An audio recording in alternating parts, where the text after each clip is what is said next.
Vikir Baskerville, loyal hound, kneels silently beneath cold moon accused falsely of treason. He faces judgment from family. At guillotine, he resolves vengeance, swearing return as ruthless hunting hound again. A monstrous hound vision emerges, symbolizing his hatred. Darkness fades as consciousness returns, his form now reduced to helpless infancy. Confusion grips him, realizing impossible regression while memories of death remain vivid. The Baskerville estate stands imposing, unchanged, marking beginning of his second life. Among many infants, he observes surroundings carefully, hiding awareness behind fragile appearance. The patriarch surveys children coldly, unaware one child harbors. The patriarch noticing unusual silence around one particular cradle. He sensing something abnormal within the seemingly helpless child. He dismissing the child as trash, unaware of hidden danger. The infant recognizes Hugo, recalling betrayal, execution, and orchestrated downfall vividly now. Memories confirm regression, his identity intact, determination forming beneath fragile infant body. He accepts past life truth, acknowledging existence as loyal hound shaped by family. He recalls brutal upbringing, trained for assassination, deception, years of loyalty forged purpose, driven solely by desire for recognition and approval. War against demons ended victoriously, yet his reward became betrayal and execution instead. The blade falls swiftly, ending his life. He realizes death came because he knew secrets. Reborn powerless, he burns with revenge. He decides growing stronger is necessary. The Cradle of Swords appears, a deadly trial where infants must survive. Children crawl through blades, seeking path toward Styx River. The Styx River grants iron bodies, though younger children rarely withstand effects. He studies terrain carefully, planning escape through deadly labyrinth. Recalling past failure, he prepares differently. He resolves firmly, determined this attempt will differ. Guards observe as he enters the river. Submerged deeply, his small body sinks. The water invades his wounds, accelerating bodily transformation through intense agonizing process. He endures silently, understanding extended exposure will grant superior strength. Above, observers grow concerned as time passes beyond normal. The patriarch watches calmly, showing interest rather than concern over possible death. Reports suggesting the child may surpass expected limits dangerously. They realizing the child's survival could disrupt established hierarchy. Hugo calls him out, but Vikir refuses. He struggles intensely, forcing his body to absorb more power. His strength fails, body giving out as consciousness fades. Even while fading, his will screams to endure. A hand suddenly grips him, pulling his weakened body out from depths. Hugo intrigued by the child enduring beyond expected human limits. Noticing sharp teeth, they realize the child has already begun transformation. The butler confirms identity, revealing the child as Vikir van Baskerville himself. Hugo recognizing dangerous potential within the newborn destined. Vikir glares silently, enduring humiliation. Within, his resolve hardens, planning patience while sharpening instincts like a hunting beast. He intending to erase the Baskerville family through calculated vengeance entirely. Vikir Baskerville, labeled illegitimate, grows within shadows of powerful. He remains overlooked, treated as ordinary among dominant lineage. Years pass with missions, wars, and loyalty, ending in betrayal and execution. Demons invade, and Vikir survives brutal battles, enduring destruction and endless bloodshed. After victory, his loyalty earns false accusations, leading to execution by guillotine. His life ends unjustly, sealing hatred toward family who discarded him entirely. Reborn as infant, he confirms survival, recognizing changes after enduring Styx River. Understanding opportunity, he realizes new life offers greater potential than before. He clenches resolve, preparing silently to reshape destiny. Vikir notices strange chest placed near bed, immediately suspecting hidden intent. Servant leaves quietly, increasing suspicion as no one would gift him anything. The chest opens suddenly, revealing dangerous presence. Two venomous serpents appear, clearly sent with lethal purpose against the vulnerable child. Vikir analyzes calmly, concluding someone intended assassination while avoiding direct suspicion entirely.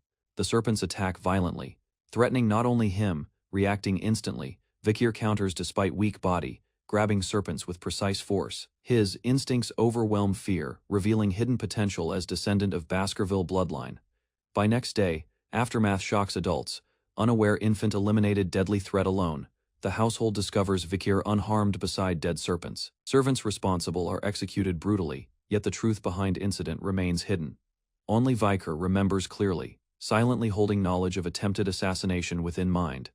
8 years later, Vikir attends training, blending in among other young Baskerville heirs. Instructors explain swordsmanship levels, describing progression from beginner to advanced mastery stages. Students absorbing knowledge about mana infusion and weapon transformation techniques.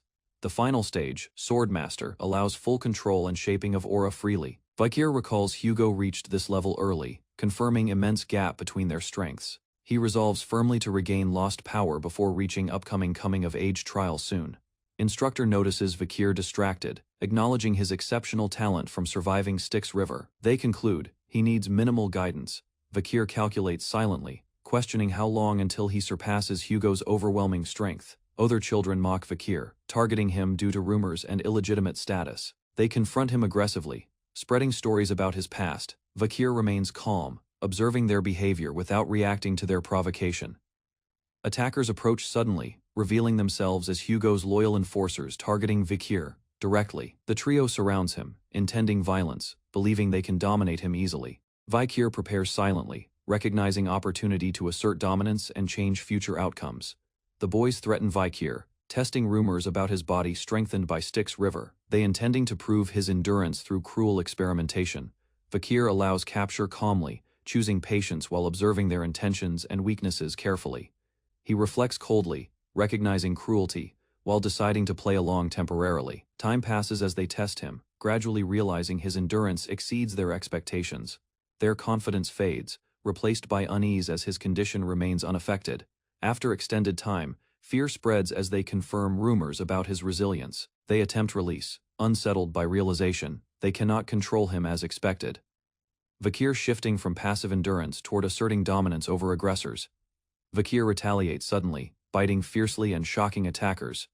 He mocks them silently, exposing their fear as confidence collapses under pressure. The group hesitates, shaken by his reaction.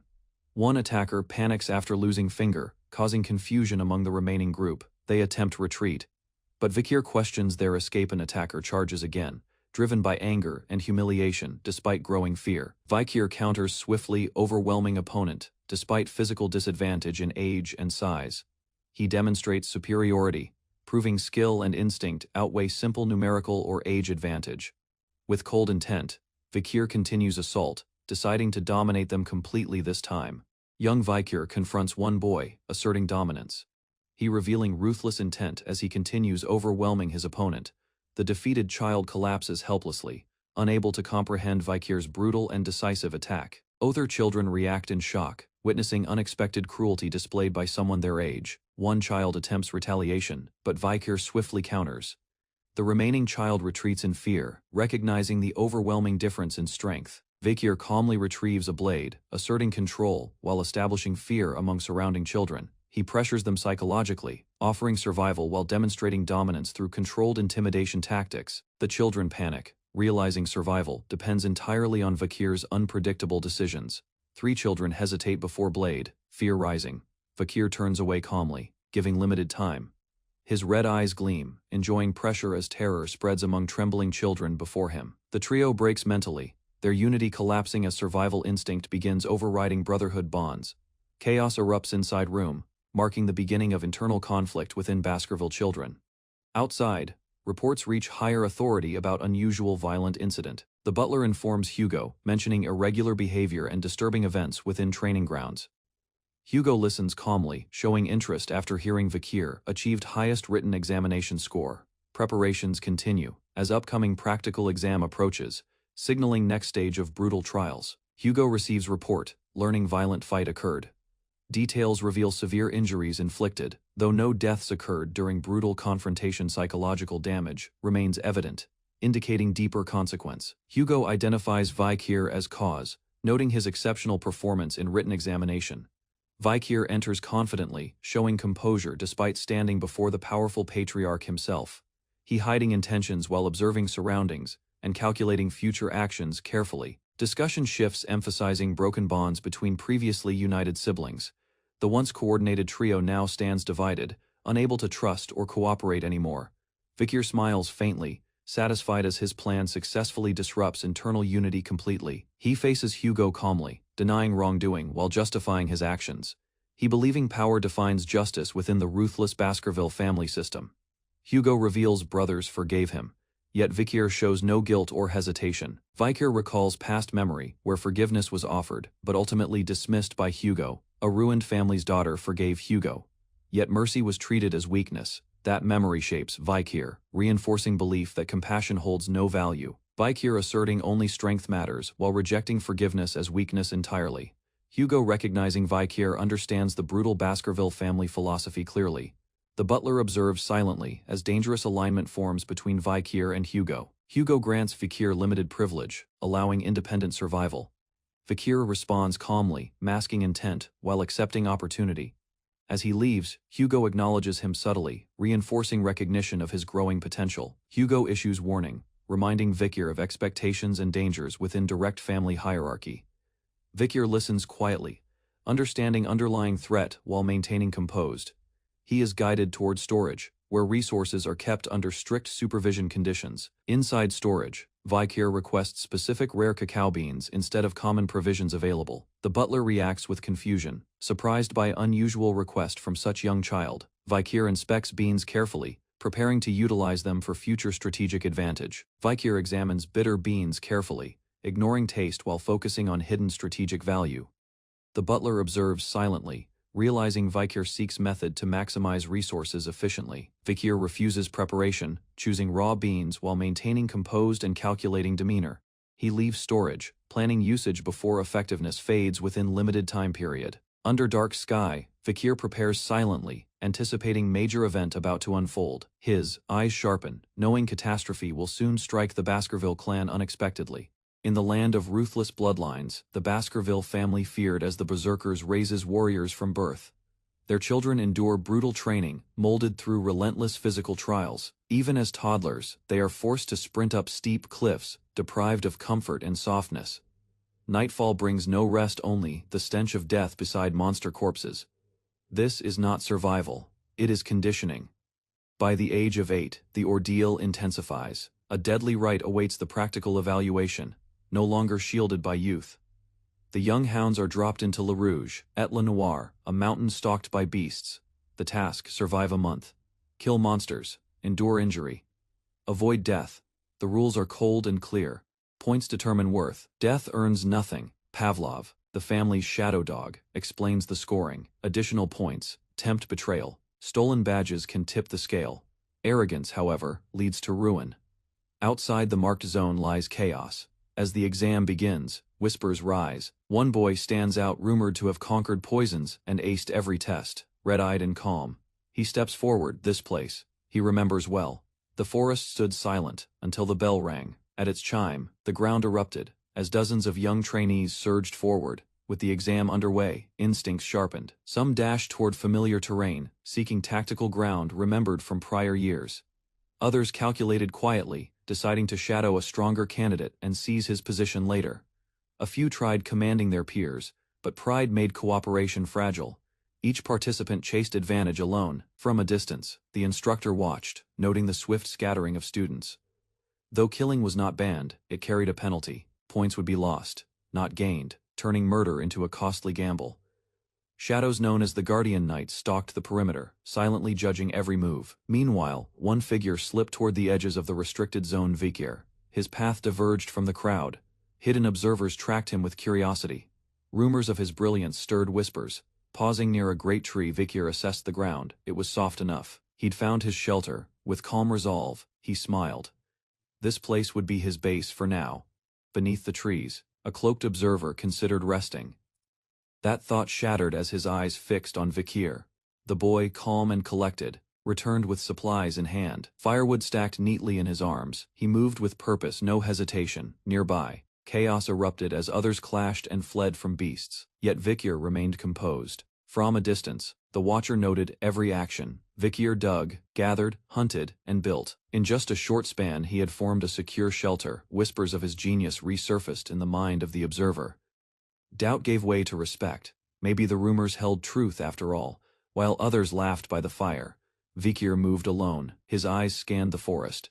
Every movement served a plan. He waited until the right moment, then acted. Flames roared as he launched an explosive into a campfire, scattering those nearby. The distraction removed his obstacle. Preparation was complete. From the shadows, the boy stared ahead. His tools were ready, his mind sharpened. Now with the fire raging behind him, he took a step forward, ready to begin the hunt.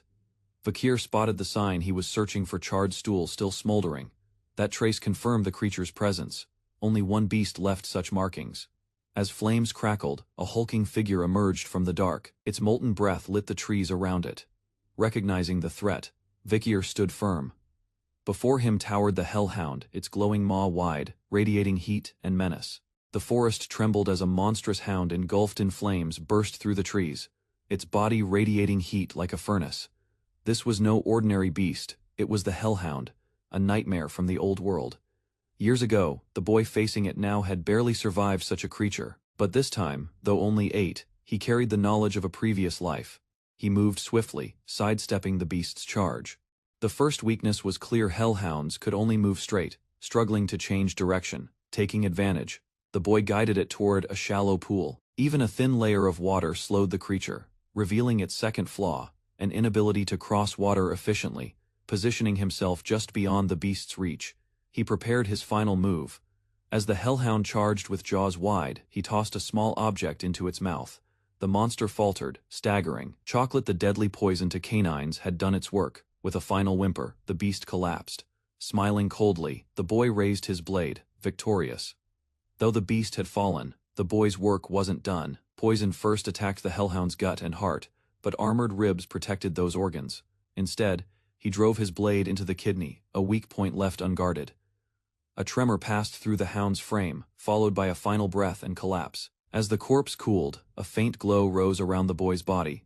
Slaying monsters granted XP, or karma, strengthening him gradually. The short sword in his hand now felt lighter. Each battle brought him closer to the strength he once had before regression. At this rate, reclaiming his former prowess, before reaching adulthood, was no longer a dream dragging the beast behind him.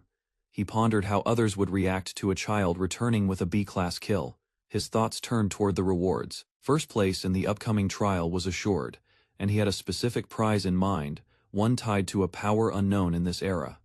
Just as he turned to claim the head, a new threat stirred nearby.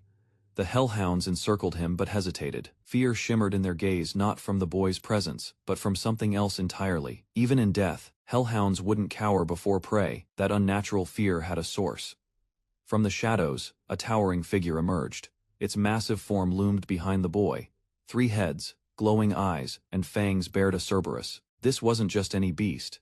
It carried a risk rating of a Fae, meant to reside deep in the 7th ridge.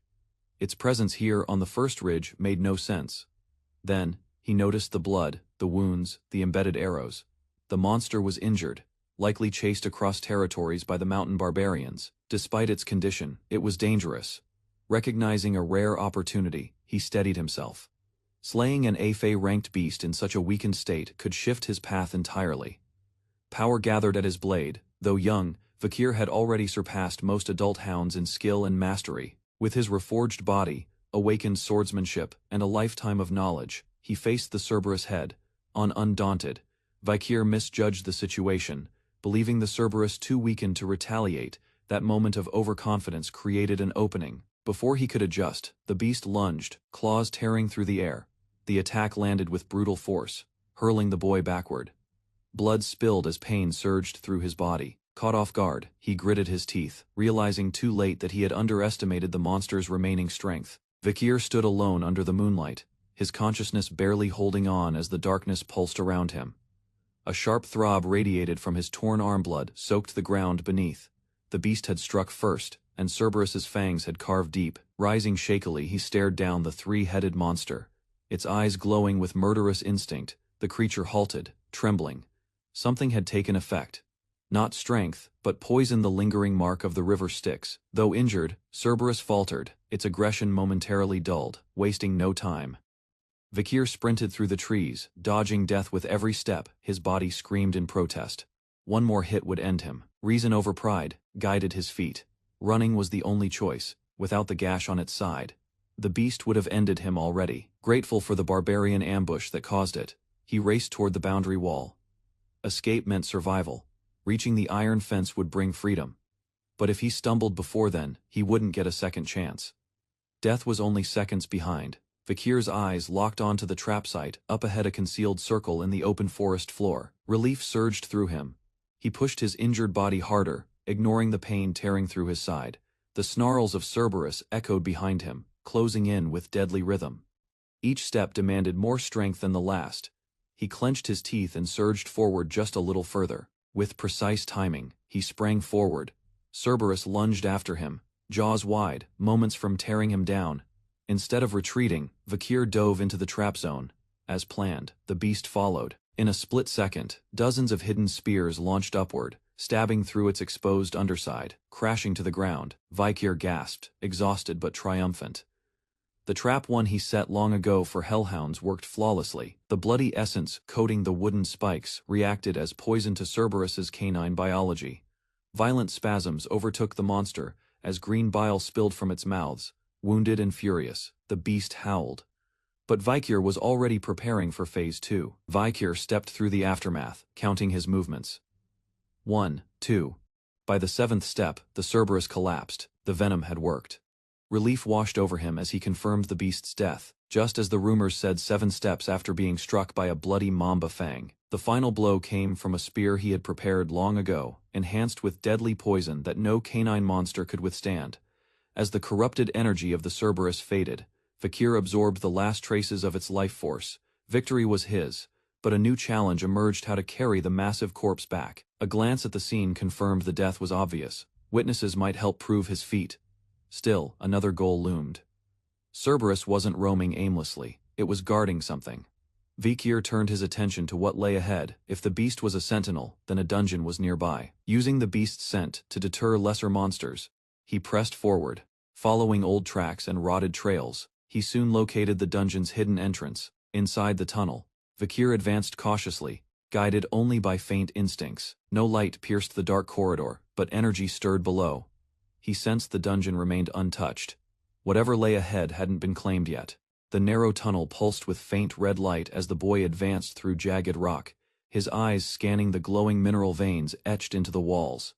Each step brought him closer to the source, the crimson glow intensifying. Upon reaching the end of the path, a radiant chamber emerged, its brilliance unlike anything he'd seen. The dungeon's heart lay exposed, humming with magic. As he stepped inside, silence wrapped around him until the discovery. A crumbled skeleton rested by the wall, evidence of another explorer. Bloodstains and puncture wounds told of a violent end beside the remains. A journal recorded thoughts from a man calling himself Cain. The handwriting marked him as a fellow Baskerville. His words served as warning: this chamber, once legend, had become reality, holding trials that demanded sacrifice. Cain had entered with others, faced horrors, and became trapped by the dungeon's final task.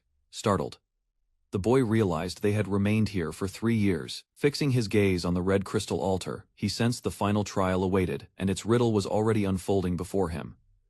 The writing revealed the tragic theory Cain and his twin brother once believed that to claim the treasure, two had to become one. They interpreted the riddle literally, reflecting on their shared origin as twins in the womb.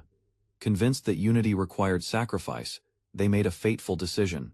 With blades drawn, they clashed in desperation, knowing only one could leave with the dungeon's prize. The brutal duel ended in blood. One brother stood victorious, but the chamber remained unchanged. No treasure appeared. Rage and despair followed, as the surviving twin realized his act meant nothing. Though one remained, the trial had not been fulfilled. Alone and defeated, he fled the chamber, hoping to warn others through his journal. Now, another stood in the same place. Reading Cain's words, he pieced the truth together. There was no twin by his side, yet the trial remained active. The message must have been misunderstood. With clarity, he grasped the riddle's true meaning. Cain and Abel had been doomed not by strength, but by a flawed interpretation. Clarity struck as he observed the dungeon's setup. A dark hallway preceded a glowing chamber just as the riddle described. He understood the symbolism at last. His shadow, split by the ruby's light, represented the two. When light vanished, only one remained. As the ruby shattered, crimson shards swirled violently. A hidden path emerged below the pedestal, and the final trial revealed itself. Descending into the unknown, he discovered a relic, a cursed blade sealed in red magic Beelzebub. The dungeon's riddle wasn't about bloodshed, but about perceiving duality through light and shadow. The weapon pulsed with malice, and the inscription confirmed its dark origin. It could only be wielded by those of Baskerville lineage. He remembered tales from his past life of the monstrous gluttonous fly, Beelzebub, a calamity of legend. Long ago, the 7 families sealed one devil each. The first Baskerville had faced this very curse. What remained of Beelzebub had been imprisoned here, its energy drawing creatures to its resting place. This blade had once changed history and was poised to do so again.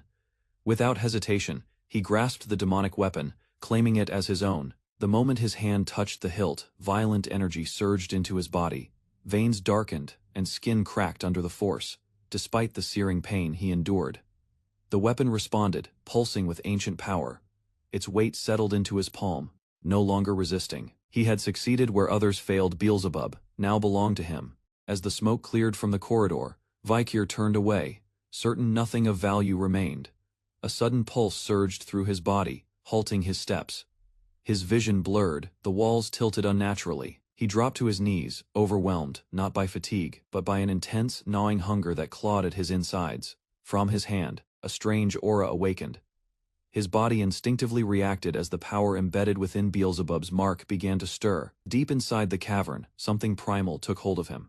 His senses sharpened, detecting a distant scent, a lingering trace of blood, drawn toward the rotting corpse of a defeated hellhound. He reached out, hand glowing with malevolent energy. Without hesitation, he absorbed its blood. The dizziness faded. His strength returned.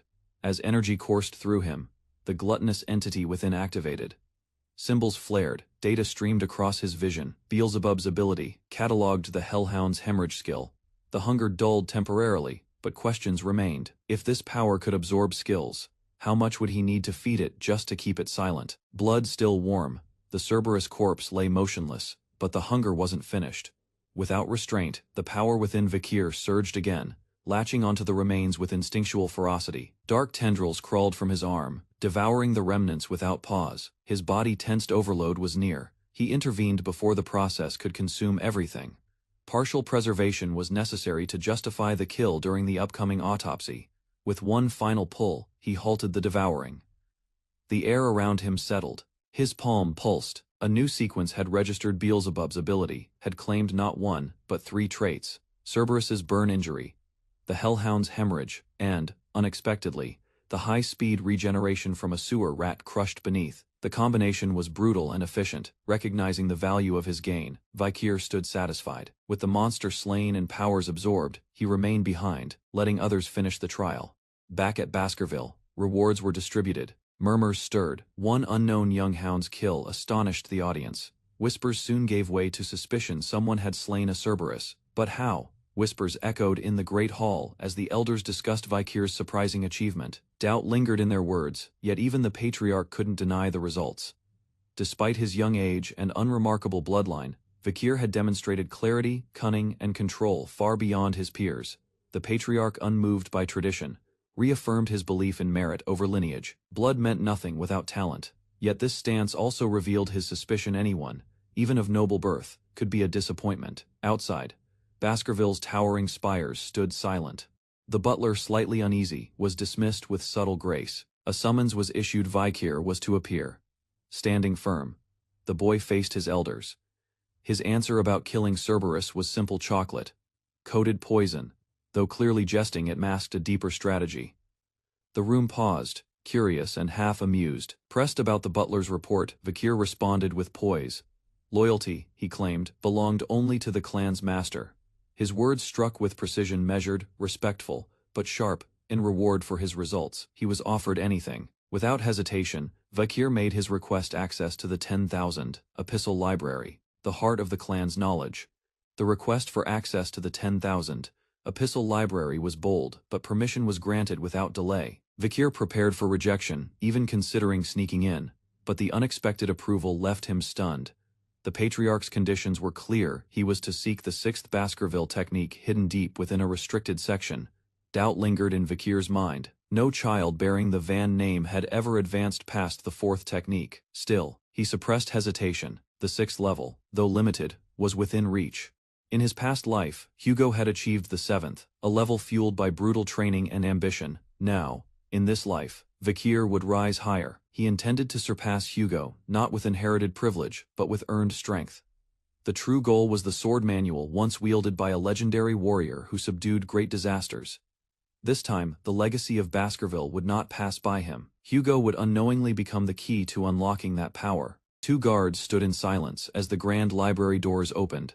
Vikir entered the 10,000 epistle library for the first time, the polished floor echoing beneath his steps. A towering hall stretched before him, shelves filled with countless volumes on swordsmanship. Titles etched with metaphors of fangs and blades reflected the clan's brutal legacy. These books, once forbidden to him as a lowerborn, now lay within reach. He navigated the rows with intent. In the past, illegitimate children of Baskerville weren't permitted to learn beyond the 4th technique. That rule ensured the hounds never threatened their masters. Yet today, a chained book sealed tight offered the secrets of the 6th technique. Vikir, now regressed, had knowledge far beyond his age. Unlocking the lock, he began reading with confidence. Despite the opportunity, he dismissed the 6th technique. His true goal lay elsewhere, something higher. When the guards questioned his swift return, he calmly responded. He had achieved his purpose. Let others misunderstand. Vikir walked deeper into the shadows, eyes set on a future no one else could see. Hidden deep in the library's dusty corners, Vikir wandered beyond the labeled tomes, guided by memories others lacked. Most overlooked the old shelves, unaware that a forgotten book concealed a secret. His sharp gaze scanned spines until a faded title surfaced, a lurking ambush. Despite its worn cover and missing pages, he recognized its value immediately. Long ago, before his regression, Vikir had discovered a single torn page from this very book in a distant dungeon. The handwriting was unmistakably Baskerville's. Hugo, the family's ruthless head, once scoured the entire library to match that page. What he found within a lurking ambush changed everything. The elusive 10th technique. Hugo's obsession ignited a brutal campaign. He unleashed hounds to retrieve the missing pieces from rival families. War broke out, blood spilled. Pages were recovered at the cost of countless lives. Those sacrifices earned Hugo nothing more than a hollow good job. Now holding that same book, Vikir smirked bitterly. The past had proven its lesson. Beneath glory, only corpses and regret remained. In his past life, Vikir had recovered every lost page of the forbidden 10th technique.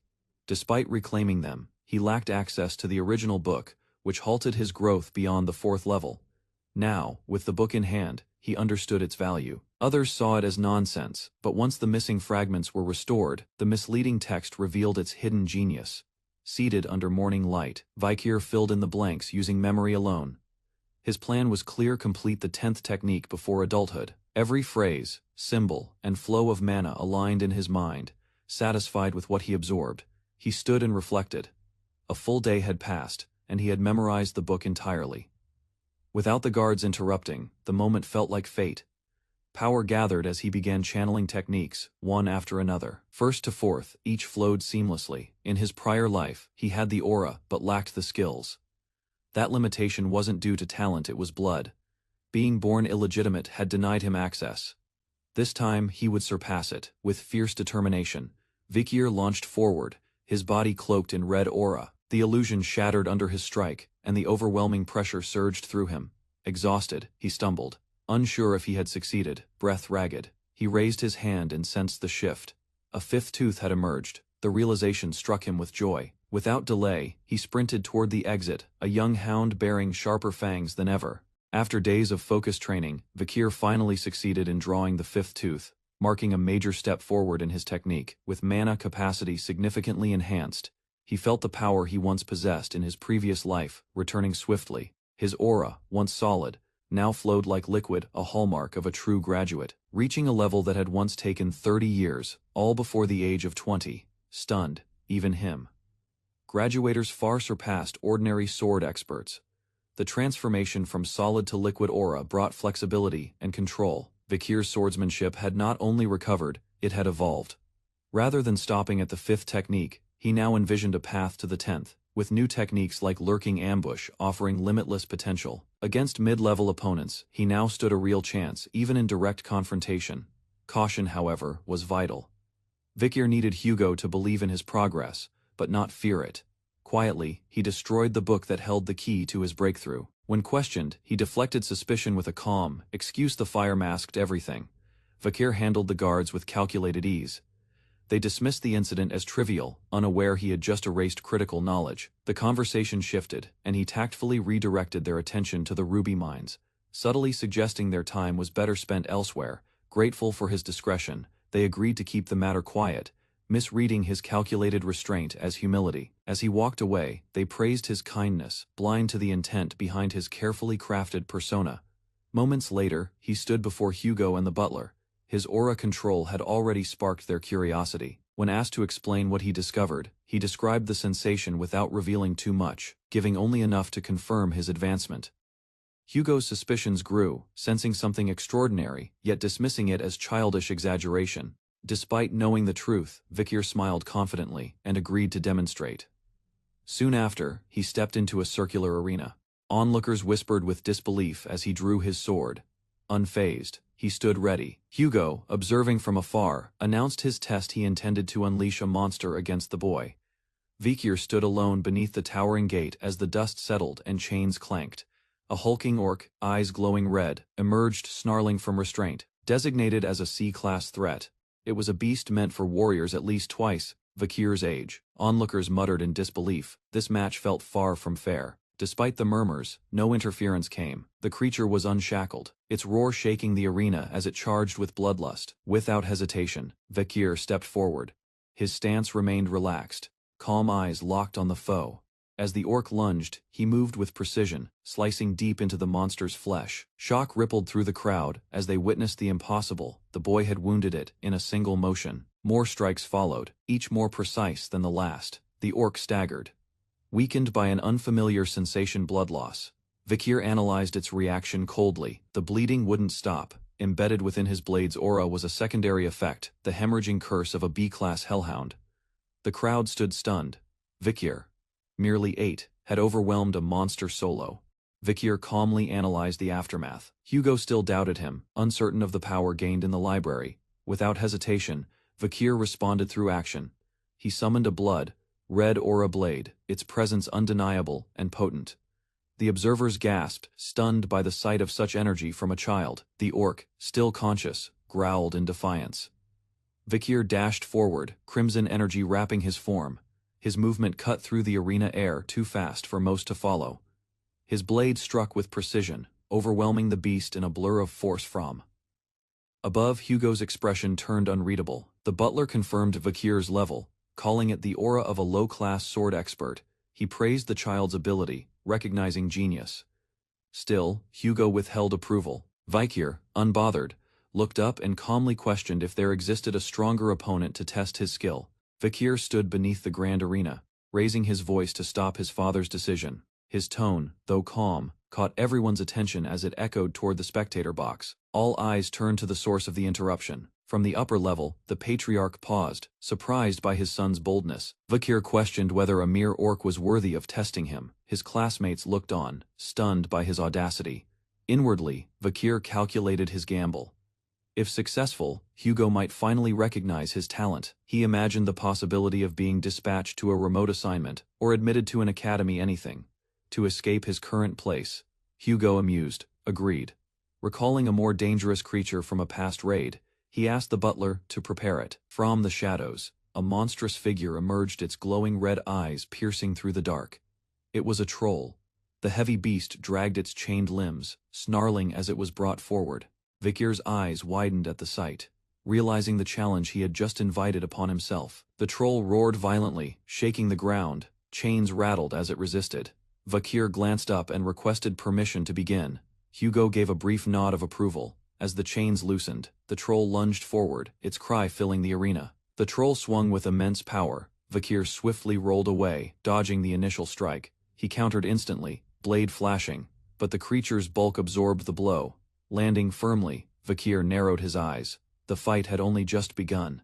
Vikir narrowly dodged another crushing blow as the troll loomed above. Spectators believed he missed his chance, confused by his inaction. From the stands, some students mocked his hesitation. They didn't see his patience as strategy. Hugo, observing silently, praised Vikir's restraint. Trolls regenerate quickly, and only lethal strikes mattered. Vikir's footwork intensified. He moved with intent, dodging with precision, waiting for the perfect moment. Others began noticing his strategy. He wasn't just avoiding, he was wearing the troll down, breathing heavily. Vikir acknowledged the pace was slow, but he couldn't afford recklessness. He considered using the hidden power within him but held back. It would make things too easy. Instead, he prepared a clever trap. He aimed to use the troll's strength against itself. With a well-timed feint, he shifted position and countered explosively, striking deep. The arena erupted as the troll collapsed. Cheers followed, but the fight wasn't over. Hugo remarked that even a fallen troll might recover unless truly finished. Vikir knew this too. He watched the troll's slowed breathing and prepared his next step, refusing to stop. Vikir sensed a breakthrough. He was close to evolving his sword technique. He decided the next blow would be final. If it failed, he would end the match. Facing the enraged troll once more, Vikir gripped his sword. His mind was clear. The answer was already set. As Vikir launched forward, red energy surged from his blade. His goal was clear: to awaken something greater during the battle. The troll's expression shifted from rage to alarm as the intensity of Vikir's presence magnified. Twisting the air with force, Vikir spun mid-air surrounded by a crimson vortex. He wanted Hugo to see this moment, his evolution under pressure. He cut clean through the troll's attack, pushing forward with unrelenting power. Those watching were speechless. A child radiating such ferocity was beyond anything they had imagined. In their clan, sword techniques infused with mana usually began at age 15. Vikir had broken that rule. Vikir landed beside the downed troll for the first time in the clan's history. An 8-year-old had unlocked the second technique. With a quiet laugh, he acknowledged his achievement aloud. "I did it." Hugo stared wide-eyed, unable to process what he had just witnessed in the arena. A week later, the training hall cafeteria felt emptier. Vikir sat alone, eating in silence. He stared at his meal, muttering his distaste for the bland porridge, a constant in their strict lifestyle. Nearby students eyed him cautiously, whispering as they kept their distance, unsure how to face someone so exceptional. Vikir noticed the change. Since the duel, others avoided him. In this clan, power changed everything, even friendships. He remembered Hugo's shocked face with satisfaction. Few things pleased him more than breaking expectations. Though he only revealed his second technique, the truth was deeper. Vikir had mastered the fifth technique, hiding his real power behind a mask of control. While eating, Vikir reflected on his gained power, the troll's regenerative skill now embedded in him. He noticed his increased appetite since acquiring Beelzebub, the entity bound to his strength. A group of familiar students approached cautiously. Vikir's eyes narrowed, recognizing them immediately as troublemakers. Their sudden praise felt false. He sensed deception behind their nervous smiles. They claimed admiration, but Vikir questioned their sincerity, suspecting manipulation. Conflicted, he pondered if retaliating was better than trusting their sudden shift in attitude. His internal tension was interrupted by the sudden arrival of Butler Barrymore. The butler instructed him to report to the Patriarch's room without delay. Confused but alert, Vikir rose, aware that something important was about to unfold. A noble carriage rolled through the towering gates of the estate as dusk painted the sky in solemn tones. A grand flag bearing the symbols of unity between two powerful families billowed under the light, hinting at old alliances. Inside, Adolf Moore greeted his guest with veiled remarks. Time had passed, but tension still lingered between them. The men discussed the upcoming joint training. The guest noted past injuries, pointing out the event wasn't flawless. He criticized the morgue's dramatic nature, while Adolf replied with pride, claiming dignity defined his lineage. Thou polite, each word deepened their rivalry, masked beneath smiles and tradition. Nonce, the morgue's magic, and the Baskerville's sword stood united, fulfilling an emperor's vision. Thus, annual joint training began, fostering strength between the young heirs. It was a celebrated ritual, limited to children aged 8 to 15. Conflict erupted over a ruby mine straddling both territories. Blood stained their alliance. Patriarchs withdrew, but imperial command forced tradition to continue. Adolf, the Patriarch's brother, took charge, maintaining appearances. Adolf mentioned a rare genius from the Baskervilles. His guest responded humbly, unimpressed. Adolf announced his own prodigy with a smirk. A girl named Camus entered, her footsteps calm, yet heavy with intent. The Baskerville noble stood firm, arms crossed as Camus entered the room with a fiery gaze. Adolf introduced her as his niece, a child of his sister. Camus held her composure until her sharp words broke the silence. With accusing eyes, she called out the man before her, a thief who had stolen their family's ruby mine. Her demand was clear: return the stolen treasure. The room tensed as she pointed directly at the guest. He stiffened, shocked by her blunt accusation. Anger flickered behind his calm demeanor. Camus, unfazed, repeated his earlier words. Adolphe tried to deny it, but she recited the exact time he had spoken. The man narrowed his eyes, recognizing her exact phrasing words he had muttered earlier in private. Adolphe, trying to cover the situation, claimed she was just a child who misunderstood. Camus shouted again, demanding her rubies, blaming her lack of research funds on the theft. The atmosphere cracked as the Baskerville noble rose, eyes glowing red with restrained fury. He called out the morgue's lack of manners, questioning if they taught their children to envy others. His voice deepened, warning them not to provoke him further. His patience had reached its limit. Just then, footsteps echoed. A young boy walked calmly into the hall, drawing all attention. He was the Baskervilles' supernova, the rumored genius born once in a century. Adolphe's gaze followed the boy, realization dawning. His confident smile faded as the child approached. The young boy stepped forward, questioning Camus's earlier outburst with curiosity and confusion. As he repeated her name softly, he wondered if this truly was the rumored Iron, blooded empress of the Morgue clan.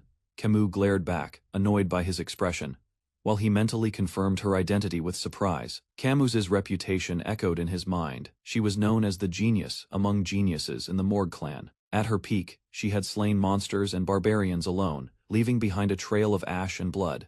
Her feats were legendary, though they lay in the future. Right now, she was just a fierce child. Camus demanded to know why the Baskervilles claimed the ruby mine. The boy accused her of throwing a tantrum, sparking laughter from both sides. Camus, unfazed, ignited her magic to defend her clan's claim with visual proof. He observed her forming a massive sculpture of ice magic in the center of the room.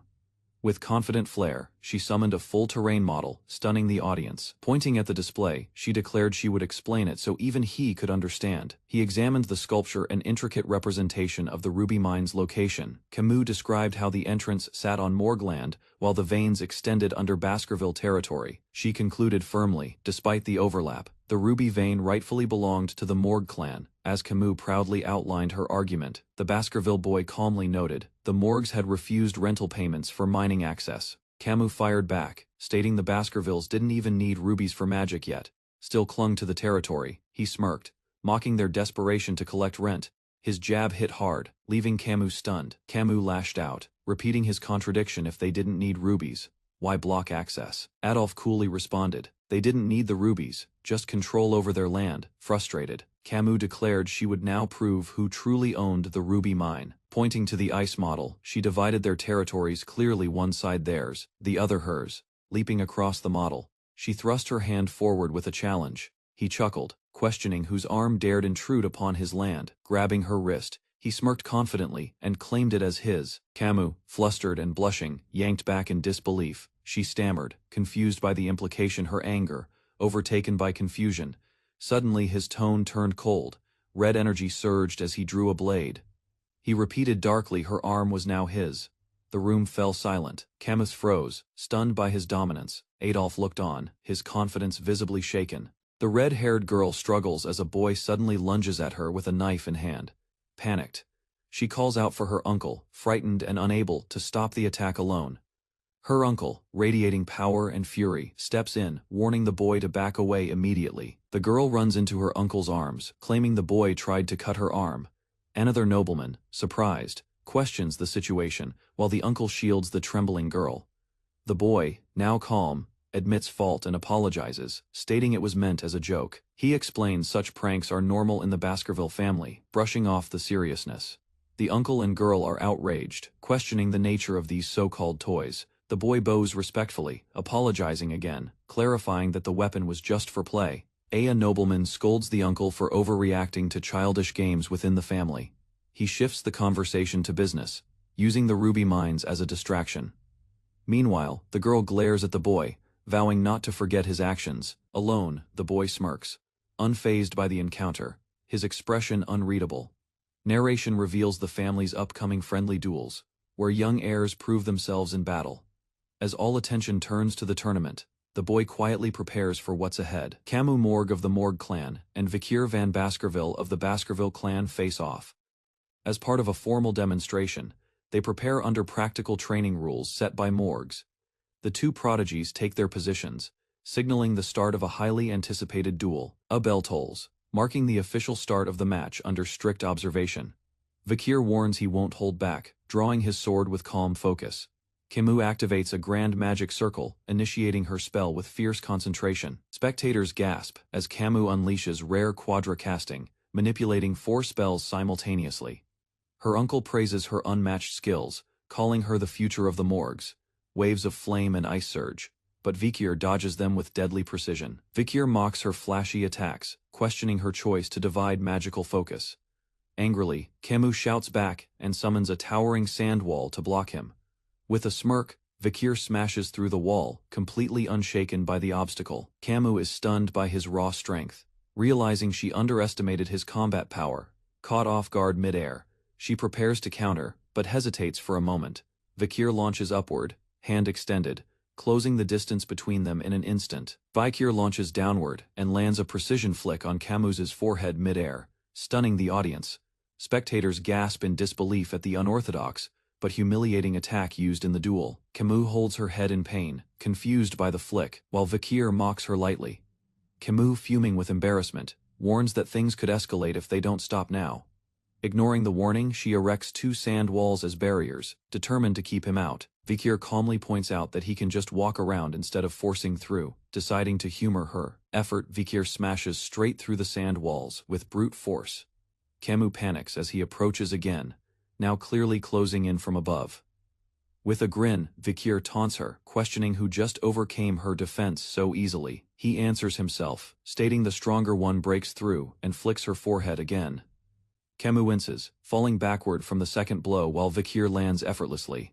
Embarrassed and furious, she touches the glowing red spot where he struck. Camus rises, enraged and humiliated, vowing to retaliate no matter what.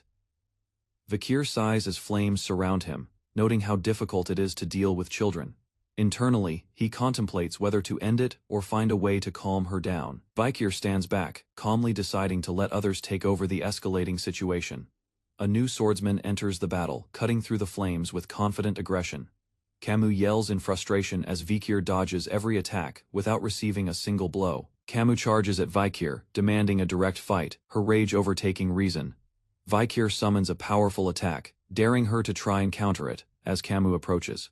Vikir silently waits for the perfect moment to act. He warns her to defend herself before launching an overwhelming fiery charge. Camus is stunned, eyes wide, while spectators scream in alarm. An explosion erupts between them, engulfing the arena in a massive blaze. A fiery blast rages in the background as soldiers stare ahead, stunned by the destruction unfolding. Panic spreads as they realize Lady Camus is caught in the explosion. Her safety is uncertain. One man yells her name in desperation. A faint voice in the smoke hints that she is still alive. Camus hides behind the smoke, shaken but physically unharmed due to a last-second defensive spell. Though spared from injury, the flames have destroyed her clothing, leaving her exposed and vulnerable. She prays the smoke will stay thick. If it clears, her shame could be seen by all. Camus curls up, terrified that others might see her in this state and mock her. A shadow appears. A boy approaches silently, extending his jacket to shield her.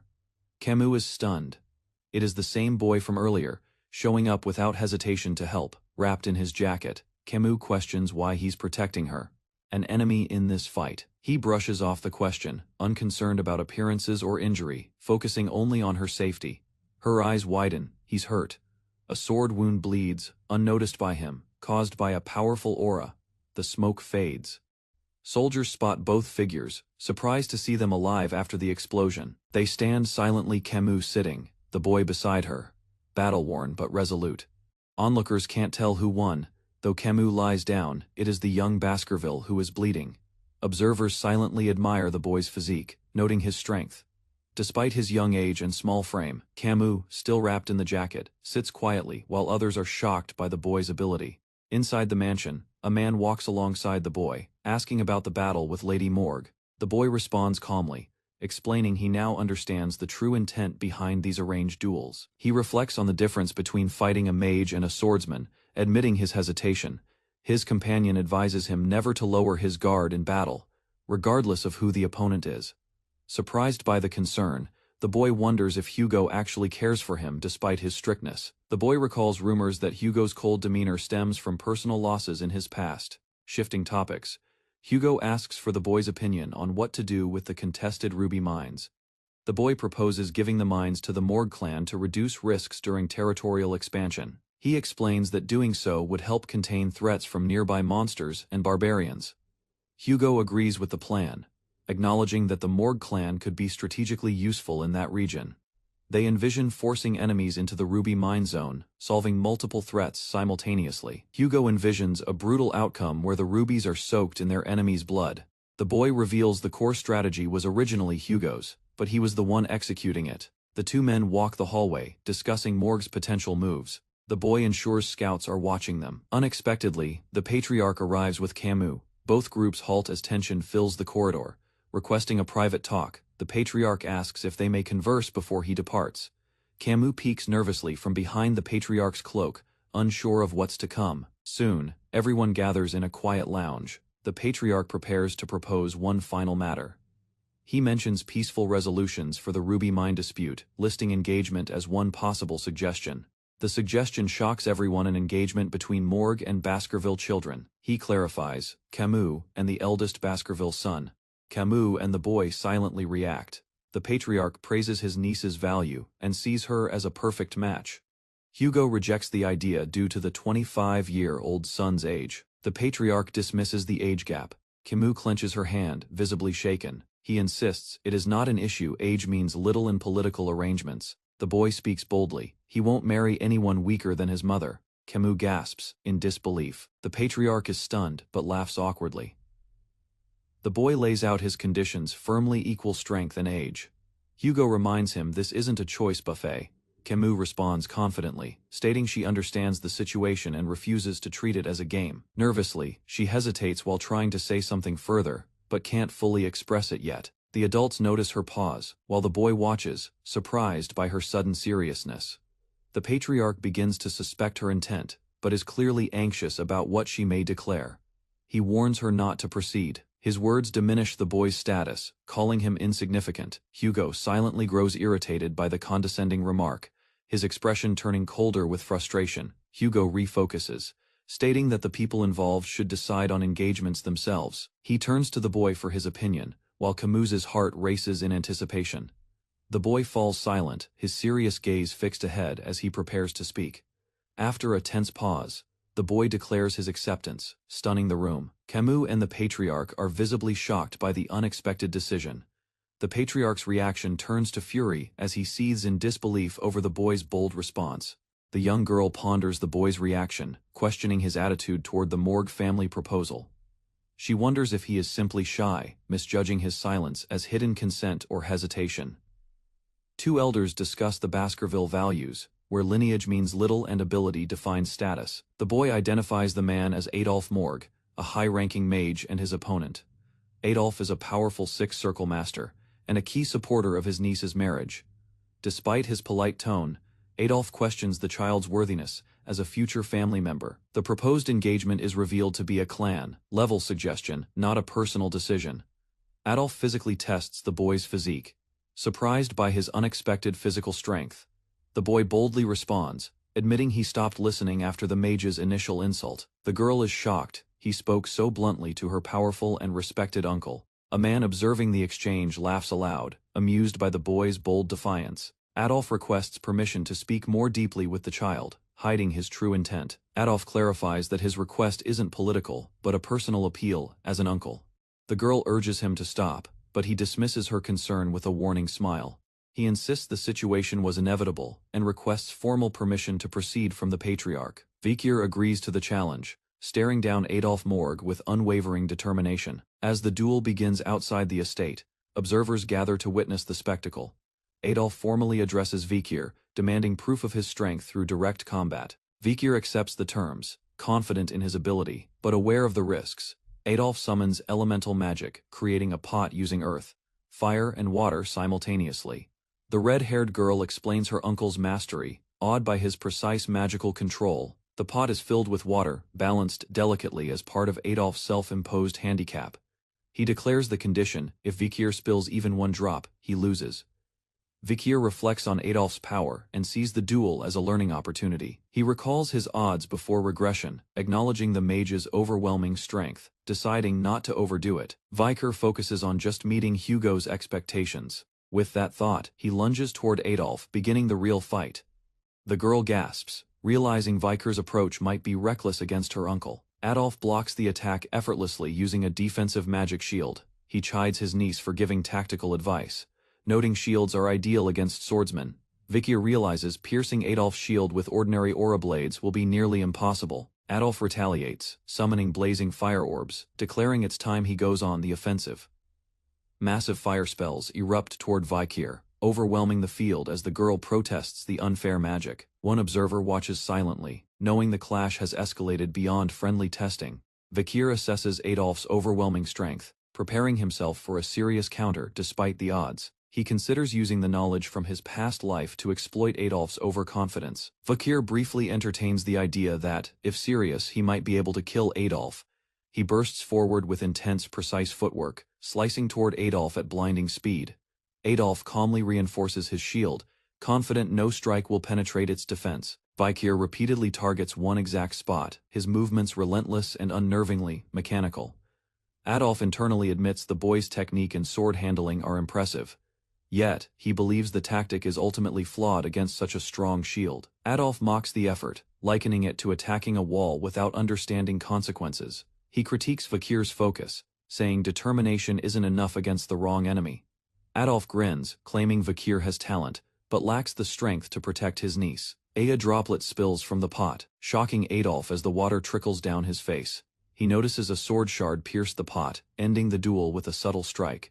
Vikir smiles calmly, indirectly confirming his success, while the girl reacts in astonishment nearby. Observers reflect on the outcome, unsure if Vikir's win was intentional or a fluke. Vikir walks away as Adolf silently acknowledges the boy's unexpected precision and potential. Adolf considers that Vikir may be a far more formidable hound than he assumed. The training grounds of Baskerville are visible, setting the stage for a major event. A fierce beast with red eyes roars, its power filling the air, signaling impending danger. Baskerville's soldiers, bracing themselves, prepare for combat as the beast charges toward them. The monstrous beast lunges, closing in on the soldiers, its fury evident in every movement. As soldiers try to strike, the beast swipes them aside with its brute strength. A figure stands still amidst the chaos, observing the scene with calm detachment. The soldier is now engaged in a serious combat stance, preparing to make his move.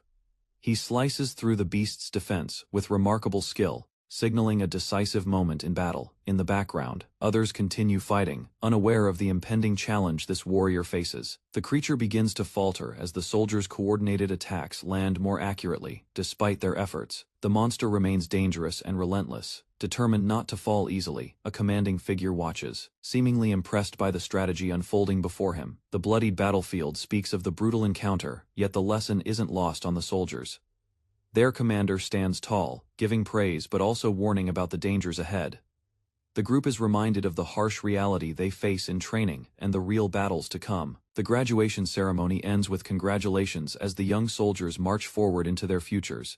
Amidst the crowd, two soldiers discuss their Knight Order applications and their different preferences.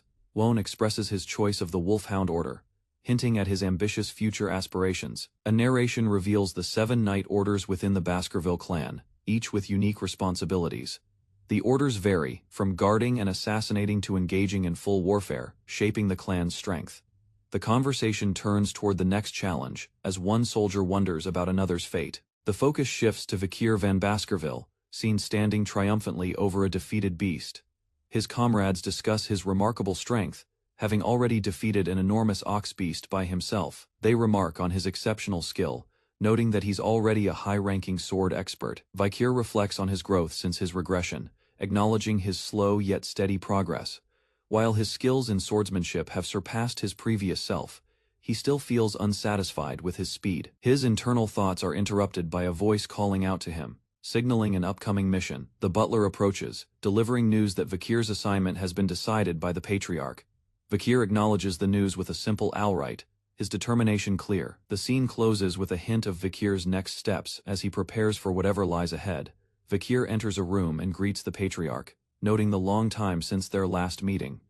The patriarch responds curtly, his hand on his nose, seemingly displeased with Vikir's question. Vikir, curious, notices something odd about the patriarch's appearance and asks about the injury to his nose.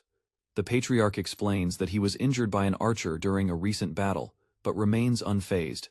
He casually mentions that while he didn't capture the archer, he made sure to mark her. Vikir thanks the patriarch, acknowledging the difficulty of the situation, but wonders about his next steps.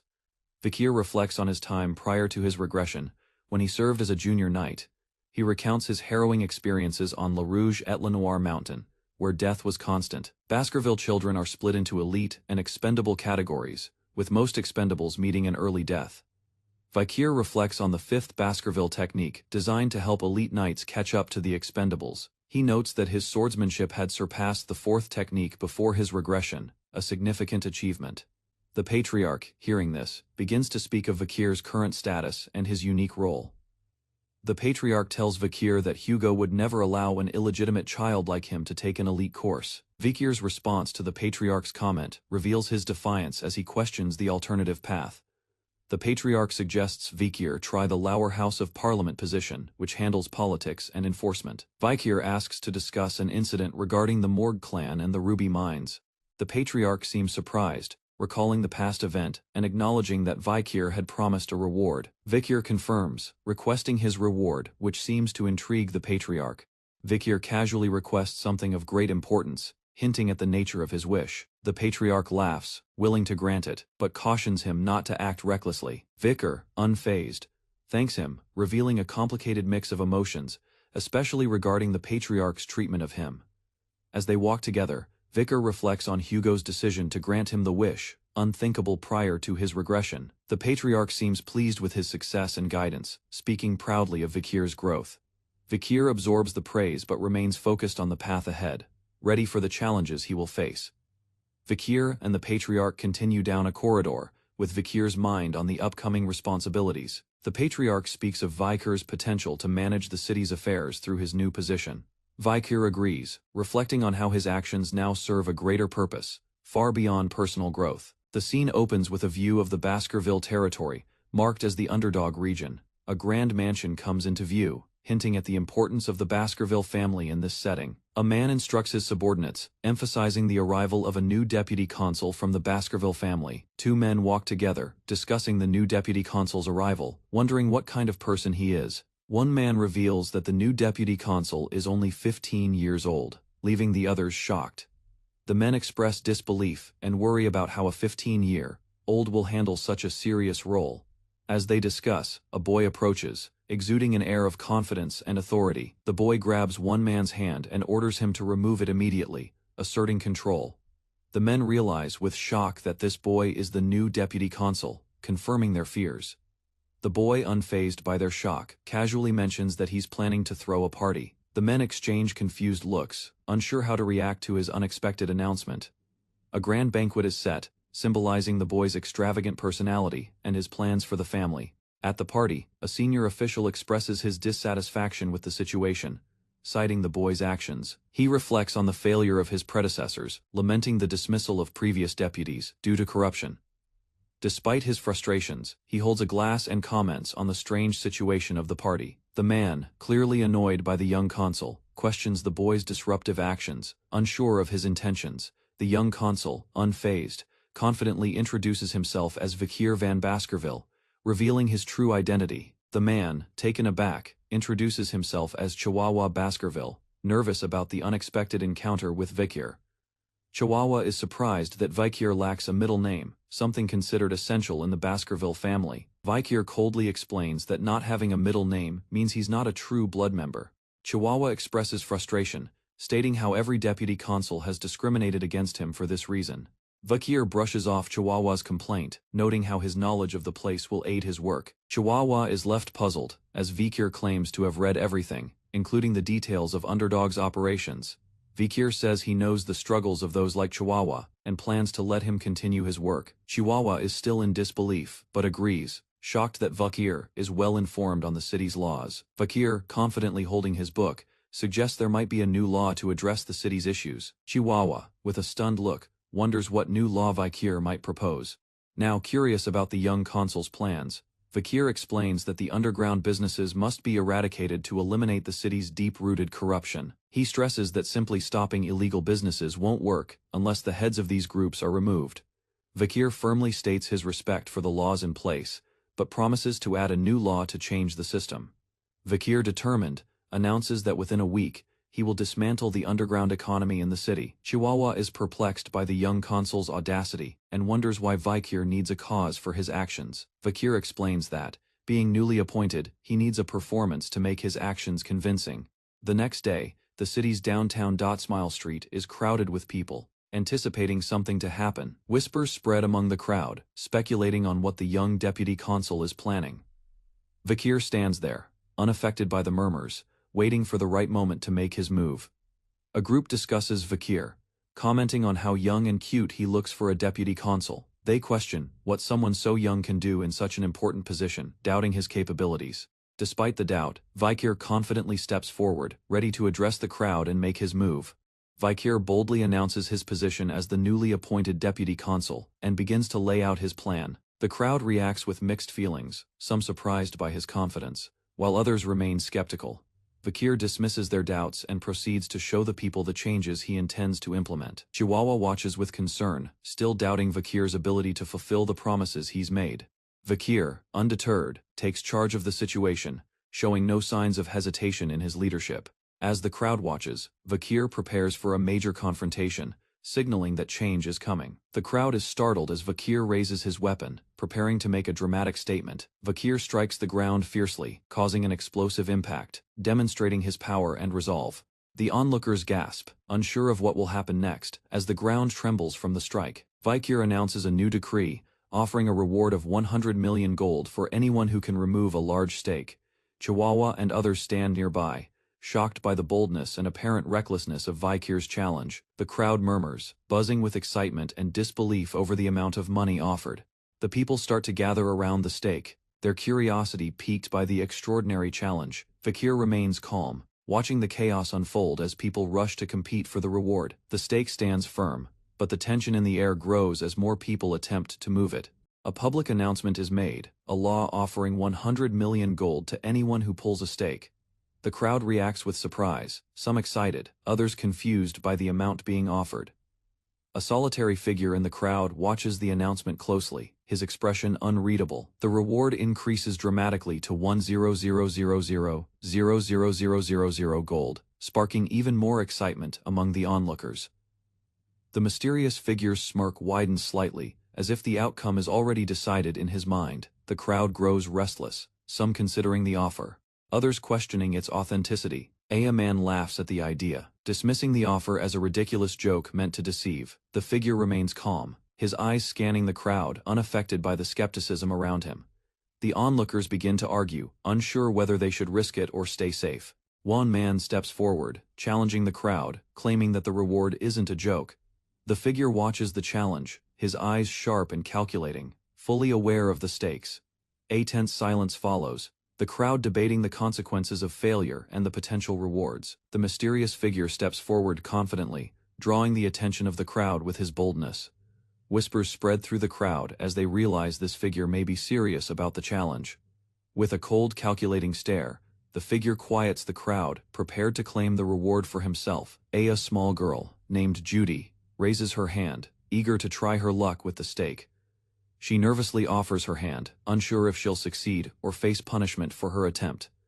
A stranger in the crowd notices her and warns her, but Judy remains determined, even worried. An elderly man concerned for Judy's safety questions her actions, thinking she's foolish for trying. Judy reassures him, saying she must try to help her sick mother, hoping for a reward. The crowd continues to murmur in disbelief, but Judy stands her ground, willing to risk it. Judy approaches the stake with trepidation, staring at the seemingly immovable object before her. The man overseeing the event watches her closely, his expression unreadable, awaiting her attempt. She takes a deep breath, preparing herself to pull the stake, uncertain of the consequences. With one firm pull, Judy manages to remove the stake, causing the crowd to erupt in surprise. Judy stands there, confused, wondering how it was so easy to remove the stake. The crowd, in disbelief, starts to question if this was a setup, or if she truly succeeded. Judy, terrified of the possible repercussions, wonders if she will be punished for her success. She apologizes in her mind, feeling guilty for causing trouble, and worries for her mother's fate. The mysterious figure, observing the situation, calmly hands her a sack filled with 1,000,000 gold. Judy, holding the sack of gold, is still in disbelief at the unexpected turn of events. The figure, calmly smiling, reminds her that the law must be obeyed, offering her the reward. Judy nods, still unsure if this is all a dream, as the crowd watches in astonishment. The crowd begins to buzz with excitement as the story of Judy's success spreads like wildfire. An older man marvels at the sight of the gold, realizing the weight of what's happened. The simple law, now proven effective, gains widespread admiration, with people talking about its fairness. Back at the Baskerville estate, the new law is discussed as a step toward creating order. Citizens cheer, as the new rule helps reduce crime and builds trust in the government's leadership. The estate's workers sigh in relief, their lives now seemingly more secure under the new rule. A politician reflects on the success of the law, considering it a powerful tool for gaining public trust. He marvels at the simplicity of the law, which has already made a huge impact in such a short time. As the politician looks out the window, he is filled with a sense of accomplishment, knowing his actions will be remembered. Back in the office, plans are made to continue the crackdown on illegal businesses and corruption. The map shows areas marked for investigation, each one connected to known criminal enterprises. With a final look at the map, the politician is certain the law will now cleanse the city of crime. The deputy consul, after noticing the increasing tensions, remarks that he can sense the problem brewing. He mentions that he already investigated the regions he surveyed before his regression, showcasing his vast knowledge. The others in the room are impressed by his thoroughness, acknowledging the depth of his investigation. The deputy consul receives news of a request for a meeting from the village hall's Youth Autonomy Association. The group is made up of influential families, and their motives are questioned, as their intentions seem unclear. He wonders aloud if the young members are merely acting out due to the growing tension in the city. The deputy consul stands, feeling the weight of the situation. He contemplates the future steps to take. His resolve is clear. He plans to confront the growing issues and rid the city of those undermining it. With determination, he prepares to address the city's deeper problems, ready to deal with those corrupting it. A luxurious club located in a high-end hotel stands tall amidst the underdog city, exuding opulence. Inside the club, deep within a private room, a lavish party is underway, signaling high-stakes indulgence. The event is exclusive, with a hefty price tag of 10 million gold for just 6 hours of service, marking its exclusivity. The attendees include influential figures from the 7 families of Baskerville, a prestigious and powerful group. An expensive pyramid of wine bottles is stacked, flaunting the extravagance, each bottle worth 1 million gold. The members toast, claiming that their wealth and indulgence come courtesy of the Baskerville family's protection. Conversations take a darker turn, as the group discusses the ease of exploiting slaves and expanding their influence. One of them praises the Baskervilles for their territorial control, hinting at their connections to darker deeds. They joke about their dependence on the Baskervilles, calling them their personal protectors, and feel secure under their guard. The conversation shifts to the massacre of the Museum Dinero clan, orchestrated by the Baskervilles for their expansion. The group discusses the ruthless destruction of their rivals, claiming only 7 clans now remain in the city. Amidst their dark conversation, the group continues to feast, discussing their next moves and future plans. New faces are introduced, with talk of a young man named Vikir, whose reputation seems to precede him. The group laughs, intrigued by Vikir's arrival, and plans to have some fun at his expense. They plan a grand party for Vikir, intending to humiliate him and force him to pay for their entertainment. The group discusses their plans for the evening, intending to humiliate Vikir by making him pay. Women are brought into the room, and they start to place them as they prepare for the event. One of the men dismisses a woman who drains his energy, sending her out to make space for the others. A newcomer enters the scene, catching the attention of everyone in the room. Curious, the group asks who the young man is, suspecting he might be a male escort. The stranger, Vikir, reveals his identity boldly, causing surprise among the group as they realize who he is. The shock on their faces deepens as they hear Vikir's name. The atmosphere shifts in tension. Vikir's confidence and presence seem to unsettle them as they start questioning his purpose in the room. One man recalls the rumors of his behavior and how he had caused trouble even when younger. Vikir is confronted about his audacity, and the room grows increasingly hostile toward him. He remains calm, seemingly unshaken by their hostility, while his eyes glow with quiet defiance. The tension heightens as the group begins to plan their next move, expecting Viker to back down. The group toasts and discusses their plans further, unaware of the imminent change in the room's atmosphere. Vikir's hand moves as he prepares for something, the sounds of glasses clinking and murmuring in the background. In a split second, the tower of wine glasses topples, crashing dramatically as the room is thrown into chaos. The crash of the glass tower causes the room to erupt in chaos, with shock and fear spreading. Vikir stands confidently, his dark energy surrounding him as he declares his intentions.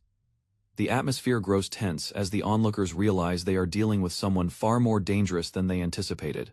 One of the men, startled, questions how Vikir, a young boy, is capable of such destruction. Vikir reveals he is no ordinary boy but a graduate, a term that brings fear and recognition. The revelation sends shockwaves through the room as they realize his true power, heightening their fear.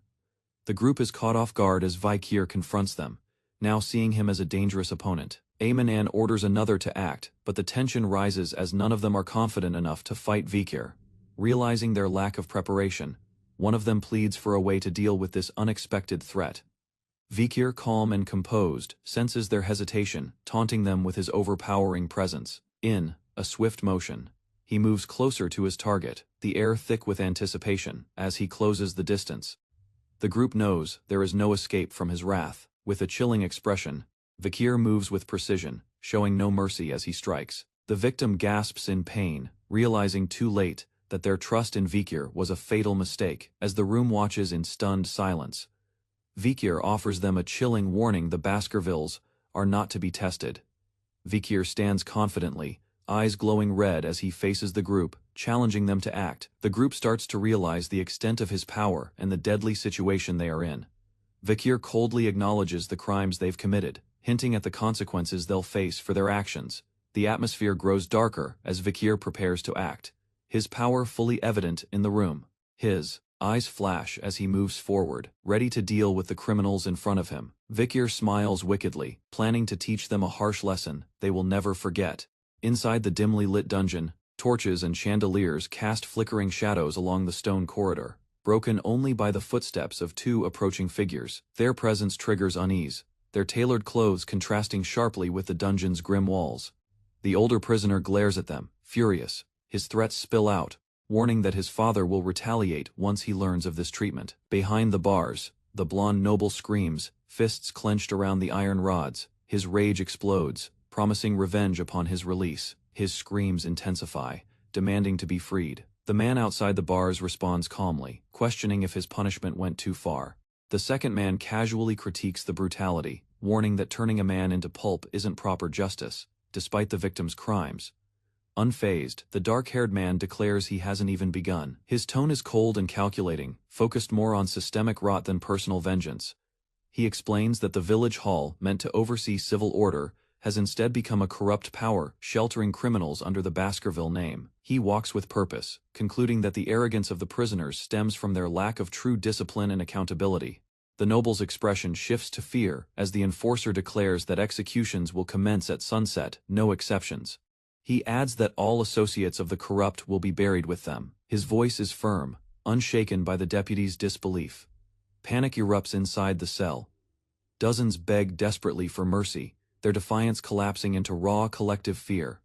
Prisoners reach out, pleading for their lives, offering wealth and anything else to escape the fate laid before them. The advisor remarks on their contradictory nature, both cowardly and daring, warning that they may still seek revenge by other means. The young enforcer remains calm.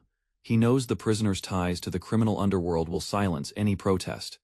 What matters now is gathering evidence. The advisor reassures his companion that evidence can be fabricated if necessary. He has no concern for what follows. Knowing his time in the village is short, he reflects on the impending chaos in the world and the likelihood of being called into battle, or leaving for the academy soon regardless. Without hesitation, the young man presents the charges: kidnapping, trafficking, and a list of crimes that drains color from the prisoners' faces. The prisoner stammers, denying everything but promising to accept punishment if real evidence is found. The enforcer questions the prisoner's logic, mocking his empty condition of proof and exposing his guilt. Turning away, The enforcer silently notes how deeply these men prioritize their family's honor over their own lives. The advisor turns as a third figure appears, carrying a wrapped object carefully through the dungeon corridor. He acknowledges their presence with a grin. "Your custom order is ready," he states calmly. Both officials greet him, satisfied. The tools of judgment have arrived. A cloth is pulled back, revealing a set of worn and blood-stained torture instruments, rusted but effective. The toolmaster proudly explains their legacy designed through decades of torment and refinement. The enforcer declines any offer to learn. These are not instruments he wishes to wield personally. He observes the tools with quiet intensity, remembering how they once forced even demons to confess. Turning back to the cell, he opens the door and steps in, face unreadable. As fear overtakes the noble, the enforcer smiles darkly. Today's justice is for his own memories. Rumors of the mass arrest swept swiftly through Underdog City. The tale of 7 notorious gangs being captured spread like wildfire. In taverns and alleys, citizens discussed the arrests. Some doubted they'd be punished, given their noble family connections. While a few believed the charges were serious, others questioned whether the deputy consul would truly go as far as execution. The crowd debated. Some viewed it as political theater, a show of dominance between new authority and old power. Still, whispers continued, until horse-drawn carriages arrived, carrying envoys from 6 of the region's most influential clans.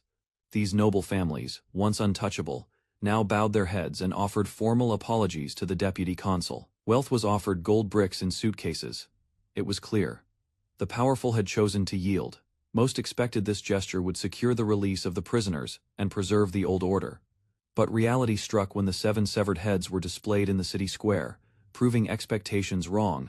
Crowds gathered. The preserved heads bore painful expressions, frozen in torment, silencing any thought of mercy. A notice detailed their crimes and punishments, leaving no room for rumors or excuses.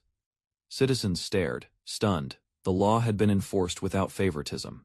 The old system was shaking. Behind the scenes, the advisor marveled at the outcome. Never before had noble families faced public execution. The enforcer declared a shift in the city's future. This was the start of bloodshed and restructuring.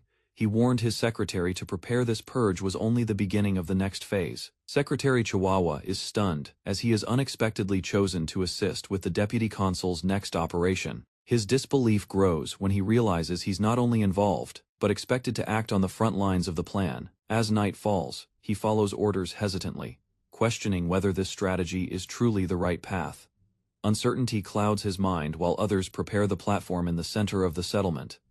The deputy consul remains calm as new captives are transported under guard. Chihuahua watches uneasily as a woman is pulled forward, shackled and silent, awaiting judgment.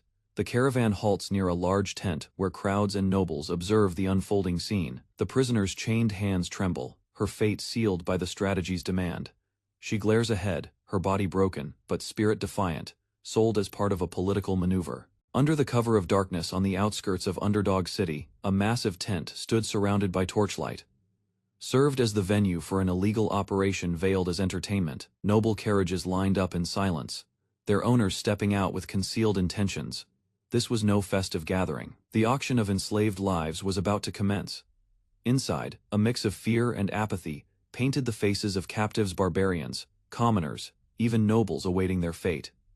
The ringmaster reviewed documents handed over by a seller representing the Montblanc clan, a regular participant in this despicable trade. The seller nervously presented a certificate, confirming he came not to buy but to sell his wares, he claimed, flashing a grin. The ringmaster hinted at the clan's past purchases, gauging satisfaction. The seller reassured him the issue wasn't quality, only business. One of the enslaved stood out, a girl with black hair and glowing red eyes. She sat alone, eyes sharp, rage flickering beneath restraint. Impressed, the ringmaster promised to fetch a high price for such a rare product. The ringmaster closed the meeting with twisted charm, welcoming the seller formally to the circus. The night deepened, as the auction hall brimmed with masked bidders. On stage, the ringmaster announced the arrival of a beast smuggled from Baskerville territory. As he revealed the creature, a monstrous murciel, with 19 hearts, the crowd leaned forward in anticipation. It wasn't just rare, it was dangerous. A placard displayed the beast's stats, size, location, and relentless ferocity. The tension thickened as whispers filled the tent. The crowd stared at the beast's enormous form. Its hide, bones, and meat promised profit. Not an ounce would go to waste. The bidding began at 100 million gold. Numbers climbed quickly: 140, 200, then 250 million. Cards raised, eyes fixated. With no further offers, the gavel dropped. The monstrous Miraciel was sold for 250 million gold. One transaction in a night built on stolen lives. A ragged slave stood under harsh lights as bids rose steadily: 20 million, 60 million. Despite the crowd's lukewarm interest, the auctioneer pressed on, eager to move to the next product. The next captive, still in chains, was dragged forward. Confusion followed. One handler questioned the decision to sell the product, but the auctioneer insisted, offering to try anyway. The auctioneer addressed the crowd with false enthusiasm, claiming the slave had been retrieved from a jungle by slave traders. He called it a special product. Chained and snarling, the barbarian was dragged forward. He was introduced as a member of a wild jungle tribe, known as the Warrior of Balak. With wild eyes and fierce energy, the barbarian stared down the crowd. The auctioneer described him as a challenge for any slave trainer. The crowd watched with unease, a few murmured confusion. The auctioneer, ignoring hesitation, announced the starting price at 5 million gold. Silence filled the tent, no one raised a bid.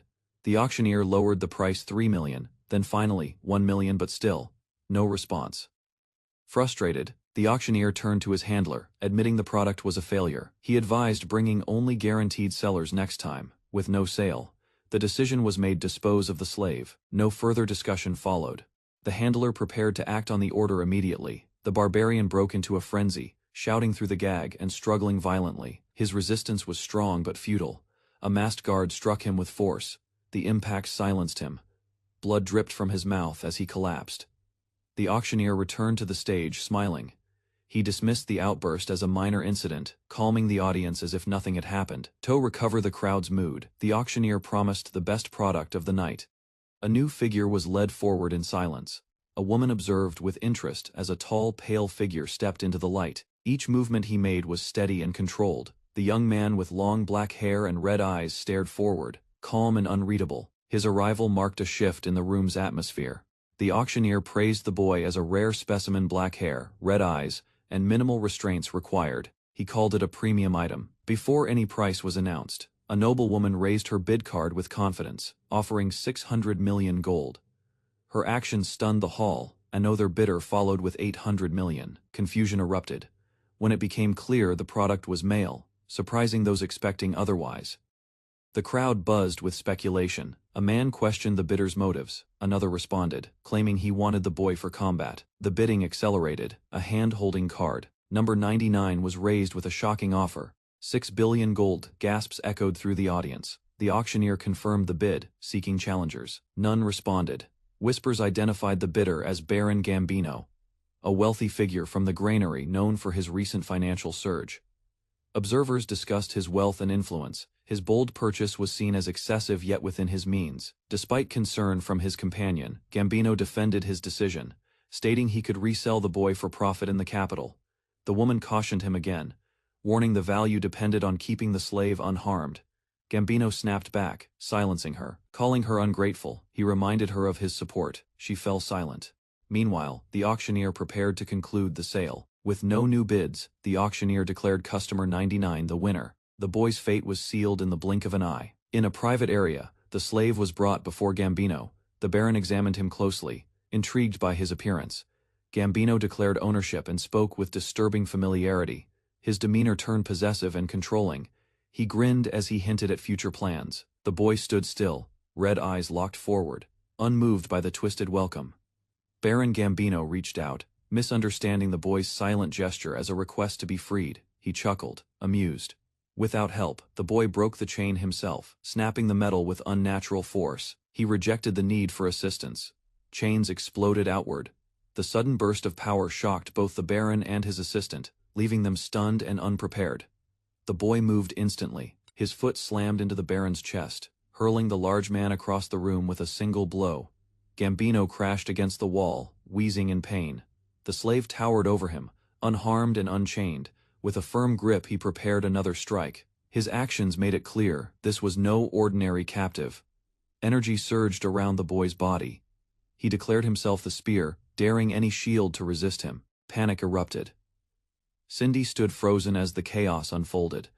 Others called for help, fearing for their lives. Baron Gambino lost consciousness. Blood pooled from his mouth. The boy confirmed his silent victory without hesitation. Cindy watched in disbelief as the boy walked calmly. Then realization struck: he was Vikier van Baskerville. The crowd murmured in alarm. A Baskerville hound had infiltrated the auction without warning. Standing beneath the lights, Vikier addressed the audience. He promised no one would escape unharmed from this place. The young man stood shirtless among a crowd, eyes steady, muscles tense, facing down a gang of hostile attackers. A clown, masked man sneered at him, dismissing the threat in front of him with a look of disgust. Without hesitation, several armed men charged forward, confident in their numbers against an unarmed opponent. Suddenly, a red glowing blade formed in the youth's hand, illuminating his body with murderous resolve. In a blur, he struck down multiple enemies in succession, each movement precise and lethal. The clown, masked man, recoiled in disbelief, watching his men fall in mere seconds to a single warrior. From the shadows, masked agents launched ranged attacks, but the youth deflected them with ease. Slashing through their formation, he overwhelmed them with brutal efficiency and speed. One attacker gasped in fear, recognizing him as a graduator, an elite warrior beyond their reach. Elsewhere, a masked diplomat was seized, confused by the sudden turn of events. The clown, masked man, grabbed him from behind, using him as a hostage against the swordsman. He shouted threats, demanding surrender or the hostage's death as tension filled the air. The hostage flinched as a blade touched his neck, blood trickling lightly from the pressure. Despite the danger, he called out, telling the swordsman to focus on the mission. He screamed in defiance, declaring he would rather die than hinder his superior's battle. The youth glared at the enemy, mocking the loyalty of the hostage while staying composed under pressure. He confidently stepped forward, revealing a hidden flute secured at his ankle, hinting at a plan. Holding the flute high, he declared it a trump card given by the Baskerville patriarch. He blew into the flute with intense focus, unleashing a piercing whistle across the battlefield. The high-pitched sound stunned the audience, forcing many to cover their ears. The clown-faced enemy flinched, sensing something was wrong as the whistle continued to echo. The battlefield fell silent as the youth stood ready, but nothing immediately changed. The clown-masked man sneered, assuming the whistle was a bluff. Just as he mocked the attempt, a sharp pain struck his chest before he could react. Confusion spread as masked figures emerged silently from the shadows. The clown turned in shock to see the hostage snatched away by a hooded stranger. More attackers fell, unable to stop the newly arriving, swift assassins. Red flashes filled the room as the cloaked agents struck with precision. Enemies screamed in panic, overwhelmed by the coordinated counterattack. Smirking, the youth watched as elite reinforcements assembled behind him, ready for the final blow. Cloaked knights moved in formation, each bearing the emblem of the Baskerville clan on their chest. As they advanced, their crimson presence sent shockwaves of dread through the enemy ranks. One by one, onlookers realized the terrifying truth: the infamous Annihilation Unit had arrived. They were the Baskerville clan's Pitbull Knight Order, a feared force of 100 graduators. Recognizing them, a terrified woman pleaded for her life, but the command was already issued. The youth ordered them to spare the submissive, but eliminate anyone resisting, showing calculated mercy. As chaos spread, some tried to fake surrender, hoping to slip away unnoticed in the mess. Others begged for cuffs and mercy, but were told the knights carried no restraints for captives.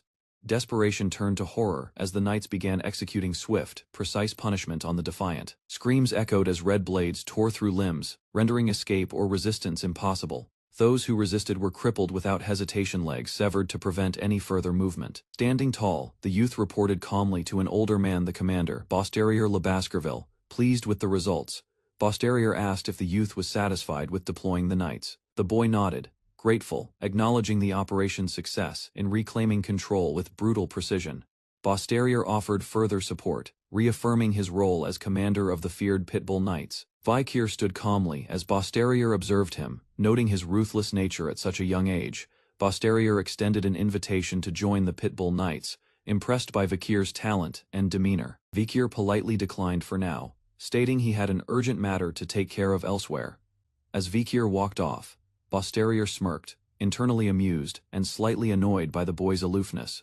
Vikier moved through quiet corridors, focused on his hidden purpose. He located a secure vault and confirmed it was where the noble's hidden wealth was stored. Vikier reflected briefly on the funding they'd received, but dismissed the thought. His real reason for coming was not gold, but something else entirely. As he uncovered a blanket, something unexpected caught his attention. From the shadows, faint groans echoed through the storeroom. Inside a small cage, a weak figure lay curled in pain and dirt. Vakir looked closer, realizing someone had been imprisoned and left barely alive. The young man crouched beside the battered elf, her body broken and chained in a dark cell. His red eyes observed the marks left by brutal torment.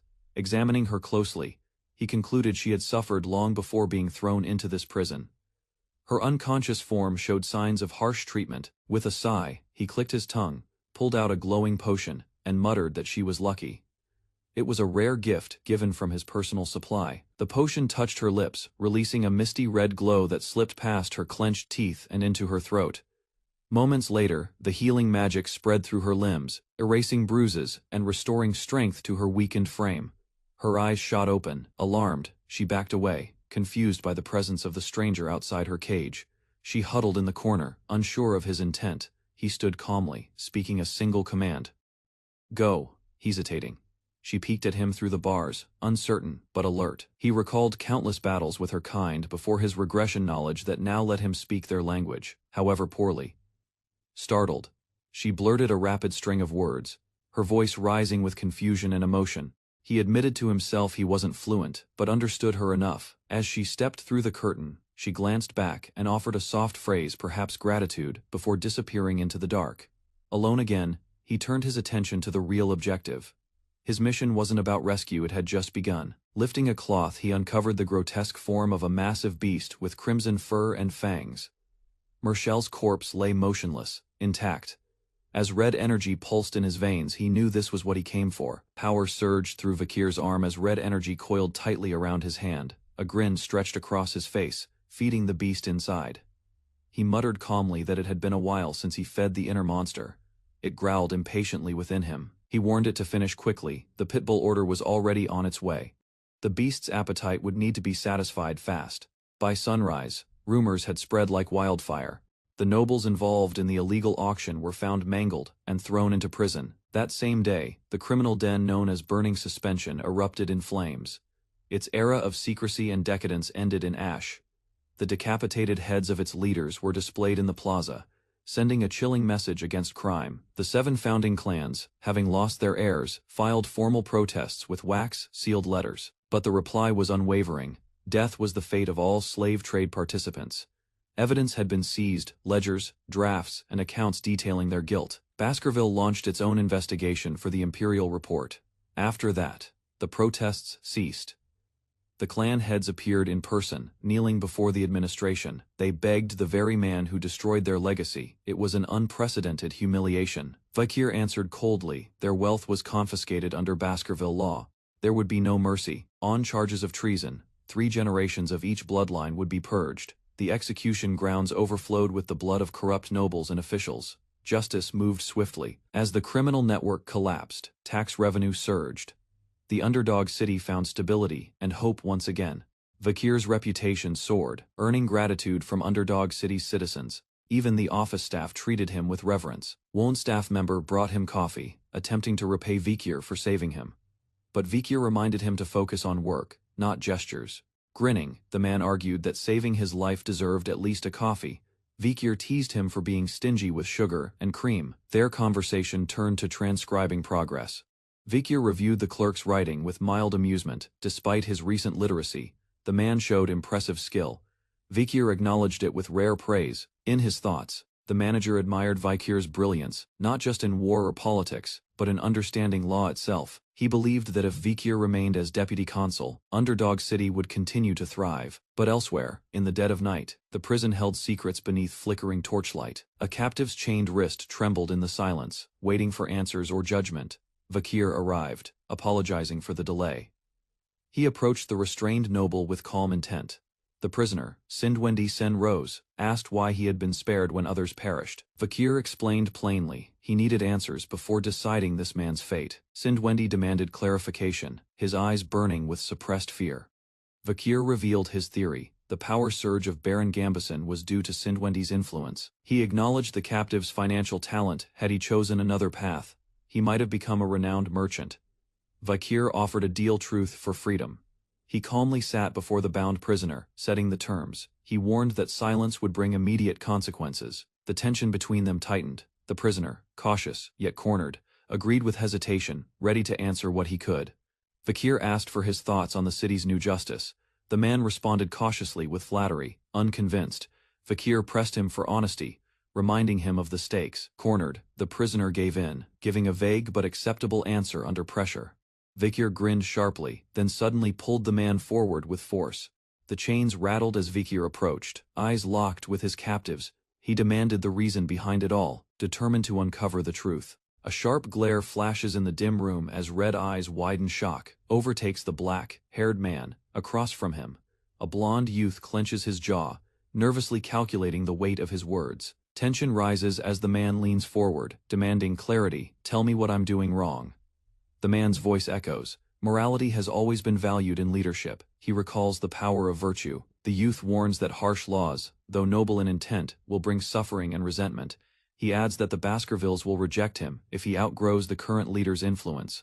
Asked what should be done, the youth suggests surrendering power to the clan leader. To avoid attention, he must retreat to an academy or distant mountain, suppressing his identity. These places shelter the gifted, making them invisible in the Empire's eyes. But the cost is heavy. The clan leader will bear the punishment in his place. Realization dawns. The youth's arms tremble. Words sting. You want the hound to kill its master. A shadow of dread looms behind him, soaked in blood and fate. The air thickens. Shock turns to steel in the boy's eyes. He accepts his role. As the hunting dog, it's the only way to escape hatred. A faint smirk from the man confirms it. The plan is in motion. The man praised the advice, comparing it to thoughts once held by someone named Nine, his tone calm and unreadable. He loosened the bonds and calmly declared the youth free, honoring his word. Still cautious, the blond boy asked if he truly meant it. The man affirmed it without hesitation, watching him walk away. Before parting, the youth turned, asking if the man knew of the Mezamadunoro clan. He spoke of their forgotten legacy, one of the founding clans of the underdog city, famed for their wealth. The 8th clan, once prosperous, had vanished after a mysterious downfall that left no trace. He recalled the youngest heir of that clan, once proud, who performed sword techniques at a celebration. Spectators were stunned. The boy had used sacred sword skills, known only to the Baskerville family. Fear spread quickly as the child's talent suggested a breach in Baskerville's secrecy. The Baskervilles responded ruthlessly, declaring the clan guilty of leaking techniques, and unleashed their hunters. The Mezamadunero were exterminated, but in truth, others had manipulated events from the shadows. The young demons of the 7 clans had stolen the sword secrets and framed the child. The man revealed a survivor, a girl smuggled out as an infant during the massacre. She had been abused simply for being beautiful, subjected to unspeakable torment. Disgusted, the youth turned away. I don't want to hear more, she said, walking off with clenched fists. The man explained that the events surrounding the Mezamadunero clan were not complete. A new figure later emerged in the city. A newly appointed deputy consul took power. He unearthed the crimes that had been buried and exposed the ones responsible. The 7 conspirators were captured, interrogated, and sentenced. They admitted their guilt before execution. The girl listened to the account of the executions. It was said that they apologized before they died. She reacted with anger and confusion. The idea of an apology, after so much suffering, unsettled her. The man clarified the apologies were meant for her, the survivor of the clan, living under a false name. She questioned the truth of the story. The mention of torture made her doubt the sincerity of their words. He responded by suggesting she confirm the truth herself.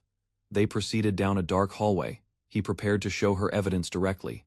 As she approached the bars of a cell, her expression changed. Something inside had caught her off guard. Inside were walls marked by blood and scratched apologies. The cell reeked of pain and desperation. She backed away, visibly shaken. The reality overwhelmed her. She could no longer speak. The man stated that despite their punishment, justice for the Mezamadunero clan was still unfinished. One final enemy remained: the Baskerville clan. The source of the original destruction had not been confronted. He acknowledged her position and reminded her that she held the right to take action. The man dismissed the question about his loyalty, implying it lacked importance in the broader plan. The girl silently accepted his reasoning. She realized the intent behind his actions and lowered her guard. She formally addressed him by name and vowed to repay the help he had provided, offering financial support. The man stood alone after she left, quietly acknowledging the value of her promise. The scene shifted to a peaceful building, contrasting the previous tension. Inside, a man greeted the deputy consul, unaware of the situation waiting behind the doors. The deputy consul sat amid lifeless bodies, calmly responding to the startled man's arrival. He jokingly suggested he may have killed them unknowingly, unsettling the visitor. They left the room, discussing the deputy consul's dangerous upbringing and recent incidents that seemed targeted. He listed multiple assassination attempts, poison, acid, sniper fire, and even being hit by a cart despite the threats. He appeared unbothered, considering whether the attention was intentional. The screen displayed his skills' high-risk combat traits from previous battles and illegal sources. Thanks to enhancements from past items, even skilled assassins failed to injure him. Still, the frequency of attacks pushed him to investigate the matter more seriously. His attention shifted outside. He spotted a carriage marked with the Baskerville crest, indicating their arrival. The two men observed the arriving carriage, identifying its origin as one of the main families. The door opened slowly, causing sudden tension. One man recognized the figure stepping out, his expression shifting to shock. Vakir and his companion stood before the estate, pausing as a carriage arrived in silence. A composed figure stepped out, an elder butler in pristine attire, carrying quiet authority, with a respectful tone. The butler greeted Vakir, acknowledging his improved condition. The elder praised Vakir's journey since leaving the main house. Vakir responded with humility. Narration revealed the man's identity, John Barrymore, head butler of the Baskervilles for 4 generations. The companion stood in awe, stunned to meet the legendary role model for all servants. John announced the patriarch's command. Vakir must return to the main residence. A vision of Hugo, cold and sharp, aide, appeared in Vakir's mind. The name stirred surprise in the companion, but Vakir remained calm. Vakir's success was documented, praised by all classes, admired beyond his clan's image. His deeds challenged the stereotype of the Baskervilles as mere warriors. Before Hugo, he stood formally, praised as a son who fulfilled his role. Hugo declared his next step. Vakir would enter the elite Colosio Academy. Unshaken, Vakir accepted the order. This was expected. Colosio awaited an institution of nobles, where only the strongest would rise. Vakir saw his assignment to Colosio as the perfect chance to grow stronger without Hugo's interference. When asked about companions, he suggested 3 siblings more, as training tools than allies. With that, Hugo approved their inclusion and reminded Vakir of a plan he devised at age 8. That childhood strategy involved using the Morg family to eliminate barbarian threats under joint training. Hugo confirmed its success, his expression showing pride in Vakir's tactical mind. Vakir, surprised, learned the Morgs now proposed a formal raid, seemingly in goodwill. Hugo assigned Vakir one more task: inspect territories before entering the academy. It would test whether his reforms were followed. Vakir accepted the mission with discipline. He departed through the gates, silently watched by those he left behind. The deputy consul shouted farewells as Vakir rode off with a small escort. He knew his farewell with Chihuahua, the secretary, would be permanent. With calm authority, he ordered his hidden guard to reveal themselves. Shadows moved through the trees as masked escorts emerged from hiding. Vakir apologized for the delay, then refocused on reaching the fortress. Staffordshire assured him the path was secure and mentioned the Count's persistent interest in him. Among the escort group, one presence unsettled Vakir, a man cloaked in silence and menace. They arrived at the jagged barren land, once lent to the Morg family. Vakir observed signs of order, no visible breaches of law or unrest in the region. While the inspection was the official reason, Vakir knew their real mission was to suppress barbarians. The Morgs had deployed a large force, delegates, parliament members, and mages. In contrast, Baskerville's smaller group stayed hidden, awaiting the order beyond the mountain ridge. Vakir reflected on Hugo's advice. It was time to understand the barbarian lifestyle firsthand. Among the dead trees, eerie skeletal remains loomed beneath the blood-red sky. The remains bore signs of magic. Someone had deliberately left a brutal message. It was likely the Morg's warning to the barbarians, violent and effective. Vakir's thoughts drifted to a familiar mage, someone capable of such power. As silhouettes appeared in the distance, his companion called out to the unknown group. 3 girls blocked their path, declaring no one could pass without permission. Vakir recognized them immediately, the triplets of the Morg family. They were known as the Morgs, 3 Flowers, Hysis, Middlesis, and Losis. Vakir recognized the Morg triplets, infamous for their madness when together. He introduced himself as part of the Baskerville envoy, requesting inspection and gate access. The triplets refused, stating they'd wait for higher authority, provoking Vakir's irritation. Vikir questioned their authority to block his entry, standing firm on his family's laws. He declared the law had been altered. He now had the power to expel tenants. With steely eyes, he gave a final warning. Open the gates. Startled, the triplets hesitated, but their pride pushed them to retaliate. They mocked Vikir, conjuring a swirling burst of powerful magic.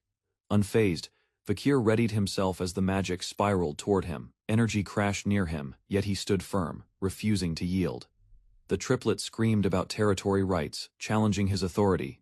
Vikir calmly noted diplomacy had failed. Battle was inevitable. The masked elite soldiers behind him reacted to the tension. As the triplets shouted, blaming everyone, cloaked figures emerged declaring, "Not us." From the shadows, a blonde warrior stepped forward, drawing Vikir's focused gaze. 3 cloaked figures stepped forward, surrounding Vikir as tension grew at the front lines. They declared loyalty, shouting slogans, creating chaos with their dramatic devotion. Vikir stood expressionless, internal irritation mounting as their behavior escalated into disorder. Vikir stands alert as a group of cold-eyed youths approaches, each clad in the same elite uniform. Their expressions are unreadable, yet intense. The leader of the group steps forward, offering Vikir thanks for recommending them to the academy, but his tone carries unsettling confidence. Vikir remains calm, silently reflecting that these were just training partners he used, like sandbags, never expecting loyalty. In the future timeline, Vikir remembers. The triplets grew into ruthless killers, feared for their obedience rather than intellect. Though they lacked independent judgment, they executed orders flawlessly, making them useful tools in war. Determined to guide them properly this time, Vikir places cautious trust in the brothers, even as others mock them. The mockery escalates when a trio of red-haired cadets taunt the brothers, calling them fools. Without hesitation, the blonde brothers strike back verbally, refusing to bow. Vikir observes quietly, recalling that these red-haired siblings were once powerful mages of elemental nature. The red-haired Morg triplets activate their magic. Water, earth, and nature erupt around them. Together, their combined spell overwhelms the battlefield with vines and pressure. Known as the 3 Flowers of Morg, their coordination created near impenetrable barriers. Unfazed, one of Vikir's allies scoffs, preparing to counter the magic with a deadly sword technique. With precision, he unleashes the Baskerville First technique, slashing through the conjured vines. Onlookers are stunned as the perfect execution cuts cleanly through the obstacle, a clear sign of elite training. The blonde brothers unleash synchronized strikes using the Baskerville First technique, their red aura slicing through the dense air. Despite their effort, the Morg triplets remain elevated, shielded by magical vines as they look down with smug confidence. The brothers tighten their formation, their eyes burning with renewed rage and determination, from a distance. 2 observers casually watch the clash unfold, amused by the contrast between magic and swordsmanship. A magical diagram radiates energy, illustrating the timeless struggle and balance between spellcasters and warriors. The battlefield turns chaotic as both factions collide, revealing their raw potential in a violent display of talent. Vikir comments dryly on the duel, unimpressed, while his companion reminds him that he has already surpassed them. Privately, Vikir expresses disdain, calling it a waste of time as he contemplates more pressing duties. Suddenly, a new presence steps forward, her territory challenged, igniting the air with fiery pressure. One of the blonde brothers lunges at a red-haired opponent, shouting triumphantly as he closes in. Just as he reaches his target, a vortex of flames erupts, catching both sides in its searing radius. An explosive burst engulfs the ground, sending shockwaves across the battlefield and halting all movement. As the smoke clears, Vikir and his ally watch with concern, unsure if anyone survived the blast. Cries erupt from the singed combatants. Both sides accuse each other, confused by the sudden appearance of fire magic. Shaken and near tears, the Morg triplets tremble, realizing they barely escaped death, their pride scorched by fear. A red-haired woman descends with blazing fire in hand, her presence halting all movement on the field. Vikir turns to investigate the disturbance, catching sight of her powerful entrance. She steps forward, calm but firm, declaring that any disruption in her territory will not be tolerated. The Morg triplets scramble to explain, shifting blame for starting the fight. She glares, correcting their informal tone and reminding them of her authority. In fear, the girls apologize frantically, as sharp wooden spikes rise threateningly behind them. The woman notices something unexpected and narrows her eyes in recognition. Her gaze sharpens, as Vikir approaches on horseback, his presence unmistakable. She greets him formally, acknowledging that it has been 7 years since they last met. Vikir responds with cool politeness, noting her maturity and striking change in appearance. He reflects that, in his past life, Camus Morgue was famously admired by noblemen and trailed by scandal.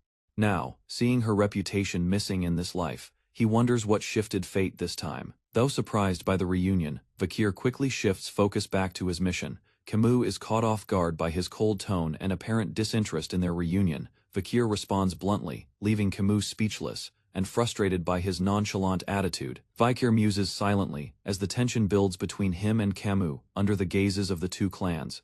He calmly dismisses the moment with a critical remark, showing no emotional reaction to Camus' outburst. Camus, offended by his disinterest, fires back emotionally, declaring herself his future wife.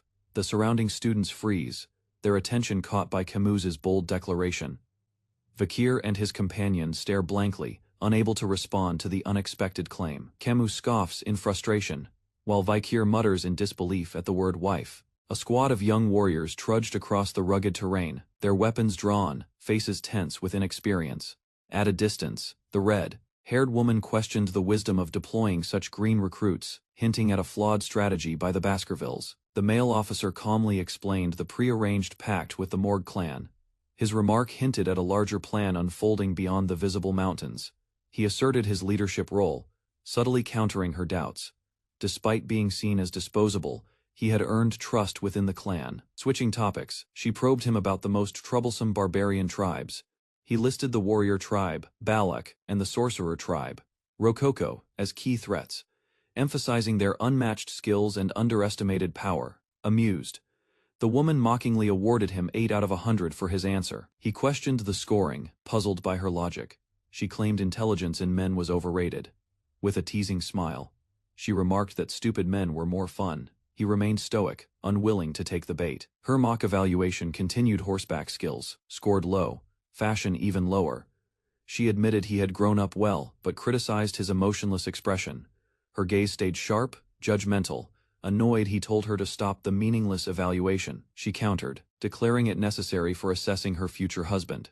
He reacted with disbelief, asking why he was labeled her husband. She cited a test he passed years ago. Memories surfaced of a bizarre trial surviving with a pot on his head. That absurd challenge had somehow earned her family's approval. Furious about the ridiculous tradition, she ranted while fire flared behind her. Despite the theatrics, he silently acknowledged one truth: she was a powerful fire mage. She suddenly declared her intent to erase the memory of an event she regretted, determined to rewrite what had been done. Blushing and flustered, she exploded in frustration, claiming her memory was flawless, and nothing ever escaped her. A strange object flew from her hand in anger, nearly striking him. He was left confused, wondering what had just hit him. The item triggered a memory, a ragged, dirt-covered piece of clothing from their past encounter. He held it up in disbelief as she looked away awkwardly, clearly embarrassed by its condition. Still holding it, he questioned whether she had even washed it before returning it. Her silence confirmed his suspicion. The group advanced, learning that barbarians had attacked a ruby mine and were capturing slaves or seizing crops. She explained they were likely relocating the captives for trade, revealing a brutal and organized strategy. Arriving at a massive wall built by earth and iron mages, she proudly acknowledged the Morgue clan's strength. She admired the infused arrows from the Balak tribe, which pierced even thick defenses with unnatural force. Her uncle had nearly died from such an arrow, saved only by luck while his magic shield failed. They discussed the identity of a deadly archer believed to be female, whose skills rivaled any known warrior. A sudden shout alerted them. A scout had urgent news and raced toward the fortress command. The news shocked them. Their search party had been captured by barbarians, sparking immediate alarm. As the flag flew above the enemy camp, a powerful barbarian knelt inside a captive, or a threat. They confirmed the captive belonged to the Rococo sorcerer tribe. Despite interrogation, he remained completely silent and resistant. Attempts to use psychic magic failed. His mind was shielded by powerful sorcery. No one could read his thoughts. Confronted directly, the prisoner offered no answers. His silence frustrated the team, as they questioned him about the kidnapped victims. One of the victims, Rose, a Morgue family member, was identified. Her fate became the focus of questioning. The prisoner responded in a foreign tongue, his words cryptic. No one present could understand him. The vice head demanded a translator, but none were available. A young man hesitantly offered limited knowledge of the Rococo language. He began speaking to the prisoner, using only basic vocabulary, attempting to inquire about Rose's whereabouts. The captive growled an unsettling reply, his tone dark and eyes glowing with malevolence. A silent moment passed before the young man translated his grim message. Rose was dead. The woman's fury ignited. Her eyes narrowed as she declared herself acting authority in the absence of the senator. With rage blazing, she assumed command and called for justice, ready to pronounce judgment herself. Her expression hardened with fire. She declared the verdict with unwavering resolve, immediate execution. Fire engulfed the prisoner as the sentence was carried out on the spot, without hesitation. His screams echoed, but there was no mercy. The flames consumed everything. Shah stood calmly amidst the inferno, declaring that he was free to scream as much as he liked. It changed nothing. Shah stared into the flames, her words burning with wrath. After the war, the barbarian tongue would vanish into hell. Nearby captives flinched at her fury. Fear etched across their faces as fire illuminated the chamber. Without a glance back, she turned coldly. "Let's go," she ordered, and the team followed in heavy silence. From behind the curtain, the boy watched her quietly, noting the change in her composure. She muttered a name, Hike, and stood still beneath the blood. Red sky, grief surfacing at last. The boy whispered that despite her strength, she was only 15. She had lost someone precious. She admitted the girl was like a sister, innocent and out of place in a brutal world. Holding back emotion, she claimed the girl likely passed peacefully, trying to comfort herself. But her trembling voice betrayed the truth. The memory of the prisoner's words haunted her. "We ate her." Her mouth quivered as she tried to stay strong, suppressing her rising sobs. Tears streamed down her face, pain overwhelming her composure. He stood close, apologizing gently. He couldn't protect the girl she cherished. As the boy reached out, her sobs deepened. She collapsed to the ground, wailing uncontrollably in grief and rage. Her cries echoed across the war. Torn land, raw and unfiltered, a scream that pierced the skies. The fortress gates loomed beneath a blood-red sky. The girl knelt on the ground, overwhelmed by the weight of recent loss, while the man stood beside her in silence. Rising slowly, she clenched her trembling fist, forcing back emotion. Her eyes locked onto the horizon, where purpose began to replace pain. The man spoke with cold logic, suggesting sympathy would have been fatal. She steadied her breath, realizing mourning was a luxury she couldn't afford. He offered his hand. She glanced up, hesitant but resolute. No words were exchanged, only mutual resolve. Their hands clasped. It was not a gesture of comfort, but an agreement to act. Sudden clangs echoed in the distance. The enemy approached. Her time for revenge had come. From the woods, a figure advanced silently. Sunlight danced across white fur. A warrior rode atop the beast, blade pulsing with power. Their charge was swift. Eyes focused, the attacker prepared to strike with no hesitation. The warrior launched from the mount, light exploding around him. Guards watched helplessly as the energy beam cut through the fortress walls. Stone shattered as the intruder crashed through defenses. He stormed the courtyard, leading the assault with precision. Soldiers fell quickly, overwhelmed by wolf and blade. The man arrived behind the chaos, questioning if he was too early. A glowing rope flew through the air, charged with energy. It looped with precision, targeting its mark. The ambush was well timed. Several attackers sprang from the shadows, casting ropes from all directions. The young warrior stood surrounded, lightning coursing along his body, caught mid-step.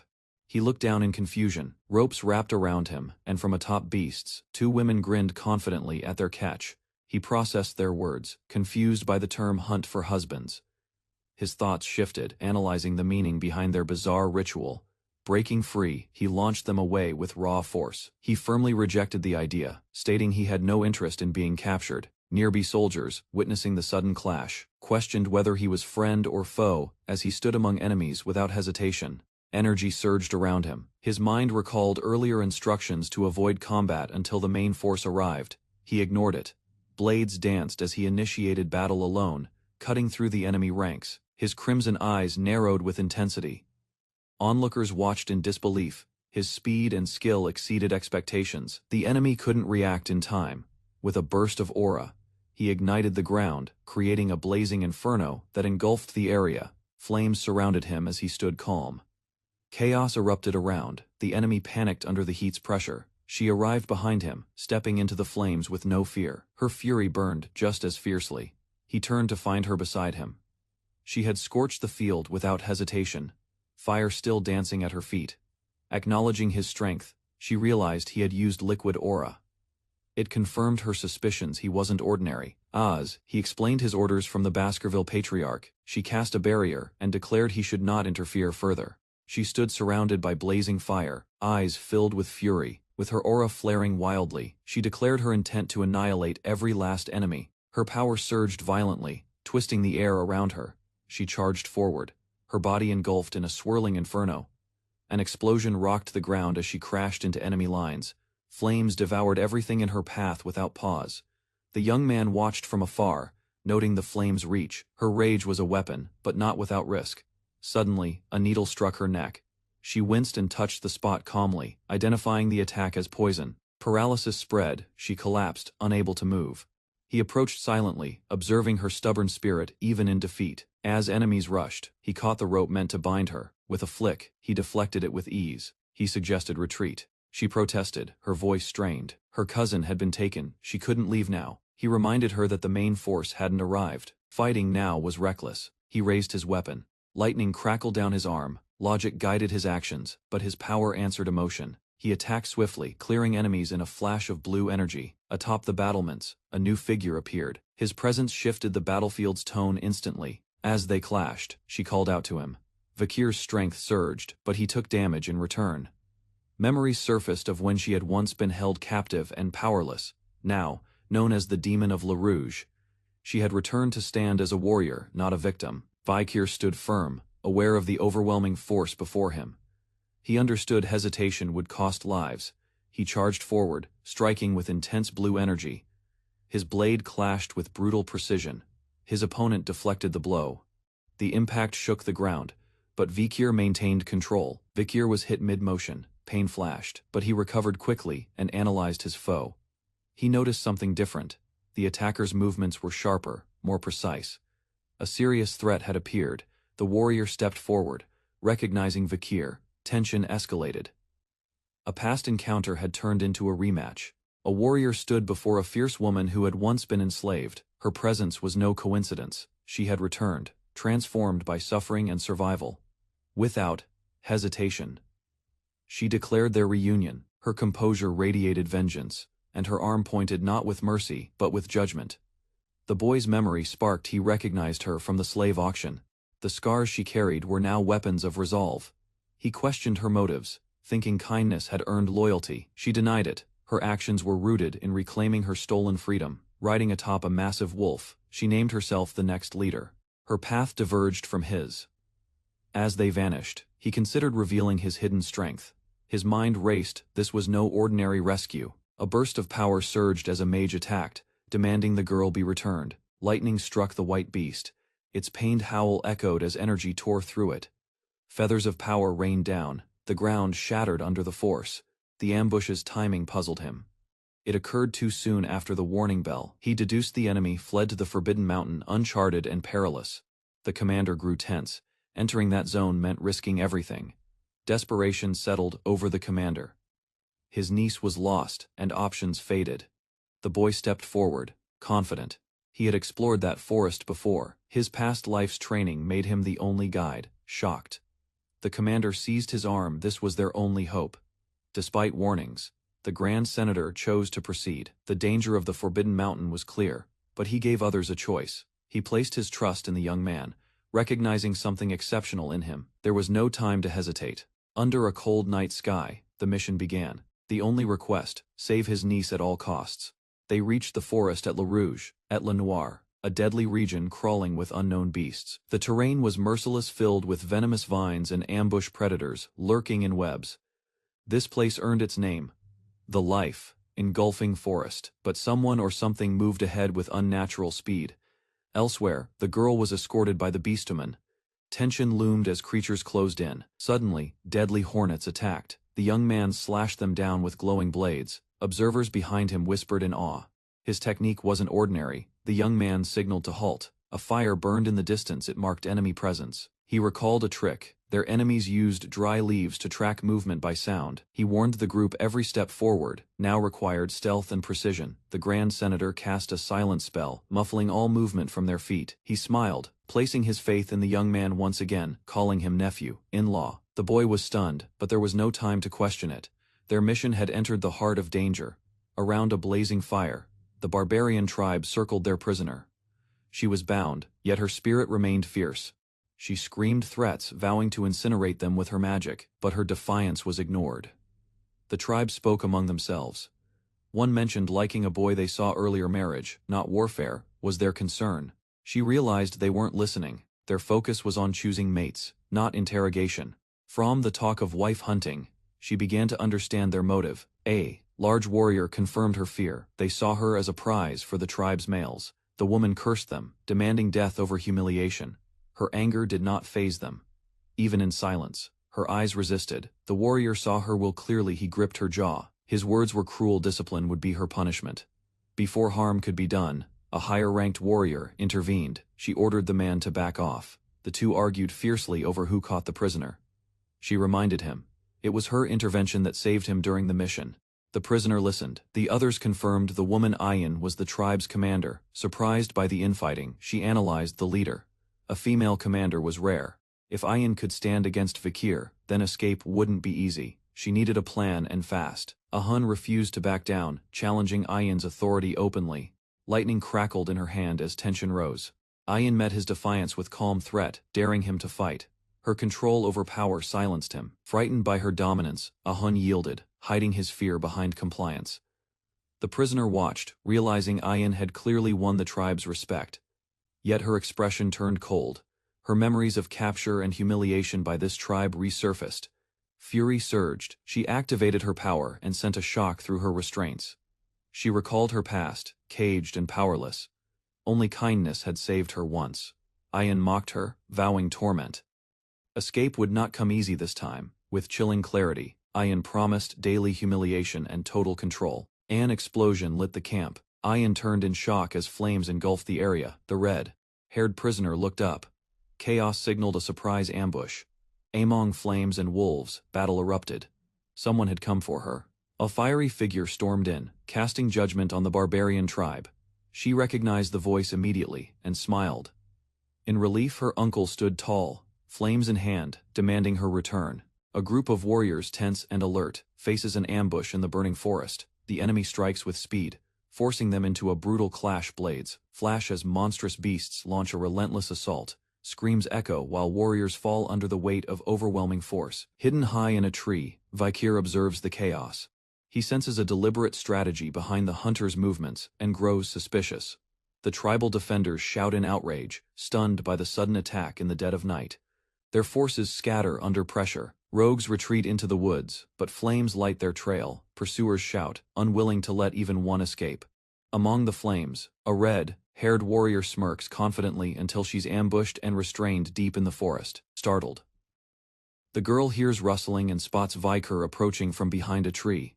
He signals silence and quickly cuts the ropes binding her hands. The girl teases him, but he remains focused, reminding her this isn't the time to talk. A tall tribal warrior blocks their escape, recognizing Vakir by his knife skills and determination. She praises his endurance, strength, and resolve, qualities few possess in such darkness. Smiling, she declares his trial complete. Her words surprise him. Confused, Vakir processes her approval. He wasn't aware he was being tested. He struggles to suppress his combat instincts while recalling no past memory of this woman. Her intense gaze confirms it. She is the legendary Balak archer, Night Fox. Vakir analyzes the girl's unusual energy, suspecting a deeper connection to the Night Fox bloodline. He remains cautious as the forest stirs. As tension rises, a strange power activates between them, causing a magical pulse to surge from their arms in unison. The nearby elf warrior reacts in shock, his secret exposed. Vakir's sudden move has revealed more than anyone expected. Vakir lifts the girl and prepares to escape.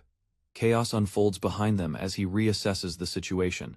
She agrees to cooperate. Her thoughts linger on his odd behavior, his language too formal, his mind clouded. The tribal warrior expresses quiet disappointment, hoping the boy would have submitted without resistance. Blue energy erupts as Vakir and his opponent clash. weapons sparking with force. The girl stumbles as the shockwave knocks her back. The warrior prepares another strike. The opponent channels deadly magic. Eyes locked on the girl. Her intentions grow dangerous. A piercing blue column tears through the forest as the attack detonates. The forest is illuminated in blinding light. Vikir shields the girl from the blast. The danger closes in quickly. Amid the blast, the girl realizes something deeper stirring between them. The fight shifts from battle to survival. Her blade trembles, then falls. Behind her, a powerful presence arrives with a frozen defense. The girl's uncle breaks through the trees, sealing the enemy's path with an ice wall. Recognizing the poison's grip on Vikir, the uncle moves quickly, activating a magic cure to neutralize the threat. Despite the uncle's efforts, the poison's effects linger. He suggests visiting the Divine Quo Vadi's cathedral to fully purge it. Before he can react, the girl pulls away and runs toward Vikir without hesitation. She throws her arms around him, grateful for his rescue. The uncle watches, stunned by her impulsive move. The girl scolds her uncle for arriving late. She expresses frustration with his delay during the crisis. Suddenly, a whip slices through the air. Vikir's head shifts instinctively as it closes in fast.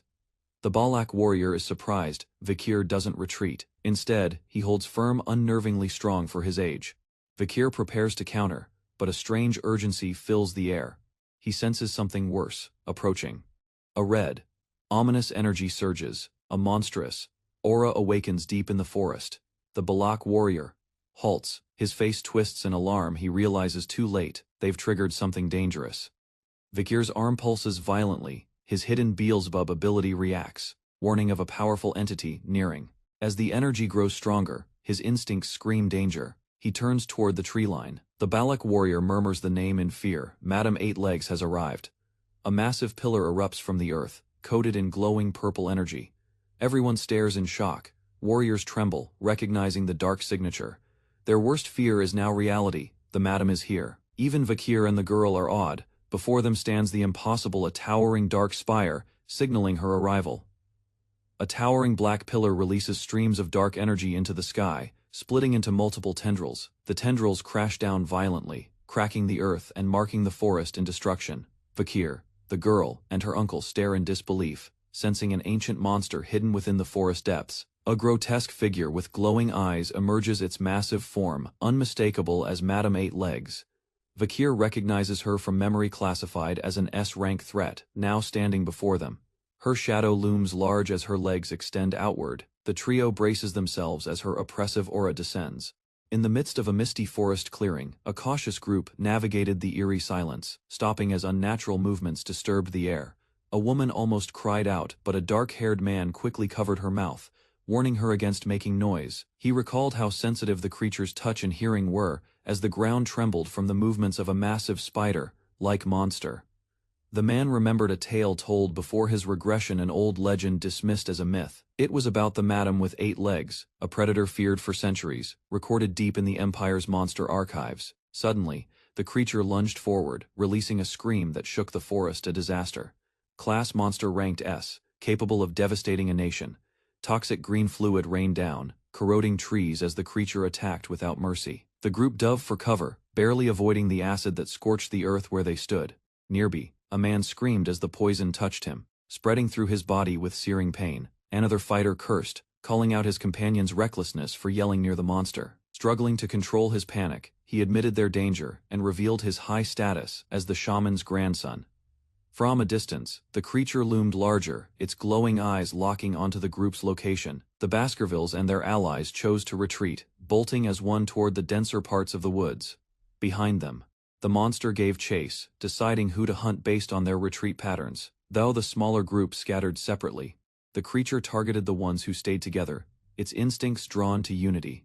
The massive arachnid charged forward, ignoring the scattered escapees, its focus locked onto the group huddled together. As panic set in, a young mage stepped forward, summoning fire, magic and hurling it toward the beast, hoping to exploit its weakness. The fireball soared through the air and struck the creature, exploding in a bright, fiery blast across the forest floor. Seeing the impact, the mage celebrated prematurely, thinking the flames had succeeded in wounding the monster. Without warning, a massive leg slammed down, sweeping through the air with crushing force, catching him mid-celebration. The mage's body flew and hit the ground hard, blood trailing from his face as he lay dazed and trembling. Despite the blast, the spider emerged unscathed, towering in the distance as it pressed forward. The group stood in horror, the monster's resistance shaking their confidence in any remaining plan. One figure, silent and observant, stepped forward with resolve as the others prepared to flee again. A warrior questioned the young man's decision to stay, confused by his sudden halt amid retreat. He explained the grim truth: unless someone restrained the creature's legs, the entire group would be wiped out. Although others offered, he dismissed them, noting only one among them had the ability to succeed under the current conditions. Vakir declared it would be him, stepping out alone, weapon in hand and eyes firm with determination. The woman stared, stunned, as the elder turned to her and urged her to follow Vakir's lead. As Vakir moved ahead, the elder shouted for the others to flee, demanding they honor the sacrifice about to be made. Cries called Vakir to turn back, but he remained silent, hand gripping his sword's hilt with steady control. He calmly exhaled, drawing his weapon as his mind dismissed concern for Baskerville's fate. Realizing the enemy's unchecked growth, he concluded that the Allied forces would not survive without a change in plan. To him, this moment was not only survival, it was an opportunity to master his curse and surpass his limits. He envisioned wielding the monstrous power within him, enough to challenge even Hugo, and one day return on his own terms. As the mutated blade erupted with red energy, Vakir charged toward the giant spider with unwavering resolve. He recalled his internal injuries, the unstable energy, and how long he had delayed confronting it directly. But now, every ounce of his strength was being poured into this single confrontation. Leaping forward, his body surged with power, launching him high into the air in a streak of red light. He landed and stood firm as the towering beast shrieked in rage, preparing to strike. Vakir's stance tightened, the glowing blade pulsed in his grip, collecting power with a red flare. Then, with one swift motion, he raised the weapon and unleashed its energy directly at the creature. A blinding flash tore through the battlefield, red lightning spearing the air and slamming into the spider's body. Vakir's eyes locked with the monster's, as the shockwave rippled outward, tearing through web and armor.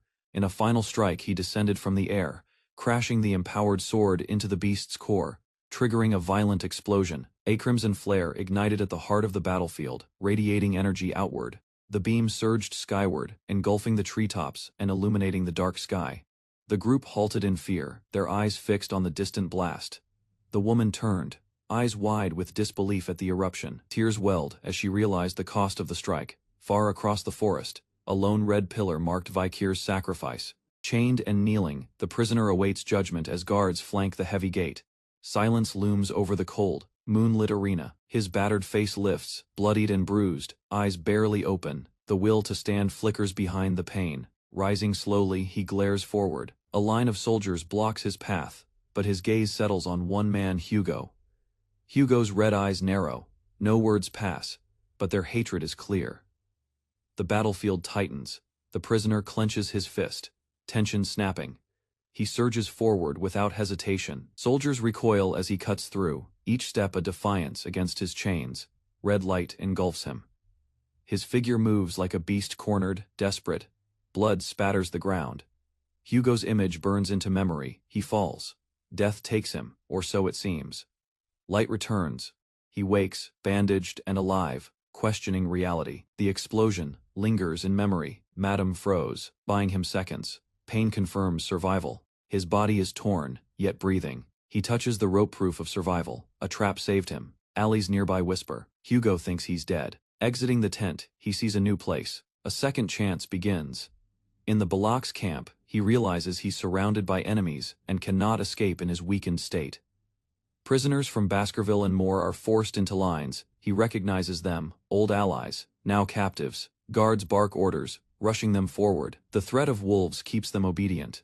He wonders why he wasn't executed. His legs move reluctantly as a voice calls him forward. A man with long hair confronts him, asking if he knows the Balak tongue. He nods cautiously, recognizing the man from his past. His thoughts race. How was he identified so easily? Another warrior mocks him, calling him the commander's pet dog. Fury builds behind his silent glare. The insult burns deeper than the wounds. Chains seem to tighten around his memory and pride. He clenches his teeth, swearing revenge, even as laughter surrounds him. Rage flares in his eyes, stunning the man. A memory stirs dark power beneath control.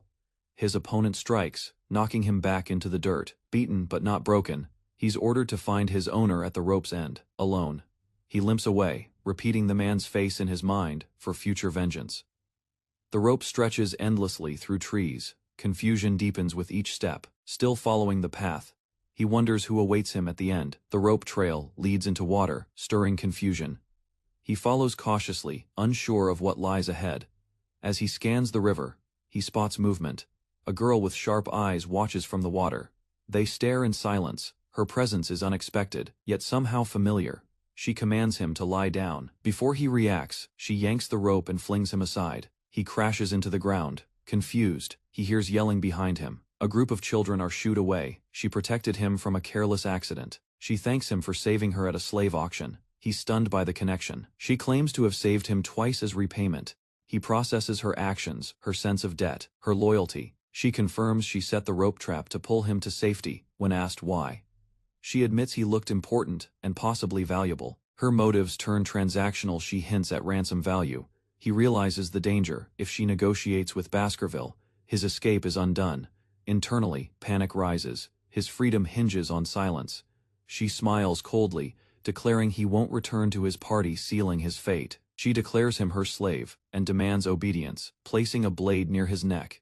He remains silent, hiding his anger behind calm eyes.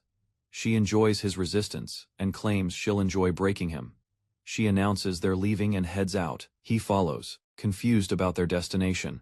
She leads him toward the matriarch's village, where a tribal gathering awaits. Bakir and the tribal woman walk through a quiet forest path, sunlight filtering between trees. Their bodies bear signs of recent battle. The village they enter is vibrant.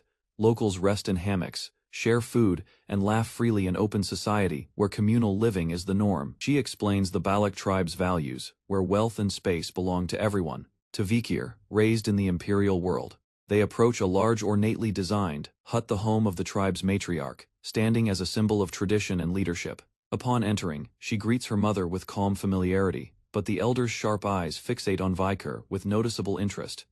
The matriarch recognizes him immediately, revealing that he's the same boy often mentioned in her daughter's stories. Vikir realizes the woman guiding him is the matriarch's daughter, an elite warrior of the tribe known as the Night Fox. He recalls her from tales of conflict. She was the fierce Balak fighter who left a lasting scar on Hugo, his old comrade. It dawns on him that her presence alone was the reason Le Rouge and Le Noir's regions were inaccessible to him in the past. His thoughts shift to the past. He wonders how his former self, lacking power and clarity, every combat scenario, ambush, assassination, even retreat would have ended in failure. Now, face to face with her, the odds still feel grim. A confrontation then would have meant certain death. She calmly admits his chances would have been just 20%, referring not to victory but his odds of survival. She studies his face closely. Suspicion grows. Could he share blood with Hugo? Her instincts seem unnervingly precise. While others dismiss him as broken, her daughter insists he holds value. Yet, the matriarch warns, overconfidence in unfamiliar lands may cost him dearly. The matriarch coldly evaluates Vikir's condition. Despite his injuries, she implies that his value may lie in his ability to reproduce, not survive. Embarrassed, her daughter abruptly interrupts, claiming she only wants him as a support slave for hunting. From the floor, Vikir listens silently as ownership over his fate is discussed. The matriarch allows it, placing the responsibility squarely on her daughter's hands. The matriarch's amused glance lingers, sensing more behind her daughter's words than stated. Silence hangs in the air. Vikir is later seen alone, contemplating his uncertain place in this tribe. No chains bind him, yet freedom feels distant. On a walk, the woman questions his name. Vikir hesitates, but answers, challenging the norms of their dynamic. She introduces herself as Ayan, hesitantly. Vikir, undeterred, repeats her name, testing the limits of her authority. Flustered, Ayan tries to reassert control and delivers his first task, building a house from nothing. With a sharp command, she points to the ground. This structure will be his new home and her test of dominance. Internally, Ayan scoffs. She believes no imperial man could craft shelter, especially one so damaged. But Vikir calmly considers the challenge, recognizing it as a battle of control disguised as labor. He smiles faintly, already thinking through materials and methods. Her command wasn't punishment, it was opportunity. Ayan returns later, expecting failure, only to freeze in disbelief at the sight before her. Vakir stands beside a fully built, stable tent, without fanfare. He informs her the work is done. She stares at the result, shocked by his precision. Despite his injuries, he exceeded expectations with quiet efficiency. As Ayan reflects on the situation, she realizes the supplies she brought might now be unnecessary due to Vakir's resourcefulness. Meanwhile, Vakir quietly acknowledges how long it's been since he had to rely on forgotten survival skills from his past life. He recalls how swordsmen failed during times of collapse, and only those with practical survival knowledge managed to endure. Ayan inspects the shelter and is surprised even the drainage system is perfectly constructed. When Vakir mentions the matriarch's tent being structurally weak, Ayan freezes in disbelief. He outlines detailed plans to fix the structural flaw, and Ayan, flustered, agrees, hastily impressed but overwhelmed. Together, they begin repairs, mixing clay and building a reinforced foundation. Later they present the improved structure to the matriarch, who inspects the modifications silently. The matriarch steps inside and is clearly stunned by the transformation, pausing before speaking. She touches the repaired pillar and notes how the leak issue is finally resolved, thanks to Vakir's foresight. Recognizing his value, she praises his efforts and calls him a rare, useful male. She instructs him to handle similar maintenance tasks throughout the tribe, an unspoken promotion from slave to essential laborer. While gathering water, Ayan questions Vakir's loyalty, asking if he wants to officially join the tribe. Vakir dismisses the question, stating the work isn't exhausting to him. To him, this peaceful life is far better than the chaos of the Baskerville house, or the cruelty of the underdog city. The tribal warrior comments on Vakir's disciplined behavior, noting he carries himself unlike most slaves. Despite the burdensome tasks, Vakir dismisses the hardships, showing no signs of complaint as he continues working. The warrior offers help and guidance to ease his transition into tribal life, even suggesting that freedom is possible through effort. Vakir is told his next task: join a hunt and capture a large prey to support the village's food supply. A ceremonial totem stands as a reminder of the tribe's struggle to find sufficient game. The scarcity of meat affects the tribe's children most, making this hunt a critical mission. The girl explains that capturing large prey could earn Vakir a change in social status. She tests his strength, gauging his ability to carry weight and join the expedition. With authority, she reminds him he's under the command of the tribe's hunting leader. Vakir agrees silently, and the two prepare to depart the next morning. He reacts awkwardly to her movement, causing momentary misunderstanding between them. Embarrassed, she strikes him in anger, revealing emotional tension masked by sarcasm. A hand wrapped in cloth slowly dipped into a large, sealed jar, disturbing the ancient dust settled within. As the hand pulled out, it grasped a decayed mask, black soot trailing from it, like smoke rising from cursed relics. A human, the shaman of the Balak tribe, called forth the hunters and declared the start of the hazing ceremony with an eerie grin among the hunters. It was said that guilt followed every kill, so they wore charcoal to mask their faces from the god of death. Even this warrior tribe had a shaman, though many doubted his powers and saw his blessings as unreliable. Still, they humored his rituals when tradition demanded, allowing the shaman to assert his role during important occasions. A young hunter questioned if the shaman's position held any real meaning, sensing this tribe resembled others more than expected.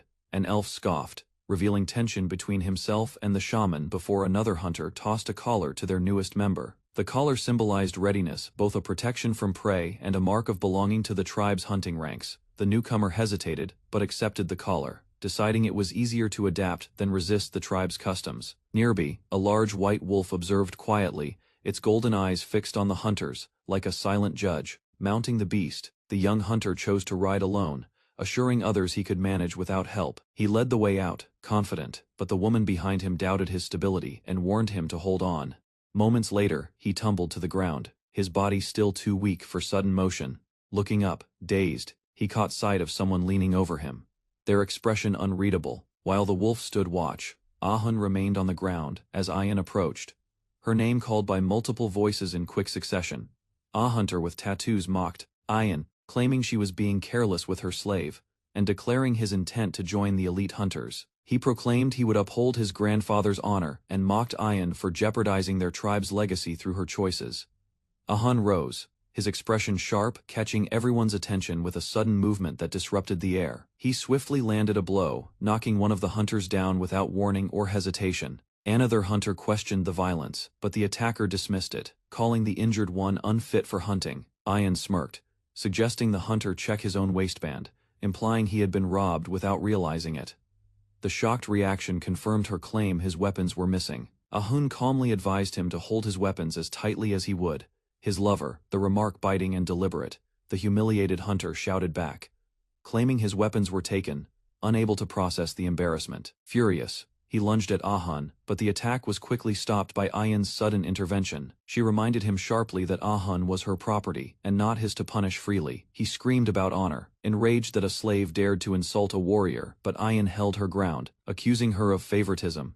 He asked if she had feelings for the slave, but Ayan remained silent. She agreed that slaves who make mistakes should be punished, yet only by their rightful owner. Ayan firmly declared the slave as her property, denying anyone else the right to discipline him. Suddenly the tattooed hunter lunged at Ahun in rage, delivering a powerful blow that launched him backward. The violent impact crashed into the brush, followed by shocked silence and startled expressions. Ahun landed hard, pain spreading across his body as dust rose around him. Ayan stared at the scene, asking if the attacker was satisfied now that the damage was done. She acknowledged his frustrations, but warned that harming her slave again would lead to personal consequences. Her stern voice asked, "Got it?" As the attacker flinched at her glare, defeated, he mumbled a reluctant agreement while Ahun lay motionless on the forest floor. From the shadows, the hunter quietly left, forced to accept Ayan's authority over the matter. Later, Ayan walked alongside the injured Ahun, checking his expression as he rode the wolf in silence. She asked if he was hurt or angry, but he remained quiet, holding his pain back. Ayan justified her earlier actions, believing it was the only way to protect him from further retaliation. Suddenly, the wolf stumbled slightly, causing Ayan to grab him out of concern. Panicked, she inspected his injuries, asking if it was serious or life-threatening. Ahun, bloodied and weary, responded softly, "It just hurts to talk." Yet he had endured far worse before. The forest path lay ahead as Ayan and Ahun traveled together in silence, the wolf's steps steady beneath them. Ayan rested quietly on the wolf's back, her expression thoughtful while Ahun remained close. Suddenly, she leaned closer, their moment broken by a quick realization that startled them both. Ahun reflected on his choice, admitting that staying with Ayan had brought unexpected comfort. He wondered about her intentions, while she openly offered to help with anything he wanted. As she walked ahead, Ahun considered her words carefully, unsure how far her promise extended. He asked his request carefully, curious if she truly meant what she said. After a pause, he simply asked to be taught archery, catching her by surprise. She agreed without hesitation, and their journey quietly resumed through the shaded woods. The arrow slams into a tree far from its mark, revealing the boy's poor aim. He lowers the bow, discouraged by the gap between his effort and the result. His face tenses as he admits he lacks skill with the bow. Sweat beads on his cheek, the frustration of failure biting deeper than the forest heat. Attempting another shot, his posture wavers. He questions whether this strange stance is right for learning, his body unsure and his focus shaken. The woman instructing him reminds him bluntly he can't rely on the sword anymore. Archery is now survival, not choice. She presses close, correcting his form by force. His arms stretch unnaturally, bones groaning from tension. Suddenly, a white wolf returns. She calls it Bakira. The lesson halts. Something important has been found. The woman warns him they must move quickly. Whatever prey Bakira found won't stay long. They follow the wolf to a rushing river where sea and stream merge. She recalls her grandmother's warning: predators often stalk this exact place. Fish leap the waterfall. Many fail, crashing below. Those who fall become food for larger beasts. An ox, bear waits, its hulking frame hidden in mist, devouring what falls. The boy stares in disbelief. This ox bear is different, far more powerful. It's born from a superior bloodline, shaped by survival and chaos. He asks if this is the target. She replies no, it's beyond what they came for. Their true target is revealed: not the dominant beast, but the smaller male trailing behind. It's come to court the female ox. Bear the male approaches carefully, eyes fixed on the female. Its movements are hesitant, lacking the aggression of the larger ones. But the dominant ox bear notices and charges, roaring as it swipes furiously at the smaller male. The boy watches in shock. The challenger is struck violently, flung aside in one blow. The forest trembles under the force of the impact. Observing from afar, the boy assumes the female is rejecting weak mates, but he's wrong. She explains the truth. The female isn't seeking strength but submission, A controllable mate is preferred. Despite many suitors, the female chooses the weakest. It is easier to dominate a partner with no threat. Strong males may become aggressive or unmanageable, even killing their partners in rage. Just like among Balak warriors, females pick smaller, weaker mates to ensure control. The ideal mate is young and genetically fit, especially if injured. That makes dominance easier. The boy processes this quietly. The strategy is simple. Wait until the female subdues the male completely. As the two bears walk away into the woods, the trap begins to form. Patience will win this hunt. Days pass. The boy listens to roars deep in the forest, unsure of his role in all this. He prepares offerings, fruit and fish, leaving them as bait or tribute near their den. His teacher appears, amused. She asks casually if he's feeding the very beasts they plan to hunt. The boy confirms he's been feeding the oxbears for 4 days, ensuring they remain energized to continue mating. His mentor reveals the fruit used boosts strength but shortens lifespan. The female would realize this, but the male must eat to keep up. Understanding dawns. The strong female was the real target. She's forcing the male to weaken himself over time. The woman offers him a bowl of food, telling him to eat and recover. She remarks, casually, on the bear's constant mating, finding it amusing. He nearly chokes on the food as she teases him for being from a conservative, geeky country. She mocks him again, questioning his capability compared to Balak men. The boy glares silently, suppressing emotion as she taunts him further. Suddenly, she switches tone, eyes sharp, commanding him to prepare. The time has come. The oxbear female is now pregnant. Her mate lies defeated nearby. She lets out a furious roar and begins chasing the male away. From afar, they watch. The female is now defending territory driven purely by instinct. The boy notes her exhaustion. She hasn't slept in days and has spent all her energy. She will now seek a quiet place to rest. This is their chance. As she begins retreating into the wilderness, they move. The real hunt starts now. The oxbear retreats far into a glacial valley, seeking isolation. They follow its trail across icy terrain. Though it should be exhausted, it moves swiftly. She explains it is avoiding threats, choosing cold, empty ground. He's surprised the beast chose this location knowingly. She affirms the oxbear's intelligence surpasses most wild creatures. He shivers, weakened by injury. She notices and urges him to stay close for warmth. Though he declines, she warns that stiffness could hinder the hunt. His body must stay responsive. She questions whether he wants to get in the way. He silently acknowledges her practicality. He gives in. She plays it off, claiming she's only concerned for her slave's well-being. Internally flustered, she masks her emotions with logic. Bakira suddenly growls. A threat approaches. The oxbear's tracks vanish from the frozen ground. Confusion sets in as tension rises. With no clear trail, the woman questions where it could have gone. Red eyes glow ominously behind her. The oxbear was never far. It had circled back, blending into shadows of ice. Its roar bursts forth as it charges, eyes lit with fury, catching them off guard. The ambush unfolds fast. She turns, bow rising, while the beast lunges violently through the icy air. Its body crashes through mist and snow, claws aimed to kill. The trap has reversed. He stands frozen behind her as the creature descends, deadly, intelligent, and faster than they imagined. The villagers cheered as a massive boar was dragged into the clearing, dwarfing all other prey. Their faces lit up with awe. The hunter, standing tall, had single-handedly secured the boar while others returned with only rabbits. The tribe gathered to admire the kill. Thou proud, the hunter's eyes shifted to a Hun, a towering warrior. Attention slowly centered on who truly brought the greatest prize. A Hun mocked the effort, implying his presence ensured others' success. The crowd laughed nervously. Unsure of his intentions, he dismissed another hunter's return, belittling her potential and skill, branding her presence useless in the hunt. Suddenly, dark energy surged. A shadowed beast lunged from the forest, catching everyone off guard with its ferocity. A female warrior shielded another as the beast charged, claws swiping through air and ice. The attacker was no ordinary animal. It was dark, fast, and deliberate in its strikes. Just as all hope seemed lost, a white wolf emerged, eyes glowing gold, meeting the predator's gaze with a growl. The white wolf leapt, intercepting the monster mid-air with a fierce bark and blinding speed, injured but safe. The woman thanked her companion. They realized the creature had set a trap. The enemy showed tactics and intelligence beyond normal beasts. A direct clash would be dangerous, but escape was unlikely. Resolved, the warrior acknowledged her slave's assistance. She could no longer accept passivity. Declaring her resolve, She readied her weapon.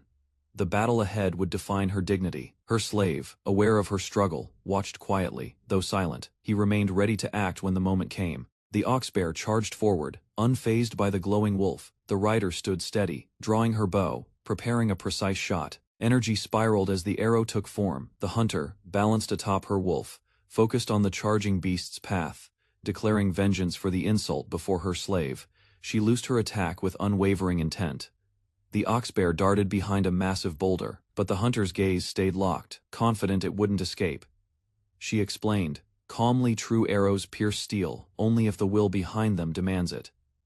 The glowing arrow launched. It swirled with intent, not just force, guiding itself with perfect accuracy. The arrow spiraled through the rock and struck the beast, catching it off guard behind cover. The slave, watching nearby, realized the wave of aura had traveled cleanly through solid stone. The ox bear collapsed. The shot pierced both boulder and target with unnatural precision. The hunter stood tall, her archery skills now undeniable. She fought without flair, yet with unmatched mastery. Even the observers now recognized her value, comparing her skills to the tribe's best. The ox bear's blood spread across the frozen ground. Victory was secured. Another beast emerged, snarling and ready to strike. The white wolf circled defensively. Arrows swirled through the air. The enemy's strength was rising, but so was hers. With sincere focus, she drew one final arrow, prepared to end the battle decisively. With unwavering eyes, the huntress drew back her bow, forming a glowing energy arrow charged with her will. She released it in a flash. The beam surged straight at the beast, cutting through air and resistance alike. The ox bear roared, but too late. The projectile exploded on impact, consuming it in a shock wave of force. Surprised by the result, she stood stunned. The ox bear had survived and lunged forward despite the blow. It slammed into her, sending her body spiraling backward. Her wolf was knocked aside in the chaos. She landed hard on the stone floor, breath knocked from her lungs, eyes narrowed with pain and resolve. Far away, an elder observed, questioning if a beast close to death could still act with human-like resolve. The fallen huntress tried to rise. The monster loomed again, bloodied but defiant. As the jaws opened, she saw no escape and froze, moments from being devoured. A sharp voice pierced the moment, mocking her display of dominance and questioning her strength. Her slave stepped forward, fury in his gaze, preparing to unleash his own strength. Without hesitation, he plunged downward, blade ignited in red light, cutting into the beast's path. Dark flames erupted as his attack connected, burning with crimson fury and violent energy. Explosions rocked the battlefield. Fire consumed the surroundings. The huntress looked up, confused by the blaze. The ox bear staggered, its body scorched. She saw the flames and muttered, "Fire," as the battle turned. The slave stood calmly amid the blaze, unharmed. The woman stared, realizing his power was far greater than expected. Anather observed silently, alarmed by the overwhelming force displayed. The battlefield settled. Smoke faded. The girl called out, suddenly recognizing the slave's true identity. A blazing fire illuminates the dense forest under a moonlit sky. The celebration spreads across the village grounds, echoing with tribal chants. Warriors circle the flames, dancing wildly. Tents shake under stomping feet while drumming beats stir the air with primal energy. A large pot boils beside the fire. The hunter who brought the biggest kill stirs it, earning quiet admiration from his tribe. He sits beside the fire, surrounded by villagers praising his feat. Despite their cheer, his expression remains cold and detached. They speak of the ox bear, a rare beast known for its strength and cunning. Its capture made the hunter a hero. This victory secures his place in the ceremony, unlike prey that simply runs.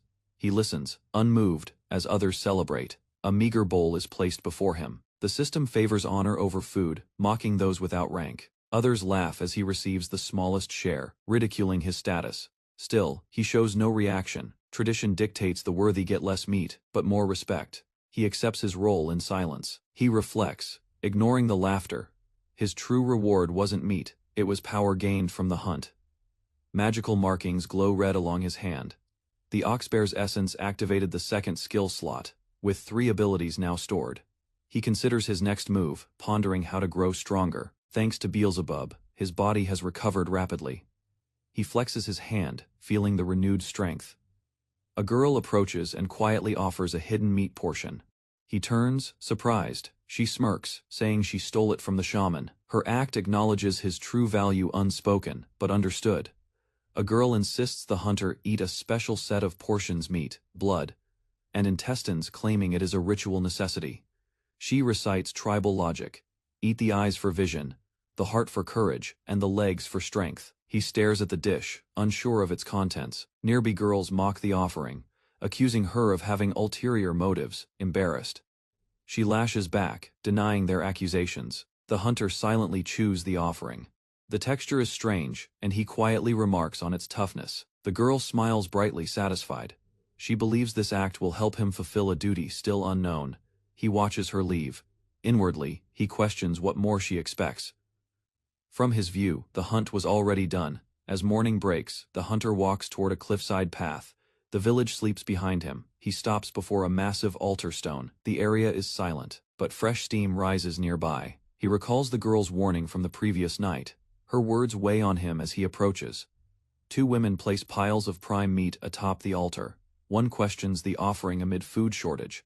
The other explains it's a tribute to Madame Eight Legs, the guardian of the forest. They are pleading for permission to remain in the dense land. Survival depends on the monster's favor. The hunter recalls encountering the monster, a massive spider whose gaze paralyzed him with fear. Watching the tribe's devotion to the beast, he reflects on his rash choices. Regret begins to settle. He returns to camp silently. Sunlight pierces the trees as the village begins to stir. Morning light reveals a line of girls in front of a tribal hut. The hunter approaches, puzzled by the crowd. He wonders if a ceremony is underway. The girls talk excitedly about becoming commoners and wives, eager for status. They speculate the bear slayer will soon choose a bride. Strength, they believe, equals worth. One girl rushes over, furious. She claims she gave food to the hunter first, staking her claim. The others argue, saying she should have acted sooner. Chaos erupts as blame is thrown. She yells that catching a beast earns privilege. The crowd protests, insisting on fairness and their own efforts. Suddenly, a commanding figure arrives. Her presence silences everyone with a glare. The hunter observes quietly as the girl strategizes. She fears others will take him. She vows to act fast. She's waited long enough, and now feels entitled to him. Confronted, the girl stammers. He questions her intent, aware of what she's scheming. She deflects, mentioning a meeting with the elders, hinting he'll be summoned. As the hunter of the pillage, he may ask a favor. She has already decided what that request should be. Her whispered plan reaches his ears. She wants him to ask for her. He approaches the ceremonial hut. Tribal elders and warriors watch as he enters. Inside, the hall is silent. All eyes are on him as he kneels before the council. Inside the sacred hut, the hunter kneels before the matriarch. She sits high, regal, cloaked in fur, exuding authority. She acknowledges his hunt, praising the ox-bear kill. Because of him, the village feasted well. He humbly responds, claiming he only fulfilled his duty. The matriarch smiles, telling him he did well. She notes his quick recovery. It surprises her, as such wounds should linger longer. He gives credit to her care, as he speaks. He senses her strength sharp but calm. She formally announces a reward. He will no longer be a slave. His status will rise. An elder confirms the decision. He is now part of their family. Yet in his mind, he recalls Ayan's warning. Not everyone is happy about his promotion. He locks eyes with an elder, a Holman, the shaman and grandfather to a Hun. Silently watching, the matriarch steps down and offers him a choice, any request, now that he belongs. She promises to grant even a marriage to a maiden, or a slave if he prefers. Ayan anxiously watches. Her body tenses, silently begging him to remember her earlier words. He lowers his head and quietly asks to make his request. The matriarch gestures warmly for him to speak. She is open and awaiting. Ayan flails behind her, signaling intensely. The hunter notices and wonders, does she truly want this? The hunter steps forward and calmly makes his request before the elders, drawing everyone's shocked attention. Faces tense, his words spark confusion and visible unrest throughout the hall. The matriarch questions his bold request, her tone heavy with warning and scrutiny. Inside the tribal hall, Vikir kneels before the matriarch. Warriors observe silently as he presents himself without fear, despite his ragged appearance and outsider status. Zone Elder rises, furious, accusing Vikir of arrogance. His voice cuts through the hall, demanding respect for tradition and rank. He declares only high-ranked Balak warriors may enter the hero's spring. Vikir's request to him is unworthy of acknowledgement. Others echo the sentiment, mocking Vakir for not understanding the sacred rules. The spring is no place for a commoner. Yet a voice speaks in his defense, reminding all of Vakir's feet he caught an ox, bear at the pillaging ceremony. The matriarch questions Vakir's knowledge, calmly. He affirms it. I do. The hero's spring, deep in the mountains, glows with mystical energy, its waters healing. Only those who've earned the right. It fills slowly and is sacred. Entry is granted only to those with exceptional contributions. Elders argue, but one suggests allowing Vakir could be wise, seeing his potential. Still hesitant, the matriarch notes Vakir's injuries and considers compassion. She doubts, pressured by resistance from both the shaman and guards. A bell rings. Vakir reacts sharply. Someone approaches unexpected. The matriarch postpones the decision. All are told to resume their duties. One elder glares, clearly unsatisfied. The outcome is unresolved. Outside, a figure nears. Vakir confirms it's his guest. The Balak village stirs with excitement as merchants arrive with carts full of rare goods, fruits, grains, and unfamiliar luxuries from beyond the forest. Among the crowd, Vakir and his companions observe the bustling trade. A symbol on a merchant's banner catches Vakir's eye. It belongs to the bourgeois, one of the 7 great merchant families of the empire, now boldly standing in Balak territory. Vakir realizes their arrival defies logic. To reach this forest, they had to cross domains protected by powerful noble houses. There's no way they came with permission. Suspicion grows they must have smuggled themselves in. The merchant leader proclaims the 5-day market open, encouraging barter. The Balaks gather quickly. Various goods are displayed. Sleepstones, cosmetics, and grains attract eager buyers unfamiliar with market prices. Vakir observes silently as rare items are traded for trinkets. The merchants know they're exploiting ignorance. Balak warriors exchange valuable items without understanding their worth. A scroll passes hands unnoticed by most. Vakir chooses to stay uninvolved. Interfering now risks exposing his identity. Beside him, a Balak woman suddenly protests. She refuses to trade a precious gem for just corn. Her outburst surprises everyone. She questions the logic of the deal, demanding fairness. Frustrated, she claims the diamond should fetch 2 corns, not 1. The merchant is baffled. Vakir silently watches her celebrate her victory, amused at her misunderstanding of value. Nearby, more trades spiral into chaos. Arguments break out over radishes, cabbages, and deer antlers. The market is unbalanced. The merchant stiffens under pressure as the Balak warriors cheer over their victorious trades. He surrenders, forced to offer more goods. His outward compliance hides frustration. Internally, he mocks the Balaks, believing them too ignorant to understand true value. A small girl interrupts, politely requesting a glass orb. Her innocent face draws the merchant's attention. Curious, he asks for her offer. She opens her hands, revealing a beetle larva nutritious by Balak standards. The merchant recoils in disgust. He can't understand why anyone would trade for something so repulsive, even as she fumbles. He secretly evaluates her, noting her looks and considering her value as a slave. His thoughts grow darker. He sees profit in selling her.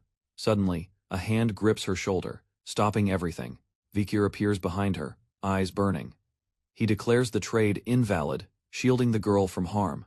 The merchant stumbles, startled by Vakir's authority and presence. He tries to dismiss the accusation, pretending ignorance. Vakir demands an end to all unfair trades. The merchant denies wrongdoing, feigning confusion. Vakir calmly exposes the price imbalance, comparing real market values. He reveals the corn is worth hundreds, but the diamond traded away was worth millions. The merchant is stunned, challenged with facts. The merchant can no longer deflect. The crowd begins to murmur, realizing the scale of deception. Vakir's stance is firm. The trade must be reversed, and justice must follow. The once confident merchant now stands frozen, exposed before the entire village. Vakir lists market values: oxbear horn, goblin mushrooms, illegal substances, all priced with exact precision. The merchant is shocked. Vakir exposes the glass orb as a drug tool. Its sweet dream effect is due to hidden vents that release powder over time. The drug inside is banned in the empire. It causes damage with long-term use. Vakir knows its origins and its risk. He shatters the orb in front of everyone, releasing the hidden powder. The merchant recoils, caught in his own deception. The crowd stirs. Some realize what's happening. Others panic. One mutters, "They've been exposed." Vakir confirms the drug is harmful. His ally connects it to the tribe's recent health decline. The merchant prepares to flee. He lies, claiming a misunderstanding but fear betrays him. Vikir draws his weapon, halting the man's escape. The merchant freezes. Cries erupt. Balak warriors react. Enraged by the betrayal and deceit, chaos spreads. Merchants are overpowered. One screams, realizing the Balaks know everything. The warriors shout in fury, they've been tricked and poisoned. Fear overtakes the merchant leader. His scheme has collapsed. He curses under his breath. The merchants retreat. Vikir lets them flee, his eyes cold and calculating. His companion questions why he didn't stop them. Vikir explains true hunters let their prey bleed before finishing them. On the run, the merchant clenches his fists, vowing vengeance against the Balak bastards. As night falls, the merchants gather at their camp, angry and alert. They realize their goods have been taken. Frustration boils over. They arm themselves, rallying for a counterattack against the Balaks. Their campfire glows in the dark forest, unaware that they are already being watched. A hawk flies through the sky, carrying a signal. Vikir prepares silently. He confirms the situation. The merchants threaten the Balaks. They must be dealt with. Alongside his companion and beast, he stands ready. Their answer is not mercy, it's retaliation. A smuggler's convoy moved cautiously through the forest, guarded by hired mercenaries. Tension lingered in the air. One mercenary warned of Balaks, who attacked without mercy. He claimed words were useless against them, only violence worked. Despite the caution, another mocked the fear. Insisting they were hired to fight and reclaim losses if ambushed. They agreed to split the profit for escort duties. Talks grew casual as confidence rose. A man lit a match to smoke, joking about looting and claiming spoils freely. The smuggler permitted it. The men grew bold, confident they could wipe out the Balaks by surprise attack. They shared a match. One warned about superstitions, but it was ignored. He lit his cigarette, scoffing at battlefield omens. An arrow flashed past his cheek, cutting the air before impact. The Balaks struck swiftly. Screams erupted as soldiers fell. Panic spread. The leader shouted to kill the lights. From above, Balaks rained arrows, vowing to collect heads as trophies. One warrior questioned how they could shoot by cigarette light. Nearby, a Balak reminded others he was a commoner, not a slave. Commanders formed ranks, ordering mages to shield and aura users to retaliate. Arrows coated with glowing energy sliced through the night sky, striking wooden barrels suspended in the trees. The barrels exploded open mid-air, splashing liquid over the enemy lines. One soldier looked up in confusion. As more arrows struck, the barrels dropped rapidly. A soldier gasped in horror, realizing they were filled with alcohol. Barrels cracked open on impact, spilling flammable oil across the ground and soldiers. A spark hit the liquid, triggering a massive explosion. Fire erupted violently, engulfing everything nearby. Panic broke out as soldiers screamed. Flames roared higher while the Balaks remained hidden in the shadows. One officer struggled to believe the Balaks had crafted such a strategy. Shocked, he scanned the burning woods. From the flames, a lone Balak approached. The officer's eyes widened. He recognized the figure instantly. The Balak stood tall, eyes glowing. The officer cursed aloud, calling him a meddling savage. Terrified, the officer begged for mercy. He flashed an official permit bearing the city's seal.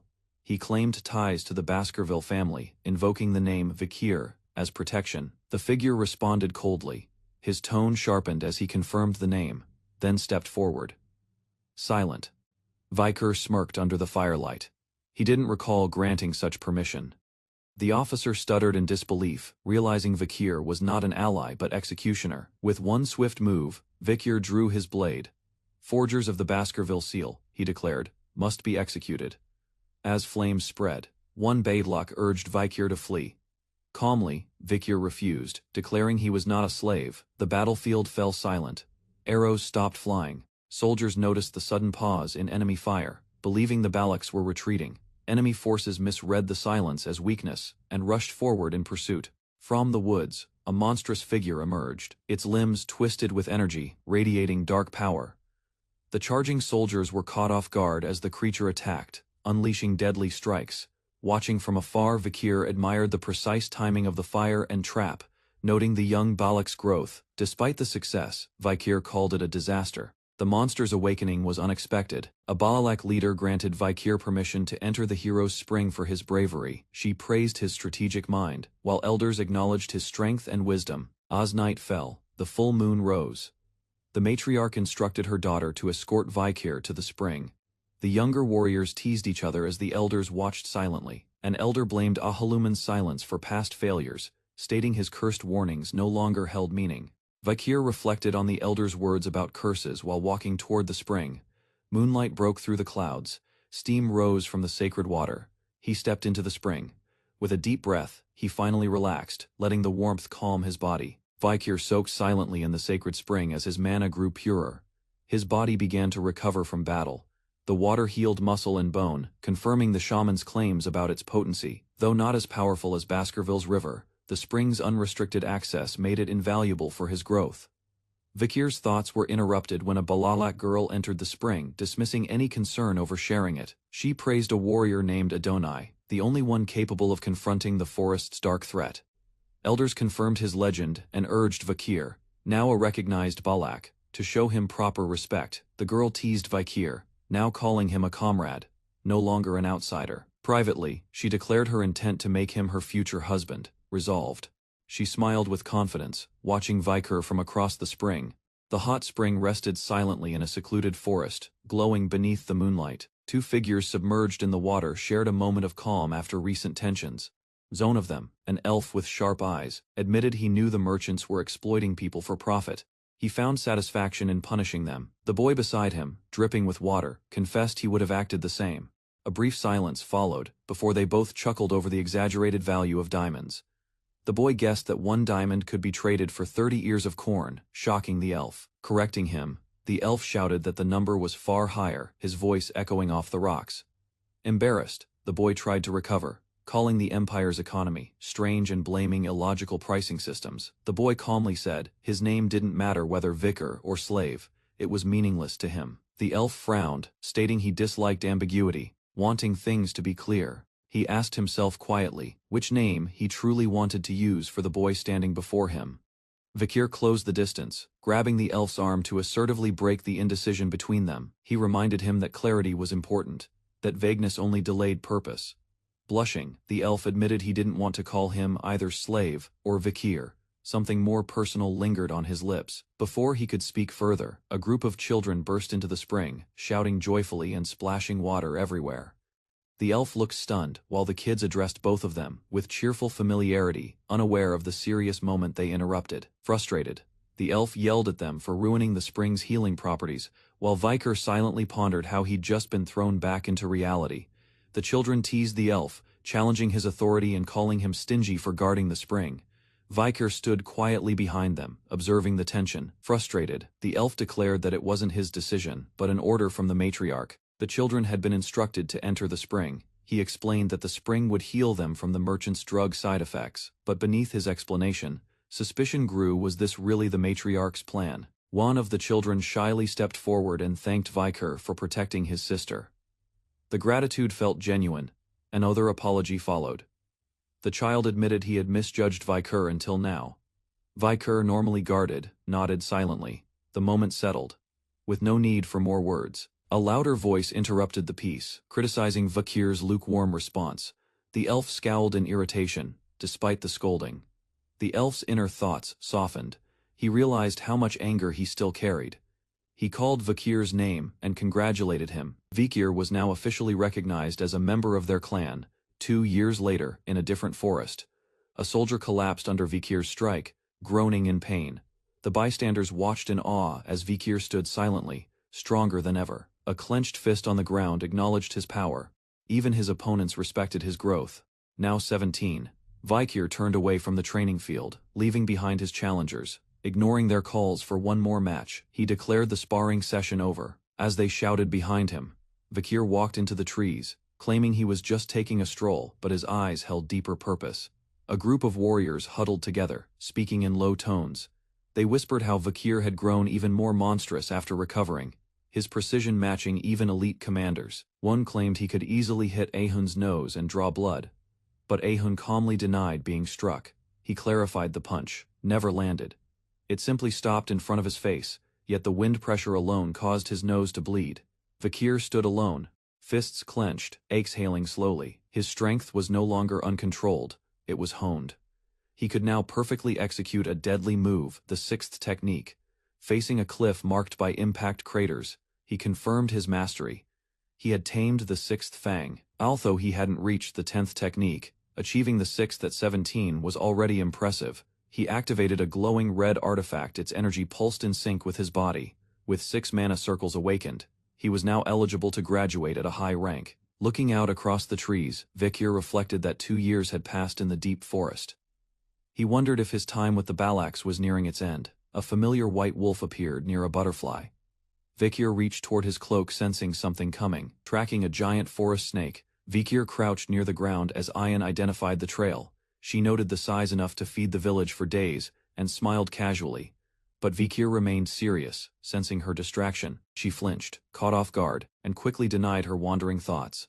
Ayan approached Vikir, casually mentioning a request from another hunting group, but her tone seemed overly light. Vikir noticed her unease. Her movements, especially her sudden change in subject, hinted she was hiding something important. She finally presented a dagger taken from an intruder. Its unique emblem was the real reason she brought it to Vikir. Vikir instantly recognized the symbol. It belonged to Clan Leviathan, one of the 7 imperial clans. Ayan explained how they caught one intruder who took poison before interrogation. The rest left no clues. She revealed that red liquid had been poured around their territory.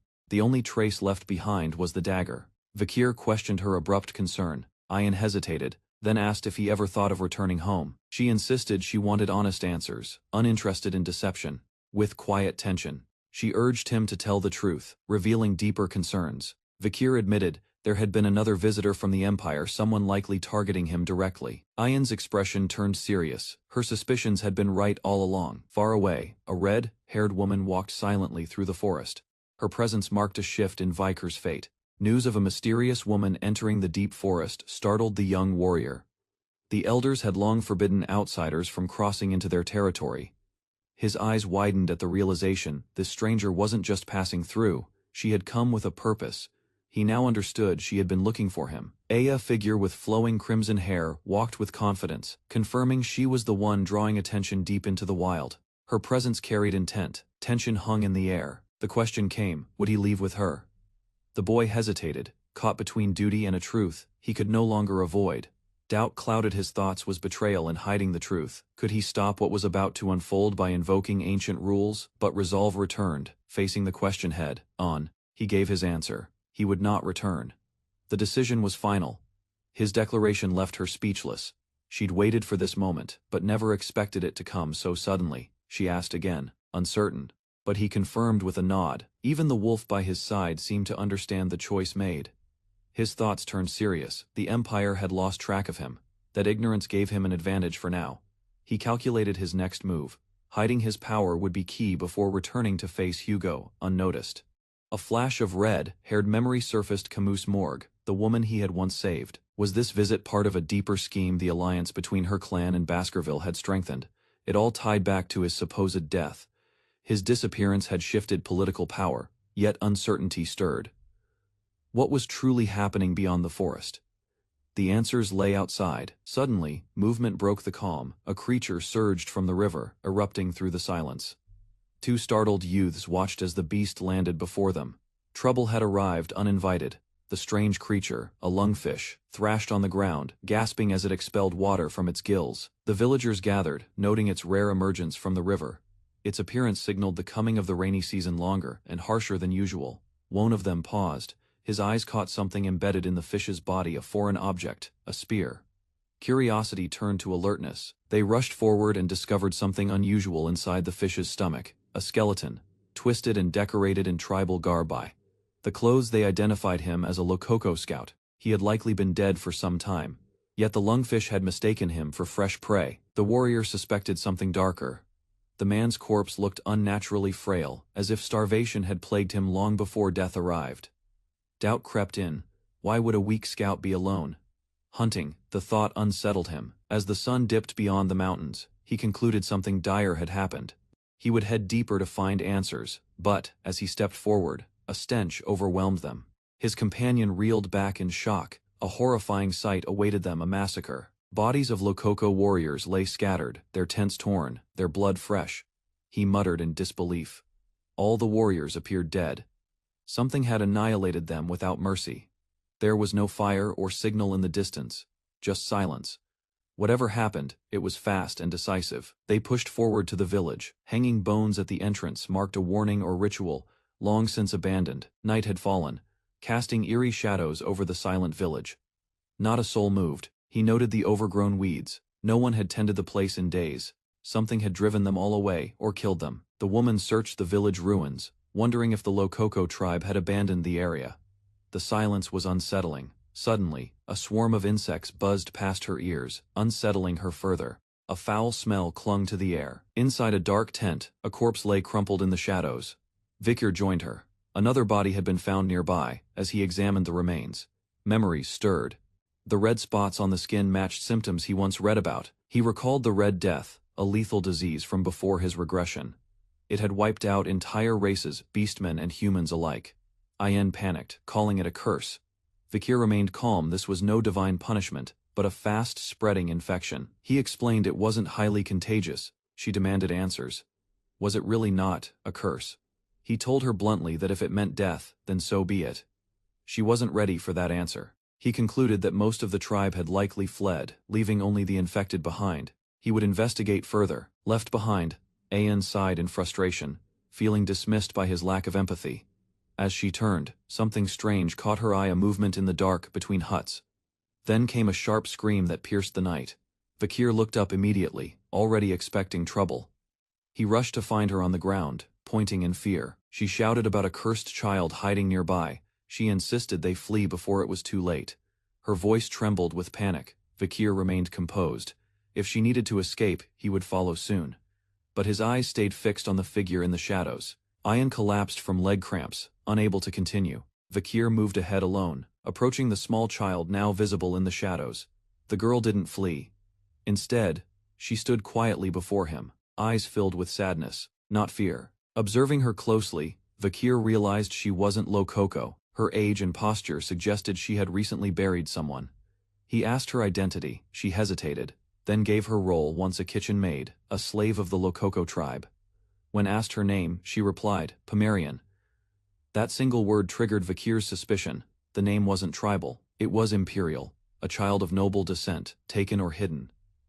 A surge of recognition struck him. Pomerian was a Baskerville name, one tied to his bloodline. The girl repeated it. Her quiet voice confirmed it again. Now Vikir stared at her. A member of La Baskerville had survived, and she stood right before him. The Baskerville family separates its bloodlines, using 3 distinct middle names, each representing a different status within the household. The branch family members are given the middle name Van, indicating their subordinate position in the clan's hierarchy. Main house males receive the middle name Lel, while the rarely seen La is reserved for women of the main family. A young girl, Pomerian, is unexpectedly identified as La Baskerville. Vikir notices the girl's middle name and realizes that very few in the clan carry it, especially among the females. His attention is drawn to her necklace, which bears the crest of the Baskerville family, confirming a direct connection.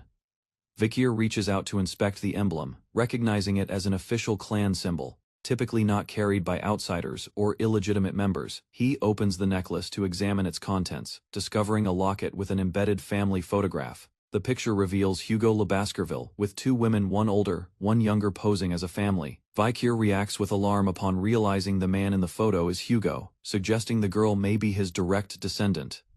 Vikir demands clarity on the identities of the people in the photo and the child's connection to them. His tone causes discomfort. The girl retreats, unwilling to speak, while the companion observes the tension rising.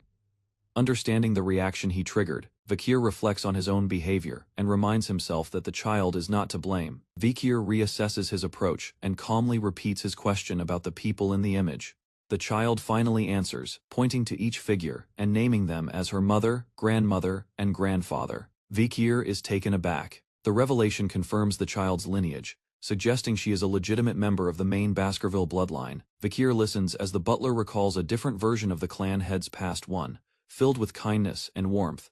Contrary to the feared image known today, the butler explains that Hugo Baskerville once loved Lady Roxana deeply and treated her with affection that few would now believe possible.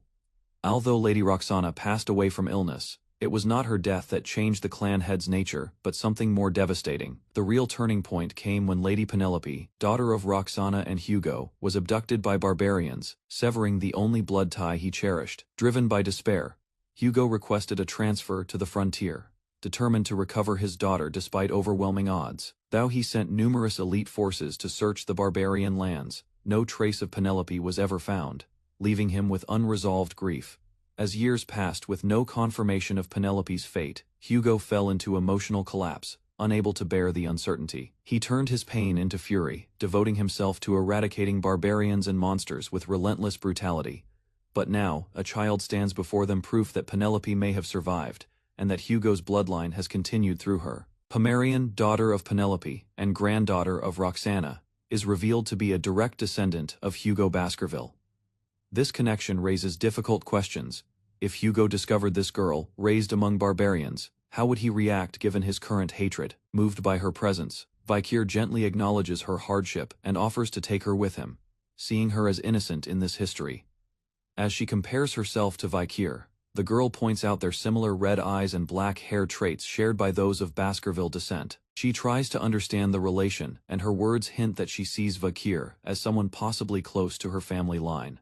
Recognizing the resemblance and bloodline traits, the child finally calls him uncle, unknowingly confirming her connection to the main house. Pomerian recalls her mother's final words, an instruction to follow anyone she meets with red eyes, a clear sign of shared bloodline.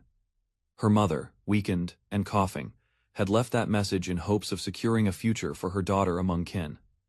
Now standing before Valkyr, Pomerian realizes her mother's wish has come true. She quietly whispers, acknowledging him with a single word, "Mom." Pomerian grasps Valkyr's cloak, silently pleading to stay by his side after recognizing the red-eyed warrior as kin. Moved by her gesture, Valkyr accepts her presence. It marks the convergence of two outcasts from the Baskerville lineage. Their bond is formed not by status or choice, but by fate. In this moment, two forsaken hounds reunite, tied by blood and loss. Elsewhere, a younger child in the village notices Valkyr's departure and questions where he is going. Valkyr explains that the tribe leader has summoned him for an urgent meeting, signaling the need to address internal matters. The child clings to him, expressing anxiety. Valkyr senses her fear of being left alone, and wonders if this dependence will grow heavier. Valkyr acknowledges the emotional weight of caring for a child, but accepts it without complaint, seeing no alternative. As he walks with her through the village, he considers the environment an unsuitable place for raising a descendant of the main family. He contemplates relocating to a city with better structure and culture, planning to seek aid from an ally outside the forest. Meanwhile, in the tribal meeting hall, the leaders discuss a growing crisis, a plague threatening to spread with the coming wet season. One elder declares the illness is not natural, labeling it a curse that must be broken through ritual means. Another elder proposes a dangerous solution, to perform a great offering and sacrifice, believing it will end the village's suffering. The tribe erupts in argument over the nature of the plague. Some call it a curse, others push for evacuation to escape it. Elders resist relocation, citing sacred burial grounds and centuries of tradition tied to their land. Younger voices argue the danger to children outweighs tradition, emphasizing that survival should take priority over the past. Chaos escalates as villagers present theories ranging from spiritual anger to poisoned mushrooms and insect transmission. Desperate for clarity, they beg the tribe leader to make a decision amidst growing fear. A quiet voice finally breaks the silence, naming the plague, Red Death.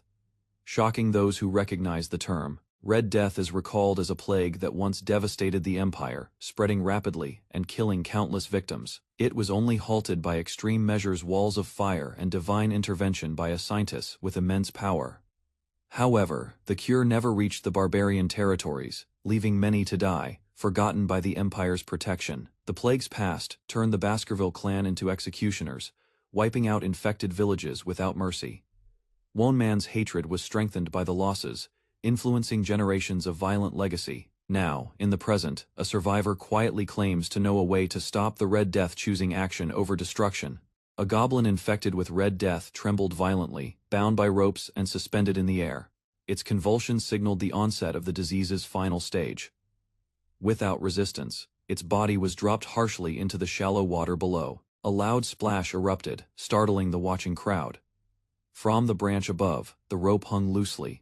The goblin flailed beneath, drawing the attention of the tribespeople gathered around the pit. The goblin screeched, confirming the disease's grip. One warrior recalled Valkyr's plan and realized it had worked. Every goblin exposed to the water was now infected. Another questioned if Red Death really spread through water. Vikir confirmed it tainted water was the primary source. With firm confidence, Vikir explained that boiling the water would neutralize the disease, making it safe to consume. A fresh goblin was lowered into a boiling cauldron. It screamed, then went limp. Death had been instant. The tribesmen pulled it out and immediately plunged it into cold water, eager to test Vikir's theory. Hers passed. The boiled goblins showed no symptoms. Red Death hadn't spread. Their experiment was a success. The clan leader praised Vikir's contribution. Hope returned to the tribe. However, Vikir reminded them that danger still lingered. The disease could infect through eyes or air during early dawn fog. An elder added that many once believed Red Death was a curse, not a virus, showing how little they had understood. Skeptical, but concerned, the elder grunted. Avoiding water entirely seemed impossible with the rainy season approaching. Overflowing rivers would spread the contamination further, even to the soil. The tribe needed better solutions. Realizing the risk, the elder declared they must relocate the entire village for survival. Shock rippled through the group. The villagers stood in a tense gathering as one of the elders reminded the group of their ancestral duty, protesting the proposal to leave the land. Others remained silent, conflicted between tradition and survival. Amid the hesitation, Vikir stepped forward. The mood shifted as attention turned toward him, expecting another argument or defense. Instead, he calmly presented a strategy. It involved staying within the Balak territory while ensuring protection against the coming threat. His confidence startled the group. Heavy rainfall began across the region. The seasonal downpour reached the base of the Noir Mountain, signaling the arrival of the flood season. The river broke its banks. Lowlands vanished beneath water, transforming into wide stretches of swamp. Within the dense forest, water levels climbed rapidly. Yet, the flood failed to reach Balak village due to prior planning. Villagers rushed to reinforce the perimeter. Ropes were tightened, and support structures were secured as the water encroached. Elevated homes, built on tall trees and wooden bridges, remained untouched. The construction had been strategically designed for this very event. Despite the ongoing storm, the village's defenses held. It remained the only dry area across the soaked landscape. The villagers quietly acknowledged that the preparations had worked. Survival was made possible through elevated structures and terrain use. Nearby, a child ran out from shelter toward Vikir, unaware of the movement beneath the surface of the rising water. Two glowing orbs appeared below the waves. A dark shape rose large and fast, approaching the wooden barrier. The creature breached the surface, revealing a massive aquatic form. Its body was scaled, its movements aggressive. Water exploded upward as it struck the platform. Two villagers near the edge were thrown back in surprise. One warrior stepped forward with a large weapon, intercepting the threat before it could advance further. Vikir spotted the creature from the village platform. Its large figure confirmed it was Mushusu, known for terrorizing nearby waters. The creature surfaced further, revealing a massive fish-like body with sharp eyes and wide jaws. It surged through the water, slamming against the wooden bridge. Vikir launched forward, determined to defend the structure the tribe had worked to protect. Vikir's arm became enveloped in energy as he prepared to unleash an enhanced strike using his sword. With precision, he leapt into the air and closed the distance to the attacking beast in one motion. He struck the Mushusu head on, forcing it back into the water with a violent explosion of light and force. The beast recoiled and flipped its body into the river, churning the water around it as it retreated. Vikir observed quietly as the creature slithered away, no longer aggressive. The villagers returned to safety and climbed the tree platforms again. Relief spread among them after the threat passed. Many residents gathered and praised Vikir. His quick response had once again protected the entire village. Some villagers remained silent, but couldn't hide their recognition of his growing value in the tribe. Others quietly admired him from afar, as the rain continued falling around the peaceful settlement. Later that night, food was prepared and served. The smell filled the tent as everyone gathered to eat. Children took the first bite and smiled immediately, enjoying the taste of the freshly cooked meal. The atmosphere turned calm and warm as the tribe appreciated safety, good food, and Vikir's contributions to their survival. Vikir returned home only to find Ayin already inside. She had helped herself to the food he prepared. She claimed ownership of the meal, citing her role in the household. Vikir's resistance was dismissed casually. From a distance, the children observed their interaction. One child remarked that they resembled a married couple. Ayin's attention shifted to the children. Her cheerful demeanor drew them in. She embraced them playfully, lifting one up in her arms as they laughed.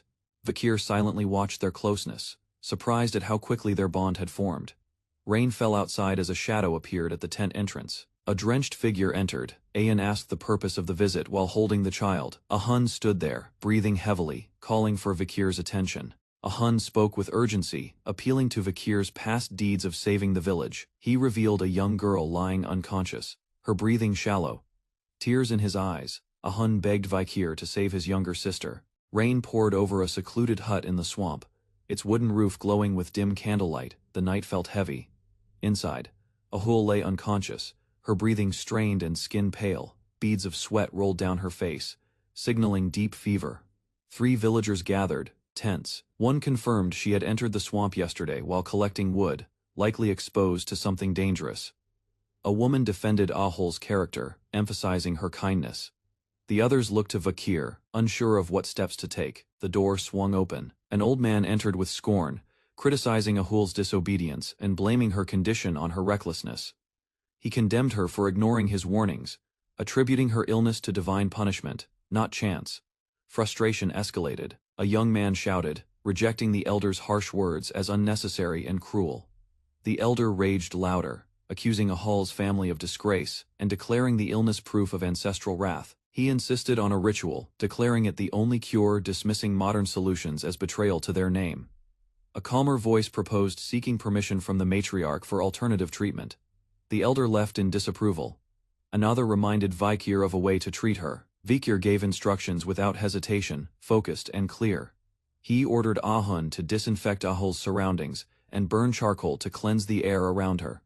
Ahun, teary, I'd acknowledged the urgency. They needed to buy Ahul time to fight the sickness herself. He agreed, clenching his fists. He would follow every instruction if it meant giving her a chance. When asked if he could save her, Vakir looked down at Ahul and answered with certainty, "Yeah." Vakir sat beside the unconscious Ahul, eyes steady. To fight the infection, he explained he would need help leaving the forest. Ahun agreed without hesitation. Determination lit his face, ready to do anything to save her. Vakir declared that by escaping the deep forest, he could secure medicine from outside to treat her illness. Ahun flinched at the idea. Panic filled the room, and the rain beat harder against the wooden walls. Ayan warned that even recognized members of the tribe needed permission to cross the border. Vakir knew the matriarch would never agree. She would rather abandon Ahul than defy the rules. Vakir reaffirmed his choice. He wouldn't wait for approval while Ahul suffered. Time was already slipping away. With resolve in his eyes, he asked Ayan to let him go. She hesitated, but could not deny the desperation in his request. Rain poured over the jungle canopy. Vakir leapt branch to branch, moving fast across the flooded forest. His landing splashed water high into the air as he pressed forward. Focused and silent, he advanced without pause, driven by duty. Suddenly, he stopped. A familiar voice called behind him. Ayan had followed him out. She was breathless, but resolute, unwilling to let him go alone despite their earlier words. Vakir warned her she would slow him down. She asked where he was going. He simply replied. Ayan challenged Vakir's actions, questioning his secrecy and his choice to bring the sword Pomerian with him. She confronted him about his hidden knowledge and mysterious abilities, but he cut her off, refusing to explain further. Ayan stood in silence, recalling the first time they met, when she sensed he was someone she could never resist. From the moment she saw him in captivity, Ayan knew she would always yield to him. Even when he declared she would become his servant, she never truly resisted, even when fearful. Though she wanted answers, she couldn't bring herself to demand them. Their memories together replayed moments of trust, pain, and survival stitched their bond tighter. Despite the harsh training and injuries, she stood beside him, growing stronger through his challenges. She had always followed him, even when pushed beyond her limit, unsure why. Vakir had always led her. Now, Ayan feared that if he left, he wouldn't return. She asked quietly for only one promise to come back after fulfilling his task. Tears hidden beneath the rain, she waited for his answer. Vakir gave a simple response: he would return. That was all she needed to hear. Ayan remained still as he departed into the stormy forest, each step echoing with weight. Alone now, she whispered to the wind. You better keep your promise. Night fell over the imperial building as an official sighed under the weight of endless paperwork. He looked out at the darkening sky, reflecting on how duties had multiplied since the deputy consul's absence. Recalling the past, he admitted things were smoother with support, but now silence ruled the corridors. Still in disbelief, he mourned the death of the deputy consul, struggling to accept it. Suddenly, Vikir appeared outside the window, startling him with a quiet entrance. Upside down and calm, Vikir caught the man off guard before landing smoothly inside. Fear flashed across the man's face as Vikir's red eyes locked onto him. Vikir crouched on the ledge, composed and alert, preparing for confrontation. With a confident tone, Vikir addressed the startled official, unshaken under the moonlight. The Secretary-General sat frozen, stunned by the sight of Vikir alive. He struggled to comprehend the man's survival after a deadly encounter in the deep forest. Vikir confirmed it plainly. He had nearly survived among barbarians, and returned, wounded but alive, now holding a sleeping child. Still uncertain, the secretary asked if Vikir was a ghost. Vikir calmly sipped his drink, unfazed by the man's disbelief. Tears welled in the secretary's eyes as emotion broke through. Vikir was truly alive. He rushed forward, overwhelmed, embracing the moment of reunion without hesitation. Then he noticed the child. Her resemblance to Vikir raised immediate questions about her origin. Vikir explained she shared his bloodline but was not his daughter. He entrusted her to the secretary, requesting she be educated and cared for. The secretary agreed, honored by the responsibility. Vikir advised seeking Cindy Wendy's help to manage city affairs. The secretary protested, recalling her criminal past. But Vikir reminded him of Judy, the flower girl once aided a link to Cindy Wendy. If needed, Vikir said to tell Cindy Wendy he was alive. The secretary accepted, but asked when Vikir would return. Vikir answered quietly. He had a promise to fulfill before coming back. A rare vial of holy water, said to cure the deadly Red Death, shimmered with divine energy, its origin traced back to the sacred Quo Vadis clan, outside the building. Vikir stood determined. Behind him, the secretary fussed while carrying the child carefully in his arms. Vikir narrowed his eyes with resolve. His next move was clear. He would travel to the Quo Vadis clan to obtain the cure. At the towering gates of St. Mecca, guards stood ready to inspect all goods entering the city under strict order. The gates opened as a caravan approached. 2 knights prepared their weapons, announcing a standard inspection. The merchant identified himself and claimed to be transporting oil, presenting documents to match. The guard asked to inspect the cargo. The merchant hesitated, arguing that he was a frequent visitor. The knights insisted, stressing that protocol required them to check, regardless of familiarity.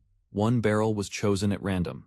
The guard reached for it, preparing to remove the lid. As the lid was lifted, the merchant watched nervously, dreading exposure. It was the worst barrel to open. The knight inspected the contents. After a moment of silent tension, he made his judgment, declaring the barrel harmless. The knight gave the all clear. Whatever was hidden remained safe. The knight nodded and allowed passage. The merchant exhaled in relief, thankful to avoid further scrutiny. The gates to St. Mecca stood grand and open. The caravan rolled forward into the holy city, undisturbed. The wagon disappeared down the narrow stone streets, its mission concealed within the barrels it carried. After passing the inspection, the merchant nervously signaled. His voice trembled as he told the hidden passenger it was safe to emerge. From inside a sealed barrel, something stirred. Liquid splashed as movement broke the stillness. A cloaked figure slowly rose, water dripping from their armor. The merchant's face twisted in horror at what he had just unleashed. The figure climbed out fully covered in charred armor. Silent and imposing, they stepped onto the stone. Metal clinked with each step. A glowing eye flickered beneath the helmet. The merchant, shaking, asked to leave, but the figure stopped him. A command was issued. The merchant froze, realizing his task wasn't quite finished. The figure handed over a small object payment, or proof of agreement. The merchant accepted it reluctantly. He watched the figure disappear into a stairway, consumed by shadows. He couldn't believe anyone had survived in a barrel for hours. Staring toward the city's tower, he muttered this man wasn't human. Removing his helmet atop a high tower, Vikir exhaled. The submersion had tested even his limits, he reflected briefly. The last time he endured something similar, he had only lasted 7 minutes. Now fully revealed, Vikir stated his success. He had infiltrated Quo Vadis territory at last. St. Mecca stretched below a religious city of 160,000, ruled by the sacred Quo Vadis clan. In this city, rules were absolute. Citizens obeyed to the letter, resisting even greed and temptation. As the bells tolled, the people froze to pray. Vikir observed silently, calculating his next move within this rigid devout order. As the prayer bell echoed through the city, citizens froze, heads bowed. Vikir quietly walked among them, untouched by their ritual discipline. He whispered his thoughts, suffocating devotion ruled their lives. Without pause, he slipped into a shadowed alley. Under cover of night, he approached an old well, its surface still and silent. His plan was already in motion. Vakir produced a vial of purple liquid blood infected with red death. He studied it calmly. Without hesitation, he prepared to release the contents. The infection would spread fast, carried through water. Though drastic, he justified the risk. This holy city would respond before anyone suffered, but urgency outweighed hesitation. Children spotted him, suspicious. They questioned his presence, fear creeping into their voices. The masked figure turned, silent and cold. The children decided to flee. Fearful, they called him dangerous. His shadow loomed large in their minds. Dark energy radiated as he addressed them. His voice warned of a curse. The well, he claimed, was cursed. Those who drank would face consequences beyond death. The message struck deep. The children trembled, and his glowing eyes sealed the fear. Terrified, the children ran, shouting that a ghost had cursed the well. Their fear would protect them. Vakir stood alone once more. The objective was clear. No child would drink from the poisoned water. He discovered a poisoned dagger nearby marked by the Leviathan clan. The true enemy had already made their move. Vakir analyzed the Leviathan clan's involvement, expecting a violent reaction from the Quo Vadis. His preparations complete, he turned his focus toward the upcoming holy water ceremony. From above, a blonde priestess named Dolores watched the crowd silently, unaware of what was approaching. The massive cathedral stood bathed in moonlight as crowds gathered outside its gates, drawn by whispers of a divine presence. Within, lanterns flickered while the air buzzed with urgency. Citizens from all regions pressed forward, murmuring prayers and declarations of faith. Each hoped to catch a glimpse of the legendary scientist said to dwell inside. Voices rose in desperate pleas, calls for healing, cries for blessings. The sealed gate remained unmoved until a faint voice echoed from within, acknowledging their presence. A nobleman stepped forth, declaring his authority as lord and citing powerful family ties. Attempting to use status to gain entry, another proudly listed his roles: commander, knight, guild master, emphasizing connections to influential clans and figures, all for the scientist's favor. A third offered extravagant wealth, promising land, villas, and carriages in return for healing his affliction. A gentle voice emerged again. This time firm, it requested silence, its tone steady and disappointed.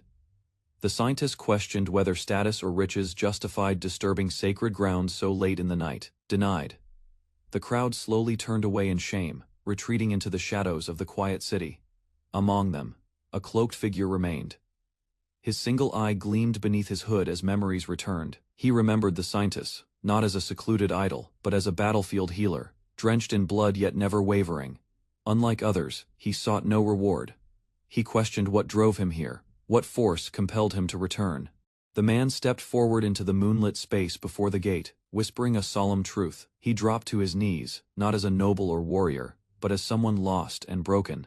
Alone in silence, he faced the gate, not with demands but with the weight of memory and longing. As the heavy gate creaked open, golden light spilled into the night. The cloaked man stood motionless, then stepped forward as a voice beckoned him inside. Within the grand hall, statues of angels towered beneath a gilded ceiling, and the scent of incense lingered in the air. The place radiated silent reverence. From behind a sculpted figure, a calm voice asked the reason for his visit, addressing him not as a threat, but as a guest. The man stood still, wondering if the scientist would appear in person. Her absence stirred doubt. He approached a basin, presenting water from a disease-ridden well, warning of an epidemic spreading through the slums. He believed the scientist would sense the corruption within, but her response remained silent. Then, the voice spoke coldly. It accused him of lying. Suddenly, armored guards stepped forward in sync, the atmosphere shifting to suspicion. Yet the man didn't flinch, meeting their challenge with unwavering gaze. A man from the upper chamber mocked his earlier words, calling him aggressive for a supposed lost soul. Guards surrounded him cautiously, demanding to know his identity. Recognizing one of them, he recalled Dirko Quo Vadis, a righteous knight feared even more than monsters. Quo Vadis reflected on his harsh ideals, forged in war, and trained by the scientist herself. Despite hearing the report, he insisted the visitor unmask and reveal his purpose more clearly. But when denied, Quo Vadis raised his glowing tome, declaring he would not allow a suspicious man to simply walk away. The cloaked man watched as a divine, infused paper charm was hurled toward him. The knight's magic flared, reacting to the aura from the water pouch. Accusations followed swiftly. If the water was tainted, then the cloaked visitor was now considered the prime suspect in the outbreak.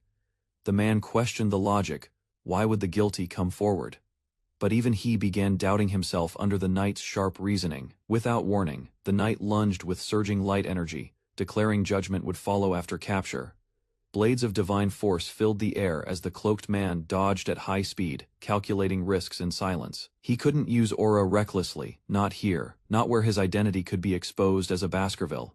A thunderous clash erupted as they met mid-air, surrounded by glowing force and echoing energy. The masked man countered with sheer physical power, slamming the knight with unexpected might. The knight reeled in shock. Such power from such a small frame shattered his expectations. Blows continued to trade as they moved swiftly across the hall. Both held back nothing. Amid the exchange, the cloaked man thought of his deadly hound technique, hidden beneath the surface. He launched in a circular leap, crashing into the knight with a burst of strength. The knight grunted, barely regaining balance. The red-eyed visitor surged forward with flaming energy. He unleashed Cerberus Flame, 1+, fire spiraling around his arm as he struck without mercy. The knight raised his spellbook to block, flames engulfing the pages as the impact thundered through the chamber. The masked man's flames burst across the marble floor, forcing Pietro to retreat with a cry. The heat cracked the surface beneath his feet. Despite the injury, Pietro steadied himself and drew divine energy through his armor. His grip on the pillar beside him tightened as he prepared to strike again. Without hesitation, Pietro leapt forward using sacred force, determined to stop the intruder before he could escape. As Pietro approached, the masked man held his position. Flames swirled from beneath him, gathering into a concentrated burst. The ground detonated upward, engulfing the area in smoke and fire. Pietro was momentarily blinded by the blast. Amid the smoke, Pietro fell hard, disoriented and overwhelmed by the unexpected counterattack. The masked man charged through the smoke, delivering a heavy blow that launched Pietro across the hall. From the balcony above, shocked knights looked on. Pietro being overpowered was something none of them had witnessed before. A command was issued to secure Pietro's position as guards scrambled to protect him from further harm. As the dust settled, the masked man remained motionless, waiting for the next action. Suddenly, a voice interrupted from above, cutting through the tension and halting further combat. The scientist stepped forward from the upper level, observing the scene in silence before addressing the masked man directly. She studied the cloaked figure closely, her tone firm but calm. The knights held their position but did not move. The man removed his mask, revealing his identity. His expression remained composed as he stood before her. Recognizing his intent, the scientist ended the confrontation. Her command shifted the atmosphere as she insisted on a private discussion with him. In a serene dining room, a young woman enjoyed tea in the presence of two men. The atmosphere was calm, but the silence between them hinted at a deeper tension. From across the table, the masked man observed her closely. His attire resembled that of a plague doctor, starkly contrasting the ornate setting. He questioned her age coldly. The girl, unshaken, chanted a formal phrase, and continued sipping her tea as if on cue. The narrator recalled her future role as a battlefield healer. Her divine powers had once saved countless warriors during the Demon War. She was revered during the time of chaos. Everyone who encountered her, including the man now before her, held her in high regard. Still holding her cup, she confessed the weight of recent stress, prompting curiosity in her guest. She revealed she was a student at the Imperial Academy, currently on holiday to manage family responsibilities. Yet even in this break, nobles and merchants constantly sought her healing, often for indulgent afflictions. The ailments were rarely serious, mostly effects of drugs or inappropriate behavior. None were truly ill. She questioned why people failed to recognize righteousness and justice when they were right before them. With a calm expression, she mused that theology is the act of understanding humanity, making such ignorance inevitable. The masked guest recognized her knowledge of ancient scripture, quoting a rare passage in surprise. The man then shifted focus, reporting an epidemic in the slums of St. Mecca, drawing concern from all. She presented a pouch of contaminated water she had gathered herself, confirming the situation was real. Though she questioned his involvement, he calmly stated his presence proved otherwise, yet silently accepted her suspicion. Tension rose as the man in black shifted, prompting immediate alarm from the guard. The priest's instincts kicked in. Without hesitation, he stood to shield the girl, placing himself between her and the masked figure's movement. But instead of violence, golden energy shimmered from the seated man's hand. He calmly released sacred power, not hostility. The guard hesitated, sensing no killing intent. The golden light wasn't harmful, it was divine. The girl's eyes widened at the revelation. She questioned the masked man's religious background. He explained that he had witnessed strange individuals poisoning the slum's water, clearly identifying them as the true culprits. Holding a scroll, he detailed how those orchestrating the epidemic sought to weaken her family's influence. The guard stiffened while she listened closely. His evidence pointed to calculated sabotage. He named the Leviathan clan and bourgeois family as the ones who would profit from her downfall. Visuals of demonic emblems and sacred symbols appeared, as he explained each clan's motive. He reasoned that once her family collapsed, power would shift uncontested to their enemies. The masked man declared this deduction as his theory, but it was rooted in solid observation. The two across from him exchanged glances, slowly acknowledging the logic in his claims. The girl murmured about the scale of such a conspiracy, questioning his identity. He calmly introduced himself as Night Bloodhound, a name that left them uneasy, but intrigued. The girl assessed the situation calmly. She confirmed the logic behind the masked man's theory, accepting its likelihood. She instructed her protector, Sir Pietro, to accompany her to the slums. The matter had to be confirmed firsthand. Pietro agreed. Meanwhile, the masked man silently noted that meeting the scientist would accelerate his plan. She reflected inwardly, sensing something deeper about him. His words had planted uncertainty in her heart, unknown to her. A dark, coiled presence loomed beneath the city. The contamination was not random, it had purpose. A monstrous entity slumbered, unseen but watching. Its influence was embedded in the very waters below. A wave of dread spread as the scene shifted. Whispers of immense sadness echoed in the air. As night fell over the town, the scientist arrived at a church with her escort. The air was tense. Locals gathered quickly, their faces lit up with relief when they recognized her presence among the armored guards. A woman pleaded desperately for aid, revealing the scale of the suffering caused by the spreading illness. The scientist realized the masked man's warning was no exaggeration.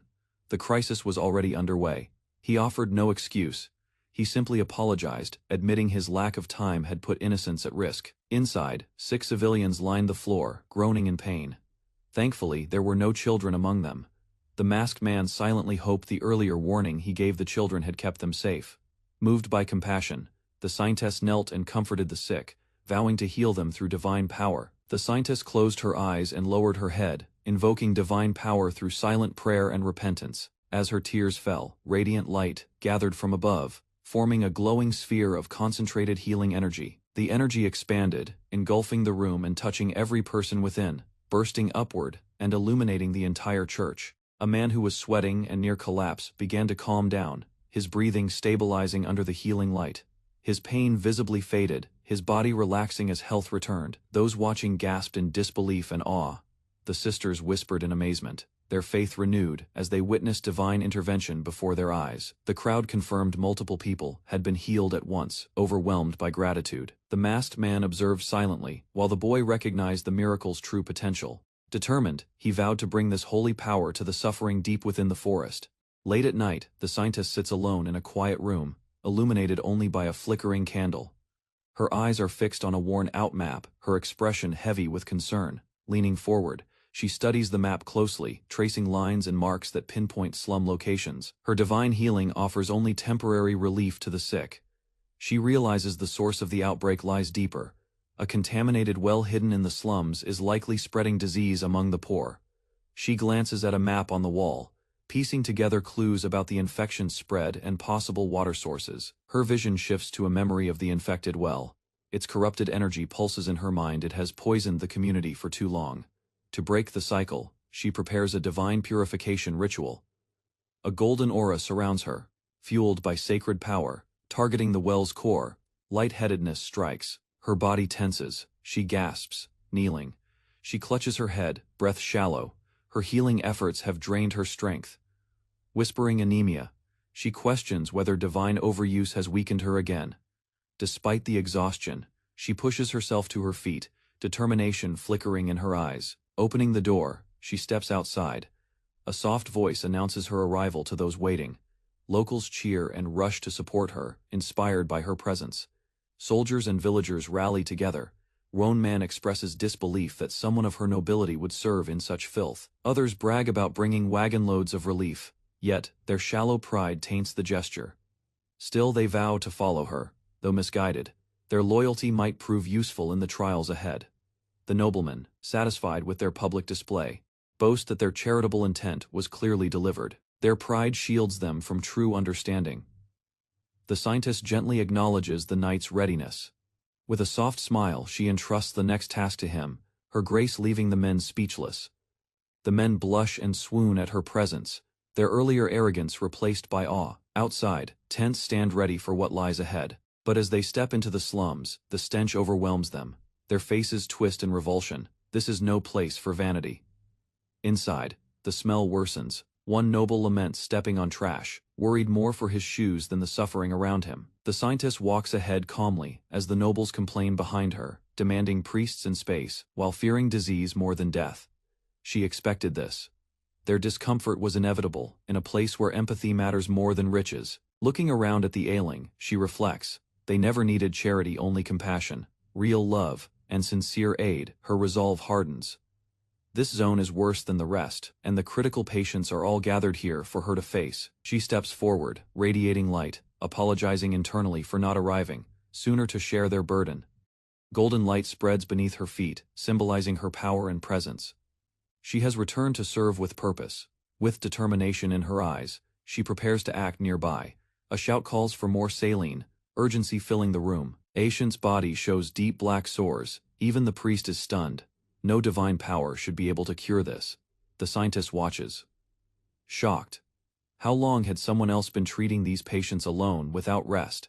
A hand glows with divine light, placed over the patient's wound. Healing begins once more, with resolve and silent strength. Observing the masked man's healing, the priest notes he isn't blessing the skin directly, but channeling divine energy into the infection itself. The scientist realizes the technique's effectiveness. This focused infusion could be her breakthrough to conserve divine power. Her eyes widen in recognition. The man before her isn't ordinary. He's the legendary Night Hound. She watches, amazed, as divine energy flows precisely into the wound. His skill is precise, calm, and measured. Despite the chaos, he remains unwavering. The injured look up at him with silent gratitude. A vision explains divine power granted in proportion to faith and channeled into miraculous acts by devout prayer.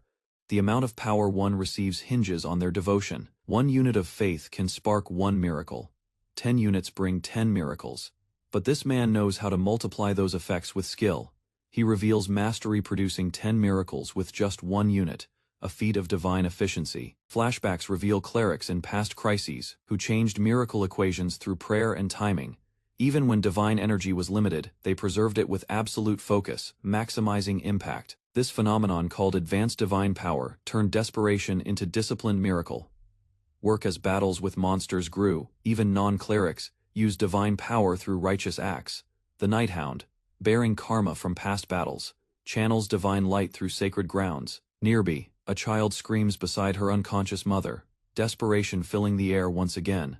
The child clutches her unconscious mother as the masked man gently assures her that healing will come soon. He explains her mother's illness is worsened by malnutrition and hands the child money for food and warmth, practical aid she desperately needs. But a nearby priest objects, declaring that material support violates doctrine, his voice laced with panic. Other priests echo the outrage, warning of endless demands if money is given to the poor. Unbothered, the masked man calmly questions their fear. If they worry about limits, he'll give all he has now.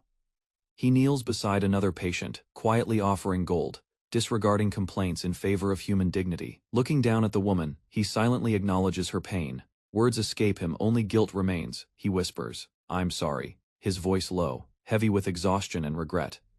The scientist watches from afar, stunned. He's the last person she expected to express sorrow. She wonders what burdens he carries, what regret weighs on him so deeply. To her, theology meant understanding people, so maybe his apology was inevitable. His mystery deepens. He's not just a healer, he's a man shaped by guilt and reason. She questions if their motivations align. Was his sorrow born from the same wound in her heart? He continues to heal, even as divine light burns his wounded body. Perhaps his regret stems from the same truth, the pain of not being able to save them all. Dolores approaches the masked man, radiant light surrounding her, as he stands still in solemn silence. Her hands slowly fold in prayer, her posture stiffens with unfamiliar tension. Dolores' heart races as she silently acknowledges the presence of the unknown man before her. The masked warrior paused, adjusting his visor as his breath slowed. Tension from battle lingered in the still forest air. He exhaled deeply, lowering his hand. The moment offered brief peace. A contrast to the chaos behind him, his sharp gaze shifted. Sensing presence, he turned. Behind him stood the priestess, watching quietly with concern. The priestess hesitated, then stepped closer. Her silence hinted at unspoken thoughts. She asked to speak privately. The warrior nodded. They walked side by side, away from the others. She thanked him for helping heal the wounded. He replied simply he had only done what was necessary. Her hands trembled. She confessed feeling unworthy, born with power but lacking strength and spirit. She questioned why someone like her was chosen, when others held stronger faith. Her voice softened, wondering why she bore the title of saintess at all, he explained. Her awareness of weakness made her worthy. It showed humility. He said the world needed a light that shines even in the darkest places. She stared at him, eyes wide, touched deeply by his unexpected words. She asked if she could endure what lay ahead. He calmly said she would. Meanwhile, divine preparations continued. A concentrated holy water was created through mass prayer. Alone before the altar, she knelt, finally accepting the role she'd once feared. Kneeling before a divine altar, the saintess invoked sacred light. Her voice echoed through the grand hall as her form radiated gold. She declared the sorrow of bearing a sacred duty. Her body trembled beneath the overwhelming force channeled through her prayer. As her grief reached its peak, light erupted from the altar, illuminating the space in divine brilliance. A knight presented vials containing sacred water. The mission had yielded success. The priestess entrusted the task of secure storage to the temple guards, her focus shifting forward. Standing beneath the angel statue, she collected herself and prepared for her next duty. She clasped her rosary, silently praying before moving toward a stone figure. A man greeted her, an elder priest, and called her closer, referring to her as his daughter. She bowed respectfully and accepted his words. Aware this was no ordinary visit, he praised her dedication. She remained quiet, awaiting his instruction. He asked for details of the Red Death. She reported the well beneath St. Mecca as the source. He questioned further. She confirmed the source was an unregistered well in the slums. She described the cursed well, stained and tainted. Children spoke of a spirit lurking there. They had recovered evidence, a bottle used to spread the infection across the district. As he inspected it, she revealed something else, an unknown object, found beside the well. The cardinal examined the emblem, marked vile. His expression turned grim, recognizing the seal of Leviathan and Bourgeois. Anger overtook him. Pacing rapidly, he cursed the heretics who dared corrupt sacred grounds with artificial plagues. He halted, shadowed by the towering statue. His eyes burned with fervor as he commanded the unthinkable, declare a holy war. The priestess fell silent, troubled, a suspicion gnawed at her. She recalled the masked man Nighthound and voiced her doubt toward his intentions. The cardinal, face hardening, ordered his capture. He demanded full confession. Before he could move, she raised her voice, declaring the man innocent. The cardinal was stunned, questioning her words. Her eyes held firm. She recounted his efforts to save the infected, reminding them he prevented further death. Her voice grew louder. There was no way that man could be evil. Hearing her defiance, the cardinal froze. It was the first time she had ever contradicted him. Eyes glowing, he raised his hand. He would interrogate the man himself. Power surged around him as he cast a divine signal into the sky. The priestess stumbled back, alarmed. A blinding pillar of light rose from the cathedral, piercing through the city skies. Despite her resistance, the cardinal murmured her opposition meant little. His will had already moved the army. The cardinal's command had already taken effect. Paladins moved in formation, armored and ready for confrontation. Their boots thundered down the stairs as they rushed through the corridor in unison. Blades drawn, they kicked down doors with urgency, clearing each hallway with military precision. The paladins identified their target. They called out the Nighthound's name and accused him of spreading the plague. Suddenly, a messenger sprinted in, face pale, calling out to the cardinal in panic. He reported an emergency, the sacred relic. One of the scientist's tears had gone missing from the basement. The secure vault stood open, the sealed containers empty. Shock spread across the room. The priestess turned pale. Realization dawned as she pieced together the truth. Her thoughts aligned. He hadn't come to harm. He came for the relic. High above, the Nighthound unveiled the stolen vial, its glow intact. He offered brief thanks, acknowledging its worth, before preparing to depart. With no hesitation, he leapt from the tower, vanishing into the open sky. The boy grips his sword, eyes sharp with resolve. His stance reflects focused determination as he faces the unknown threat. A monstrous two-headed beast bursts from the tree line. Its roar echoes, shaking the ground as it charges toward him. He raises his blade, the creature's glowing fangs closing in. Energy crackles where its paw meets the dirt. He launches forward, foot slamming down as he leaps into battle. The cracked stone beneath him marks his power. His body cuts through a curtain of leaves. Branches shatter as he drops fast, unprepared for the impact. He crashes below. Darkness surrounds him. Distant voices murmur, unaware of his struggle. Men observe with amusement. Their smirks hide cruelty as they watch from the sidelines. A wagon stands in a clearing, guarded, torches flicker, shadows dancing around it. The boy stands inside a closed arena. The crowd roars, hungry for blood. A towering fighter enters, welcomed with loud cheers. His bulk overshadows the boy. He rushes forward. The boy braces for the impact. Feet steady, they clash. Dust flies. The boy dodges narrowly, the opponent's grin unwavering. Blood splashes as the boy strikes back. The crowd gasps. He flips midair, foot aimed down with purpose. Powerful slam shakes the arena. The brute falls. The boy endures. Laughter erupts from the crowd as the boy lies unconscious. Their amusement ignores the pain below the stage. The brute victor roars triumphantly, his hands raised in celebration. The boy's body remains motionless at his feet. Outside the arena, a cloaked figure observes the scene. Behind him, a group of warriors stands in silence. The arena empties. The spectators move on, leaving only silence and dust behind. The boy lies on the floor, gasping weakly. His fingers twitch toward the sword, refusing to give up. The crowd watches, unsure. The boy rises, his legs trembling, but his eyes steady. Blood drips from his brow. He grabs his sword again, refusing to fall.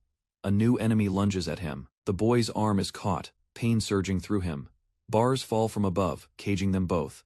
The crowd stares as the boy collapses. Memories flash warriors, training, pain. His mind races as strength fades. A capsule rolls across the floor. Blood marks the path it followed. A girl crawls forward and takes the capsule. Her breathing is weak but steady. A man approaches, eyes glowing red. The girl looks up in confusion. He speaks a number.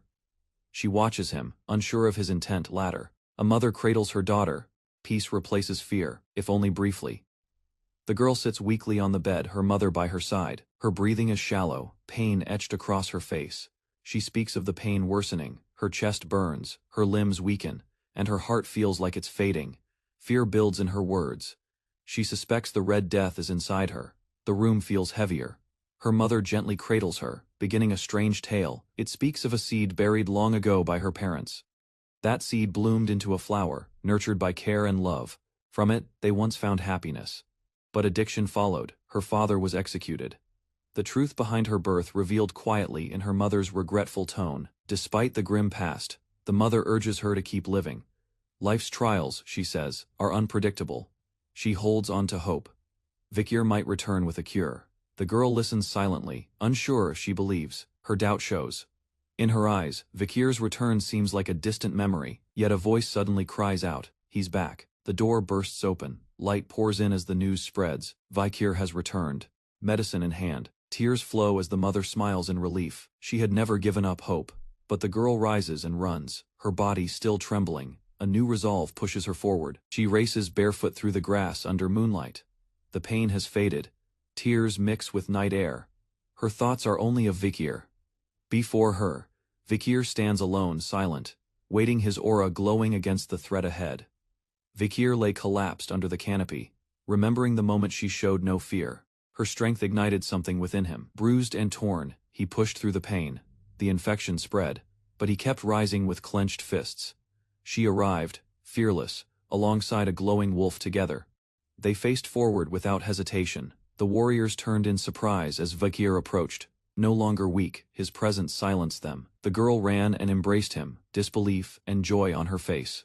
Their reunion was intense. She had feared the worst, but he stood before her. They collapsed into the grass. Relief spread as others gathered around them. Questions followed, but he dismissed concern. His body had adapted through mana. She whispered his name. He looked at her and simply nodded. He had returned. At night, a treehouse glowed in the forest, sheltering a tribe struck by disease. The air was quiet, but urgency lingered. Inside, villagers gathered around a map while Vikir knelt before them, holding a glowing relic. They watched in anticipation. Vikir approached the unconscious patient, raising the relic. Light flared as he pressed it to her chest. A surge of light spread from the relic, startling onlookers. The girl stirred from her sleep. Spots on her body faded. The Red Death was gone. Whispers turned into disbelief. A healer confirmed it. The relic had cured her. Vikir asked, how many more were infected? The answer, around 30 in their tribe, thousands across others. Vikir gave orders to gather the sick. He confirmed they had enough cure. Now was the time to act quickly and spread it. They also spoke of Kea, a swamp monster. Vikir responded calmly. Kea had already been slain. Its body was lying nearby as proof. The villagers were amazed by Vikir's strength and timing. He urged them to gather the tribes at the river catchment. Time was limited. Under moonlight, the river shone between the mountains. Tribal leaders and warriors assembled, summoned by urgency. Before them stood Vikir, ready to lead them through plague and survival. Vikir extended the glowing relic toward the river, the energy pulsing steadily in his hand. Golden light surged from the relic, flowing downward into the water, spreading across the surface like veins of energy. A massive wave of golden purification burst forth, enveloping the entire riverside with radiant power.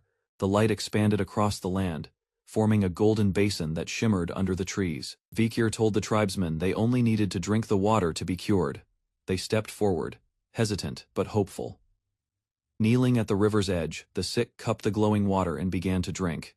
As they drank, cheers broke out. The infected felt strength returning. Their symptoms faded rapidly. Vikir was offered a leadership title for his miracle. He refused, showing no interest in reward. Suddenly, a warrior approached, eyes wide, spreading word of Vikir's feats.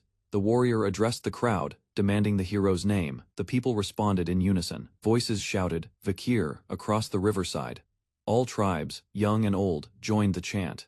His name echoed through the forest, reaching every corner of the region. Vikir stood calmly in the golden light, surrounded by praise, unmoved by fame. Inwardly, he knew this recognition would shift the balance of power in the forest.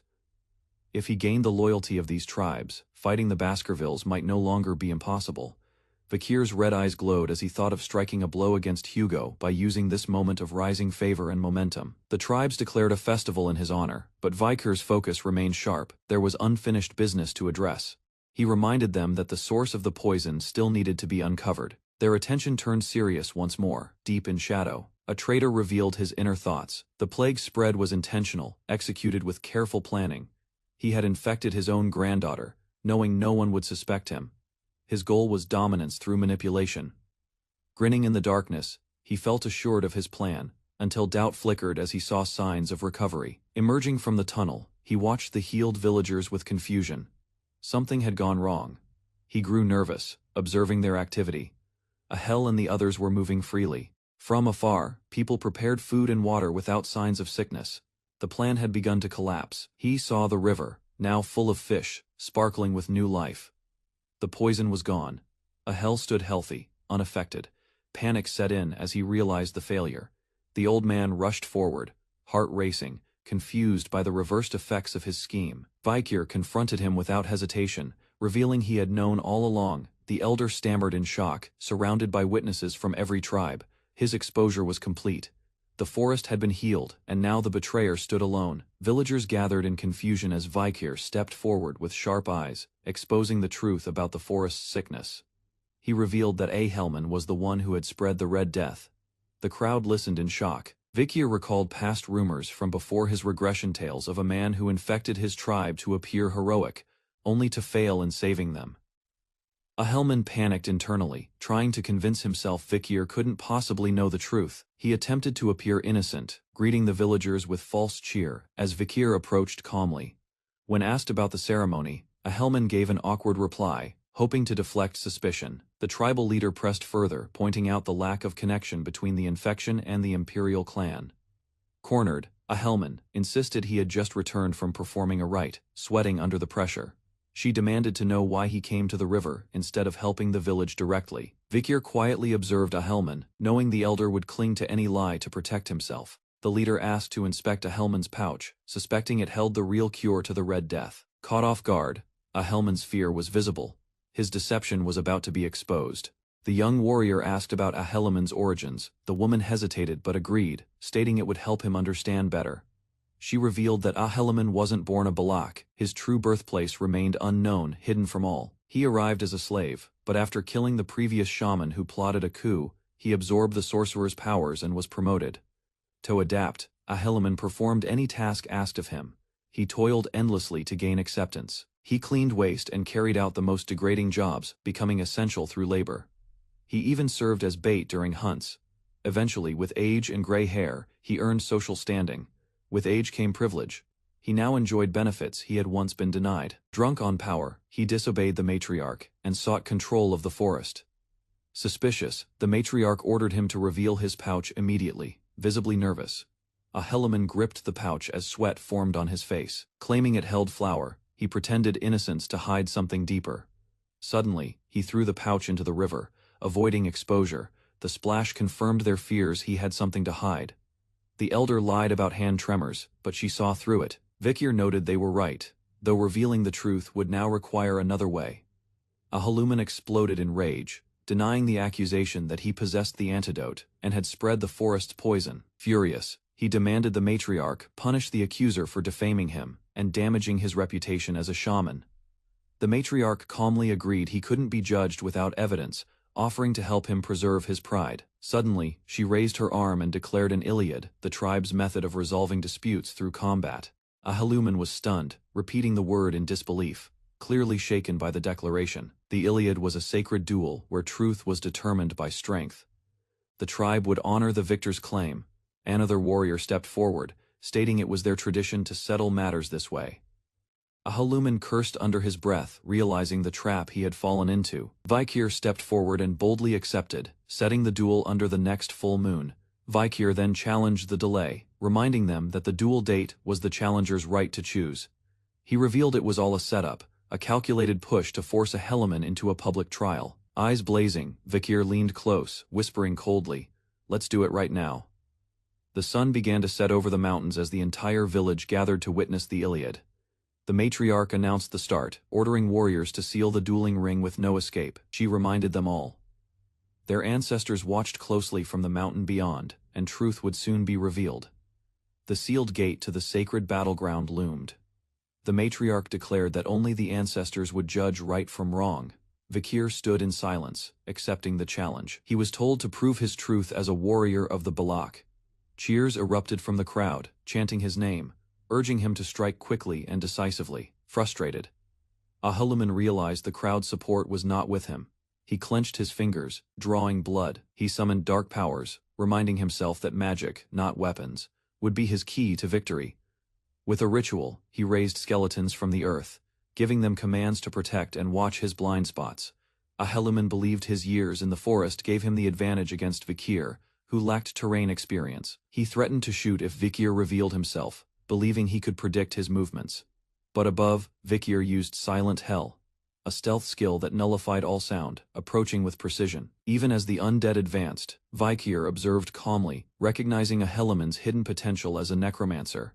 Despite this revelation, Vikir charged without hesitation, cutting through the skeletons with precise strikes. The path to Ahelaman cleared. Vikir lunged forward, his red blade glowing with momentum.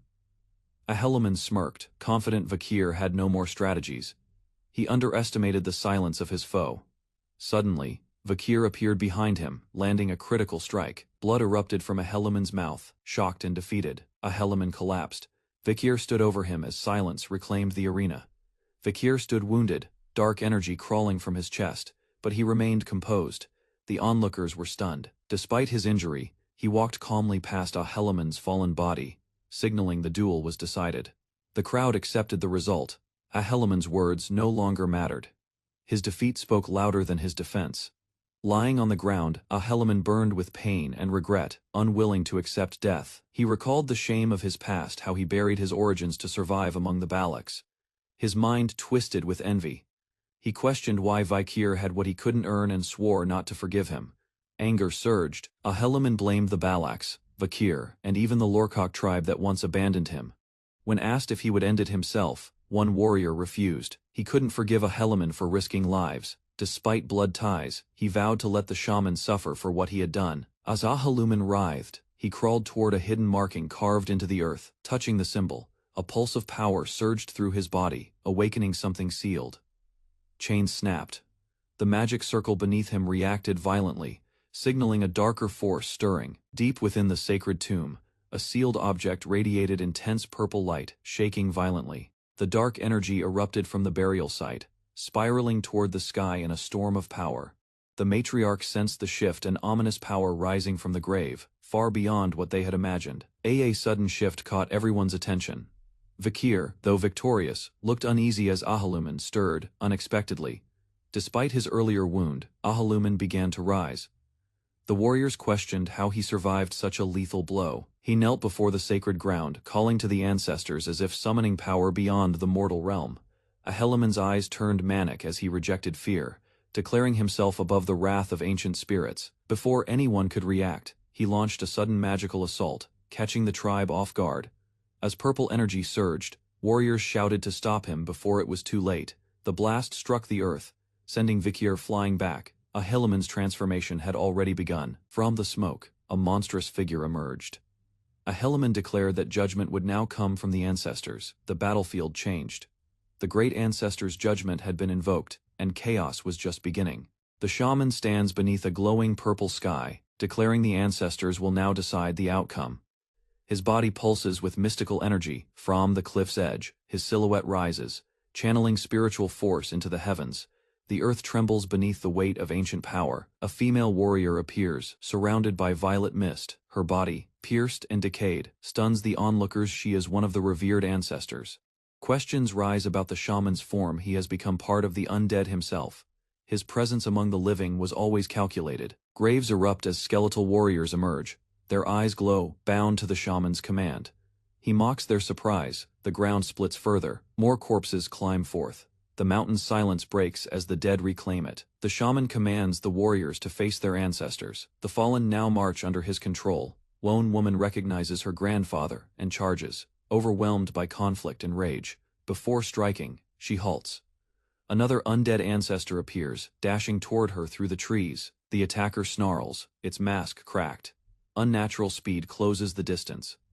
A counterattack surges, a blue slash cutting across the field, knocking the corpse back. Their leader orders immediate defense. Warriors take formation, readying for the undead swarm. With tension rising, survival is prioritized. Orders are shouted across the ranks. The battlefield shifts. Undead bodies rush the living. Arrows and blades clash in brutal waves. A soldier grips her bow tightly, aiming at a familiar face. Her eyes harden. There is no time to hesitate. An undead ancestor roars, face twisted with decay and fury. Its scream pierces the battlefield as it charges forward, driven by dark force. A sudden blast of blue energy slams into its chest, sending the corpse hurtling backward through the air, limbs flailing. The shockwave pushes nearby fighters back. Ian watches silently, understanding that brute force won't be enough to win this war. A woman steps forward, radiating frost, like energy. It's Aquila, the night fox, wielding spears charged with power. Whispers ripple. She once defended the forest alone. The rumors of her strength were true. Confidence returns to the ranks. With renewed focus, Ian is told to follow. The target is Ahaluman now, the one controlling the fallen. Ahaluman commands a skeletal warrior. His tone is calm, unaffected by the chaos. He pauses, aware Aquila is here. Despite his control over the dead, he can't act without care. Her presence is a threat. Even he respects her strength as the strongest village head in history. He grins, mocking her title. His plans are already moving forward. Dark magic surges as he prepares a deeper ritual within the hidden cliffs. Yane spots him. Hidden among trees, they see the center of the ritual circle glowing. This sacred place now corrupts with forbidden magic. The ritual deepens. They can't allow him to continue. Ian narrows her eyes and prepares to strike. With fierce resolve, she charges, declaring to kill Ahaluman before it is too late. As Ahaluman channels dark energy, a massive figure begins to rise. He grins and announces the ritual's completion. From the ground erupts a towering undead warrior, summoned through ancient magic. Shock fills the faces of the observers. Ahaluman laughs triumphantly, declaring his success. His power has now reached a terrifying new peak. With arms wide, Ahuluman proclaims the arrival of the one who slumbers deep in the forest. His voice echoes in the air. Before him stands a fearsome archer cloaked in dark aura, awakened after years of silence. He claims to be the only one to recognize this legendary presence. The figure lifts his bow, dark energy swirling around him. The warrior is revealed divine archer, Adonai, eyes glowing red beneath a cracked mask. Witnesses gasp. Ian confirms his identity. The legendary archer of the Balak stands before them. Adonai raises his weapon. His posture alone spreads dread. A shot is fired with inhuman precision. The arrow tears through the air like lightning, exploding on impact. Ian and others dive for cover. One manages to deflect it mid-air, but the sheer force still causes severe damage. Behind them, Aquila braces for more attacks. Tension mounts as they regroup, under pressure. Ian feels a burning pain in her leg. Black marks spread around the wound. They realize the arrow was poisoned. Adonai's weapon is not ordinary. Its origin is darker than myth. It's made from the remains of Nadim, a monstrous eight-legged creature. The poison runs deep, as Adonai prepares another shot. Dark energy erupts from the ground, spreading violently across the field. The cursed ritual has begun to alter the land.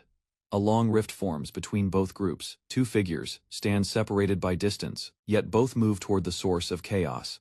Ian calls to Vikir. Despite their injuries, they remain together, facing what comes next without retreat.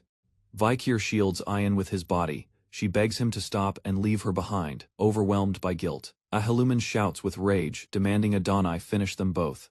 His hatred clouds all strategy. A dark arrow launches again. The impact is imminent, and they have little room to escape. The arrow lands, exploding in a surge of purple force. The blast shakes the ground beneath them. Smoke clears. Vikir and Ian remain upright, barely wounded but alive.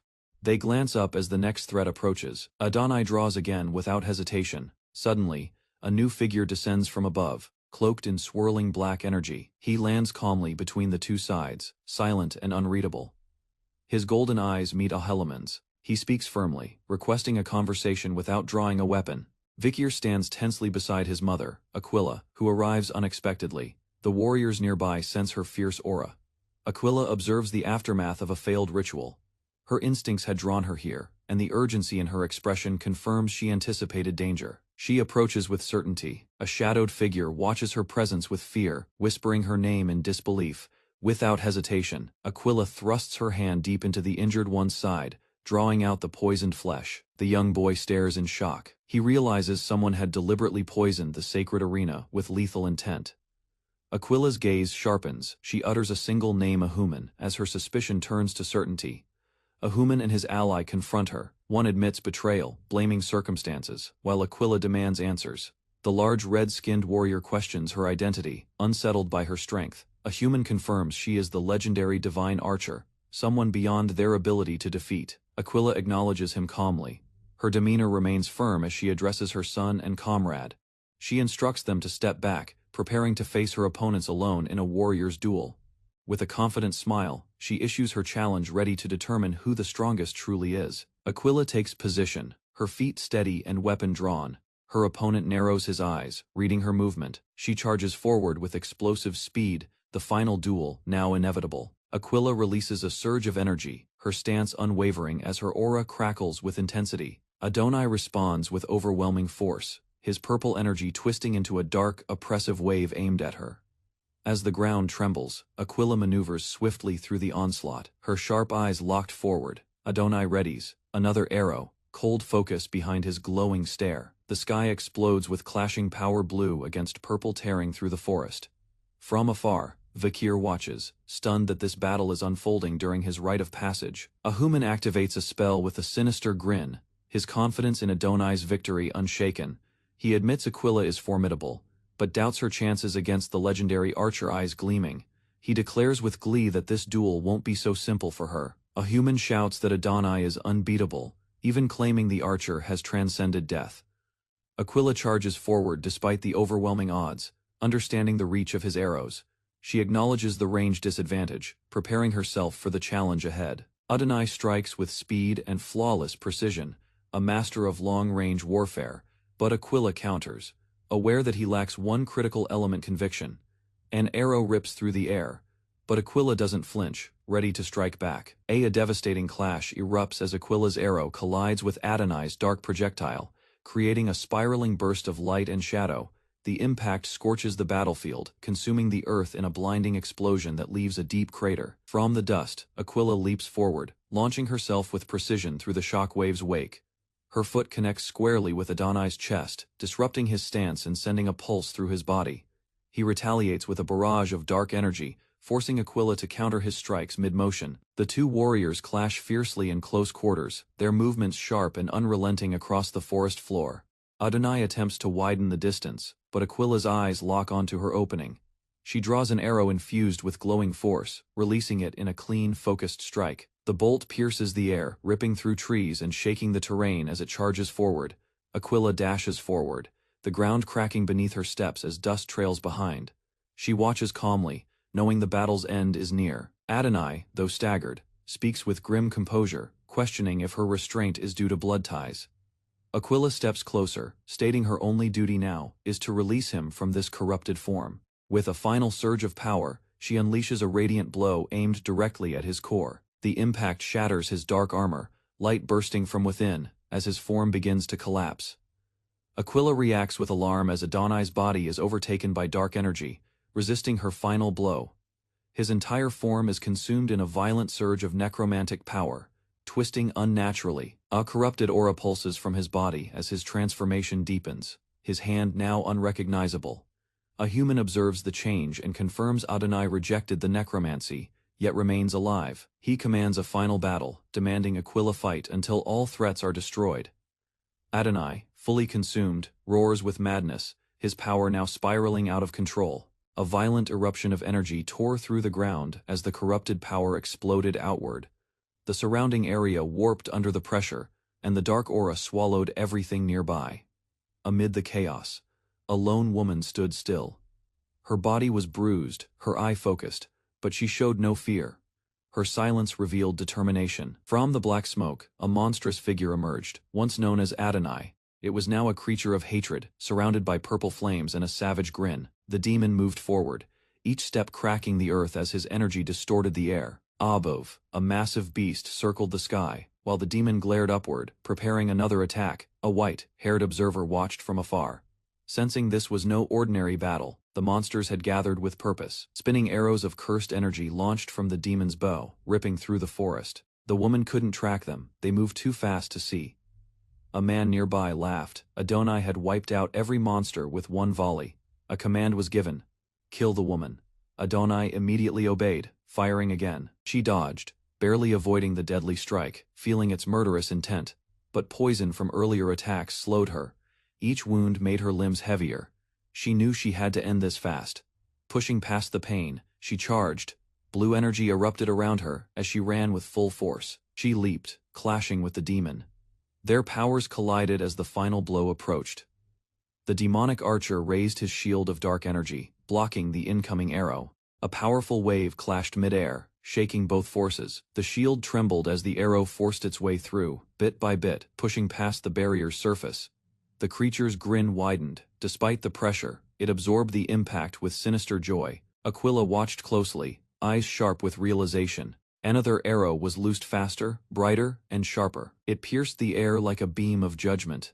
The demon tried to evade, but the projectile curved and struck him cleanly, leaving a deep wound. Aquila explained. The first arrow was misdirection. The second, guided by memory, targeted the previous hit's exact location. A third arrow struck the monster's chest. The demon staggered, but his laughter echoed through the trees. He mocked Aquila, claiming she'd never faced a corpse's wrath. His power surged again. Aquila's expression hardened. The situation was far from over. Adonai wouldn't fall easily. The enemy charged. Aquila dodged quickly, arrows crashing behind her with explosive force.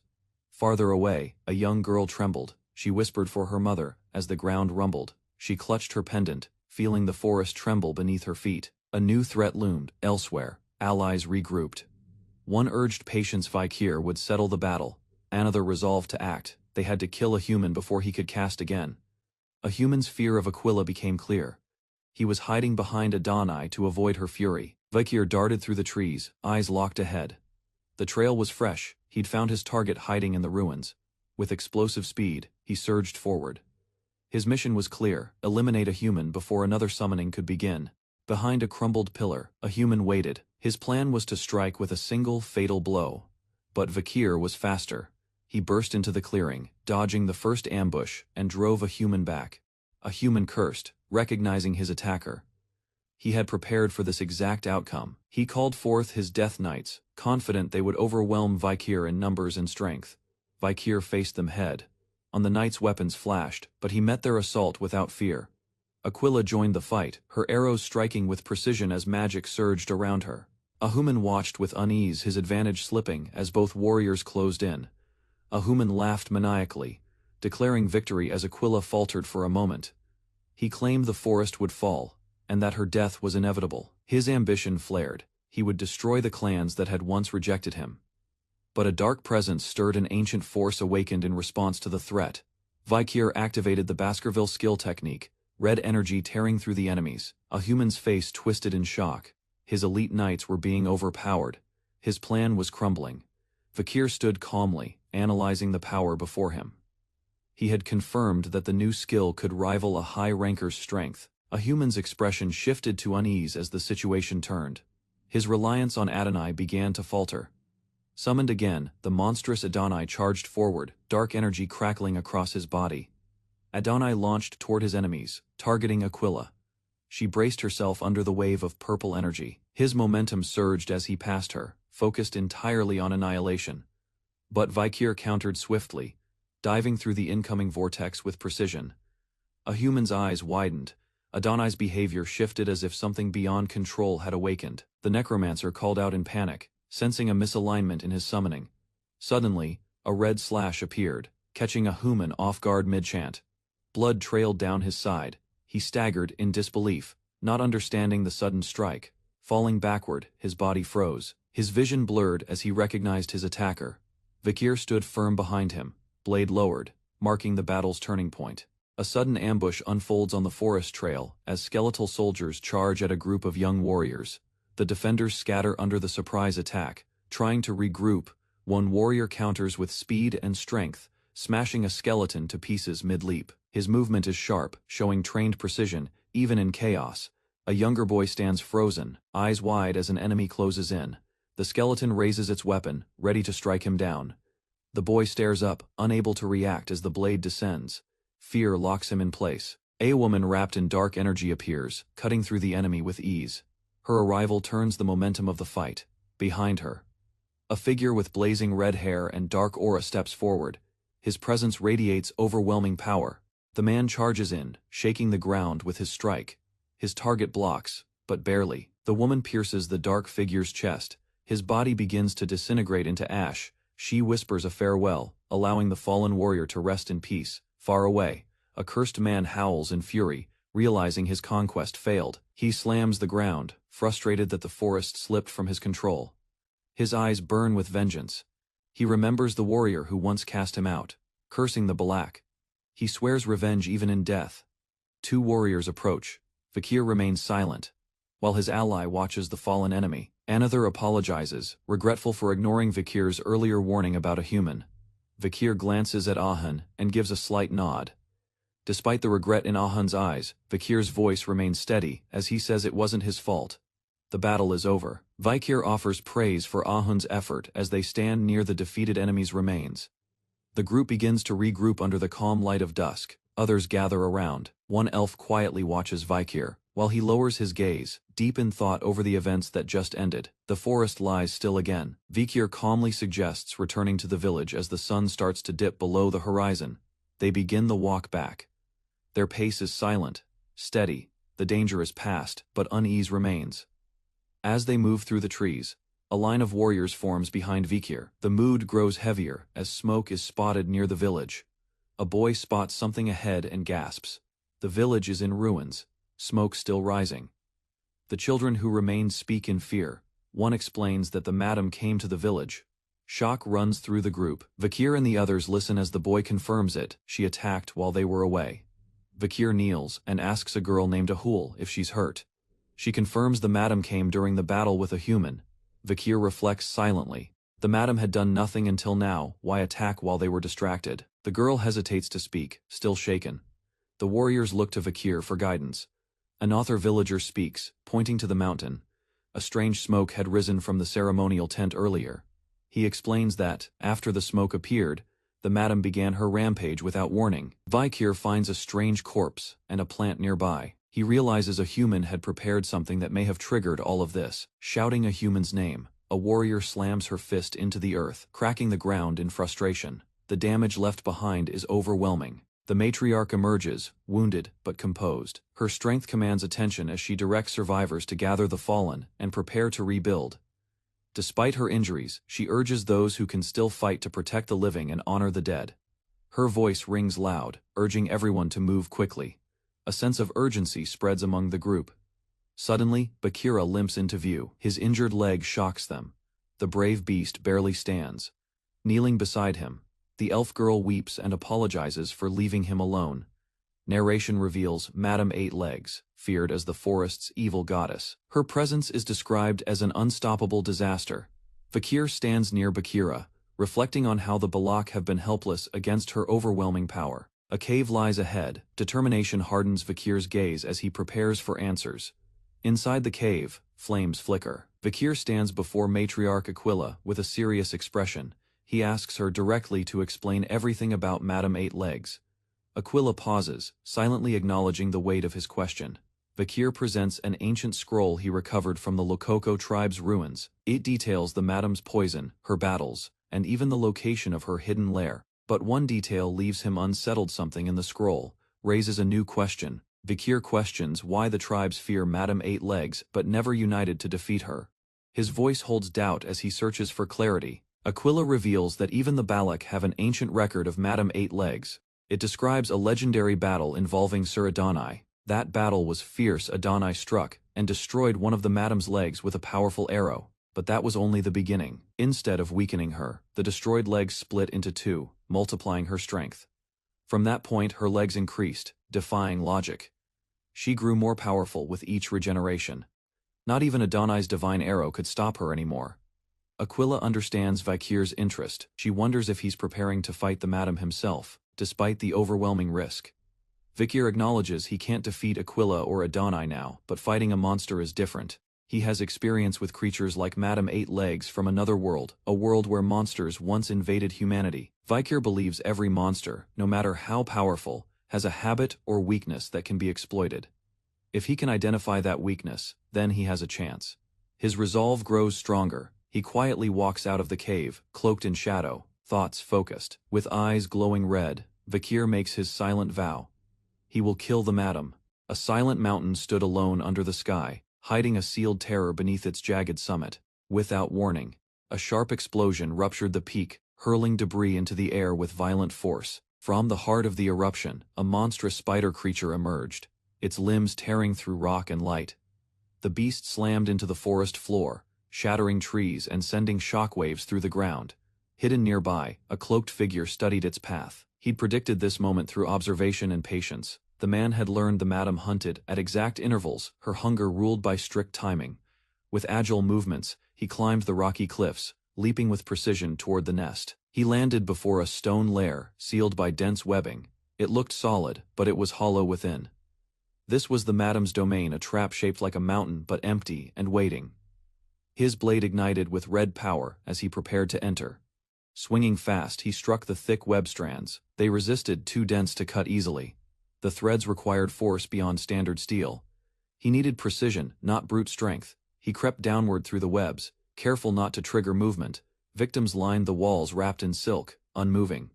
He counted both monsters and men. The madam had been hunting for years, and now, the hunter had entered her nest. The cloaked man stared sharply. He understood the madam wasn't just a predator.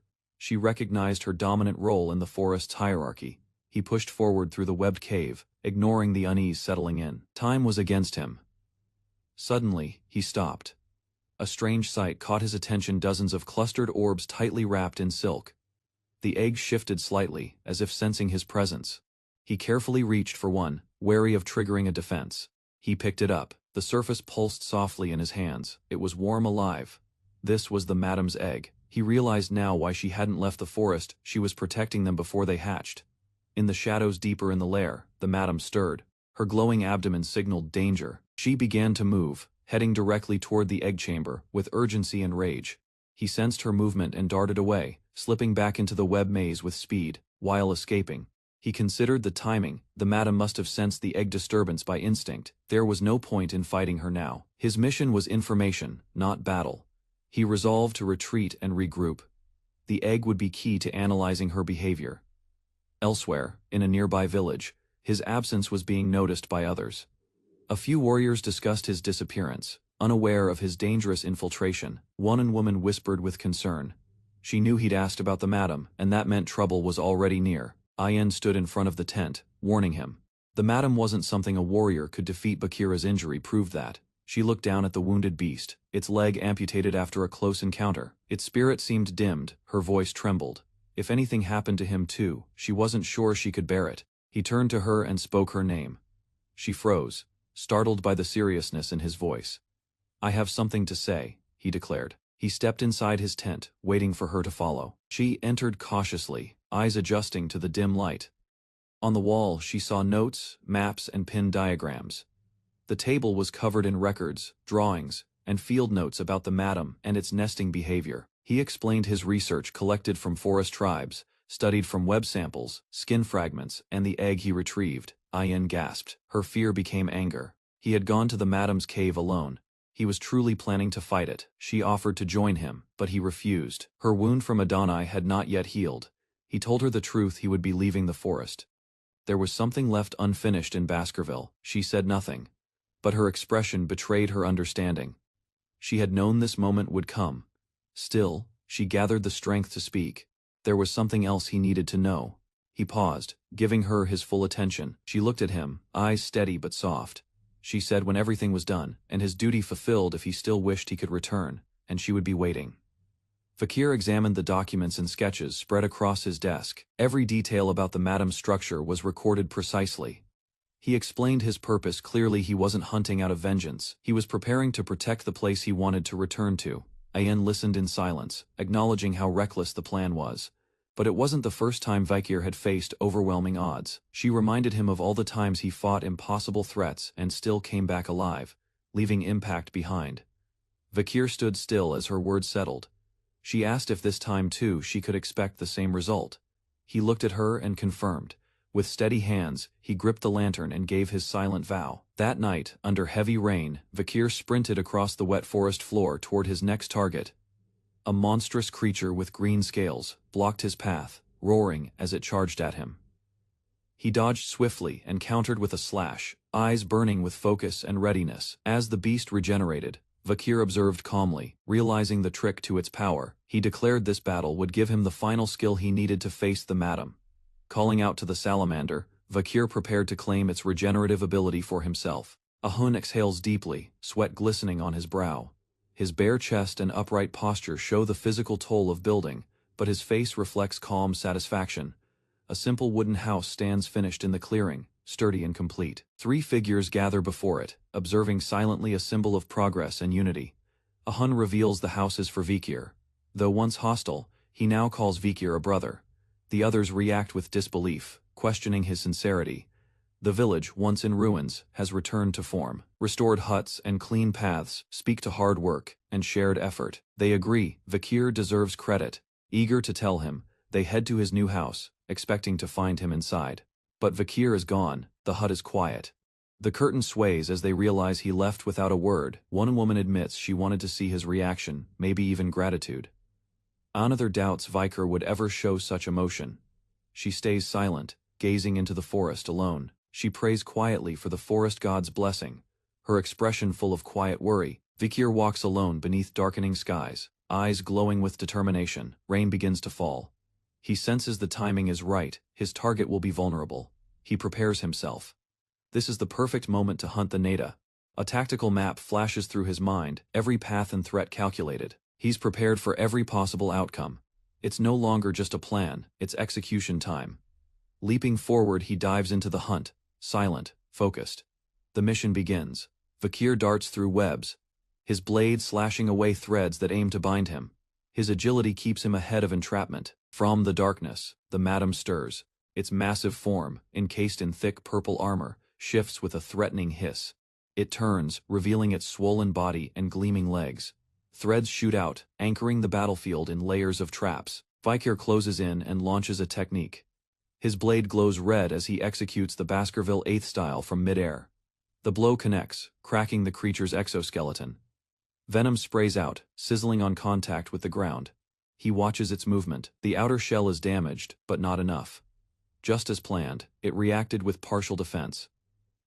A surprise lunge from the madam forces Vikir to pivot. He dodges and adjusts his approach instantly, spinning midair. He throws knives in rapid succession toward exposed joints on its limbs. The madam recoils, shrieking as explosions of energy burst from the impact zones. Zone leg collapses, green blood splattering outward.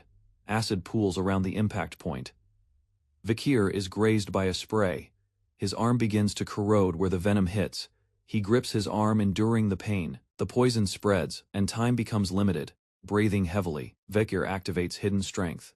His expression tightens with resolve. He launches forward, each stride accelerating beyond normal limits. His arm burns, but he doesn't hesitate. The madam braces. Vikir doesn't stop. His final attack is about to begin. Vikir stands calmly, addressing the creature. He shows no fear, his hand tightening into a fist as the massive spider looms behind him. The madam lunges with force. Vikir reacts instantly, dodging the strike and slipping through a narrow webbed gap. He spins midair, striking the creature's exposed flank. His red eyes remain locked, his movements deliberate and brutal. With explosive speed, Vikir accelerates across the battlefield. Trails of crimson light follow each motion. His eyes narrow. A glint of metal is released, small bombs rolling toward the enemy's direction. He leaps above the beast, and drives his blade downward with crushing force, aiming for the weakened carapace. The strike lands deep. The madam recoils, shrieking in pain. Acidic blood sprays once more across the field. Vikir's chest heaves. He glares upward as the monster screams, its body trembling under the damage. The forest floor is still. Only a severed limb and a bloodied hand remain in the silence. Vikir emerges from the shadows, his body torn and bruised. His sword drips with a dim red glow. He wonders how many times he's regenerated, exhausted from the repeated toll. Meanwhile, the madam mutates again. New legs sprout rapidly, its regeneration shows no signs of slowing. Vikir smirks slightly, aware of the challenge ahead. His breath steadies. He sprints along the web strands, gaining speed for another approach. Leaping from strand to strand, he prepares for one final strike as the creature tracks his every move. The madam collapses suddenly as Vikir's unexpected speed forces the creature to stumble. Its multiple legs twist awkwardly under its weight. The creature reacts in shock, raising its front legs defensively. Vikir approaches calmly, explaining that its rapid leg growth was something he anticipated. He reveals the flaw in its ability. Doubling its legs only worsened mobility. The madam shifts uneasily as the ground cracks beneath it. Vikir moves across the webbed terrain, positioning himself for the final phase of his plan. The creature attempts to surround him. He studies the webs, noting their weakness to a rare underground flame. His blade absorbs a purple fire that ignites on contact. With the enhanced flame, he prepares to burn through the webs and strike directly at the creature's core. Vikir advances as the madam struggles to lift itself, weakened from earlier damage. The cave vibrates from its movements. He warns the immobilized creature as its eyes widen in fear. He raises the burning blade overhead. A burst of purple fire engulfs the area as Vikir delivers the decisive attack, ending the battle with overwhelming force. Inside a dimly lit study, Vikir examined the maps and notes pinned across the wall. The atmosphere was tense, the markings revealing subtle movements of monsters and tribes. His gaze sharpened. He recalled the moment he faced Cerberus, a three-headed beast displaced from its home. That encounter wasn't random, it was unnatural. He questioned why dangerous monsters were being chased out. The answer lay in territory expansion, orchestrated by Madam, using tribal forces to clear zones. Vikir connected the dots. Madam's real motive wasn't conquest, but self-preservation. Her fear of hellfire was driving her strategy. She had sacrificed tribes to fight demonic beasts like Cerberus, forcing threats far from her domain to protect her own vulnerability. To his surprise, her weakness wasn't far. It was sealed, within his reach. A container held the volatile hellfire, glowing with purpose. Vikir unleashed the hellfire. The cursed flame erupted, striking the monster and igniting the battlefield. Dark energy surged, swallowing terrain as the flames expanded rapidly. The Cerberus roared under the heat, engulfed entirely. The weapon worked. Hellfire spread, leaving charred corpses. Viker stepped through smoke, unaffected, unwavering. He didn't need direct combat. Her biology would fail in this heat. Now, he would wait. When she collapsed, her power would belong to him. Even a powerful being would suffocate in hellfire. Her lungs would burn, her flesh would melt. Vikir remained still, eyes focused. Only her end mattered now. Suddenly, energy shifted. He turned. Something unexpected had survived. The mountain rumbled violently as black smoke erupted into the sky. A deep tremor pulsed through the earth, signaling something unnatural. Suddenly, the peak cracked open. Blinding flames and debris launched upward, splitting the mountain with destructive force. From beneath the rubble, a massive figure surged through molten rock. Vikir's eyes widened. He hadn't expected such power to survive. A monstrous spider-like beast tore through the shattered mountain, its limbs glowing in the crimson firelight. Its massive body emerged. Fully, Madame had transformed, her size and presence far greater than before. Green energy burst from her mouth, erupting like fireworks into the sky, illuminating the battlefield with lethal force. Toxic rain fell across the forest, melting everything it touched.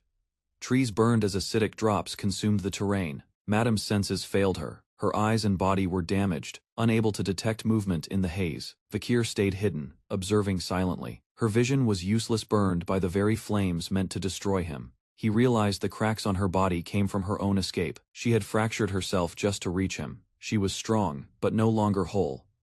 Vikir launched toward the weak points without hesitation. He aimed precisely, diving with a single target in mind: the exposed crack from her earlier charge. Energy surged around him as he descended. Blade drawn, a crimson arc struck her carapace with brutal impact. The first blow wasn't enough. Her shell held strong despite the damage. Vikir gritted his teeth. He would strike again. He only needed one more chance. The cracks on Madame's outer shell began to shift. Her hardened plates pulsed as if something underneath stirred. Fragments fell away, revealing newly formed layers. Her regeneration was accelerating despite the earlier damage. Vikir stood close, stunned by her restored glowing eyes. Her senses had returned quicker than he anticipated.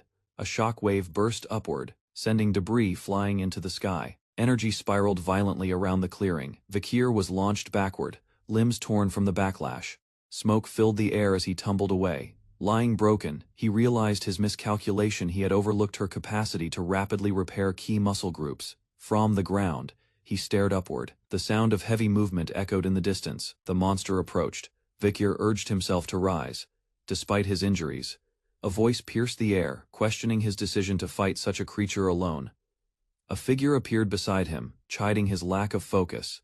The words cut deep. The stranger reminded him that his goal was revenge against Hugo, not wasting strength elsewhere.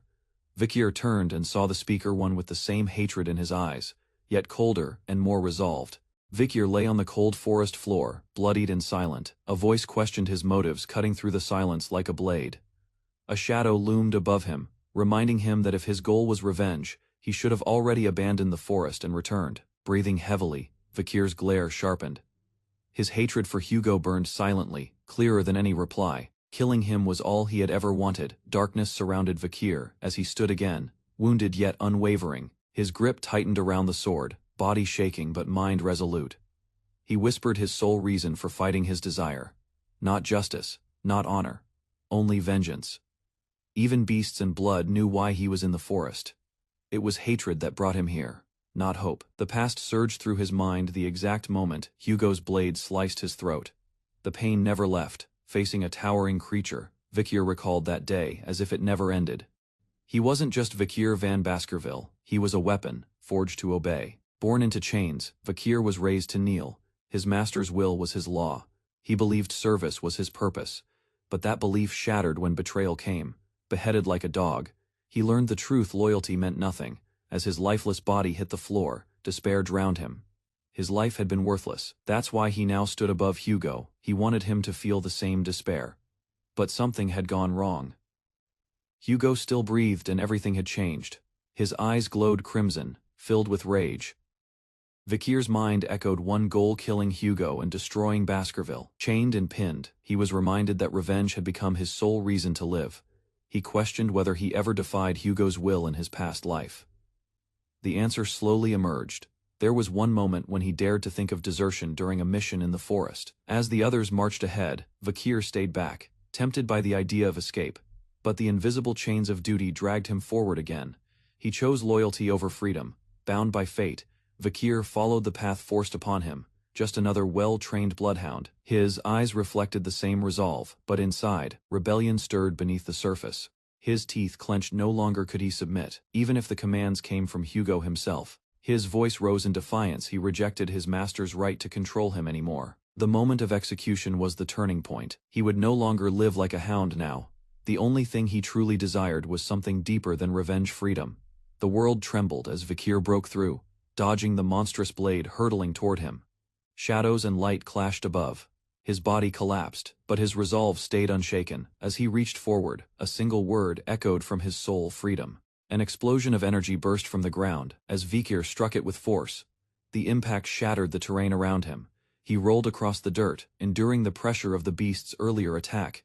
His body was battered but not broken. His thoughts narrowed. He recalled the reason for his fight: revenge, and the people he had to return to. They were his purpose. Vakir steadied himself and stood again.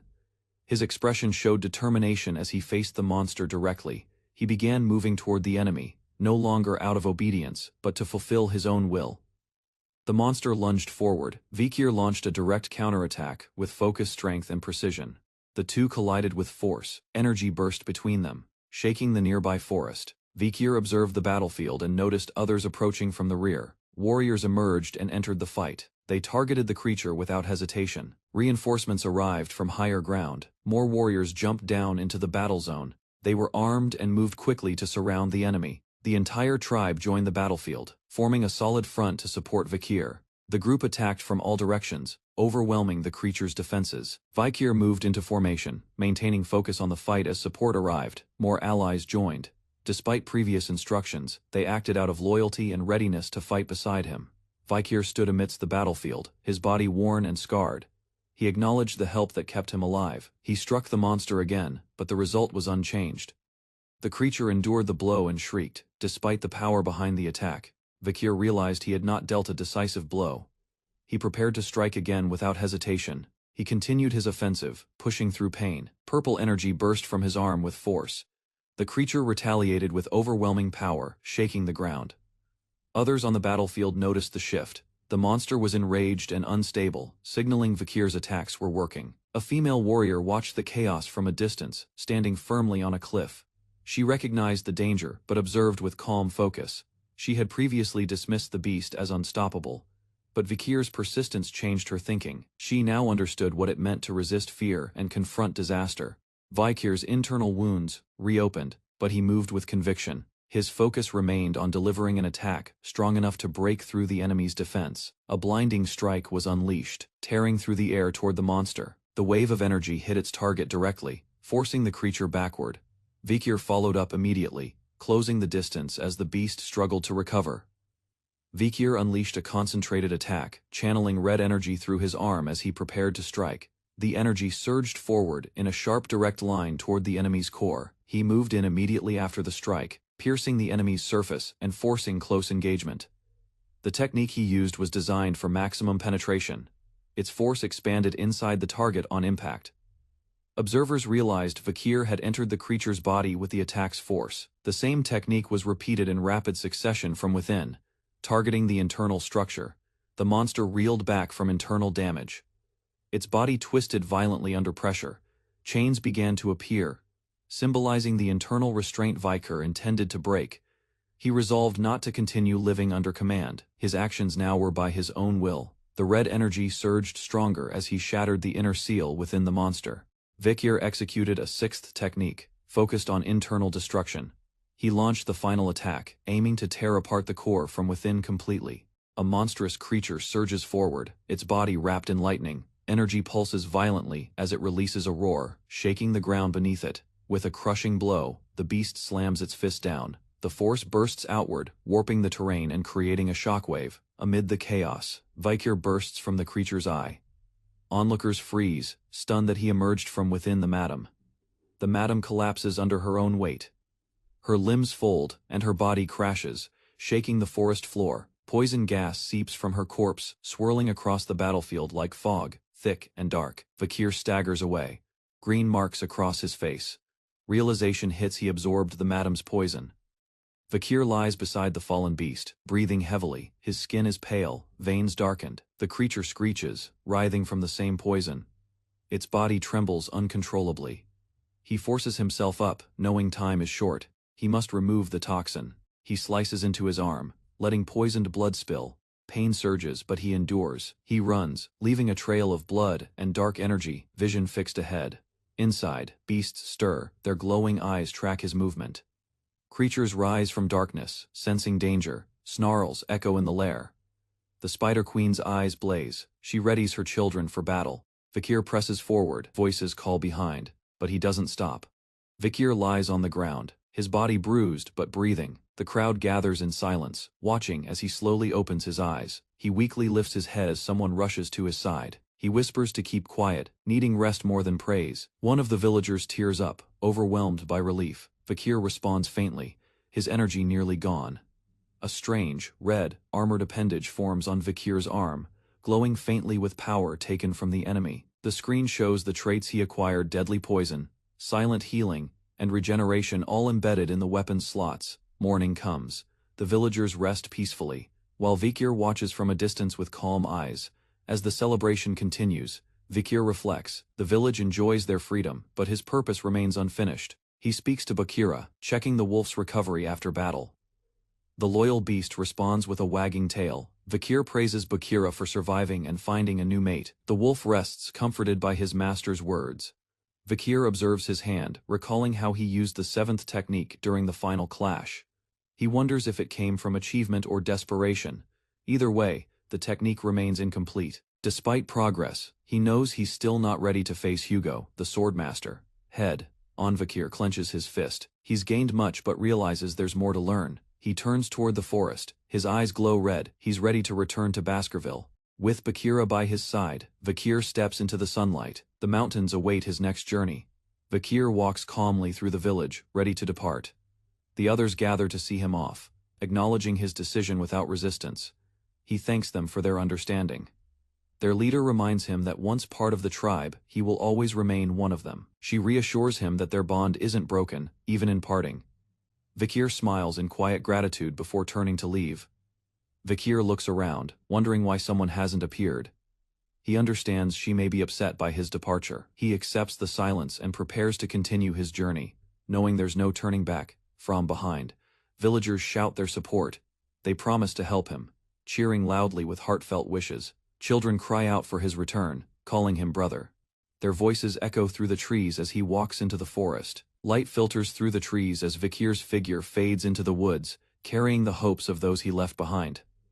He keeps moving, step by step, without hesitation. As he crosses a field, someone yells his name. Ayan runs to meet him, calling out across the grain.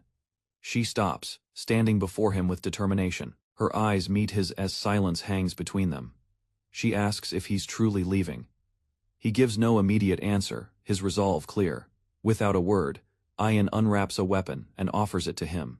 Her grip is firm. Vakir takes it, surprised by the gesture. She reveals it's a weapon once used by Adonai. The bow, named Anubis, was modified so he could wield it. Ayan's parting gift carries meaning beyond words. Vakir notices Ayan's gift and reflects. Her absence now makes sense. She had been preparing something meaningful for him. She hands him a choker with a broken chain, confused. He realizes it resembles the collars used on bloodhounds. Ayan explains she made it after hearing his unconscious murmurs. She insists Vakir is no bloodhound. She calls him a wolf free and strong, not someone who should live chained. Her words strike deeply. Unexpectedly, she rests her forehead gently against his. The gesture carries quiet support and farewell. As Vakir grips the broken chain, he feels something shift. Her comfort lingers. Vakir walks ahead through the fields, the bow strapped to his back, mindful of her words. Ayan leans in close one last time. She hesitates, emotion in her eyes, then pulls back. She speaks of the past and his growth. Vakir listens quietly, acknowledging the bond they share. He wishes her well, offering sincere parting words. Ayan watches him from behind, rooted in place. Vakir smiles softly and says goodbye in his own way, promising a future meeting. Ayan turns and walks away, her figure slowly fading down the forest path. She walks alone beneath the trees, her pace steady though, her heart is heavy. Wiping a tear, she forces a smile, remembering everything they shared. As light shines through the leaves, she smiles brightly. See you next time. A lone figure steps silently onto cracked stone under the moonlight, his cloak rustling faintly with each movement. From atop a ridge, he surveys the dark valley below. Rows of crumbling tombs flank the path to an ancient fortress. Recognizing the worn structure as Red Aguel Castle, he notes the mining banners, and concludes the morgue still serve the Baskervilles. He recalls a red-haired woman from his past.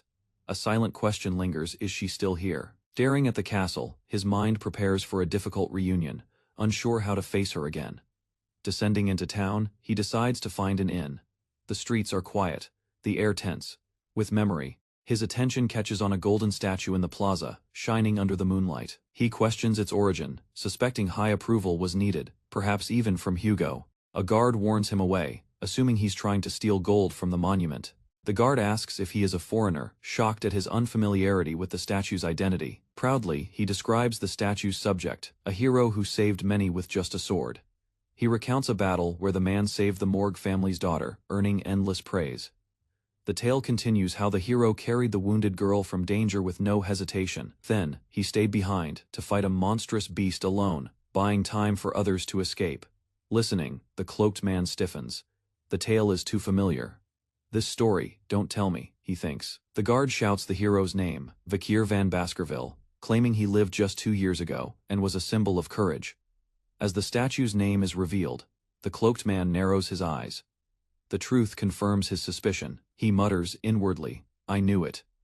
While observing the inn where the lights still burned through the night. Inside the inn, laughter echoes as guards toast to Vakir, recalling the admiration he stirred at first sight. Women speak fondly of their encounters, once dismissing him as a pretty face, now praising his worth. Their voices swell as more soldiers join in, recognizing him as a true force from the very beginning. One woman describes his charisma and the frustration of trying to approach him. She remembers their conversations, though interference from Baskerville members clouded them. Despite exhaustion, just seeing Vakir revived her energy, leaving a lasting impression she couldn't forget. The cloaked man listens silently, unimpressed by the statue's representation of him. He reflects on the past, questioning whether others' achievements were wrongly credited to him. Yet he acknowledges one truth: he did face the madam in the end, and that earned unexpected recognition. Memories return. After his disappearance, Hugo Baskerville's fury erupted across the Morgue estate. Even compensation from the morgues didn't quell Hugo's anger. He had lost a valuable bloodhound. Meanwhile, the sisters argue over romantic claims on Vakir, oblivious to the real man sitting quietly nearby. The cloaked man quietly pushes away his drink, weary of hearing others argue about a past they don't understand. He attempts to slip away unnoticed, but a drunken woman suddenly calls out, accusing him of acting suspicious. The room's attention turns toward him, some dismissing the claim, others driven by curiosity or instinct. She insists on confronting him, but he remains silent, his red eyes glaring with sharp control. Enraged by his refusal to respond, the woman casts a binding spell, vines erupting from the floor. He leaps over the attack with precision, the spell tearing through the tavern floor behind him. The outburst startles. Everyone's eyes widen as shock replaces celebration, moving with focused intent. The cloaked figure evades incoming attacks and pushes toward the exit, but he's surrounded. Guards demand answers. Tension thickens as weapons rise toward him. Unbothered, he decides it's time. He'll reveal himself to the Baskerville family regardless. He begins removing his hood. The sisters watch in awe, completely distracted by his appearance. When his face is fully revealed, gasps fill the room. His sharp eyes and striking features stun them. Recognition spreads. A man shouts. His features match the statue, though slightly different in expression. Red eyes, black hair, it all lines up. The truth begins to settle uncomfortably in their minds. Faces pale. One by one, they utter a single syllable, trembling. Vivi. The inn echoed with recognition as those inside reacted to Vakir's sudden return. Morning arrived silently over the mountain range. Vakir exited without acknowledging the commotion. He avoided special treatment and bypassed the fortress's reserved chambers. The triplets followed him, claiming they always believed he was alive. They assumed his visit was meant for them. They reported that an owl had already been sent with news, just as instructed the previous day. Vakir reminded them that the message was meant to reach the Baskervilles, not circulate vague information. He declined their escort and internally noted their lack of discipline, planning to report it later. He asked about Camus Morgue's location. They explained she was in closed-door training. She had shifted from the Hall of Light to the Hall of Darkness to focus on advanced magic. This change triggered concern in Vikir, who recalled Camus's past conflict with the Hall's leader, Snake. Vikir instructed them to notify Camus of his return and to advise her to leave the Hall of Darkness. He departed immediately. The triplets were confused by his emotionless behavior, despite their shared history. News of his return traveled fast. The message labeled him as the hero of Red Owl Mountain. The message spread across the empire. Workers and messengers shared the announcement with urgency. The information reached military bases, noble halls, and distant outposts, where guards immediately alerted superiors. One courier entered a formal chamber. Attention shifted as he delivered a report to the Patriarch in person. Inside, a guarded chamber, 2 senior retainers stood frozen as news reached the Patriarch of Baskerville. His expression turned cold and intense, a reaction triggered by the message that disturbed his composure. Elsewhere, Vikir stood silently, facing forward, prepared for the consequences of his reappearance. Vikir's gaze remained firm, his resolve unchanged as he returned to Baskerville territory. His red eyes held no hesitation, a reminder of who he was and what he carried. Mounted on horseback, Vikir advanced with purpose. The once forgotten hound had returned. Secretary Chihuahua greeted the returning deputy consul with a grin, recalling his previous entrance through the window. This time, the deputy had entered properly, through the main door. The deputy consul stood silently, absorbing the surroundings of the office and avoiding direct eye contact, seemingly exhausted from recent events. He turned his attention to the window, observing a crowd outside, and questioned the reason for their gathering. Outside, civilians cheered with handmade banners. News of the deputy consul's return had spread across the empire, attracting excited onlookers. Annoyed, the deputy withdrew inside, rubbing his forehead in frustration at the unwanted attention. A girl burst through the door shouting, "Daddy," but was quickly corrected. It was her uncle she had run to, not her father. The girl proudly presented a dead mouse. He warned her about disease, though her enthusiasm remained undisturbed. Shifting focus, the deputy asked Secretary Chihuahua if the issues within Underdog City were resolved. Thanks to the agent Cindy Wendy, most were, except one case that remained unsolved. The secretary revealed a folder detailing missing slum children, a case still without leads. There were no ransom demands or black market traces, only silent disappearances, like they had vanished. He theorized a single perpetrator, comparing the crimes to a monstrous force. The deputy consul froze, recognizing the case from the report with clear anxiety. It mirrored the fabricated crime he was once accused of, though that incident lay years ahead in his timeline. With tense eyes, he began to connect this mystery to the twisted past he had long tried to forget. As the discussion grew tense, Pomerian interrupted, proudly showing the mouse once again. This time, it was alive and energetic, moving in her hands. Both the deputy and secretary were shocked. The rodent had clearly been dead, yet it was now fully revived. The deputy questioned if she had brought it back to life, and she confidently confirmed it with a smile. He pondered the possibility of necromancy or voodoo, like resurrection, suspecting influence from another dimensional mana source. Curious, he asked when she discovered the ability. She thought briefly, and replied, "It began only a few nights ago."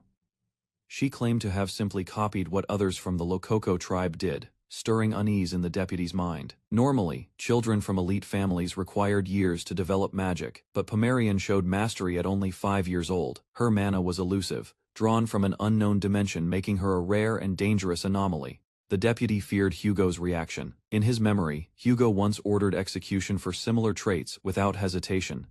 Secretary Chihuahua received an urgent letter, reacting with shock and alarm at its contents. He announced with panic that the Patriarch himself was en route, shaking the atmosphere of the room. The deputy demanded clarity, urging the secretary to calm down and explain slowly. A carriage approached under twilight skies, its occupant about to arrive. The long-haired figure of the Patriarch stepped out, exuding dominance and cold intent. The revelation struck. The Patriarch would soon enter Underdog City, and nothing would remain unchanged. Inside the chamber, the atmosphere turned still as the Patriarch entered.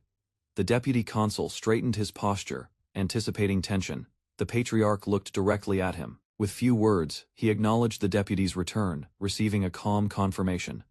Secretary Chihuahua exhaled in relief, as the long-awaited father and son finally exchanged words without conflict. The deputy silently revealed he had hidden Pomerian in the adjacent room, fearing Hugo's reaction if she was discovered. When questioned about his activities, he explained how he survived among barbarians, feigning alliance while healing from wounds. He added that he used the opportunity to study them and devise a method to completely eliminate their threat. He proposed a plan: exploit the barbarians' fascination with imperial goods to gain control and weaken them from within. The idea involved using seemingly common trade items like wool and vegetables as leverage. When challenged, he clarified, it wasn't trade. It was a strategy to cause their downfall indirectly. In a sinister tone, he explained his intent to use monster subjugation requests to drive the barbarians into fatal danger. The patriarch, grasping the manipulation, called it clever a strategy to reclaim land while letting others perish. With a pleased grin, he praised the plan as fitting for his son, expressing rare approval. The secretary noted the patriarch's sudden warmth, unusual after 2 cold years without his son. Still, the deputy consul quietly sipped his drink, hiding the weight in his eyes. Inwardly, he confessed a truth. He didn't want the innocent Balak people to suffer for Baskerville's ambition. While Hugo believed the natives were perishing in battle, they were actually regrouping deeper in the forest, near the mana-rich zone. This delay in conflict gave the Balak time to rebuild strength, unseen and underestimated by Baskerville. As the deputy consul drank his tea in silence, a sudden burst of mana shattered calm. A violent aura rose. Hugo, overwhelmed by rage, declared the Lococo tribe unworthy of negotiation, and vowed to destroy them. The deputy and secretary were shaken, forced to quietly acknowledge the patriarch's command, despite inner conflict. The deputy knew then the hatred ran deep. Hugo's wrath wasn't strategy, it was a lingering vendetta. Hugo softened for a moment, reflecting on how he had only criticized barbarians instead of reconnecting with his son. He reminded his son not to endanger himself again, citing the diplomatic rewards they earned after his heroic actions. Still, for Hugo, no political gain could outweigh the pain of nearly losing his child. He warned the deputy not to repeat past recklessness. No glory was worth the loss of family. The deputy silently remembered the night of betrayal before his regression, stabbed by those he once trusted. Even the bloodhounds had abandoned him, confirming in that moment his complete isolation. Though his father's care now sounded genuine, the memory of injustice and false judgment still burned in his mind. A storm raged outside as he stood in silence, declaring his gratitude while masking contempt. Just then, a small voice called from behind. Pomerian had slipped into the room, unaware of the danger. Secretary Chihuahua froze in fear as he noticed Hugo's sharp glare locking onto something unexpected. Pomerian ran in, startled by thunder, rushing toward her uncle with cries of fear, exposing her presence to Hugo. She clung tightly to the deputy consul, trembling, while the room fell into tense silence at her sudden arrival. The deputy panicked internally, realizing Hugo and Pomerian must not face each other. Hugo stepped forward, stunned as his eyes met Pomerian's frightened expression. Recognition struck him. Her face triggered a deep and shocking reaction he couldn't hide. Hugo Elfay Baskerville, head of the feared Baskerville family, stood as a pillar of authority in the Roque Empire. He drove barbarians from the borders with relentless brutality. His sword, stained in blood, rested where monsters once fell. Hugo was revered as the Empire's sword saint, a killer of hundreds known for unwavering decisions. Hugo's iron resolve defined him, but now, something unfamiliar crept into his heart: hesitation. A small girl cried, frightened by thunder, clinging to her uncle. Her red eyes drew immediate attention. Tears streamed down her cheeks as she cried about Hugo's mustache. Her presence unsettled him. The young man explained he brought the girl to serve him. At first, he believed she shared their blood. Hugo denied any connection. He didn't believe she was family. He reconsidered, admitting Penelope would have been older if still alive. Declaring fatigue, Hugo left the room, concealing his shaken thoughts. The son sensed his father's rare hesitation. Hugo invited him to the grand banquet, an honor reserved for few. Determined, the son accepted the rare opportunity. Alone, Hugo's gaze lingered on the girl, her face stirring buried memories.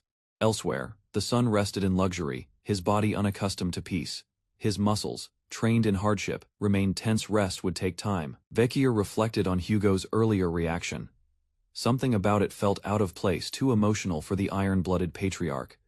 Weighed whether to inform Hugo about the pendant and Pomerian, her pendant, a symbol from the past, could be dangerous. Vecchia decided to test Hugo after the banquet. Pomerian might become a crucial piece in toppling Hugo if used wisely. Suddenly, a shadow moved inside the quiet room. Curtains fluttered, revealing a masked figure entering with deadly intent. Armed and silent, the figure advanced with blades drawn, approaching the bed as if rehearsed.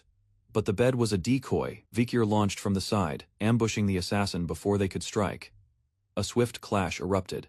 Vikir deflected the attack mid-air and countered with precision. He pinned the masked figure down, demanding answers. The attacker panicked under pressure. Recognition dawned. Vikir realized who it was. This wasn't an enemy, it was someone familiar.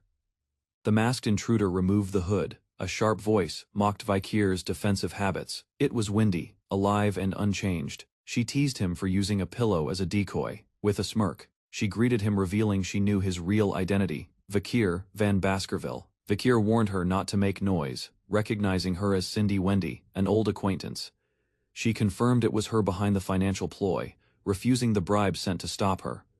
Mocking his failed schemes, she revealed her motives were calculated. Everything was part of her deeper plan. Wendy reminded Vikir that if not for her, Judy would have lost the massive funds he provided. Her intervention saved the investment. Vikir had placed finance, savvy guards to oversee Judy, but Wendy questioned their actual loyalty and intentions. Vikir clarified that he specifically ordered the guards to avoid her. His control over the situation had always been deliberate. Wendy realized she had been manipulated from the start. Her irritation was clear. Vikir had outmaneuvered her. Vikir asked for the promised information. Wendy complied, pulling out the scroll she had prepared. As she handed over the documents, Vikir noted how much she had changed over the years and requested cleaner reports next time. In return, Wendy was granted permission to join native trade operations. She jokingly began calling him boss. The documents detailed key attendees for the upcoming grand banquet, confirming Vikir's efforts earned his invitation. He skipped Hugo's profile, already well known to him. His focus was on the others. Among the profiles were Boss Terrier and Great Dane, Hugo's half-brothers, known for their absence in family matters.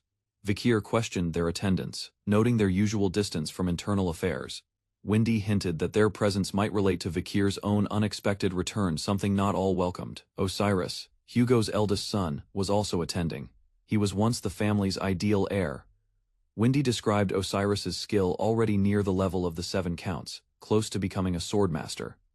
Vikir remembered Osiris as cold and distant, someone who didn't even greet his own kin. A dangerous rival now awaited. Wendy speculated whether Osiris was the strongest among the Baskervilles, but Vikir dismissed the comparison, warning her not to judge strength lightly. As he reviewed the documents, Vikir paused on a name, someone unexpected, returning from isolation just for the banquet. It was Seti Le Baskerville, a gentle and kind brother who lacked sword talent but possessed rare empathy in the ruthless family. Vikir recalled Seti weeping for dying hounds. No one else mourned, a memory that left deep respect in his heart. Among all the Baskervilles, Seti was the only one Vikir held in genuine regard, a contrast to the cruelty of the others. Gripping the dossier, Vikir prepared to review the next name on the list with a sharpened gaze. Wendy noted the presence of another surprising name, but Vikir skimmed the file, already familiar with the person. Multiple documents revealed faces he knew well, enemies and allies alike, all tied to past encounters. Vikir anticipated the banquet with quiet intensity, aware that many hidden agendas would unfold by then. Vikir's footsteps echoed along the golden hallway as he approached the grand chamber. The air was still, but tension seeped from the walls, like an unseen mist. He stopped before the massive ornate doors bathed in orange glow. 2 armed guards stood silently, flanking the entrance like statues. Above them, light from the high window cast long shadows across the floor. The doors began to creak open. His expression was unreadable as he stepped forward into the warmth and weight of the Baskerville estate's inner sanctum. Vikir entered, his amber eyes fixed ahead. Nobles turned their heads toward him, their expressions mixed with amusement and scrutiny. At the center of the long table, the banquet glittered under a chandelier. Vikir walked alone, each step deliberate. He announced his presence as ordered. Laughter flickered among the seated elites, but the weight of his name still drew attention. He bowed respectfully, thanking them for the invitation. From the head of the table, an older man welcomed him to sit, calling him, "My son." A title flashed, Revenge of the Iron, Blooded Swordhound, marking the beginning of something deeper. The banquet resumed, but murmurs stirred. Silverware clinked nervously. A guest coughed, questioning the doneness of the meat, prompting curious glances. The man introduced himself, Boston Terrier Le Baskerville, his comment laced with underlying provocation. Another elder, Great Dane Le Baskerville, responded coldly, questioning the remark. Boston Terrier casually clarified he meant the meat beside him. With a twisted grin, he claimed it was unfair for his beloved nephew to eat undercooked meat, his tone sharp beneath the politeness. Gradane Le Baskerville asserted his own claim to Vakir, speaking with restraint but clear authority. He emphasized guiding his nephew toward the right path through the Mastiff order. The room remained tense as he openly criticized the Pitbull order, deeming it inferior. His comment stirred unease across the table. Vakir, silently observing, questioned the true intent behind his invitation. His suspicion deepened as motives unfolded. 2 elite orders, Pitbull and Mastiff, stood among the 7 representing Baskerville. Both had extended offers to Vakir. Before regression, such offers would have secured a prestigious path, but his outlook had changed. Now, he regarded both factions with cold indifference, dismissing them as nothing more than mutts. Despite outward civility, the butler noted the rare display of warmth toward the young master. Boston Terrier questioned Vakir about his survival in the perilous La Rouge and Le Noir mountains. Gradane followed up, expressing concern but also clear interest in Vakir's combat growth. Hugo interrupted, ordering the others to let Vakir eat first. His calm voice carried absolute authority, with sharp eyes and firm tone. He demanded silence, repeating himself only once. The tension shattered the brothers' confidence. Both uncles offered nervous apologies under Hugo's glare. Vakir stood calmly, declaring he had no difficulty proving his achievements. Hugo offered to postpone demonstrations, but Vakir declined, undeterred by fatigue. He emphasized that skill was not bound by location or time. Daily life itself was his training. Vakir commented dryly about his uncle's terrier's wine indulgence and Dane's undercooked steak while observing quietly. Without a word, he placed his hand on the table, lowering his head slightly as mana surged through him. A sudden wave of energy burst outward, startling the room. Plates rattled as flames briefly flared, the steak began to sizzle, and the wine shimmered, both reacting to the mana he channeled. Gradane watched in silent shock as the steak cooked perfectly before him. Boston Terrier laughed, impressed that Vakir had used mana to cook the meat and warm the wine simultaneously. He announced that Vakir had reached mid-ranked graduate level at only 17 a feat, normally achieved at 33. Another uncle acknowledged Hugo must be proud of such mastery in his son. Yet Vakir found it odd. He had used the same power 2 years ago during a deadly encounter. He realized someone must have witnessed his true strength back then. Among them, Osiris' first successor raised his glass and offered rare words of praise. Vakir accepted the compliment, stunned. Osiris's approval carried weight and intention. He wondered if Osiris was truly impressed or evaluating him for other reasons. Seti, second in line, noted it was the first time Osiris had praised anyone openly. The compliment, rare and public, hinted at shifting tides within the Baskerville family. Seti engaged Vakir in a casual tone, observing his calm demeanor and comparing it to Osiris. Vakir remained silent, but attentive. Seti shared his routine, often confined due to health, but aware of Vakir's role as deputy consul and underdog. He expressed a desire to learn more from Vakir's experience. Vakir noted Seti's cheerful nature remained unchanged, something rare among Baskervilles. It stood out to him as oddly sincere. Vakir recalled past battles where Seti showed rare compassion, even in bloodshed, comforting comrades during chaos. Seti's loyalty stood out. He had once defended Vakir from false accusations during the fall. Among all present, Seti was the only one Vakir genuinely looked forward to seeing at the banquet. However, something felt off. A foul presence lingered in the hall, one Vakir recognized too well. He identified it as the stench of demons, hidden beneath the surface of the formal gathering. That stench revealed a harsh truth. A demon was hiding among them at the banquet. Vakir scanned the faces around him, his senses focused and sharpened, hunting for the source.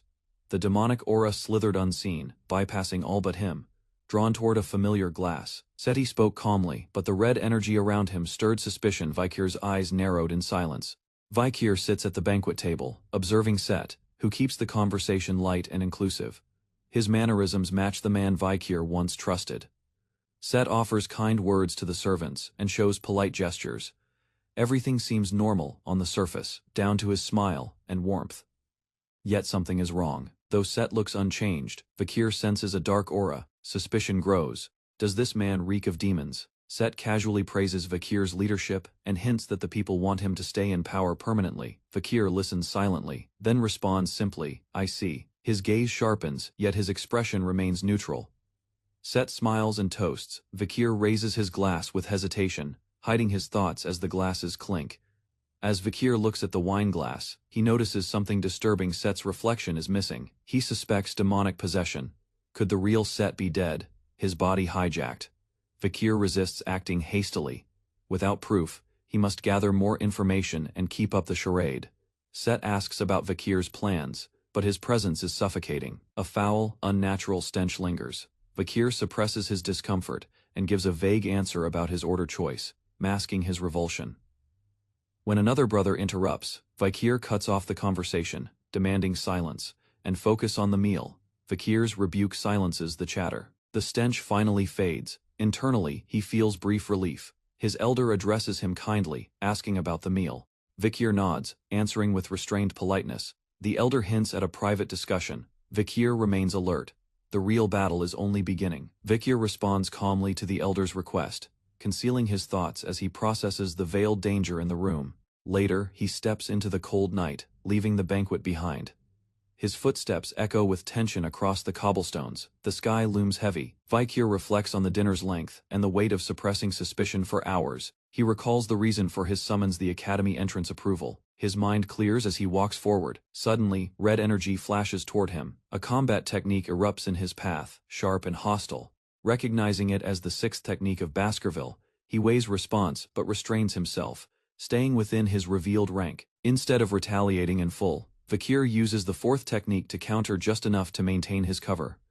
Red arcs slash through the air. He dodges narrowly, reading the attack's rhythm and intent. He steadies his aura, preparing to absorb the clash using positioning and timing, not brute force. Laughter erupts. A towering figure steps from the shadows, mocking Vakir's effort and comparing their strength. The attacker boasts of family ties, hurling praise while brandishing a sword, clearly unrestrained and arrogant. Others arrive. One accuses the man, Terrier, of barbarism. Tensions rise as confrontation deepens under the moonlight.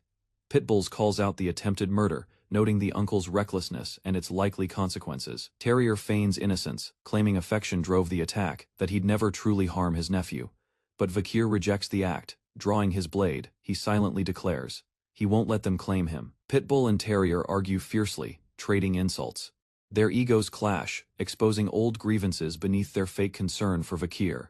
They suddenly propose a duel, the winner claiming guardianship over Vakir. Vakir remains impassive, already tired of their games. Inwardly, Vakir reflects. Their bluster is meaningless. That earlier attack barely tested his strength. Vakir walks alone, analyzing the earlier technique. It was the strongest move among graduates, yet not impressive to him. He calmly recalls that he has surpassed that level, even mastering the seventh technique beyond their understanding. Empowered by the River Styx's blessing and Beelzebub's sword, he knows he could defeat not one, but two counts.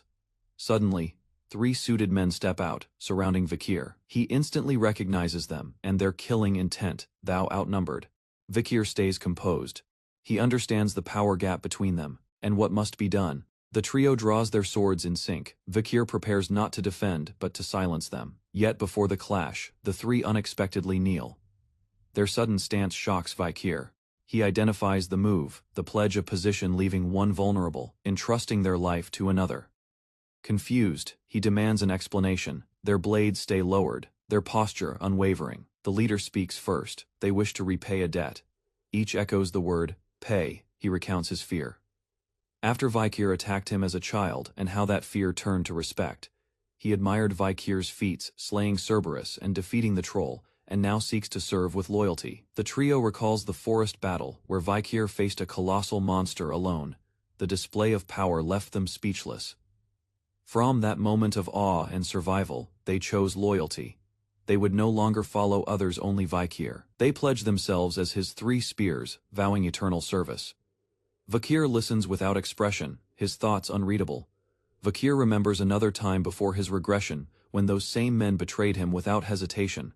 They were once Hugo's 3 spears, known for ruthless obedience. Even if they only followed orders, he cannot forget. He walks past their kneeling forms. Despite the past, vengeance can wait. He rejects their pledge for now. Vakir tells them he doesn't need vows, only usefulness. He'll exploit their loyalty to its fullest.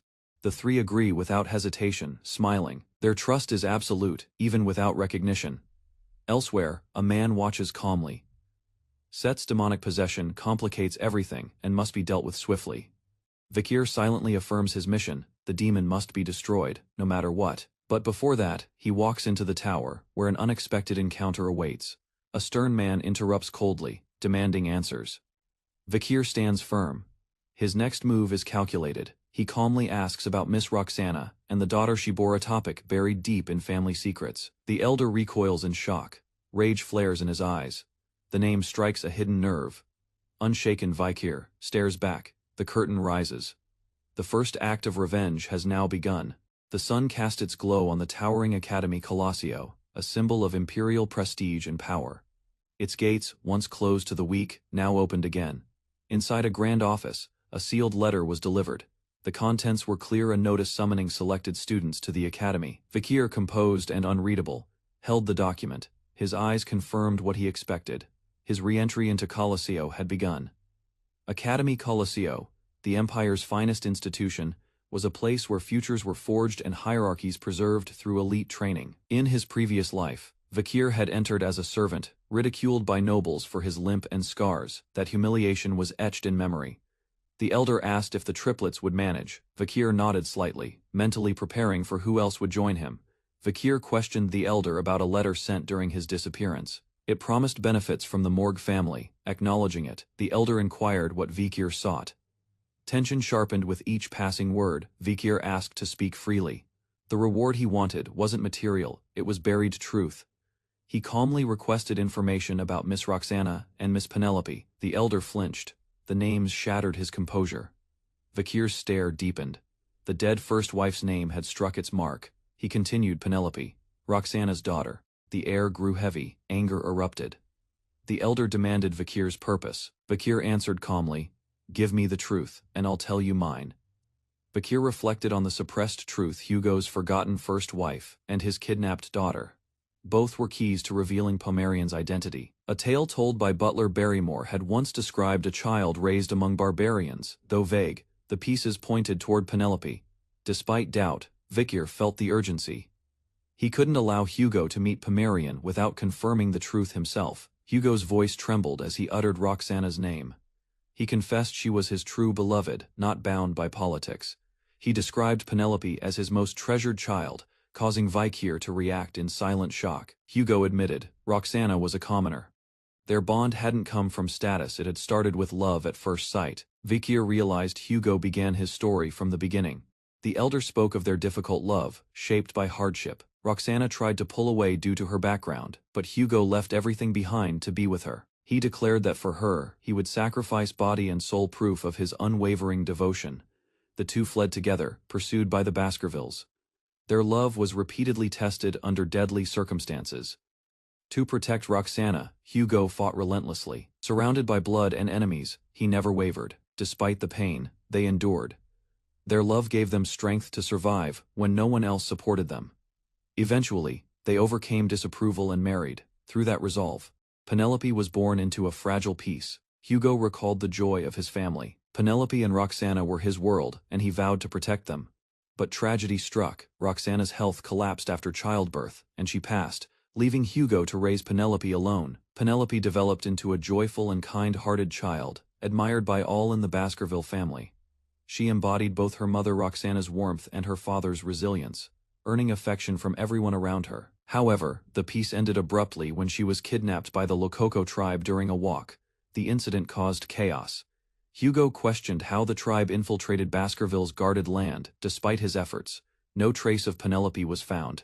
Grief turned into obsession. Using this event to justify territorial expansion, Hugo sought revenge and began taking more wives. To grow the family's power, Hugo turned to mass, producing heirs through arranged marriages. Years passed, and the iron-blooded Baskerville family was born, feared, and militarized. Though successful, Hugo remained emotionally broken, having lost his only true family. Vikir acknowledged Hugo's pain but condemned his cruel legacy of child, soldiers, and conquest. Hugo demanded to know why Vikir had asked about Roxana and Penelope. Vikir placed a pendant on the desk, an object linked to the past. Hugo recognized it instantly. It was the pendant he made for Roxana. Seeing it again triggered memories. It confirmed Penelope had once worn it. Vikir calmly asked what Hugo would do if Penelope's successor still lived. Hugo was stunned. Hugo was stunned by the revelation. His expression froze as he processed the mention of Penelope's daughter. Vikir clarified the statement. Penelope had a child, making Hugo a grandfather. The atmosphere shifted heavily. As the doors opened, a young girl entered, calling out to Vikir. Her presence caused immediate emotional shock. The girl stood beside Vikir. Hugo recognized her from a past encounter. Confused and overwhelmed, Vikir admitted he had hidden the truth. He had met the girl during an expedition into Lokoko territory. The pendant the girl wore matched one tied to Penelope. Hugo connected the clues and realized the truth. Internally, Vikir urged Hugo to feel conflicted. The child was tied to both his daughter and his enemy. Hugo stepped forward, grabbing the girl's hand. His reaction betrayed emotional conflict and suppressed instincts. Vikir silently questioned Hugo's ability to handle the truth about Pomerian's existence. Hugo questioned the child's origin, realizing it implied Penelope bore a barbarian's child. Vikir confirmed it directly. The truth was now undeniable. Vikir wanted Hugo to experience collapse to be broken by rage and sorrow. As Hugo reached for the child, Vikir set the final phase into motion. The trap was closing, with the man weakened and emotionally destroyed. Vikir's path to revenge was ready to begin. Outside, the sun rose calmly, unaware of the chaos inside. The world moved forward without pause. In the garden, the group walked silently. The child's attention was fixed on Hugo's beard, sparking an awkward interaction. The girl pulled at it without hesitation. Her innocent remarks unsettled Hugo, calling him Grandpa for the first time. Shocked, Hugo stood speechless. Even the vice-patriarch admitted it was a moment no one expected. Vikir watched silently. Internally, he questioned the surreal change in Hugo's demeanor. Hugo, overwhelmed, began to visibly break. The weight of his emotions shattered his past composure. Holding the child, Hugo acknowledged the truth: he had become a grandfather. Tears welled up. Hugo expressed disbelief that he'd ever hear someone call him that. Vikir, confused and disturbed, questioned Hugo's softened expression. Anger returned. Vikir couldn't accept this version of Hugo, the same man he swore to destroy. Vikir van Baskerville, 15 years old after regressing, stands before Hugo, the man who once ruled his fate. He wonders if, with this second chance, he could assassinate the monstrous patriarch who once condemned him. But Hugo, now a swordmaster, exudes an aura so sharp and unshakable that no opening exists, even in his most mundane moments. Vikir abandons the idea of a direct strike, knowing that Hugo's heightened awareness won't falter. Years pass, and Vikir meets Pomerian, the child of Penelope, the only woman Hugo ever loved. Realizing Pomerian could stir Hugo's emotions, Vikir plots to exploit that bond, with time slowly increasing the chances of success. On the day meant to mark Hugo's fall, Vikir observes him calmly enjoying the garden with Pomerian. Yet confusion grows. Hugo is smiling, seemingly content, not the ruthless man Vikir remembers. Overwhelmed, Vikir questions the man's demeanor. Why is Hugo acting so happy? Hugo looks at the girl and questions her identity. Haunted by her resemblance to Penelope, the girl innocently mentions the name Penelope, triggering visible shock in Hugo. He freezes as he hears the name of the woman he once loved, stirring forgotten emotions. She explains that her mother missed her father and often looked at her necklace, lost in memory. Clutching her tiny hand, she calls him Grandpa, her words piercing through Hugo's stoic mask. A faint memory of Penelope's voice echoes, softening him and shaking the foundation Vikir planned to strike. Hugo's expression trembles at the mention of Penelope, the name buried deep in his guarded heart. For a moment, the hardened patriarch shatters, grief breaking through the cracks of his steel composure. As tears fall silently, Vikir watches the man who once seemed untouchable, now overtaken by sorrow. Hugo breaks down in front of the child, his wail echoing the years he spent in denial. Later in the garden, Hugo smiles gently while holding Pomerian, a sight no one imagined possible. An old servant remarks that such peace seemed like a dream and credits Vikir for making it real. Vikir hears the praise but cannot accept it. His mission remains tangled in doubt. He silently clenches his fist, recognizing that Hugo now exposes many vulnerabilities. Yet despite these chances, he stands frozen, powerless to strike the man before him.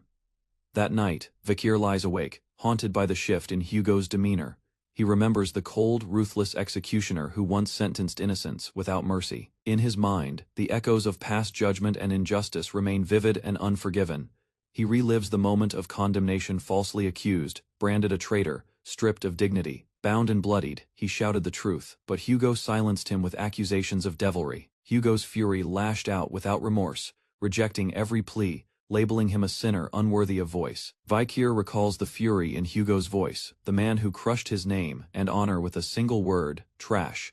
That memory burns as he lies awake, rage mixing with doubt over his hesitation to strike. Despite his anger, something intangible keeps him frozen, unable to act on revenge. Sandwina arrives swiftly through the window, summoned for a mission, surprised to find Vikir motionless. She questions his mood, reminding him of his own request to investigate Set Le Baskerville. Vikir listens quietly as she prepares to deliver her report, unaware of the gravity it holds. Sandwina reports that Set has secretly funded orphanages under a false name. He acted as guardian, ensuring children were adopted yet left no trace of where they went. Those adopted children have vanished, their records erased, a calculated cover-up. She warns Vikir that if Set is a demon, the missing children may have become sacrifices. AA case file confirms, Set's name linked to Underdog's missing children reports. Vikir realizes with dread that he overlooked a crucial truth. Set was a demon in both timelines. He recalls being framed and imprisoned, realizing someone close betrayed him with false evidence. Behind the bars, Set mocks him, revealing his role in accelerating Vikir's execution. With cruel amusement, Set feigns sympathy, masking malice behind twisted smiles and laughter. Vikir's eyes widen in horror as the truth he feared begins to unfold, a memory returning too vividly. Two children walk cautiously through a forested path, guided by a stranger holding a lantern. The boy nervously asks where they are, but the man smiles and calls the cave ahead their new home. Standing before a dark cavern, the children realize this isn't the warm family they expected, just emptiness. Set Le Baskerville dismisses their confusion with a grin, masking sinister intent beneath a calm facade. He then reveals the truth: the cave is only a passage, not their destination. As his eyes turn red, inside, a monstrous demonic eye awakens, drawing one child into a vortex of dread. The boy cries out for his mother, paralyzed by terror before the demonic entity. Helpless, he stares as shadows surround him, unable to escape the fate ahead. Blood-stained shoes mark what followed, a scene of violence too late to stop. Set licks his lips, confessing that children are irresistible prey, revealing his true identity. He is named Andromalius, the 10th corpse among the devil's attendants. At night, a rocky mountain cave loomed in silence, its entrance veiled in shadow and trees.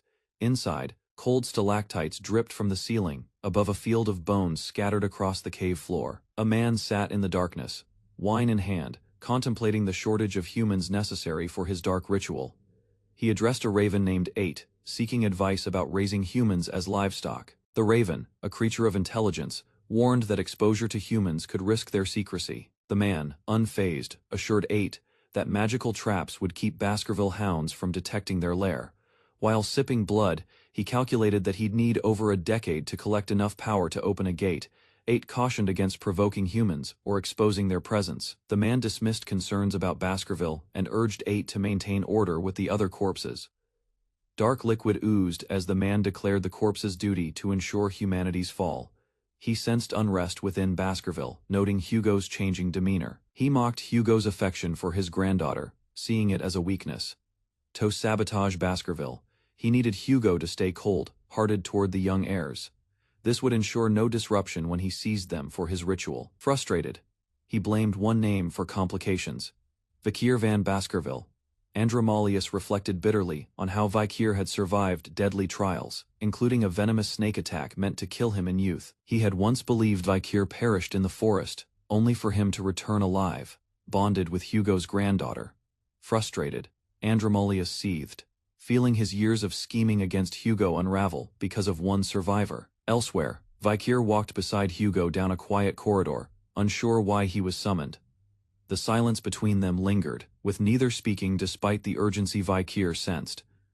Vikir pondered Hugo's intentions, confused by the abrupt meeting and unsure of what to expect. In the past, Vikir might have seen this as a chance to strike Hugo down in revenge.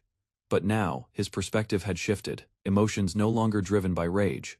Hugo broke the silence, directly acknowledging Vikir's hatred, catching him off guard. Stunned, Vikir realized Hugo sensed his once deadly intent. Hugo confessed his guilt, admitting his cruelty stemmed from vengeance against barbarians. Vikir suspected a trap, finding it hard to believe Hugo would willingly show such vulnerability. Yet Vikir's instincts shifted. With clenched eyes, he quietly offered an apology. Hugo thanked him, then mentioned Penelope's peaceful final moments, as relayed by Pomerian. Knowing his daughter had died without suffering, Hugo's burdened heart found a small sense of peace. Hugo stood in quiet reflection, haunted by memories of his lost family, yet feeling a rare sense of emotional rescue. He expressed gratitude to Vikir, acknowledging that reuniting with Pomerian gave him strength to move forward. In a rare gesture, Hugo offered Vikir anything he desired, not as a soldier's reward but a personal gift of thanks. Vikir recalled his regression and the suspicions he carried about those around him. His memories led back to his training days, where harsh guidance disguised subtle support, despite orders to stop fighting. He had once insisted on pushing forward, determined to complete his path. In past battles, injuries had been met with discipline, framed as necessary lessons. Now Hugo's words carried warmth, calling him my son, without resentment or scorn. Vikir questioned if this was truly the same Hugo, unsure if the cold-hearted man still existed. He reflected on his lifelong obsession with vengeance, now conflicted by Hugo's sincerity. Though someone had ordered his execution, Vikir no longer believed Hugo was that person. Faced with forgiveness or revenge, Vikir struggled silently with his choice. He asked Hugo to raise his head, acknowledging his leadership. As Hugo reiterated his promise, Vikir hesitated, realizing he wasn't ready to choose yet. He decided, once his current mission was finished, he would decide Hugo's fate. Pomerian stood cheerfully as Set gently combed her hair, enjoying a rare peaceful moment in Baskerville. Set asked if she was happy there, and she beamed, naming her favorite people. Except forgetting Set's name, Set playfully asked her to remember him too, sparking Pomerian's puzzled look as she tried to recall it. She finally shouted his name with joy, and Set smiled, lifting her proudly in front of the staff. One servant reminded Set of his isolation training, but he insisted on seeing his niece first. Before leaving, Set asked Pomerian to keep his visit a secret, and she eagerly agreed. Set praised her hair, saying it resembled her late sister Penelope's. The maid questioned how Set knew Penelope, since he hadn't been born at the time. Her words triggered a chilling moment as Set stiffened, his face unreadable. A demonic voice echoed in Set's mind, warning that his father was searching for him. The apparition intensified, its bloody image forcing Set into panic. Pomerian, unaware of the vision, looked up in confusion at Set's strange reaction. Set quickly composed himself, carrying Pomerian while avoiding further suspicion. He deflected her questions about the missing nanny, giving a vague excuse. Changing the topic, Set asked if she liked Grandpa Hugo, and she happily confirmed it, smiling brightly. Set, with twisted intent, fixated on Pomerian, seeing in her the reflection of Hugo's dead wife and daughter. His hand moved with dark resolve, aiming to strike a devastating emotional blow. As dark energy surged, his madness deepened, consumed by the desire to break Hugo through her death. Set approaches with measured steps, addressing Osiris, who stands beside a child. His tone is direct and controlled. Osiris, looking mildly irritated, questions Set about the nanny's absence. Suspicion flickers behind his calm exterior. Set replies that the child was alone, so he took over. Osiris responds curtly, hiding his displeasure with a frown. Set warns that their father would be enraged if he knew. Osiris casually suggests keeping it secret. Osiris instructs Set to return to his isolation training. He delays his own training with a smile, dismissing its importance. Set glares, silently vowing to one day kill Osiris. The tension remains unspoken, buried beneath calm expressions. As Osiris turns away, Set grabs his sleeve. The act halts him, unexpected and sincere. Set expresses concern, worried that Osiris is pushing himself too hard. His voice carries unfamiliar warmth. Osiris is momentarily stunned. He registers the sentiment but doesn't respond, unsure how to react. Dark thoughts flood Osiris's mind: resentment, comparison, and the pain of living in Set's shadow. Returning to the present, Osiris masks the spiral of emotions and excuses himself with forced calm. As he leaves, Set remains with the child. Neither follows. The moment quietly ends. Set stares in silence, watching Osiris fade into the distance. No emotion reaches his face. The child glances up, sensing the shift. Set responds with a faint smile. Set reflects that this was the first time he expressed concern. Raised in coldness, care feels unfamiliar. Set reflects on his father's surprising ability to cry. The once emotionless patriarch sheds tears, moved by the title grandfather. This moment sparks a question in Set's mind: could he also live expressing the emotions he has long buried? He gently thanks Pomerian as he rests a hand on her head. He silently acknowledges her role in softening their harsh legacy. In a secluded cavern, a shadowed figure emerges. Footsteps echo with unease as Osiris arrives. He sits down, visibly irritated, muttering about the inconvenience caused by Hugo's constant presence beside Pomerian. His inner thoughts boil. He cannot kill Pomerian while Hugo remains attentive. Hatred for Osiris festers beneath the surface. Osiris continues brooding, kneeling in frustration. He contemplates the perfect moment to act. He schemes to strike when Pomerian becomes more precious to Hugo. Timing is everything for the kill. Osiris imagines cruel scenarios, debating whether to harm her directly or exploit her emotionally. His thoughts twist with malice. Suddenly, a figure approaches the cave.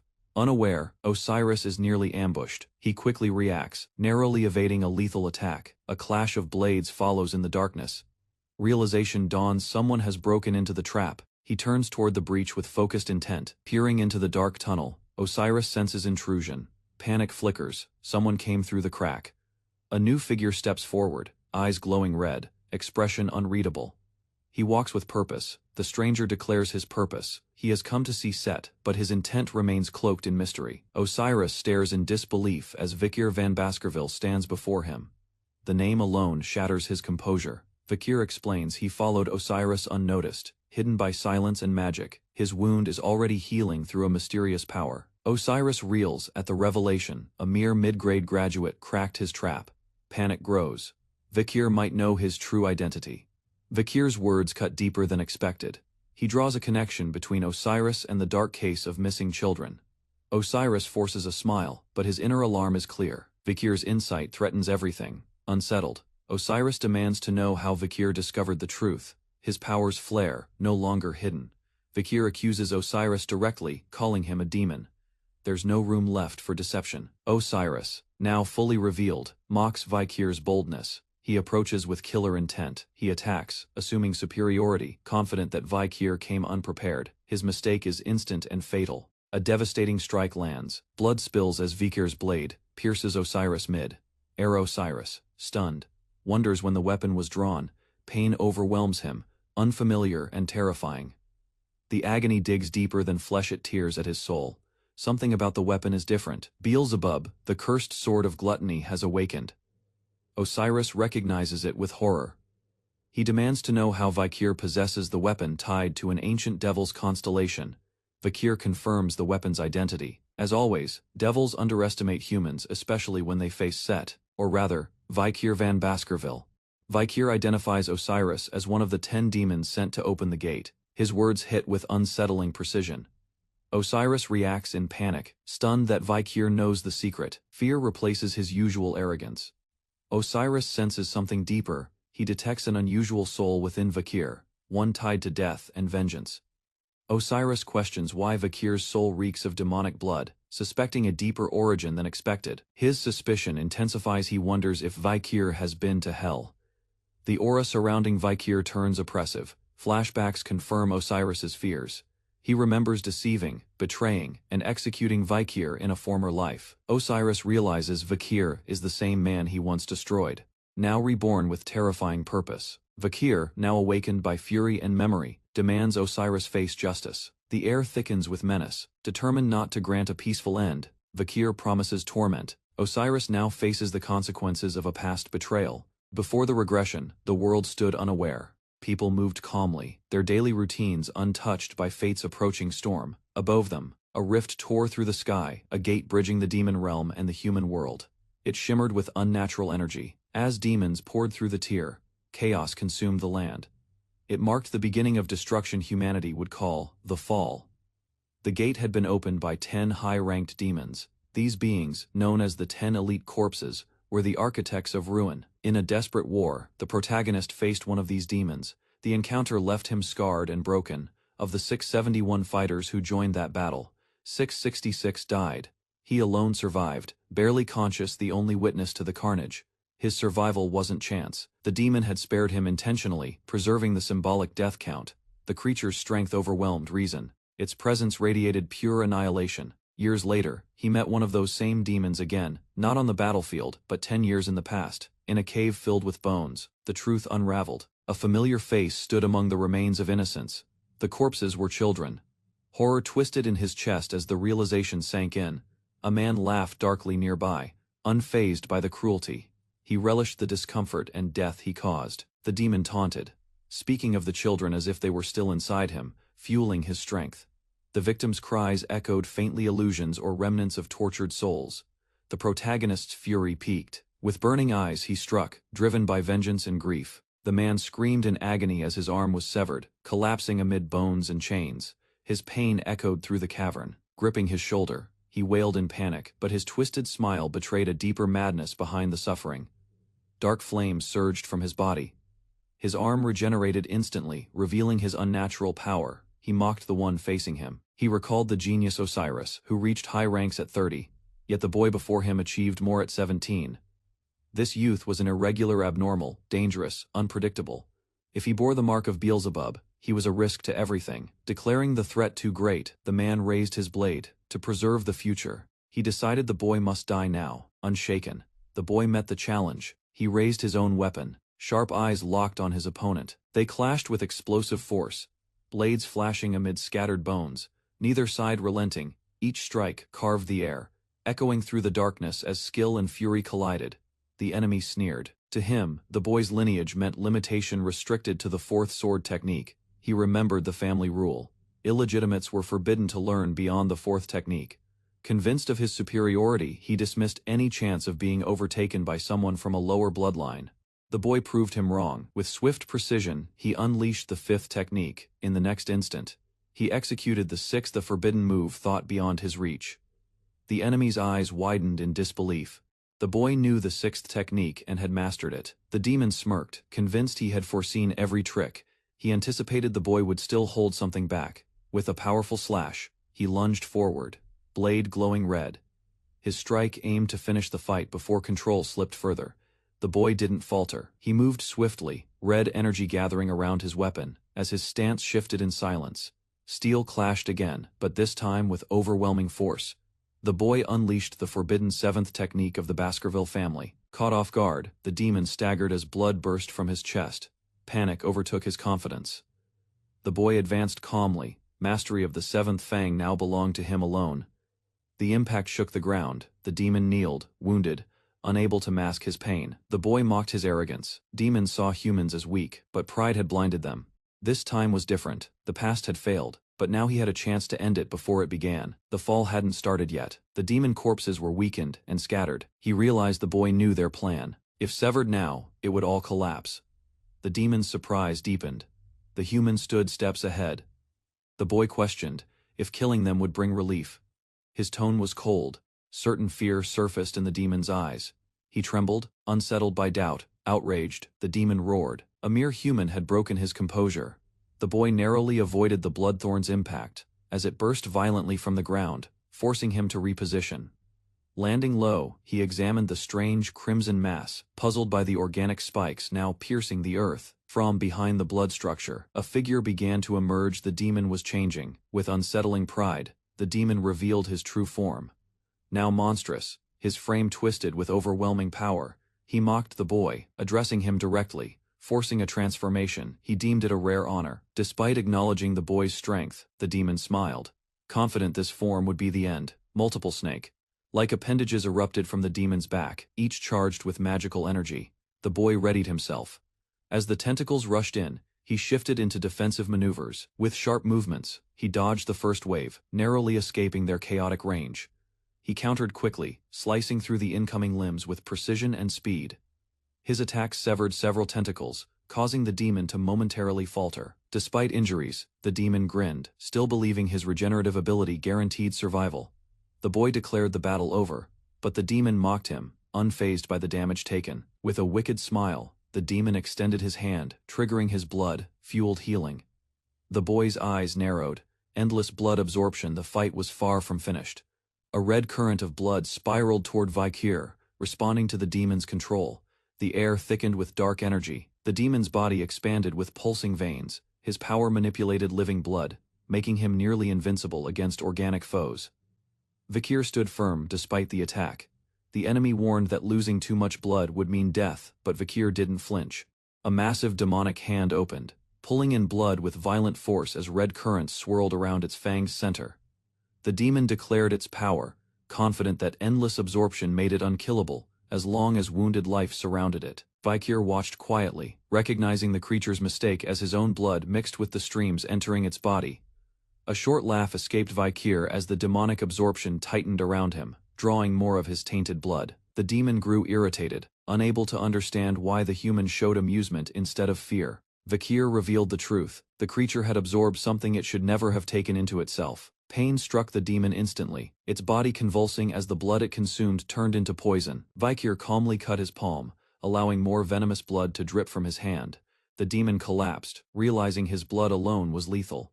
While Vikir's regeneration activated flawlessly, the demon's fear intensified as it questioned how a human could regenerate like a mythical beast. It recognized traces of toxins from legendary monsters, known for killing even demons. Accepting the truth, it trembled at the idea of a human carrying such lethal power. Vikir advanced as the demon shrieked, its body breaking down from internal poison. He explained that the toxin came from Madame Eight Legs contained within his stored abilities. The demon writhed helplessly, unable to withstand the combined venom and regeneration that ensured Vikir's survival. Vikir raised his sword, its aura glowing red. His calm movement carried deadly precision and silent confidence. He declared his ability a fusion of Baskerville's technique and Beelzebub's power enough to defeat the 10 corpses. His slash tore through the demon's defenses. The enemy recoiled, unable to comprehend how he'd grown so powerful. The demon shifted strategy, retreating behind magical barriers to summon allies. Warning the others took priority. Vikir watched closely as hexagonal shields shimmered. The demon questioned if Vikir had activated a bloodline trait. A command echoed. Let water turn into blood. Waves surged unnaturally beneath his feet. Water morphed into crimson liquid. Vikir's eyes narrowed at the demon's rare transformation ability. Even as a weakened demon, the enemy retained elite skills. Yet Vikir knew it couldn't absorb this blood. The demon dismissed his warning, confident it could drain any blood regardless of source. Red droplets floated around the demon. It realized Vikir hadn't created the blood for absorption. Instead, the blood summoned warriors, the blood knights rising one by one from the floor. A red crown appeared. The first armored knight formed from blood and stepped forward. Several knights stood around Vikir, their bodies pulsating with dark magic. The demon revealed they were capable of using Baskerville's 6th technique, the same one he had mastered. With glowing eyes, he vowed vengeance, to kill Vikir, then destroy everything and everyone he held dear. The enemy's command echoed, regret going against the 10 corpses. Blood Knights closed in around Vikir. He analyzed the threat. All the summoned Blood Knights could use the 6th technique, a serious risk. Unprepared, Vikir recalled a past conversation back then. He was told he could request anything he desired. His hand moved toward his collar. A faint smirk formed as realization set in. He raised a black whistle. The demon's expression twisted. It recognized the forbidden object from Baskerville. As panic spread through the enemy's eyes, Vikir prepared to blow the whistle, confident in its effects. A piercing sound burst out. Blue shockwaves spread across the battlefield in perfect circles. The signal extended far beyond the cave, triggering a hidden response across the region. Realizing the danger, the demon ordered his knights to kill Vikir immediately. Vikir revealed the whistle's secret, the power to command the orders of Baskerville. Another function activated, summoning the full might of the hidden Baskerville forces. Troops surged in from all directions, cutting through the Blood Knights with red, bladed strikes. Vikir charged forward as the red tide of allies overwhelmed the enemy ranks. Steel clashed, and screams filled the battlefield as Baskerville warriors pushed through. The demon trembled in disbelief. In the cave, no. It began to grasp its defeat. A red explosion scarred the mountain, erasing half of its surface in a single blast. As the dust settled, soldiers approached. Their leader remarked on the borrowed authority Vikir had requested. They realized the true purpose. He had used Baskerville's full force to eliminate a demon threat. The weakened demon looked up, shocked to see Vikir still standing amidst corpses.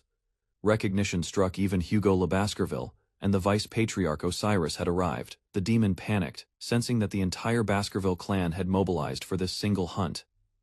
Osiris officially transferred command to Vakir, granting him 6 hours of full authority. Vakir accepted in silence, eyes glowing with resolve as he assumed total control. The demon ordered a final attack, unleashing its forces in desperation to stop him. Blades rained down, striking the monstrous demon that towers over the battlefield, its body impaled but still standing.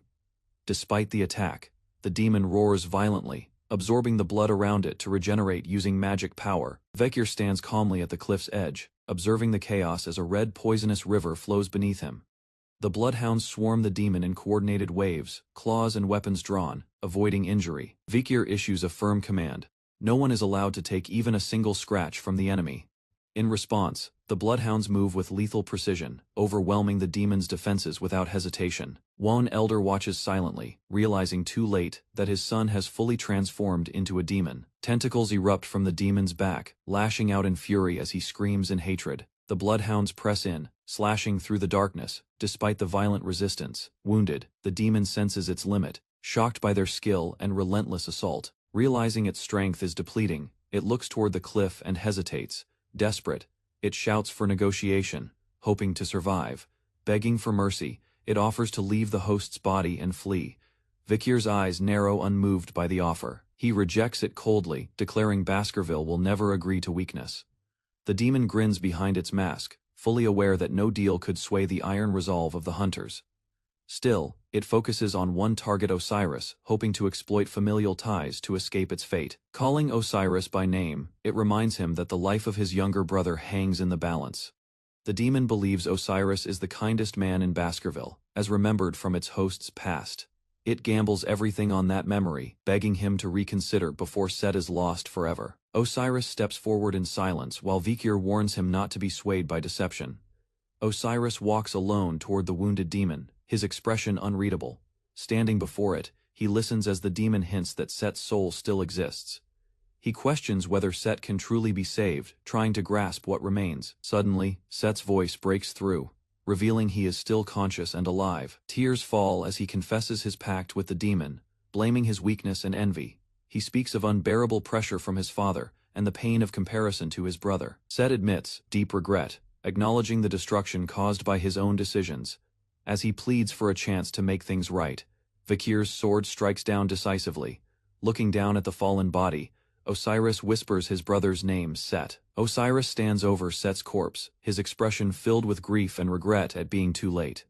Set, still conscious, stares upward in pain, blood flowing as he fades.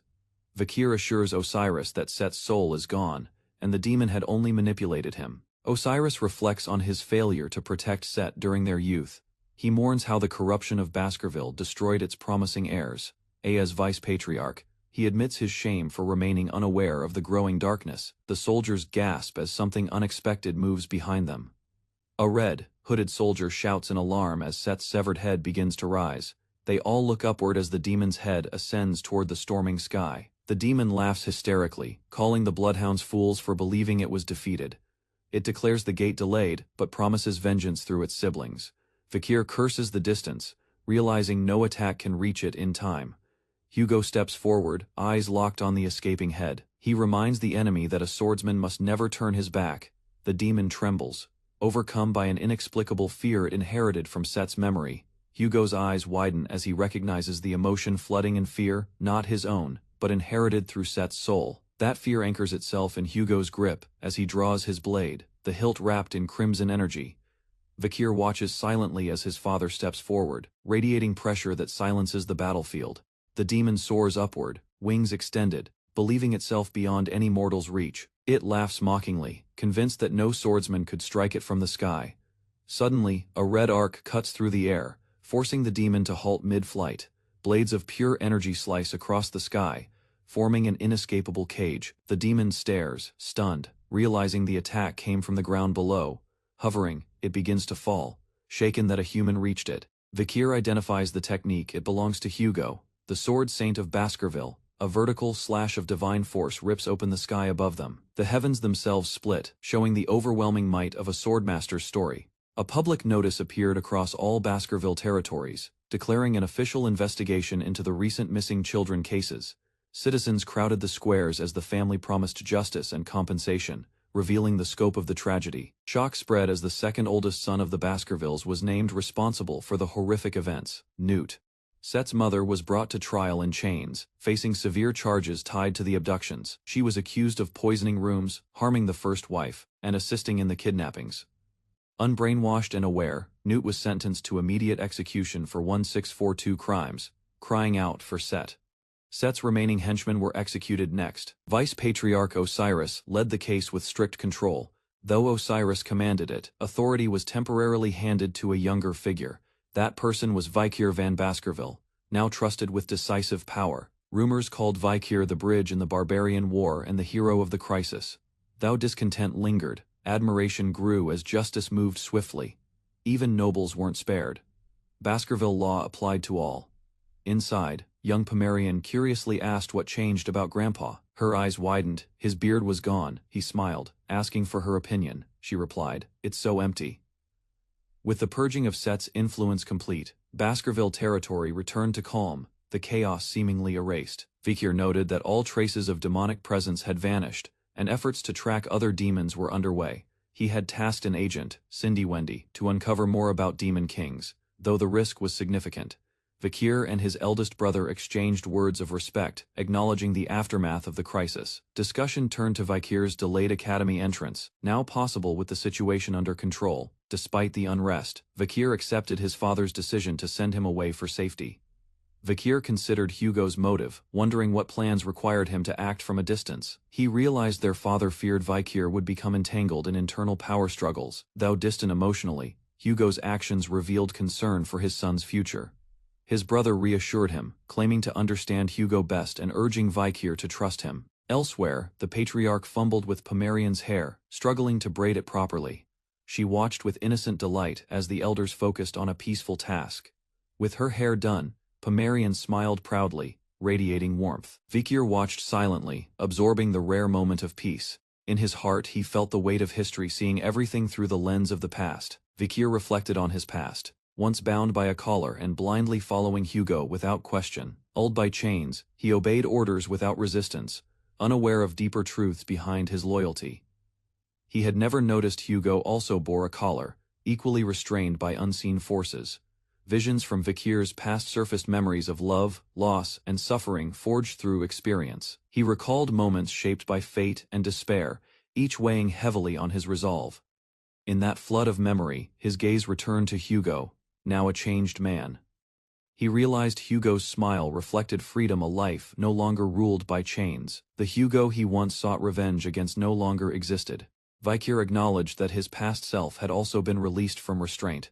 Surrounded by family, he witnessed a scene of peace once unimaginable. He chose to leave for the academy, his brother affirming his decision. Though his heart wavered, he smiled as he looked toward a new path. Yet deep inside, he couldn't fully let go of the broken chain. Even as he stepped away, its remnants clung tightly to his soul. The weight of the past still bound him, and he wasn't ready to release it. Bound by chains once again, Vikier faced the darkness head, no longer retreating from it. The demon's claws clashed against his restraints, symbolizing the internal battle still raging within. Clutching the chain, he declared silently, his true revenge was just beginning. Under a moonlit sky, a demonic figure burst violently from a clock tower, shaking the city. The beast descended with force, tearing through stone and steel as it landed. With unrestrained fury, the creature charged, eyes glowing, locked onto its target. The demon roared in frustration, demanding to know who had discovered its secret pact. It lunged with reckless power, claws tearing at the wind as it rushed forward. In response, a red blade glowed with vengeance, poised to strike. The battle ignited in blood and fury. Vikir's strikes landed with swift precision. The demon's confusion deepened, its blows failed, its strength faltered. With a final leap, Vikir crushed the demon beneath his heel. The battlefield grew quiet. The last twitch of the demon's hand faded. Under moonlight, a lone figure vanished over rooftops without leaving a name. Only whispers remained, the Night Hound, the avenger of the demons. The capital city of Venetia overflowed with new arrivals. It was the entrance ceremony day for Colosseo Academy, attracting elite students from across the empire. The academy's grand structure stood in the center, radiating prestige. Its reputation as the world's finest institution drew overwhelming attention. Within the grounds, enthusiastic club recruiters called out to passing freshmen, offering pamphlets and persuading them to join their groups. The students discussed the intense competition among new recruits. This year's intake included powerful candidates from the Fire and Ice Corps. The Ice Corps focused on weapons like swords and spears, while the Fire Corps honed advanced magic skills. Over 4 years, students would not only train in their corps but also study general knowledge to become well-rounded elites. Outstanding freshmen were already known. Rufus excelled in swordsmanship and Heinkel dominated with overwhelming magic control. They were placed immediately into corps without tests, due to their recognized talent and noble backgrounds. Then came Vikir, the top scorer in the theory exam, who entered quietly yet drew unexpected attention. Vikir, wearing glasses and a humble expression, tried to blend in and avoid being noticed. Students gossiped, some dismissing him for lacking presence, unaware of his hidden capabilities. He had intentionally registered as a commoner, aiming for a discreet life to move without drawing suspicion. Despite his efforts, a crowd of enthusiastic fans approached him, calling out with admiration. Their voices rose, shouting affection and respect, making it impossible for him to stay hidden. At the center stood Dollars, Lunquo Vades, school president and vice president of the newspaper club. Dolores greeted the crowd warmly, but the students confessed they were more interested in her than the club. Vikir watched cautiously from the side. Recognizing Dolores as the school president, Vikir decided it would be best to avoid her completely. Her influence drew too much attention. As she interacted with the crowd, Vikir quietly slipped away, distancing himself from the group to remain unnoticed and out of reach. Reaching his dormitory, Vikir stood before a large door confirming it as his room. As he opened it, he noticed someone else inside. A cheerful student greeted him, surprised they shared the room. He introduced himself with energy and innocence. The boy called himself Pidgey, unaware of the connection they had from the past that Vikir remembered vividly. Pidgey was once a kind supporter of Vikir, helping him in his previous life. Vikir recalled the warmth of their interactions. Back then, Pidgey suffered under the abuse of a cruel roommate, while Vikir focused on supporting noble students. This memory marked the beginning of Piggy's misfortunes, a timeline Vikir now intended to change. Inside the room, Piggy excitedly offered Vikir a choice of beds, trying to be accommodating and friendly. He asked if Vikir would join the welcome party later that evening, noting its popularity among students. Vikir declined coldly. He had no interest in blending in or forming social ties, intending to keep his distance. Piggy panicked at Vikir's refusal, warning him of isolation and judgment from both peers and seniors. He named elite attendees of the orientation from the President Dolores to the triplets of the Baskerville family. Vikir remained silent, remembering how Piggy once excelled at gathering information, a skill that might still prove useful. Piggy asked again if Vikir truly didn't want to go to the orientation. His hopeful expression quickly fell when Vikir confirmed with a flat no. Surprised and disappointed, Piggy pleaded for a reason.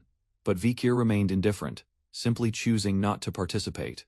Without hesitation, Vikir walked out, wishing Piggy a good time. Left alone, Piggy could only watch in silence, murmuring in awe. Outside, Vikir walked through campus, reflecting on the impression he wanted to leave behind. His goals remained unaffected by group events. As night fell, he stood alone on a rooftop, looking over the academy as a crescent moon illuminated the darkened city. Elsewhere, a group of men gathered by firelight. Mercenaries whispered among themselves about mysterious recent activities involving missing children. They mentioned storerooms once filled with kids and a carriage that had taken them away at dawn toward an orphanage. A woman warned them not to pry. Just then, a muscular figure approached, silencing the chatter with his presence. He barked at the group to stay alert or risk losing their pay. The mercenaries fell into line immediately. He introduced himself Ron Battison, the flesh grinder, and mocked the men's weakness and lack of combat spirit. Declaring himself a graduate and superior, he dared anyone to challenge his strength, craving violence and bloodshed. Suddenly, a voice interrupted, calmly identifying him by name, questioning his past atrocities. Battison turned in shock, angered. Battison roared at the speaker for disrespect. He prepared to attack the unknown voice in rage, but before he could react, his underlings were already down. A swift strike had ended them instantly. Shocked, Battison faced a shadowy figure who accused him of killing a neighbor family to forge a demon pact. The masked figure recited Ron Battison's crimes, detailing his betrayal of mankind through demon collaboration and espionage within allied forces. Battison had used his position to gather secrets and pass them to a demon. His actions led to devastating consequences in the past. Though Battison shouted in denial, the masked figure approached with deadly calm, stating how an allied platoon was slaughtered due to his betrayal. Battison launched an aggressive attack, dual blades flashing with brute strength and murderous intent. He believed he had the upper hand and struck confidently, assuming the fight would be over in moments. But red lines pierced through him instantly, blood erupted, and panic replaced arrogance. The masked attacker stood unmoved. Battison screamed in agony, as his arms were severed in one swift strike. Desperately, he denied any knowledge of the Allied forces or his prior deeds. The masked man remained silent. Explaining that the crimes hadn't happened yet in this timeline, the attacker demanded information about the demon's identity. Battison trembled, claiming ignorance. His fear turned into tears as he realized there would be no mercy. He tried to speak, but it was too late. His skull burst from within, as the masked figure stepped back, another target eliminated. Blood soaked the ground, the silence disturbed only by the echoes of justice. The masked figure opened a blood-stained book, recording the death. The text updated automatically, another name crossed out. The contained targets identified from past life knowledge and covert investigations. Each name belonged to a demon worshipper responsible for mankind's downfall. Before that time returned, they had to be destroyed. The masked figure examined the corpse, recognizing the curse mark of a demon skill embedded in the victim's brain. This mark revealed the demon's reach had already infiltrated the capital without detection. Hidden in shadows, a corrupted man clutched his head, confirming that someone within the elite corps had already formed a demonic pact. The cathedral bell echoed under the stormy night sky, casting tension over the silent city. As the bell tolled again, the camera panned down to a grand estate soaked in moonlight, its walls hiding something grim. Inside the hallway, bodies lay in pools of blood. Amid the carnage, a masked figure loomed over the fallen, his hand glowing red as he silently tallied the dead. The corpses were marked with strange wounds. The few survivors were either dead or bound by silence, their heads exploding if they dared speak. The masked man studied a journal. He muttered that demonic contracts prevented the truth from escaping the dead. With no leads on the elite corpse unit, he concluded the mission would stretch longer than expected. He turned away under the cold moonlight, resigned to return. Leaping across rooftops, he moved swiftly and silently toward the academy. He landed beside a warm-lit window, his eyes glowing beneath the mask, as he scanned the activity inside. Inside, the freshman welcome party continued. Unaware of the bloodshed outside, the masked figure descended into the woods beside campus, pulling off his disguise mid-air. Now revealed as a young man in uniform, he adjusted his glasses and pondered quietly. Considering the party still in progress, he debated whether he should show up briefly. Inside the hall, students laughed, plates full of food, oblivious to danger beyond the walls. Their cheer peaked when the student president and vice president arrived, drawing admiration. As drinks were raised, one student stood still in the crowd, quiet and observant, the same man who had walked through blood minutes earlier. The boy's eyes locked onto two familiar figures across the banquet hall. Their presence stirred memories from a distant, blood-soaked future. Among the crowd, they stood confidently, young, proud, unaware of the chaos that awaited them. They were once legendary heroes who led humanity in battle against Karmas Morg long after the fall began. The red-haired warrior who faced the front lines belonged to the Azure Spearman family, a clan known for unrivaled skill in close combat. Beside her, the archer who destroyed wave after wave of demons came from the Usher family, an elite mystical lineage. They were Tutor Mancha Don Quixote and Bianca Foe Usher, both geniuses from the 7 great families. The boy noted familiar faces all around, people he had seen die in the future war. He silently wondered if Karmas Morg had entered the academy yet. As others chatted, one boy hesitated when asked to perform, clearly uncomfortable under pressure. Teased by upperclassmen, the nervous student was told to drink to avoid singing. He stared at the overflowing mug, overwhelmed by the impossible challenge. A chant began around him, voices echoing one command: drink. Cornered and trembling, the boy obeyed and chugged the entire mug with shaky hands. Cheers erupted as he emptied the drink, only to collapse and vomit moments later. Laughter followed. Cruel remarks were thrown carelessly.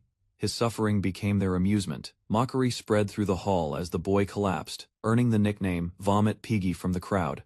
As he cried in shame, someone stepped forward calmly and pushed past the circle of jeering students. The laughter stopped when the boy with glasses appeared, staring coldly at the bullies in silence. The narrator recalled meeting PG again during the time of the fall, where he had transformed into a tactical genius. Volunteering at the front lines, Piggy's analysis and decision-making had saved many lives, including the narrator's. He was not a fool to be ridiculed, but a friend worthy of deep respect. Unable to watch in silence, the boy in glasses intervened, stopping the harassment. Confronted by upperclassmen, he endured their threats and accusations without fear. The bullies grew enraged, demanding punishment for touching their so-called master. With glowing red eyes, he issued a quiet warning, threatening death if his identity was revealed. The seniors froze, disturbed by his intensity and confidence. Two onlookers whispered to one another, suggesting they play along instead of escalating. They set a new condition: if he drank the entire barrel, both he and Piggy would be spared. Piggy tried to stop him, but the boy gently moved forward, unbothered. He picked up the mug as everyone watched in stunned silence, unsure of what would happen next. A girl whispered that the mug was filled with a dangerous mix of vodka and rum. No ordinary student could handle it. The boy tilted the mug and drank steadily, shocking those watching in disbelief.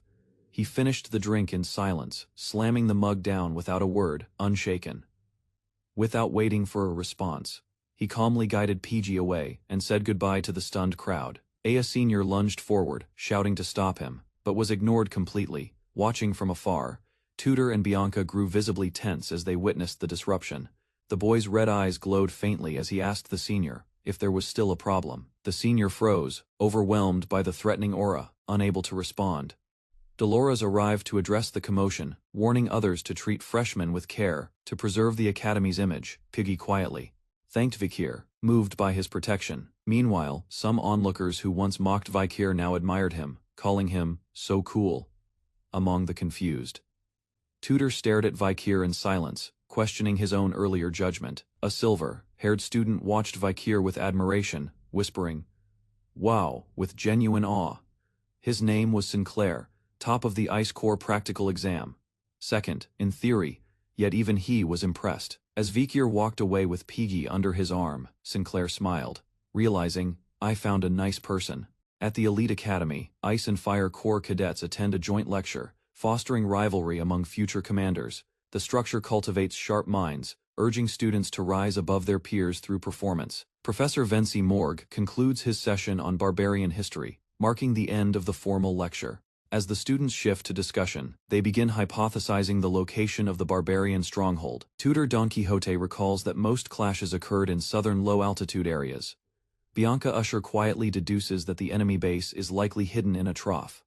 Before anyone responds, Sinclair from the Fire Corps jumps up and volunteers with confidence. Granted permission, she references military data outlining confirmed conflict zones.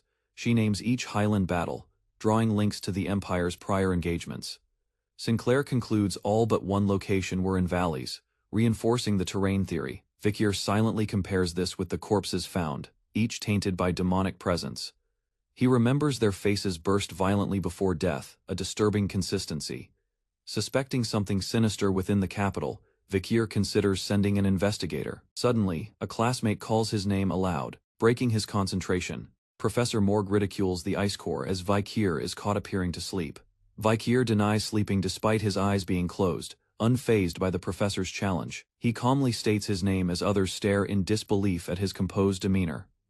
Professor Morgue mocks his excuse, but is unsettled by Vikir's unwavering tone and sharp reasoning. Morgue regains composure and offers Vikir a choice: answer correctly or risk the Ice Corps' reputation.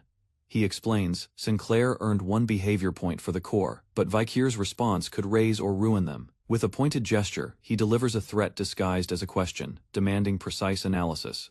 The question demands identification of Balak battle zones and deduction of their stronghold's location. Other students whisper concerns, knowing the Balak tribe's data is difficult to trace. Pressure builds as some students blame Vikir for risking all their progress with a single answer. Unshaken, Vikir confidently begins listing locations tied to recorded Balak conflicts. He correlates the highland skirmishes with topographical features, using tactical logic. His deduction points to a region between a river and the Southern Ocean, a likely hidden base. Vikir finishes, noting the Balaks moved since the Ahelman incident, rendering his answer historically accurate. The classroom is stunned. Even Morgue is taken aback by the detailed verified conclusion. Recognizing Vikir's name, Morgue realizes he's the top scorer, in theory, a genius hidden behind silence. Following Vikir's flawless answer, Professor Morgue grants him 10 personal points and awards the Ice Corps 1 point in return. Despite acknowledging Vikir's intellect, Morg deducts 10 points for his closed eyes during class, enforcing strict discipline. Sinclair, now aware of his identity, is surprised she hadn't realized sooner that he was that Vikir. Whispers spread across the classroom as students confirm Vikir is the one who topped the theory exam. Tutor glares with envy, blaming Vikir for nearly causing the Ice Corps to lose points. Despite his grudge, Tutor silently acknowledges Vikir's superior academic rank with reluctant admiration. Outside, students prepare for the next phase, a brutal sport, known as Run Flat, played on a massive field. The game forbids weapons and mana, but allows any physical method to move the ball into the opponent's goal. Players dash forward in synchronized bursts, the match unfolding with raw, unfiltered aggression. Tutor, confident in his athleticism, charges forward, clutching the ball and shouting with pride. Spectators cheer while Bianca comments disdainfully on the barbaric nature of the sport. Opponents rush to stop Tutor, determined not to let him pass through their formation. Identifying his foes as elite brutes, Tutor decides not to confront them head on. He feints skillfully, maneuvering to evade them with speed rather than force. But an enemy blocks his path, demanding the ball, forcing Tutor into a direct contest. Tutor charges forward with explosive speed, gripping the ball as a bright burst of impact fills the field. He breaks through a wall of defenders using brute momentum, refusing to be stopped. With fire in his eyes, he declares he won't accept defeat under any circumstances. Spectators cheer in awe, stunned that Tutor dominates without mana or weapons. He's praised as the run-flat prodigy of Don Quixote's lineage, admired even by Ice Corps cadets. Tutor scoffs at theory, focused students, believing true strength lies in physical power alone. Spotting Vikir ahead, Tutor rushes straight at him, determined to overpower the top-ranked theorist. Vikir recognizes him and recalls the morning lecture, already regretting this predictable encounter. Choosing to teach a lesson, Vikir braces to confront Tutor with a sharp counter. Vikir sidesteps swiftly, catching Tutor mid-charge and sending him flying across the field. The collision stuns spectators and shocks the cadets, unable to comprehend the reversal. Vikir stands composed while Tutor crashes down, his pride bruised more than his body. Tutor lies dazed, confused why Vikir didn't dodge, but instead countered deliberately. As pain spreads through him, he considers how easily he was outplayed. Feigning weakness, Tutor decides to pretend he's injured, hoping to avoid further embarrassment. Vikir's eyes opened abruptly, sweat forming on his brow. The sky above was clear, but confusion clouded his thoughts. He jolted upright, his breathing sharp around him. Students paused their movement, glancing in his direction. Lying on the ground, he stared at the group surrounding him. He questioned whether he had fainted mid-match. His memory returned in fragments. He had charged toward Don Quixote, his body glowing with energy before impact. He remembered initiating a powerful strike, but lost consciousness instantly. The outcome was still unclear. Watching Don Quixote's calm figure ahead, Vikir rose again. Intent on understanding what had gone wrong, he took his place once more, ball in hand. Teammates formed up behind him, awaiting his move. Doubt crept in. Something about his earlier motion felt flawed. He resolved to test it again. The triplets lined up defensively. Vikir adjusted his grip, eyes narrowing on the goal. He ran forward. The goal was visible, but the triplets blocked his path. They shouted defiantly, refusing to let him through. Vikir didn't hesitate. With swift movement, he evaded them, pushing past with clean footwork. He had told his teammates to distract Don Quixote, yet Quixote kept coming toward him. It wasn't coincidence. The targeting was intentional. He was being tested. As lightning energy surged, Don Quixote charged with a Saint Spear tackle. Vikir braced for impact. Tutor lay on the ground again, eyes unfocused, his consciousness slipping as the world spun around him. His teammate hovered over him, calling his name. Tutor stirred slightly, confused and disoriented by the repeated blackout. As he sat up, frustration filled him. He questioned why he had fainted once more and what force had overwhelmed him this time. His teammate explained. Tutor's powerful tackle had rebounded with equal force, launching him backward, determined to uncover the truth. The white-haired fighter stood, declaring he would take on the opponent himself. This was Sancho Baratar Fea, a transfer from the Northern Mercenary Guild. With fierce resolve, he stepped forward. Sancho's physique disqualified him from normal leagues. Instead, he chose to compete at full strength in Run Flat, having survived brutal life or death battles in the north. He saw every match as real combat. The triplets blocked his way, but Sancho charged straight through, fierce energy radiating from his body. Across the field, Don Quixote stood still as fallen players surrounded him. His expression was unreadable. Sancho leapt with crushing force, his glare pierced forward, intent on breaking through the wall ahead. Air cracked around him as he descended toward Quixote, his body like a missile locked onto target. Sancho shouted, unleashing his full power in a direct assault against Quixote's frame. The collision shook the field. Wind spiraled outward, cracking the ground beneath their feet. Sancho crashed into the mountainside. As dust cleared, he looked up in disbelief. He had hit a mountain. Don Quixote stood calmly, watching Sancho rush at him. With one motion, he knocked Sancho back across the field. Sancho's body skidded along the grass, shocking the spectators. They questioned whether he was seriously injured. Despite the concern, the match continued. The momentum now favored Class B as they surged toward victory. Sancho, still shaken, stared at his hand. Something about Don Quixote's impact disturbed him deeply. As teammates gathered, one of the triplets took the ball and sprinted toward the goal. The team erupted in celebration, cheering loudly. Their goal secured a much-needed win. The match ended. Class B stood victorious with a 6-4 score. Don Quixote quietly slipped away. Tutor was praised as the key to the win, though not flashy. His role had shaped the entire outcome. He was congratulated for making Don Quixote retreat and unintentionally causing Sancho to reflect on himself. Sancho complimented Tutor's strength, surprised by his solid build, despite lacking mana. Tutor admitted he was a commoner, unable to use mana, relying solely on physical strength. Despite that, others recognized his potential. With proper training, he could rival elite students. Classmates gathered, offering towels and congratulations. Their spirits were high. Tutor and Sancho stood side by side, unlikely allies united by respect and effort. Though this was just a match, one day they would stand as heroes against the fall of mankind. As Sancho looked on, surprised by the crowd's reaction. Several girls blushed while watching Vikir wipe sweat from his face.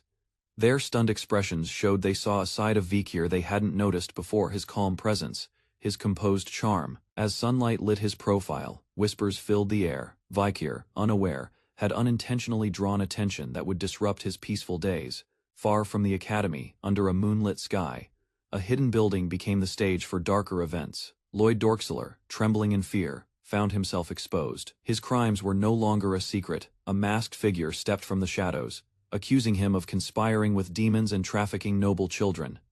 The red glow of the masked man's sword confirmed his strength. He wasn't just any warrior. The young swordsman calmly explained he was nearing the level of a swordmaster. His aura wasn't fully solid, but close. He extended a simple offer: help him catch the demon, and compensation would follow. Lloyd hesitated, frozen in fear. Suddenly, the masked demon attacked, shattering the rooftop above and crashing into the courtyard below. The earth cracked from the impact. Dust and debris exploded outward as the demon landed aggressively. The red-eyed swordsman rushed into the fray, countering the destructive force with swift movement and precision. As he stood atop a pillar, the young warrior sensed intense pressure rising from the ground below. Staring down at the enemy, he recognized the terrifying energy. It radiated menace even from a distance. The demon's voice echoed, "Are you an elite corset?" The confrontation had just begun, and the stakes were rising fast. Under the pale moonlight, a figure stood atop a ruined tower, his cloak billowing below. An enemy approached with crimson light flickering from his hand. Vikir sensed the pressure immediately. The enemy's presence radiated dense hostility, thick enough to feel even from a distance. The enemy stepped forward and demanded, "Are you an elite corpse?" His voice echoed, but Vikir offered no reply. In a single bound, the enemy crushed the rocky platform beneath him. Shards scattered as he launched toward Vikir. He struck the ground with a brutal downward swing, sending shockwaves through the floor. Vikir evaded, eyes tracking every motion. The masked warrior struck again and again, hammering the ground and forcing Vikir to shift backward. The enemy advanced with calculated aggression. Vikir stood calm, analyzing the attacks. One strike landed clean. Vikir absorbed the blow, gauging the true weight behind the weapon. Skidding back, he concluded this wasn't an elite corpse. The energy lacked refinement. Vikir examined the aura. It was unstable, not divine, but demonic. He considered the possibility of infiltration. The Holy Nation had always harbored dark secrets. Vikir reasoned this was a servant under the 10 elite corpses. A gatekeeper, not a general. The masked warrior lunged, declaring his strength had been sealed for too long. With a violent roar, his red-charged hammer slammed down. The ground ruptured beneath its weight. Vikir remained firm. The clash hadn't ended, it had only just begun. Red orbs surged outward from the enemy's chest, swirling chaotically. The energy condensed and exploded forward in rapid bursts. Vikir, positioned mid-ground, countered with a high-speed charge. His momentum broke through the wave of projectiles, disrupting their path. The attacker descended from above with his weapon, but Vikir had already closed in from below, landing solidly and repositioning for retaliation. They clashed again in the center of the ruined building. The masked attacker lunged forward, his weapon aimed with intent to kill. Vikir ducked low and delivered a slash. The blade tore through the side of the enemy, leaving a trail of dark blood. Wounded, the attacker spun wildly, attempting a counterstrike. Vikir evaded, then slipped behind with surgical precision. In one clean movement, Vikir forced his blade deep into the opponent's chest. The impact shattered nearby flooring. The attacker fell limp. His body collapsed beside a wall, marked with the word Ifibo carved into his flesh. Vikir approached the corpse. The evidence suggested control, not loyalty, but manipulation from a higher power. Vikir examined the body and identified abnormalities in its construction. It was likely enhanced or puppeted. He activated a sealing grip, restricting any residual energy. The enemy screamed, unable to resist or speak coherently. Understanding words were futile. Vikir prepared to extract answers by analyzing the body's internal composition directly, using a knife. Vikir began cutting through the torso. His aim was to trace magical imprints hidden in organs and nerves. He located spell remnants in the blood and muscle fibers. From these, he would infer origin and master's identity. Behind him, a terrified survivor watched the scene. Vikir didn't react. The interrogation had only just begun. After examining the corpse, Vikir turned toward a new figure hiding among the rubble. The man trembled under his stare. The man identified himself as a poison dealer. Vikir approached without hesitation, his presence forcing the man into submission. Understanding the threat, the man nodded. His fear was evident as Vikir demanded full disclosure in exchange for survival. The man hesitated before asking if he would be spared. Vikir gave no clear promise, only weighing the value of what he might hear. Realizing he had no choice, the man began confessing in panic. His voice grew louder, desperate to stay alive. He revealed that important documents were hidden inside the headmaster's room, specifically in his personal safe. Before anything more could be said, the man's expression twisted in agony. Something activated within him. A sigil embedded in his eye glowed violently. A magical backlash surged through his body. The explosion was instantaneous. The green energy spread outward, consuming the man entirely. A bell tower sounded across the district. The city below reacted to the sudden shockwave and rising smoke. Knights rushed to the scene. Alarmed voices echoed in the streets, confirming the eruption had drawn public attention. Among the arriving guards, a female leader pushed forward, demanding answers. The commotion had reached the sanctum. The woman listened to her subordinates report that the explosion showed irregular patterns, unlike standard attacks. She viewed the blast site, a massive crater, centered near the orphanage grounds. As she walked toward the edge, she noticed battle marks carved across the building, proof of an intense fight hidden beneath the surface. The scientist approached the wreckage, her gaze fixed on the orphanage scarred by battle. Soldiers stood silent behind her. She paused. Stunned by the sight before her, a shattered mask lay near a collapsed body. As she stepped closer, the weight of the destruction unsettled her. The presence of something beyond ordinary violence became clear. She knelt, visibly shaken. A nearby knight asked about her condition, while scanning the area for threats. She nodded faintly and glanced at the ground. The mask had been partially hidden beneath rubble. Recognition hit her. The design of the mask confirmed her suspicion it belonged to the Night Bloodhound. During class, Professor Venci scrutinizes a report claiming a second venomous fang in the Venomfang species, his tone sharp with disbelief. Upon learning that Vikir authored the claim, he questions its validity and warns that spreading false data will penalize the entire Ice Corps. Vikir remains still, silently wondering if the fang's existence had not yet been discovered in this timeline. Challenging the claim publicly, Venci prepares to dissect the creature's abdomen in front of the students. His blade slices through the exoskeleton as blood spills, gripping the audience's attention. Suddenly, a sharp reaction erupts from the corpse, causing a jolt of alarm.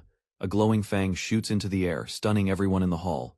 Dodging instinctively, Venci recoils in shock, no longer confident. Vikir calmly holds his report and asks if this serves as enough proof, conceding. The professor awards the Ice Corps a point and summons Vikir for further explanation.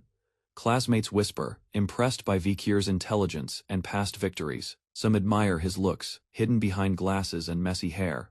His eyes narrow, recalling the chaos from the previous day. A massive explosion had torn through the area, leaving ruins behind. From the smoke, monstrous limbs had lashed out, revealing a deeper threat. In the aftermath of the explosion, Vikir stood shirtless amidst the wreckage, the battle's toll evident across his body. While reviewing evidence, he recalled retrieving a ledger from the headmaster's vault, the only trace left after Erebos vanished. The document revealed locations where demon-linked children were raised as food. Analyzing the map, Vikir noticed that each site was isolated, implying calculated planning. He couldn't dismiss the theory that multiple elite corpses might be operating within the capital. Worse still, he suspected one such elite may already be embedded within the academy walls. A well-known newspaper circulated in the academy. Its popularity surged daily, managed by the Academy's influential journalism group. Lukian, standing at its helm, was a charismatic blonde student who welcomed newcomers to the club. New members introduced themselves, each driven by different motives: ambition, image, or intellect. Tudor expressed his desire to be elite in all areas, while Sancho aimed to break stereotypes. Sinclair valued knowledge as power, and Bianca joined for its strong leadership. Piggy nervously shared his interest in analysis, while Vikir joined simply due to club rules. Internally, Vikir saw Lukian as a strategic source to gather intelligence discreetly. However, the president immediately questioned his commitment, doubting he belonged in their ranks. Inside the clubroom, Vikir's identity is exposed by a bold classmate who recognizes him from a published article. Labeled as the top Ice Corps freshman, his achievements are humorously flaunted in front of everyone. Anna, the enthusiastic reporter, proudly admits to writing the article. The team shifts focus to a grim article reporting the destruction of an orphanage by an unknown assailant. Anna connects the incident to another murder, believing the same person is behind both.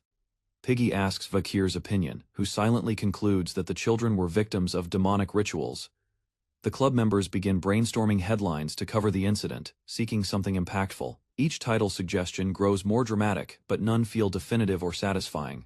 Tudor proposes a name for the unidentified figure, comparing him to infamous criminals. Mocking suggestions escalate until Tudor jokingly suggests absurd names like Mr. Terrorist. However, the conversation takes a serious turn when a calm voice suggests the Night Bloodhound. Everyone grows quiet, sensing weight behind the name just spoken. A flashback shows the masked figure at the crime scene, confirming the name's connection. Despite his humble appearance, he had once healed the poor and aided the dying. The club president defends him, believing his actions had purpose, even if misunderstood. A sudden realization flashes through the group as one girl questions the harsh sound of the suggested name, linking it to barbarian culture. Despite the negativity of the name, everyone starts agreeing that Night Bloodhound might be the best option. Anna panics about the headline's accuracy, while others debate its appropriateness, eventually turning to Vikir for his opinion. Without hesitation, Vikir states his indifference, hiding deeper thoughts behind his glasses. Tudor presses him further, asking what side he would choose if forced to decide, stating only that the figure in question is not virtuous. Tudor agrees, but Vikir suddenly steps back as the president questions his certainty, forcing him to confront his own assumptions about the vigilante. As her intense gaze locks on him, Vikir is left unsure how to respond, momentarily shaken. Tension filled the room as a student criticized the Nighthound's character, but hesitation crept in when challenged. Dolores leaned forward, her sharp gaze demanding an answer. Did he truly know the accused was Vikir? With calm authority, she reminded them that reckless reporting could irreparably damage someone's life. Another voice argued that guards had testified, blaming the Nighthound for the orphanage's destruction. Dolores countered, stating the testimonies were speculative, lacking solid proof, especially with corpses hidden beneath the building. Her impartial stance surprised some, especially given her own family's ties to the orphanage. Calling for objectivity, Dolores proposed revising the article before jumping to conclusions. She reasoned that if guilt was confirmed later, criticism could still be justly delivered, and he, quietly observing, processed her unexpected fairness. Suddenly, a student burst in. Professor Vinci demanded they label the Nighthound a villain, refusing to bend. Dolores resolved to confront the professor herself. Others whispered about her unshakable nature, both amused and impressed. In battle long ago, she had led the Holy Knights with unwavering fire. Without hesitation, she had scolded fear and pushed soldiers into action. Watching her now, the boy no longer felt condemned, only seen for what he truly was. A respectful man expressed gratitude to the scientists as the scene transitioned from tense inquiry to daily routine. Morning broke over the academy, marked by the echoing sounds of a campus-wide alarm. Student stirred awake, lazily greeting his roommate and beginning the day. Stretching with a yawn, the student greeted Vicar, already prepared for the day's training. At 6 a.m. sharp, students gathered in the training yard, as the academy's schedule demanded discipline, following the lead instructor. Everyone began a group jog, signaling the official start of their day. Some students debated skipping exercise for better mental clarity, while Vicar remained focused. He explained the physical benefits, only to receive sarcasm in return from his roommate. Piggy talk shifted toward weekend plans, and friends proposed a fun outing in the city. Asked to join, Vicar declined, citing weekend volunteer duties.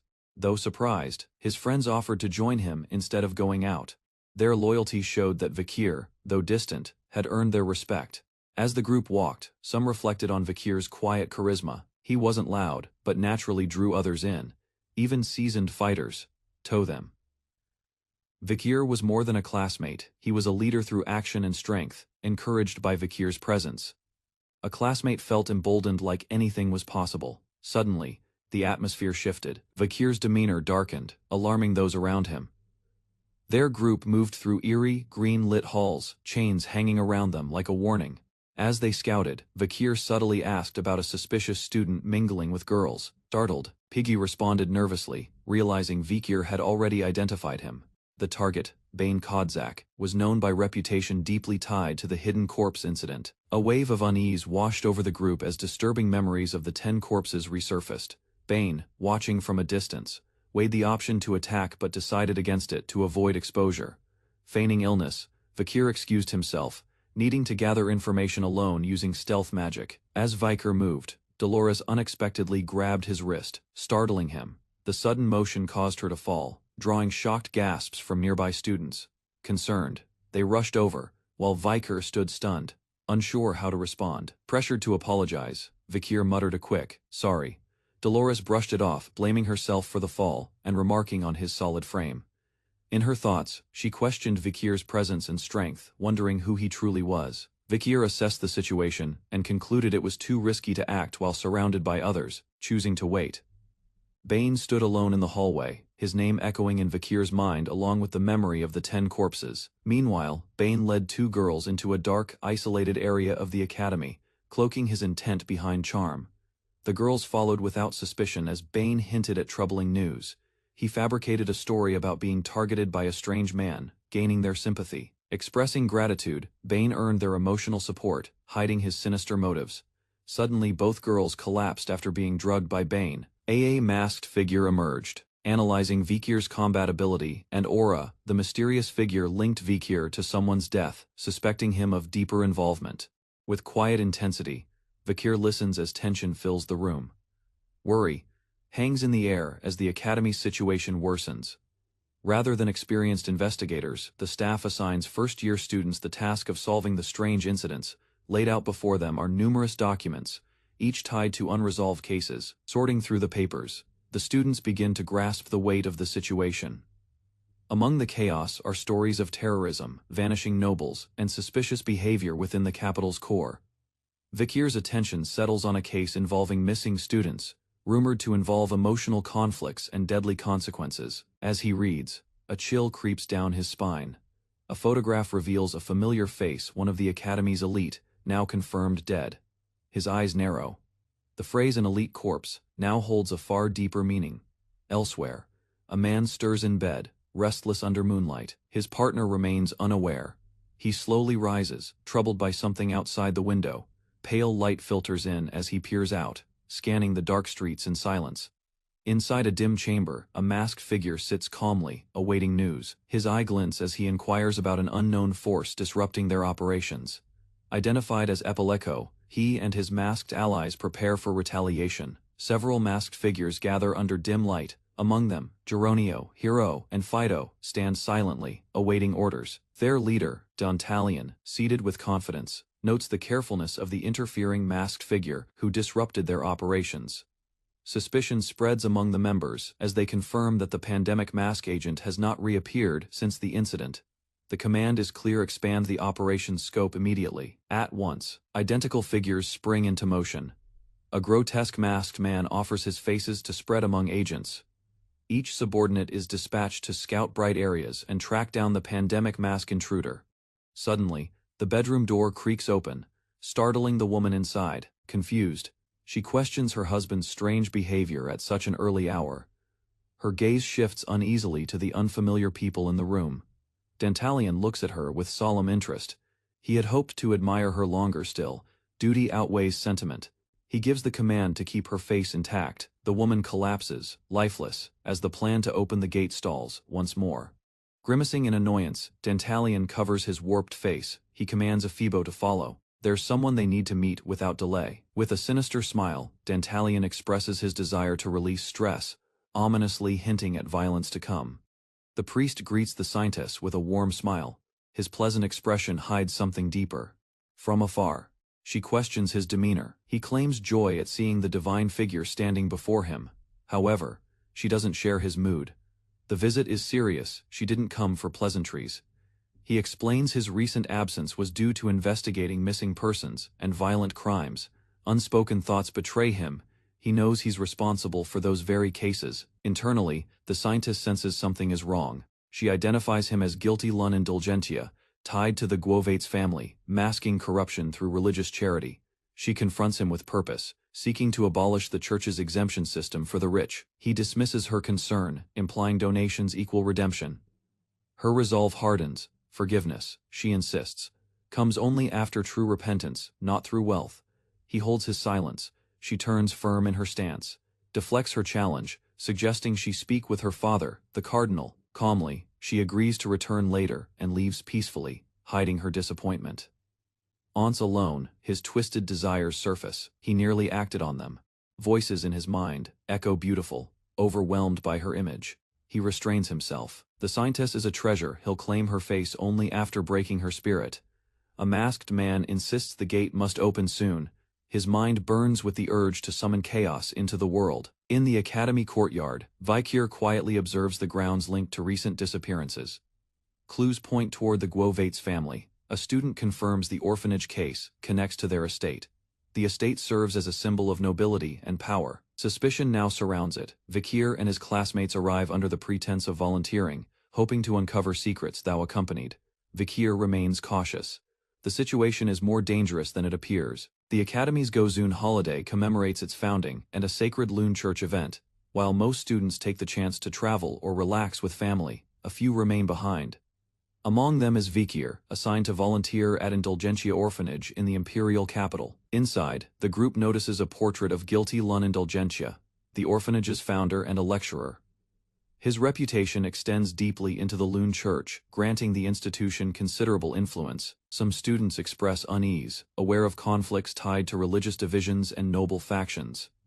Quietly observing, Vikir studies the solemn expression in the portrait, rather than judge prematurely. He decides to understand the man through experience.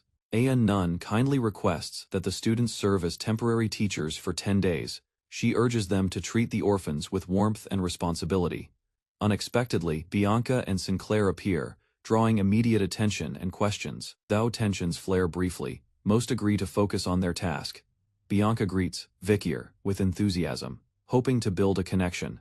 He accepts her gesture and responds with a handshake. Just then, another student approaches, hinting at important news for Vikir. A friend informs Vikir that Bianca had intentionally chosen to volunteer where he would be assigned.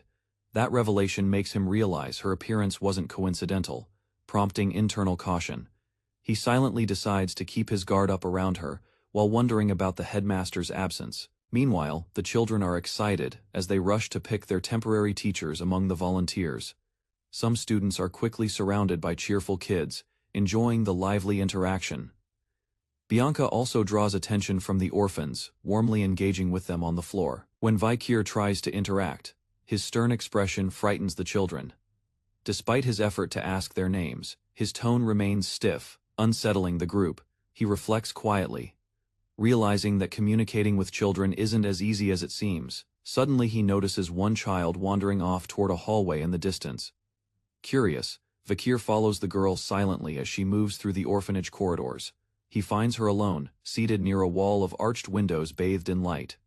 Sitting quietly, the girl stares outside with a distant expression. Vikir approaches gently, and she explains that crowded places make her feel suffocated. He listens without judgment as she asks why he left, unaware of how much she notices. As Vikir silently stands beside the withdrawn girl, he reflects on his earlier failure to connect. A past memory surfaces. Someone once advised him that smiles make difficult conversations easier.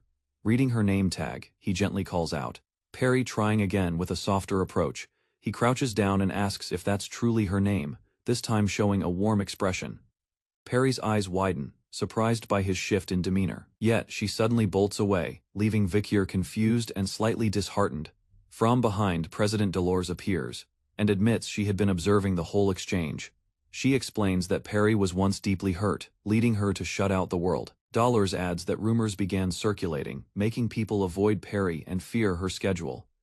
Vikir listens in silence, digesting the weight of what Dolores has shared. He takes slow steps into a dark corridor, where shadows stretch ominously ahead. A chilling realization strikes as his eyes widen, sensing something unsettling in the darkness.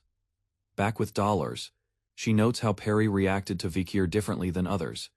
She asks him to look after Perry, believing he might be the key to reaching her. Elsewhere, the elusive headmaster finally appears, discussing a growing trend of people seeking confession, but his intentions reveal a darker interest in purchasing the orphanage. He questions the donor's past actions, hinting at a recent violent incident involving a barbarian slave. While Dolores tries to quiet the discussion, Vikir detects a familiar disturbing scent tied to death. Vikir realizes the scent matches what he once noticed back at the academy, an elite corpse's odor. The headmaster justifies a massive offering, calling it a divine tip to cleanse past sins. Dolores remains tense, sensing the hypocrisy behind the man's twisted view of faith. Feigning humility, the headmaster maintains his holy image while masking deeper schemes. Hidden nearby, Dolores resists acting rashly as she witnesses something alarming. As she's restrained, Vikir watches closely, realizing the situation may demand immediate action. Hidden in the hallway, Vikir and the scientist freeze as they're spotted mid-eavesdropping, rather than panic. Vikir picks up on a faint odor, unfamiliar. Sharp stepping into view, a robed figure greets them mockingly. He doesn't hold back, making a crude implication about their relationship. The provocation is calculated, designed to shame. Her composure falters as realization dawns. They've been thoroughly exposed, there is no easy way out. Turning his gaze to Vikir, the man notes his uniform and connects him to the orphanage, masking scrutiny with politeness. His eyes narrow. With Vikir's glasses no longer hiding his face, he makes an unsettling remark about his looks. That comment lingers, as he states his desire to possess Vikir's face in his collection. Vikir remains unreadable. Another man appears, shifting the conversation. The first quickly departs, leaving tension behind. Outside, the scientess grows frustrated. She had hoped for action, not silence. She speaks, but Vikir says little. His silence weighs heavier than words, confronts him, but he simply walks away, unreadable as ever. Offering an apology, Vikir speaks calmly, his tone steady but cold. Without waiting for a response, he excuses himself, turning to leave. Left behind, the scientist watches his back, sensing the anger beneath his quiet exterior. The investigation into guilty gun indulgenta progresses. Vikir learns he frequently visits the orphanage, using it as cover. Suspicious letters are sent regularly. After inspection, they're addressed to Cardinal Humbert of the Vito Shios family. Further intel reveals guilty is guarded by 4 elite warriors. Analyzing their strength, Vikir determines the guards are at least elite corps graduates, making them formidable opponents. Given their level, confronting them directly would be reckless. Before guilty can be touched, the 4 guards must be eliminated. While others use the orphanage for easy credits, Vikir works tirelessly, caught in thought. He realizes he's been too absorbed. Still, it's safer to act at night, for now. He decides to stay useful by blending in and waiting for the right time. Nearby, children play joyfully with a ball, unaware of the storm brewing behind Vikir's calm eyes. A girl watches quietly beneath a tree, observing both the kids and Vikir's movements. She rises and begins walking, seemingly drawn by curiosity or recognition. A small object rolls toward Vikir. He picks it up calmly, watching the girl approach. She sits near him without speaking. The two share a still, quiet moment. Vikir mutters that the children of Balak once enjoyed playing with a toy like this too. He examines the unhatched madam's egg. Though dormant, he's kept it with him. Its shape makes it a convincing toy. With a simple toss, he offers it to the girl nearby. Her eyes widen with delight as the egg lands safely in her hands. She runs off happily, clutching the egg like a treasure. From a distance, Sinclair appears and compliments Vikir's kindness. Noting the contrast to his usual demeanor, Sinclair addresses him directly, expressing a desire to speak more casually and build a closer connection. Taken off guard, Vikir listens as Sinclair explains he wants to close the distance between them. Vikir quietly agrees, allowing him to speak freely. They walk together, Sinclair musing about calling Vikir something other than brother next time. Meanwhile, the girl plays with the egg, tossing it into the air with growing confidence. It bounces unexpectedly, slips past her reach, and veers toward the fencing nearby. With one final bounce, the egg flies through the gaps and drops into the water below. The three arrive just as the egg vanishes into the estuary. Realizing it's lost, she clutches her hands nervously. Though he says nothing more, his gaze lingers on the water, unreadable and distant. Faced with his next step, Vikir mutters that he has no other choice.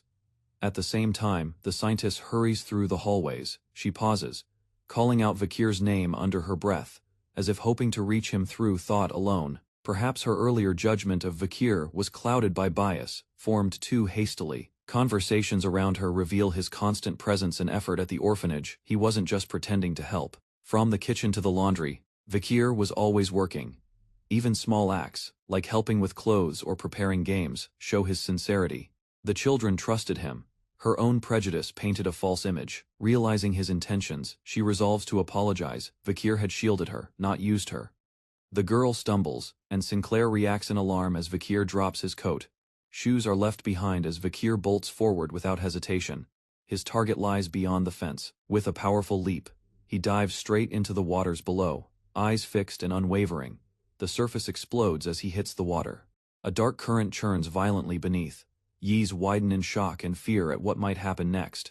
Fear spreads across their faces as ominous shadows ripple through the water around them. Emerging from the water, Vikir tightly grips the recovered egg, his body covered in mud.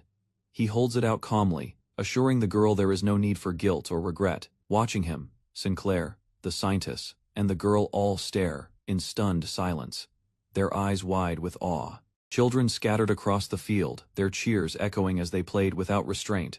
A volunteer beside him exhaled deeply, wiping sweat from his brow, while noting how quickly time had passed. The children's energy surged as they vowed to keep playing until they dropped. She shifted nervously, clutching something in her hand as she glanced his way. Her face was flushed, uncertain. Without a word, she stepped closer. Vikir's eyes narrowed slightly, noting her tension. With a quick motion, she placed a flower crown on his head. Surprised, he reached up to touch it. Her hand brushed his, and she gently held it. Confusion flickered in his expression. She whispered her thanks for staying by her side and always returning the ball. Rather than speak much, Vikir responded simply, saying he liked sitting with her like this. Her fingers lingered before she hesitantly asked if they'd ever meet again. Memories of peaceful days flashed through Vikir's mind, though he remained unsure.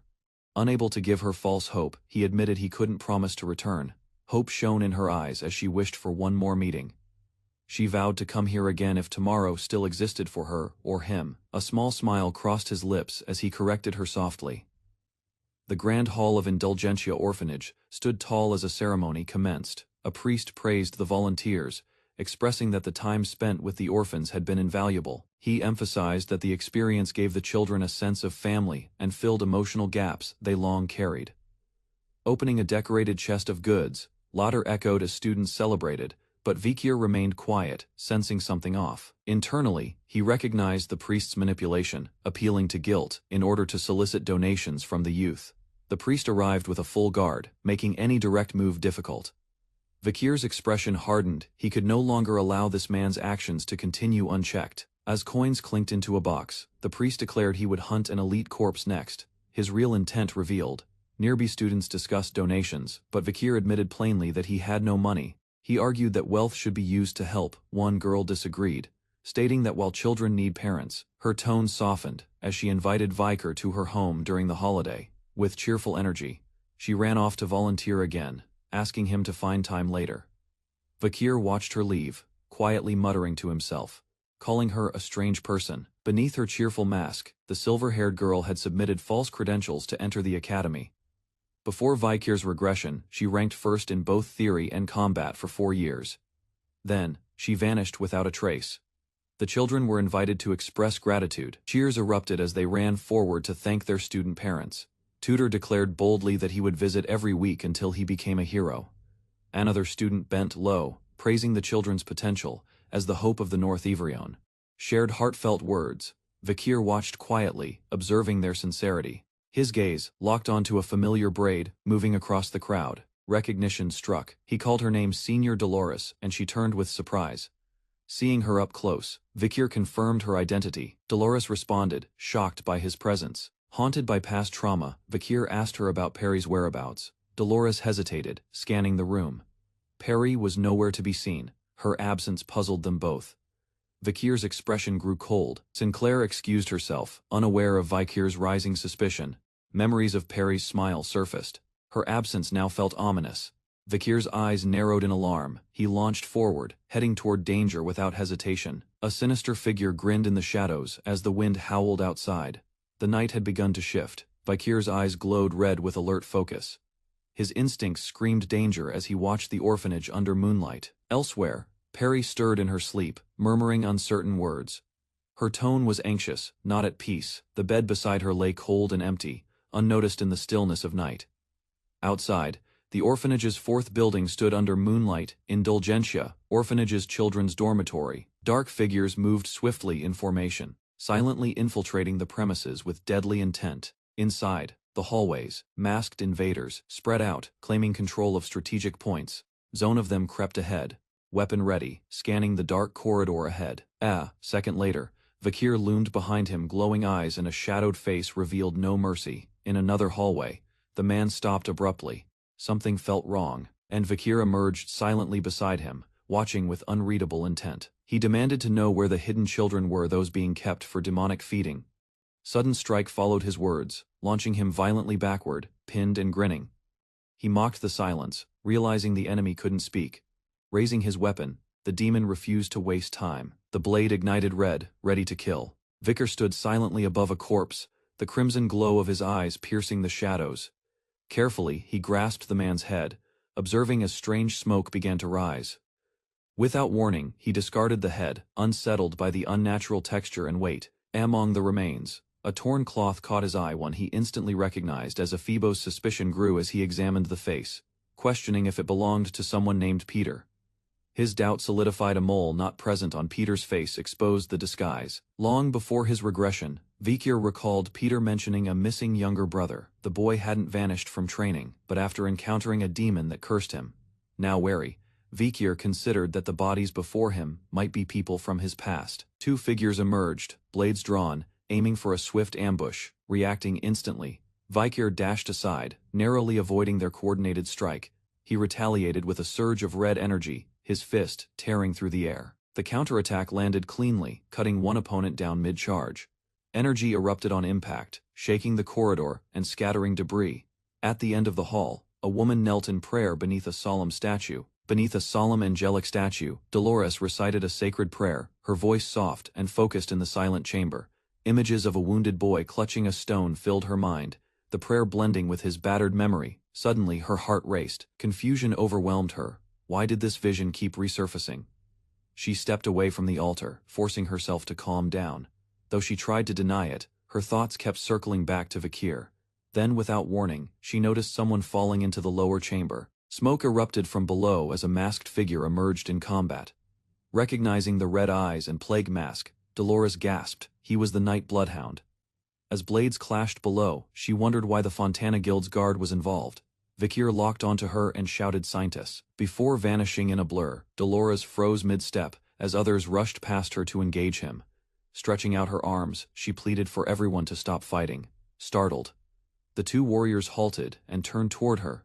Their confusion gave way to dismissal. She was told to move aside. From the shadows, an energy strike surged forward, narrowly missing her. A sharp red slash cut past Dolores, but Vikir shielded her with his own arm. Her eyes widened in horror as she saw blood pour from his wounded limb. Despite the injury, he calmly dismissed her concern and refocused on the threat. Blades flew as the enemy launched a fierce attack from multiple angles. Dodging swiftly, Vikir turned the assault back on them with ruthless precision. Blood stained the floor while Dolores stood frozen in silence, watching the carnage unfold. Surrounded by fallen enemies, Vikir's figure remained firm amidst the growing bloodshed. Shocked, Dolores struggled to find words as she approached his side. Her voice trembled, urging him to treat his wound, but he brushed it off. Vikir questioned why guards from the Fontana Guild had attacked him. While examining a corpse, he revealed the undead had mimicked others' faces. Together, they confirmed the enemy used illusion to hide their true forms. With unease, Dolores wondered why victims all traced back to her Quo Vadis family. Vikir left the implication hanging, reminding her of her role as scientist. Quietly, she whispered in disbelief, someone named Quilty might be behind it all, stared down at the corpse, its features triggering a distant recognition in his mind. He recalled the name, Staffordshire Baskerville, a man once associated with the Diablo's order. Memories surfaced of a man who evaded suspicion using noble protection, only to vanish later. Examining another body, he noticed a tattoo marking it as part of the Khan collector family. Vikir thought about isolation training, something often used to hide dark intentions. He connected it to others who disappeared. Similarly, many of them now linked to forbidden practices. Flames erupted across the corridor as enemies launched a fiery ambush. The blast tore through stone and walls, scattering heat and rubble. Through the fire, Vikir and Dolores ran forward, evading collapsing debris. Emerging from the blaze, a figure with red hair stood firm and waiting. Her voice echoed, recognizing Vikir from long ago. Her stare filled with intent. Without backing down, she stepped through the fire, ready to confront him directly. Through the roaring flames, Vikir lunges to pull Dolores away from a direct hit. Protected by his swift reflex, Dolores blinks in shock, realizing Vikir risked himself again to shield her. Her gaze isn't on Dolores, it's fixed on Vikir, confirming her intended target. In response to Vikir's question, Dolores reveals the woman was only recently accepted into the guild's ranks. Dolores clenches her hand, conflicted yet resolute. Instead of retreating, she steps forward. Her voice carries conviction as she offers her strength to Vikir. Despite her attempt to heal him, Vikir brushes off the aid, focused on the confrontation. The red-haired mage rises high, conjuring explosive projectiles that rain down with precision. Dodging each blast, Vikir advances, eyes never leaving his opponent. He observes her closely, fiery hair, expert control, high-class magic at her command. Such ability at her age is rare, and the blood seals etched in her hands suggest dark methods. Inwardly, Vikir classifies her as a serious threat demanding immediate action. A massive detonation erupts across the field, blanketing the area in smoke and flame. Vikir emerges from the inferno unharmed, his pace steady as he closes in. With his hand raised, he begins forming a concentrated orb of magical power. Dolores watches as Vikir intentionally absorbs incoming blasts without retaliating, his actions confusing her. Rather than counterattack, Vikir allows himself to be struck. Dolores wonders if he recognizes the mage. Eyes narrowing, she considers the girl's background linked to her uncle, Adolphe Morgue, and known for secluded training. A flashback reveals the red-haired girl arguing with boys over land ownership, her pride fierce and unyielding. She later meets a boy who challenges her with questions. He sparks her curiosity with sharp answers. Memories unfold. He saved her once, learned her history, and formed a bond that deepened over time. Standing beneath a looming structure, Vikir reflects on how he manipulated her for his own agenda. Camus Morgue's image resurfaces. She had dreams. Dreams he may have shattered by altering fate. His internal voice admits. Regret his regression may have erased her once promising future. Camus charges forward, eyes blazing. Vikir hesitates, haunted by his past decisions. Fire gathers in her palm. She's ready to strike, undeterred by sentiment or doubt. With calm precision, she launches her attack, flames swirling like blades. The battlefield shakes as Camus lunges at Dolores, tendrils of fire lashing out. Gripped by fear, Dolores tries to resist, but flames curl dangerously around her. Elsewhere, he watches grimly. Camus readies another fiery spell, her will unwavering.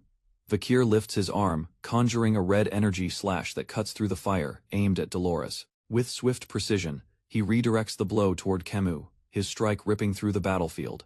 The blast knocks Camus back. Her figure crashes into the floor, defeated but still breathing. Dolores rushes to Vikir, calling his name as he limps forward. Bloodied but standing. Worried, she casts healing magic, her hands glowing as she tries to mend his wounds. Seeing Camus sprawled across the ground, Dolores asks if he knows her. Vikir remains silent. He denies any connection. Dolores relaxes, believing the danger is over. Despite his injuries, Vikir insists he's fine and stops her healing spell. When asked why he chose this harsh path, he finally answers demon hunting his personal vendetta. He kneels near Camus, sensing corrupted energy. A dark aura seeps from her body, from her clothes. Vikir pulls out a cursed relic, one he intends to take responsibility for. As he demands the relic, a distorted voice responds, revealing a mouth embedded in her flesh. Dolores recoils, shocked by the sight. A demon speaks from the corpse, taunting them. It confirms she's the one disturbing branches across the region, calling her elite corpse, to provoke further. The voice mocks Dolores, casually admitting its identity guilty. From Camus's corpse, a demonic voice oozes with mockery. It relishes in the chaos, unbothered by exposure. Now that the scientist knows the truth, it no longer needs to hide. Because she uncovered its identity, the demon claims it has justification to kill Dolores with its own hands. Dolores stares in disbelief. She never expected guilty to be a demon in disguise. The creature taunts her, eager to see her expression twisted by fear and despair, with eyes glowing. It calls Dolores the light of its life, the very reason it exists. Unshaken, Dolores prays aloud. She offers her sin and soul, invoking divine judgment. Golden light erupts from her body, holy light. She declares, punishing the wicked. Screams echo as the demon writhes in agony, overwhelmed by the holy onslaught. When the radiance fades, Dolores demands the demon reflect in the afterlife for its crimes. The demon, amused, licks its lips and sneers at her righteousness. Vikir and Dolores charge side by side, weapons and faith aligned. Their pursuit halts as a new voice calls out. Another demon steps into view, mocking her title. He condemns Dolores for interfering with his kin's business. He approaches with twisted glee, declaring she won't defeat a demon with trembling eyes. Vikir reveals he faked his vulnerability to draw out the real threat hiding in the shadows. By pretending to be weak, he forced the enemy to expose themselves exactly as he predicted. Now facing the demon, he asks how convincing his performance was. Wounds still fresh on his body, the demon glares back, recognizing Vikir's trick and calling him a method-acting brat. Its green eyes glint as it introduces itself with a chilling name, Damtalion. Clenching its claws, Damtalion prepares to retaliate, furious at being deceived. Shock spread across Dolores's face. The man before her should have been dead. Despite a wound through the head, Damtalion stood tall, unfazed and composed. His eerie smile deepened. The name Elite Corpse wasn't a title, it was a curse. He explained his ability to steal faces, gaining access to memories and identities of his victims. Dolores accused him of foul sorcery, but he merely shrugged. His death would only come if all stolen faces were destroyed.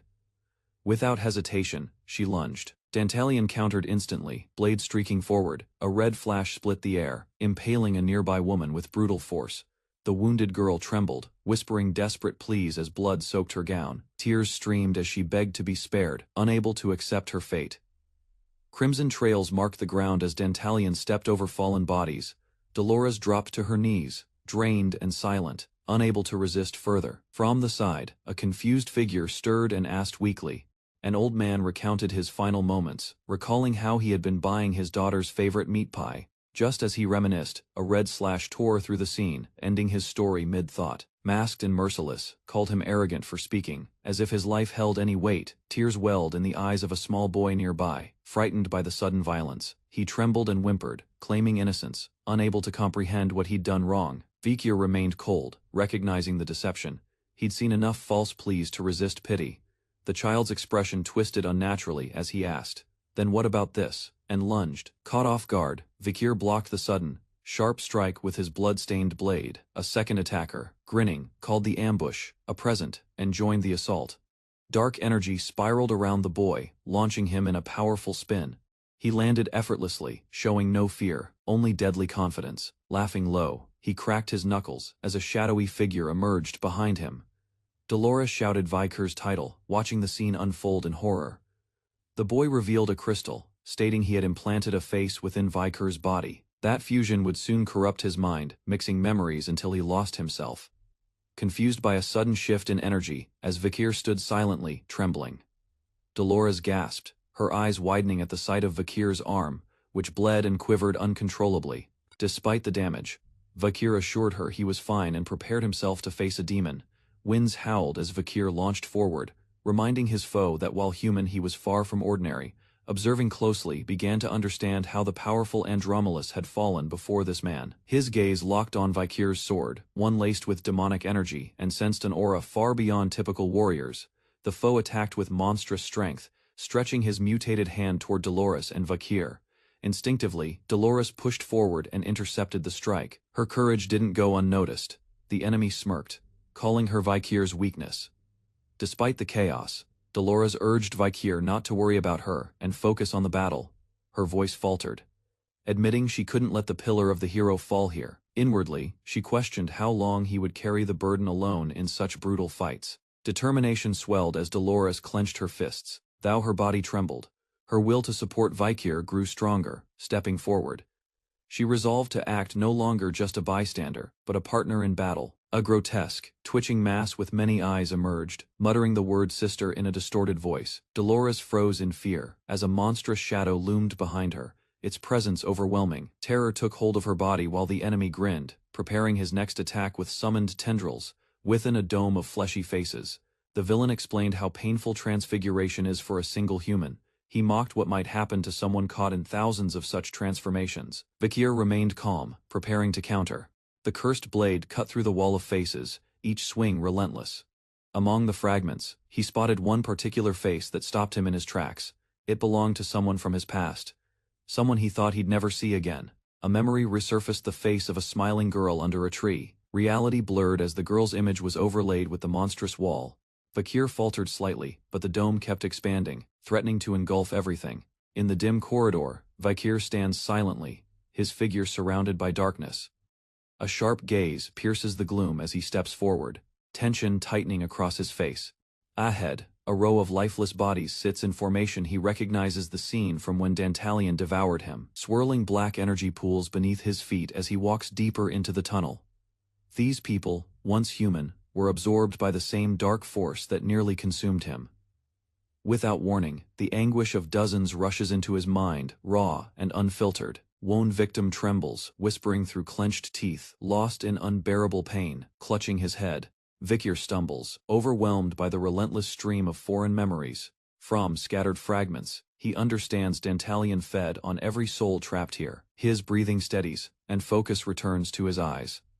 Among the dead, he believes the child he seeks must be hidden. Cries of despair echo expressions of exhaustion, fear, and the longing to vanish. A blonde woman walks among them, absorbing every broken emotion. She solemnly declares these are spirits devoured by the demon's hunger. Behind her, a creature emerges, mocking, cruel, proud of its selective feast. Dantalion grins wickedly, flaunting his power and taunting Dolores with his distorted view of morality. A formal report identifies him as the ninth corpse, a near-immortal disaster, feared across the world. Dolores, standing among victims, condemns his crimes. He answers coldly, consumption needs no justification. The demon continues, mocking humanity's hypocrisy and exposing his exemption from sin. He compares himself to humans who trade lives for profit, applying their logic to his own acts. Closing in on Dolores, he ridicules her past, blaming her for her own weakness and survival. His underworld thrives on human despair, feeding on every dark emotion left behind. Dolores listens quietly, then admits his claims mirror human flaws. Even her faults, selfishness, weakness, guilt, are truths she cannot deny. But amidst guilt, she counters humans still possess the will to rise from despair. Light radiates from her as she embraces divine strength, born from suffering. Others watching finally grasp the source of her resolve. In memory, she recalls someone who once took action despite weakness. Chosen by God, she believes their brokenness gave them strength. Others lacked, now empowered. Dolores rises, no longer willing to let Vakir fight alone. Dantalion recoils as he realizes Dolores's divine power is activating, threatening his grasp on the souls. He panics, knowing that divine purification would destroy souls refined by his corruption. With her resolve firm, Dolores casts aside hesitation. She will no longer listen to a demon's lies. Stepping forward, her glow envelops a young boy who looks at her in awe. More children gather near her light, warmth returning to their once empty faces. Tears stream down Dolores's face as she whispers her apology for not reaching them sooner. A powerful surge erupts as Dantalion is cast away by her radiance. The remaining children stir as the dark energy begins to vanish. Among them, a girl quietly hugs her knees, isolated in lingering fear. Vikir kneels beside the girl, softly uttering her name, Perry. He explains he wanted to see her again, unsure of his own feelings. Determined, he declares that from now on, his life will be devoted to slaying demons. He recalls their first meeting, her smile forever etched in memory. That single moment gave his revenge a greater purpose to build a better future. With deep regret, he thanks her and apologizes he couldn't protect her in time. Vikir listens silently as Perry speaks through her tears, confessing she had been afraid. As golden light swells around them, he embraces her among the children's restored spirits. Perry's voice trembles. She was scared, yet grateful he came back. They hold each other under the divine glow, surrounded by warmth and clarity. With determination, Perry makes a solemn vow. She will never forgive the man who caused such pain. A radiant light flares across the building as that promise seals with power. From a distance, Dantalion recoils, stunned by the holy strength Dolores unleashed. He questions whether she had awakened as a true saint, her purification force shaking his domain. Nearby, Vikir and Dolores advance together, enveloped in golden brilliance. A separate figure clutches his arm. Awestruck by the sudden surge in his aura, he realizes the scientist's power has drastically amplified his own potential. His eyes flare red. He's ready. He believes he can finally reach that level. Crimson energy explodes from his body as Vikir ascends, wielding solid aura. Dantalion is shocked, recognizing the unmistakable signs of a swordmaster. Clad in red, Vikir glares at the demon. He promises Dantalion won't die easily. Dolores approaches Vikir, golden light swirling around her as sorrowful energy pours forth. A flood of grief and rage pulses through her memories of children sacrificed and betrayed. Recollecting the Pope's prophecy, she decides to awaken her full divine power by accepting him as her sole companion. Energy radiates from Dolores, linking her soul to Vikir's in a sacred surge. Through this resonance, Vikir's abilities rise sharply, enhanced by her divine blessing. At that instant, he transcends mortal limits. The first swordmaster is born. A monstrous clown recoils, stunned by the pressure Vikir now emits. The onlookers recognize this level of mastery, reserved only for legends among the noble families. Spinning helplessly mid-air, the clown realizes something is terribly wrong. With a red flash, Vikir strikes, blasting the foe across the chamber. His opponent tumbles violently, the cursed souls inside him vanishing as they're purified. Dantalion, now weakened, faces a grim truth: his illusions have lost their power. A hidden observer gasps, fearing the ninth corpse will fall. Hopes of conquest shatter. Their advance toward the human realm is blocked. Vikir glares forward, voice cold behind his mask. As the enemy prepares to self-destruct, Vikir stands defiant beneath a massive looming presence. Dolores senses the imminent danger, her skin tingling under the pulse of unstable energy. Despite the pressure, Vikir assures her with calm strength, glowing with divine and swordmaster power. Memories from a former life guide Vikir. Now he believes he can reach a higher state. Once unreachable, the image of the sword Hugo showed him is now within his grasp. Elsewhere, the demon prepares for defeat, hoping his allies will still carry out the fall of the human world. A searing red beam erupts skyward, Vikir unleashing a strike of unparalleled intensity. The blast rips through the battlefield, shattering everything in its path with divine precision. From afar, the crimson energy rises, like a pillar, signaling devastation across the landscape. Citizens awaken in confusion, rattled by tremors shaking the foundation of their buildings. Zone Girl, eyes wide, senses the shift and kneels to pray. Amid chaos, opening her eyes to the heavens, Sinclair watches the light split the sky. In the distance, Dolores stares upward, stunned by the unfolding miracle above. Sinclair whispers in awe, questioning the spectacle's origin as the glow continues to spread. That night, an enormous pillar of light shines above the Empire, drawing attention from nobles and commoners alike. Students gather near the ruins, discussing the rumors surrounding the Nighthound's appearance. Speculation grows as they reflect on the terror attack that ended without a single casualty. Whispers circulate that the missing headmaster and his guards may have been taken by the Nighthound. Others nearby comment on Dolores, guessing she must be overwhelmed by the recent revelations. A man in thought recalls Sir Quilty's odd behavior, realizing he was hiding something dark. While some condemn the Nighthound for attacking their family, others secretly feel justice was served. Dolores calmly approaches Sir Pietro, requesting everyone's attention with solemn grace. She apologizes for what must now unfold, her steps firm as silence falls. All eyes fix on her, waiting to hear what the scientist will reveal about the incident. Standing before them, Dolores clutches a document, the truth behind the Quo Vadis family. A mysterious ally had handed it to her, entrusting the people's judgment. As she opens it, she begins exposing the family's corruption with unwavering voice. Dolores announces that Quilty used indulgences to cover crimes like fraud and murder. The crowd gasps, as she names high-ranking individuals involved in scandalous cover-ups. Shock ripples through the citizens. Their scientist has just unveiled a truth they can't ignore. Dolores reads from the book, exposing Count Meryl's crimes and his payment for absolution. She clenches her hand, vowing not to fear her father and to live with honor. Raising her voice, Dolores swears to end the corruption within the Quo Vadis family. Under the tree, a young boy questions her commitment and faith. Vakir watches silently as the boy swears his own vow to protect the future. As he departs, he passes a simple grave, hoping the soul resting there finds peace. Dolores enters Professor Rankier's office, demanding clarity on why her article was dismissed. With frustration, she questions why her honest critique was overlooked, while a less critical piece was published instead. Rankier calmly replies that her writing harshly targeted a specific group, and the Academy maintains political neutrality. Insisting she spoke the truth, Dolores challenges the decision. He points out that editorial staff found her accusations lacking evidence. Dolores then questions his allegiance to tradition. After a pause, he admits the situation is complicated. Realization strikes Dolores only the Pope holds more power than Cardinal Humbert within Quo Vadis. Doubts rise about the Pope's independence, given his age and vulnerability to control. Rankier warns that her article appears to defend the Night Bloodhound, a figure many deem criminal. In her thoughts, Dolores rejects the label of criminal. The Night Bloodhound acts with purpose. He has battled hidden threats alone, confronting demons ignored by others. She exits, silently resolved to stand by him, even if in secret. Elsewhere, students finish training. One complains about the burden of outdoor study. As the group invites a peer to join, he declines, requesting time to himself. Watching quietly, Dolores decides she won't let him face it all alone. The student excuses himself from group activities, claiming he needs solitude. Alone in his room, he breathes a sigh of relief, finally finding time to settle in. Since receiving divine blessings, his shoegazer rank reverted to high-rank gladiator. Among his spoils from the previous battle was a mysterious object assembled from 4 sacks and ominous mask. It's the mask of degeneracy, picaresque, known for dark traits like fratricide and degeneracy, but currently inactive.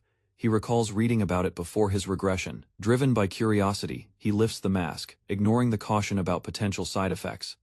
Upon wearing it, his depleted health and aura are instantly restored, surpassing even salamander healing effects. It also regenerates lost limbs and removes fatigue. Yet something feels undeniably strange. Perceptions shift, the room appears enlarged and colors fade to monochrome. Looking down, he realizes in shock he's transformed into a dog. Instinctively, he races around, desperate to remove the mask before the effect becomes permanent. The transformation reverses the moment he wills it, revealing the control he has over the shift. Rather than a flaw, he now sees it as a tactical advantage, becoming a dog at will, with no rules against animals in the dorm. This newfound power could be useful. Standing shirtless beside his desk, the boy notices movement from the egg wrapped in cloth. As cracks spread across the shell, he recognizes the signs something powerful is about to emerge.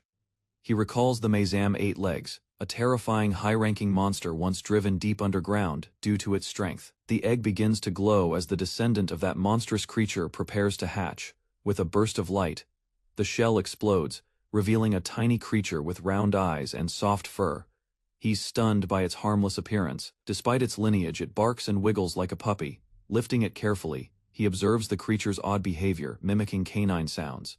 The spider-like baby stares up at him. He gently asks if it's hungry. He places meat nearby, but the creature doesn't respond to it, suggesting it may need something else. He decides that raising a descendant of an A-rank monster offers valuable opportunity. While searching for food, a voice suddenly accuses him of tainting the academy. Turning around, he sees a group of students glaring, clearly looking for trouble. One boy recognizes the other's. Grenouille of the Fire Corps stands among them. Grenouille's background makes him intimidating. His name carries weight at the academy.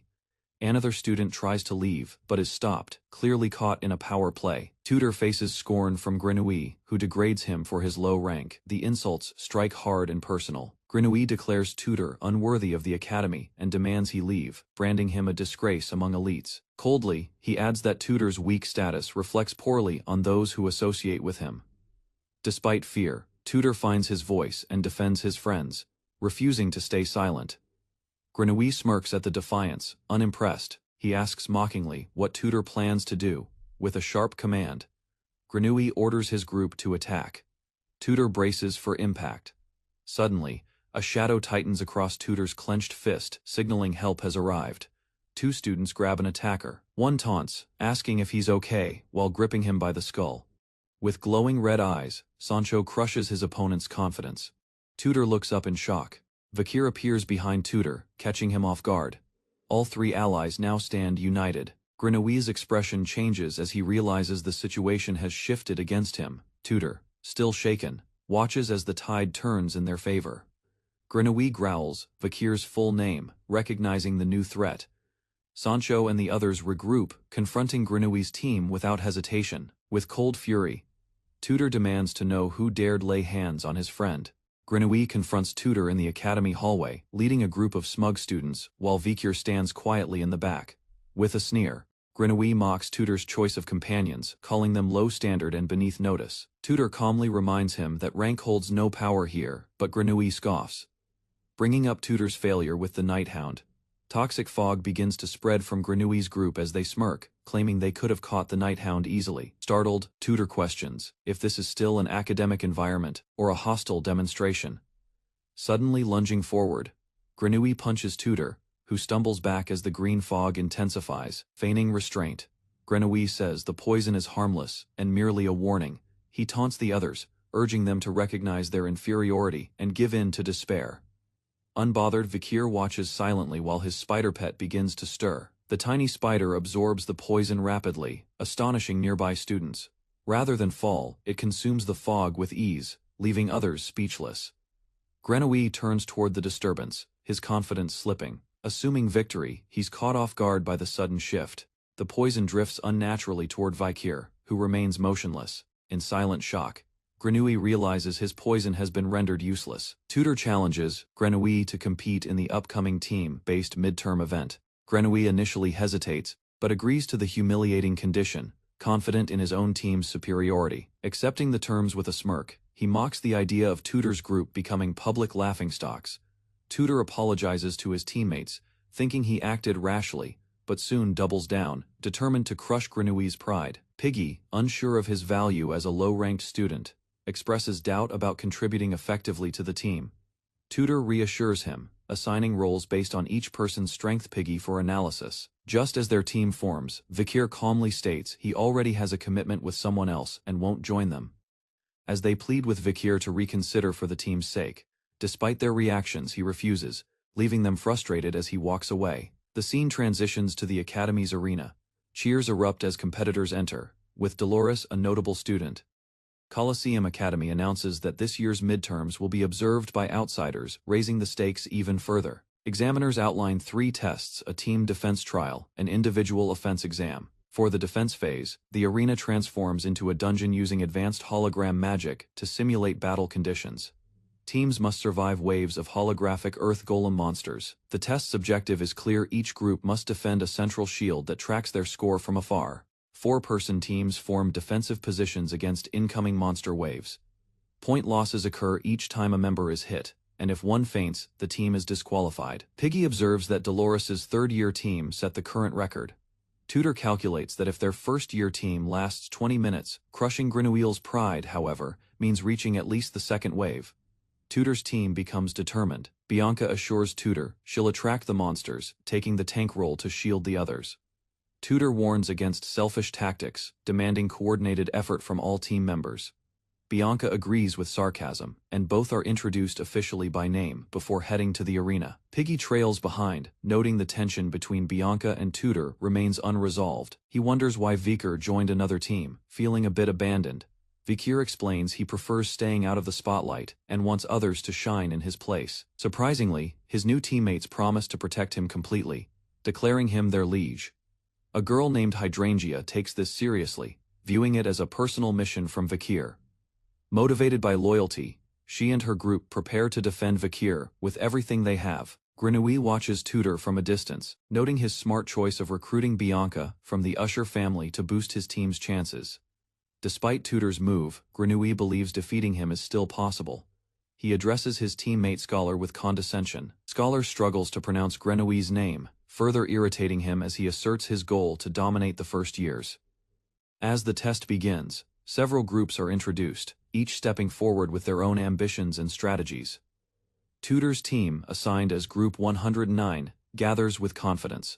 Excitement surged through the arena as the first-year students gathered for the Academy's entrance exam.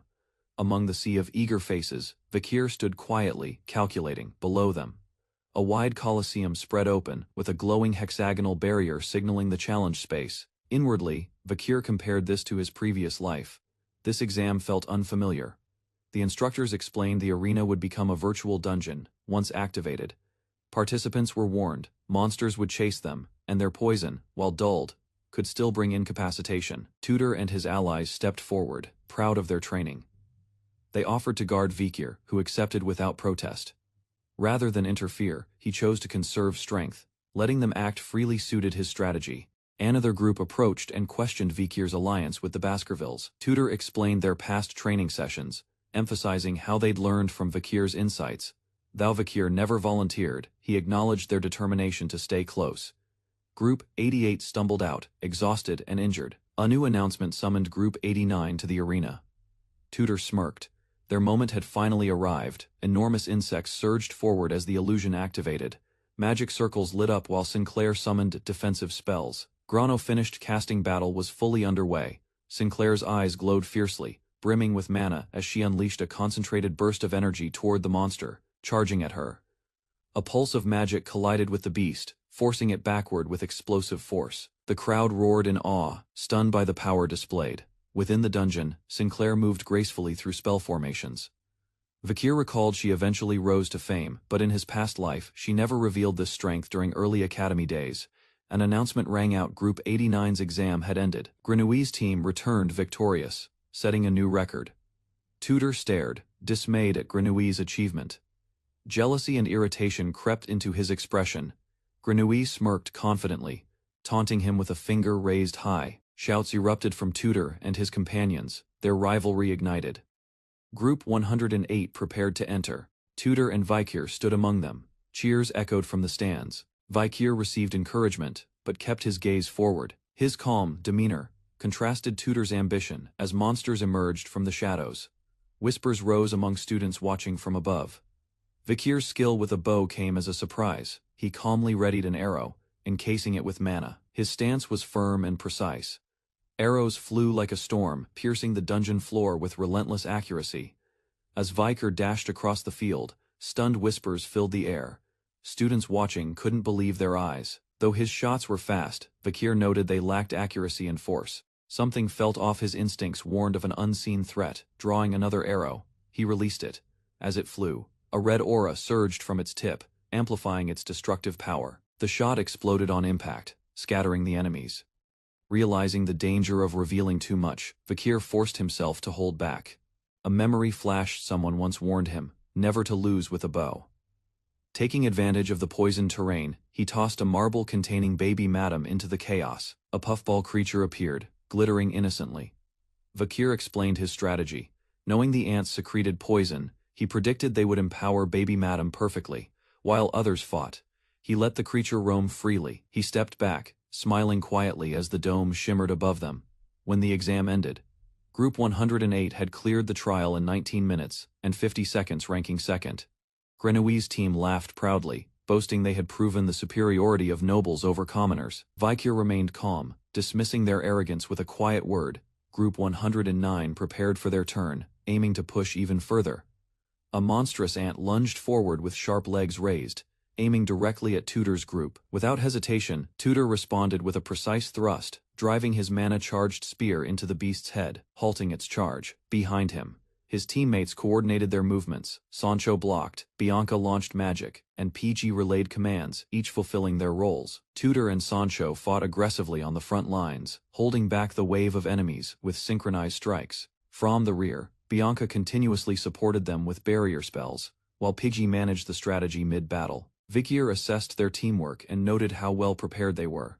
As Vakir scanned the field, his eyes widened in shock. Something unexpected had appeared from underground. A small creature bounced into view, drawing the attention of nearby ants. The ants circled her, completely entranced. With a soft glow, she activated her innate charm, disarming them without force. Surrounded by defeated ants, the group stands tall. From afar, enraged upperclassmen stare in disbelief, insulted by the idea that commoners equaled them.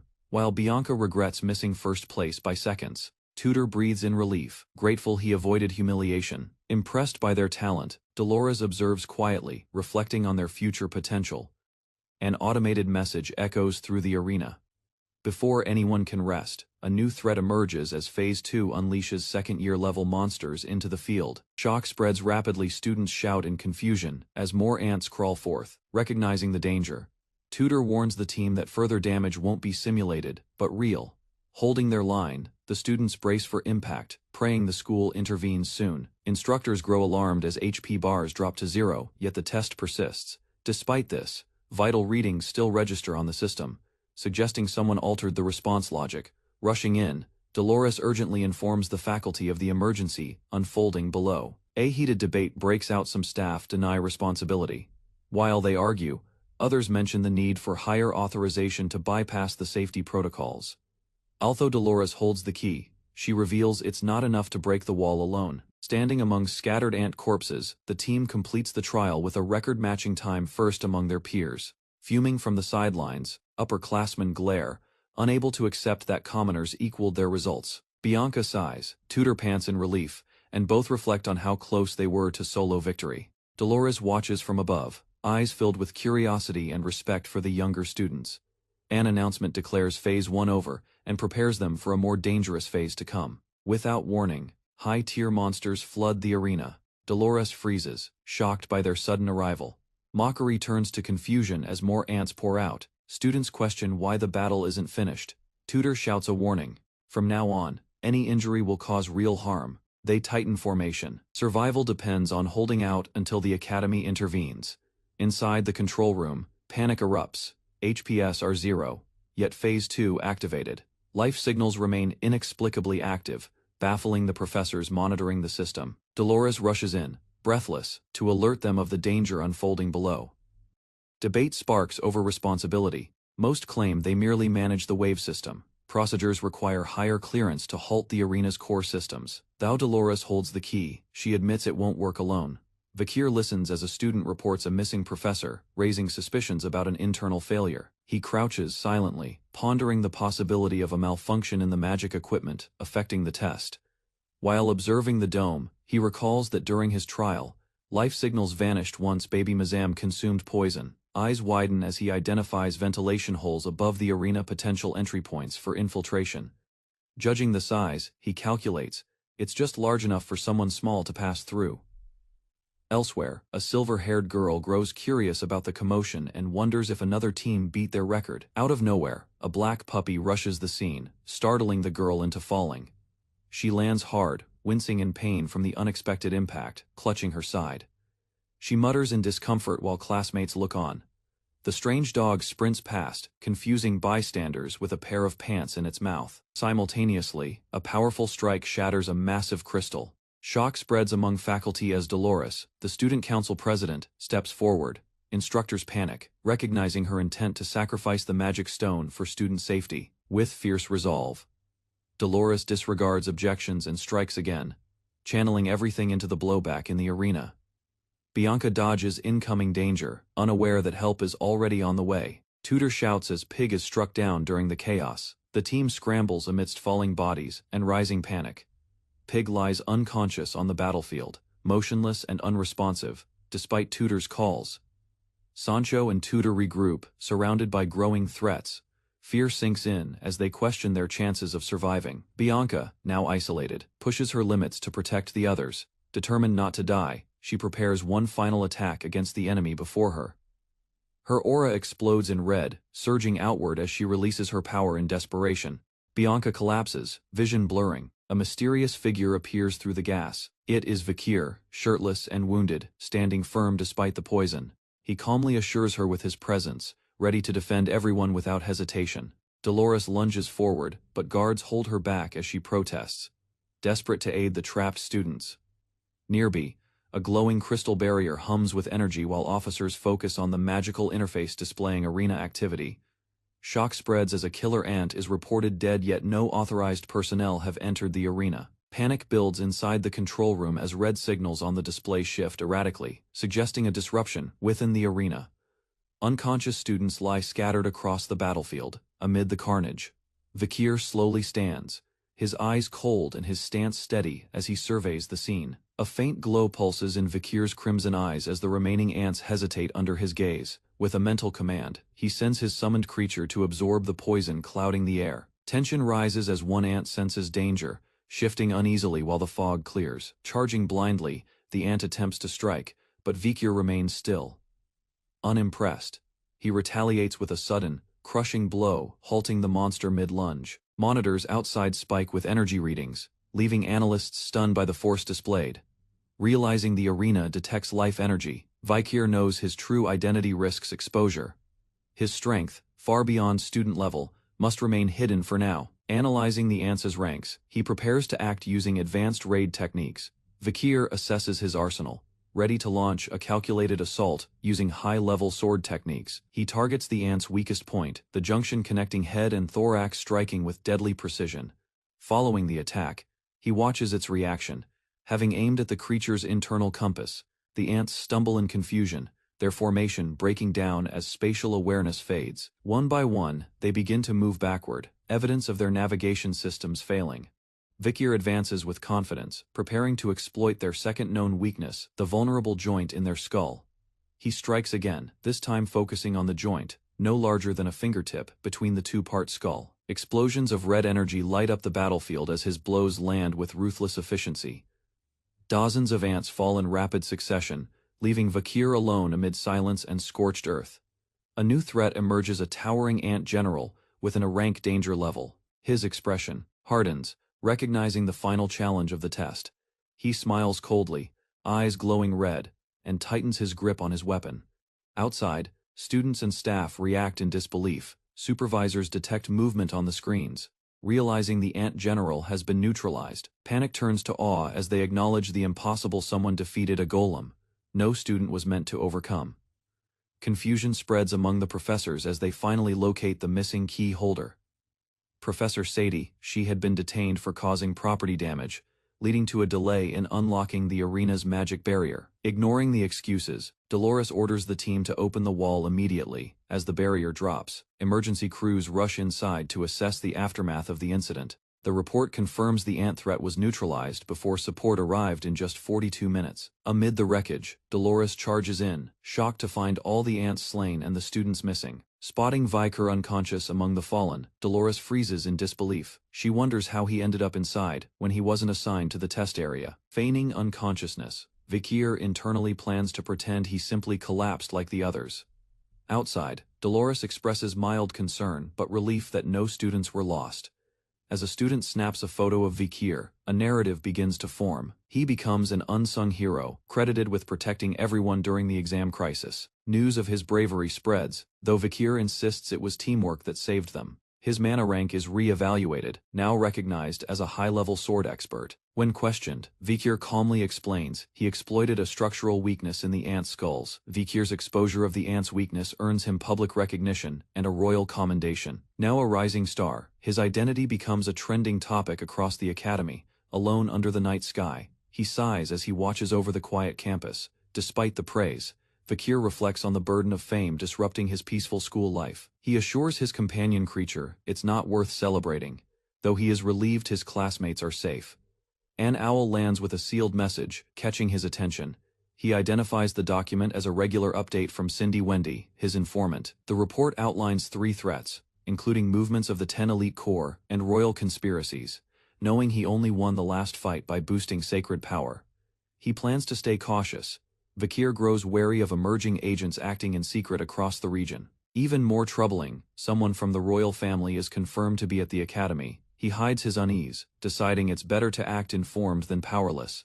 As fragments of shattered mana fade, a mysterious girl appears before him. Surprised, Vikir realizes she's aware of his recent feats. Smiling under the moonlight, the girl calls it fate that they meet now. Vikir found Sinclair seated alone under the night sky.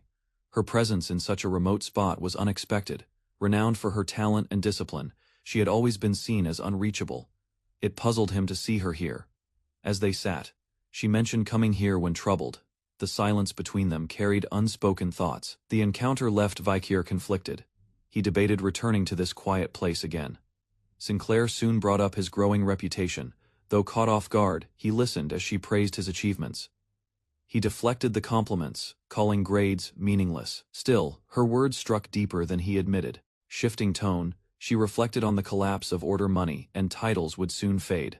A future of survival loomed where chaos replaced structure. She spoke from conviction. Vikir joked, but offered little. She asked his plans. He gave a vague reply, sensed she hid truths like he did. Her past wasn't simple. She once rose from nothing, then disappeared from history. He wondered, was she the hidden royal named in Snowdwee's letter? At the academy, students welcomed the exam's end. One student smiled. He'd found a rival Vikir. Rumors spread about Vikir hiding his skills. Fellow students questioned how someone so quiet turned out to be a high-level expert. Some felt betrayed by his secrecy, accusing him of misleading friends. Meanwhile, alarming news broke: another terrorist incident tied to the Nighthound had occurred, injuring students at a nearby facility. The report detailed students encountering someone claiming to be the Nighthound. Suspicion arose that the real Nighthound wouldn't target random students. Vikir considered the possibility of a copycat.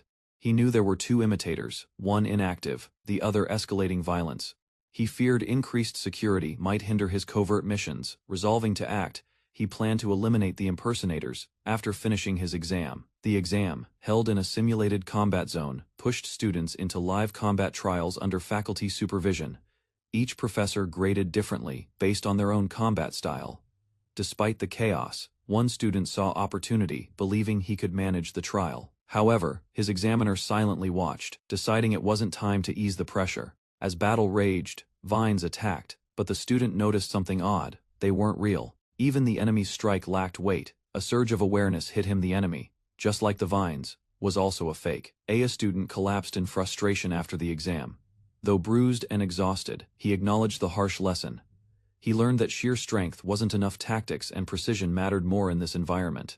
Later, results were posted. One student named Tutor earned 35 points, shocking others who assumed they'd outperformed him. Outraged, Grenouille blamed the test format. As an archer, she believed the evaluation was unfairly biased. Tutor challenged her, pointing out she took all the defense points, without complaints. Laughing confidently, he declared himself superior, now having proven his edge in both exams. Grenouille argued they tied, with equal points in attack and defense. However, her smirk widened. Her theory grade was higher, securing her final victory. Defeated, Tutor sighed, acknowledging the result while expressing gratitude for their professor's fairness. They considered other students less fortunate. Professor Sadie had a fearsome reputation among cadets. Described as unstable and erratic, she had once vanished with key research documents. Despite this, she was known to aid law enforcement, targeting major criminals, like the Nighthound. Tutor expressed confidence in their talented peers, including Vikir and Sinclair. Grenouille, however, revealed her concerns. Sadie envied noble-born students. A dark rumor persisted she might deliberately ruin those with the most promise. A sharp heel echoed across the floor, as fear spread among the students. Panic set in when another collapsed. Some tried to flee, only to find the doors sealed shut. No escape was possible, as cries filled the hall. At the center stood Professor Sadie, watching the chaos unfold with amused detachment. She mocked the failing students, calling them cowards. Even Sinclair and Sancho were left unconscious, bloodied and motionless. Sadie, seeing no value in continuing, prepared to dismiss the challenge altogether. Before she could, Vikir stepped forward without hesitation. He stared back with calm resolve, unaffected by her intimidation. Sadie grinned in anticipation, eager to test the next student who didn't flinch. Excitement filled the air as Sancho shouted with joy, thrilled by the announcement of the attack exam. Seated with his classmates, he radiated confidence, boasting about his readiness for one-on-one combat. Others acknowledged his reputation, recalling Tutor's praise, while a student spotted something odd nearby. In the instructor's booth, Professor Said sipped from a bottle, prompting a nearby professor to raise alarm. She dismissed his warning, insisting it wasn't alcohol, despite the strong smell reaching across the hall. Without warning, she grabbed and hurled him aside, her strength shocking everyone present. Eyes glowing, and voice unwavering, she casually claimed the drink was only 78%, brushing off concern. Students whispered among themselves, recognizing her as the infamous professor said behind many unsettling rumors. With a grin, she pulled out a list and called Sancho's name to begin the test. Stepping forward, Sancho declared his unshakable resolve, undeterred by warnings. He brandished his weapon with determination, prepared for whatever lay ahead. From a distance, Sed observed calmly, amused. Vakir and others stared intensely as the clash began. A sudden blow landed before anyone could react. Sancho lay defeated, buried in dust and silence. Excitement filled the air as Sancho shouted with joy, thrilled by the announcement of the attack exam. Seated with his classmates, he radiated confidence, boasting about his readiness for one-on-one combat. Others acknowledged his reputation, recalling tutors' praise while a student spotted something odd nearby. In the instructor's booth, Professor Sed sipped from a bottle, prompting a nearby professor to raise alarm. She dismissed his warning, insisting it wasn't alcohol, despite the strong smell reaching across the hall. Without warning, she grabbed and hurled him aside, her strength shocking everyone present, eyes glowing, and voice unwavering. She casually claimed the drink was only 78%, brushing off concern. Students whispered among themselves, recognizing her as the infamous Professor Sed behind many unsettling rumors. With a grin, she pulled out a list and called Sancho's name to begin the test. Stepping forward, Sancho declared his unshakable resolve, undeterred by warnings. He brandished his weapon with determination, prepared for whatever lay ahead. From a distance, Sed observed calmly, amused. Vakir and others stared intensely as the clash began. A sudden blow landed before anyone could react. Sancho lay defeated, buried in dust and silence. Sinclair collapsed to her knees, pain surging through her body as Sed towered above. With a twisted smile, Sed warned that using magic again could be impossible if the damage was deep enough. She ridiculed Sinclair's effort, highlighting her commoner status and the irony of failing after working so hard. One of the students stood trembling, called up next to face the merciless exam. Gripping his sword tightly, he struggled to maintain composure. Determined, the student declared his resolve, swearing not to back down despite his obvious fear. The moment the fight began, Sed launched a violent magical strike that sent him flying. His sword shattered in the air before he could land a blow. Eyes wide with disbelief, she dismissed his efforts, stating that no matter how hard they tried. From a distance, Vakir silently watched as another classmate fell unconscious from a brutal strike. Panic erupted in the stand. Students screamed in disbelief, questioning the legitimacy of the test. Chaos spread as they discovered the exit was sealed. While others panicked, Vakir knelt beside the fallen, staring at the bloodied faces of his friends.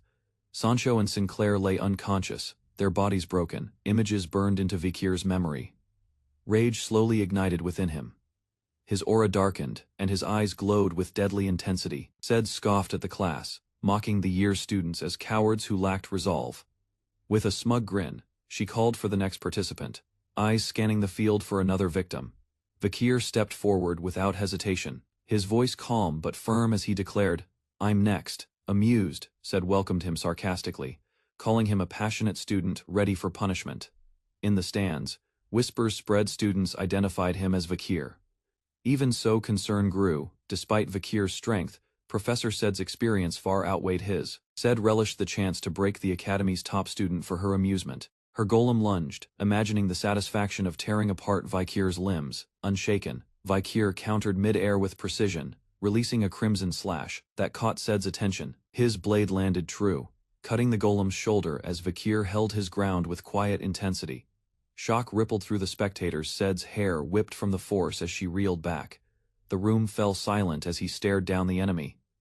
Gasps erupted. Students were stunned that he stopped the golem's charge completely. Before anyone could react, a scream pierced the air. Sed clutched her bleeding eye in agony. Panicked, she stumbled back, while Vakir advanced without a word, dark intent burning in his eyes. Vakir feigned confusion, claiming he was aiming for the golem, though the arrow struck elsewhere. A chilling aura emerged as his red eye gleamed, betraying his true intentions. Professor Sadie clutched her bleeding eye, stunned by the attack, unable to hide her rage. Blood stains the floor as a student collapses, motionless and severely wounded. Startled by a distant scream, a professor halts his magic and turns sharply, suspecting trouble. He scowls, thinking Sadie might be tormenting the students again. Confused students gather, fists pounding on the sealed door as panic builds. Storming inside, the professor confronts Sadie, furious and demanding an explanation. To his disbelief, it's Sadie who lies injured, bleeding heavily before the class. The sight of fallen classmates sends a wave of shock through the crowd. One cadet explains a deflected arrow accidentally struck Sadie during the trial. Never before had the professor seen her wounded, only ever her victims. Clutching her bleeding eye, Sadie glares furiously at the student responsible. Meanwhile, Vakir's score appears, totaling 11 points from a critical hit. Behind him, top-ranked cadets arrive, casting a tense silence over the hall. Tutor assesses the injured fractures, bruises, and internal trauma mark their bodies. Thanks to Dolores's swift action, recovery remains possible.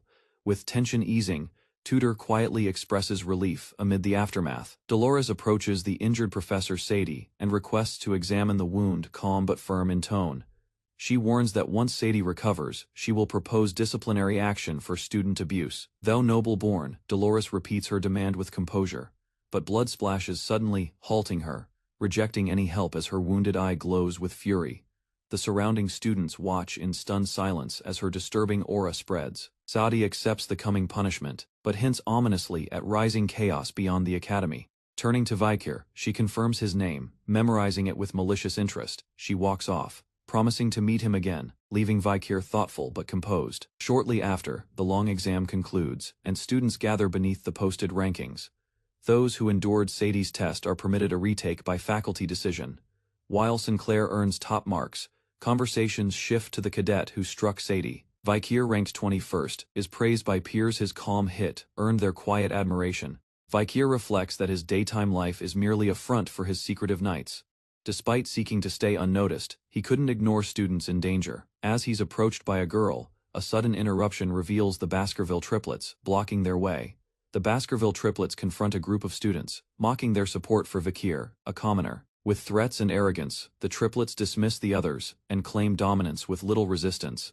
While they celebrate their victory, Vakir quietly departs, reminding himself to remain emotionally detached. Inside the newspaper club, Vakir's presence goes unnoticed as Dolores reads, visibly concerned, curious.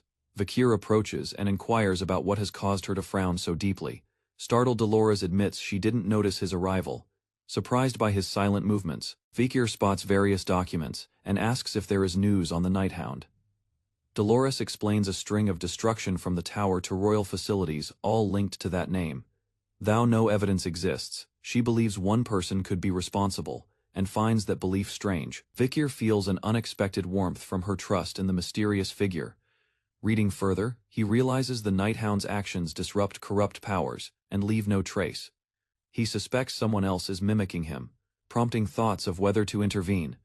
As the night falls, he steps into the shadows with determination. A new target is considered the ninth corpse, last seen near an orphanage. From above, a red-eyed figure watches, signaling that danger is already near.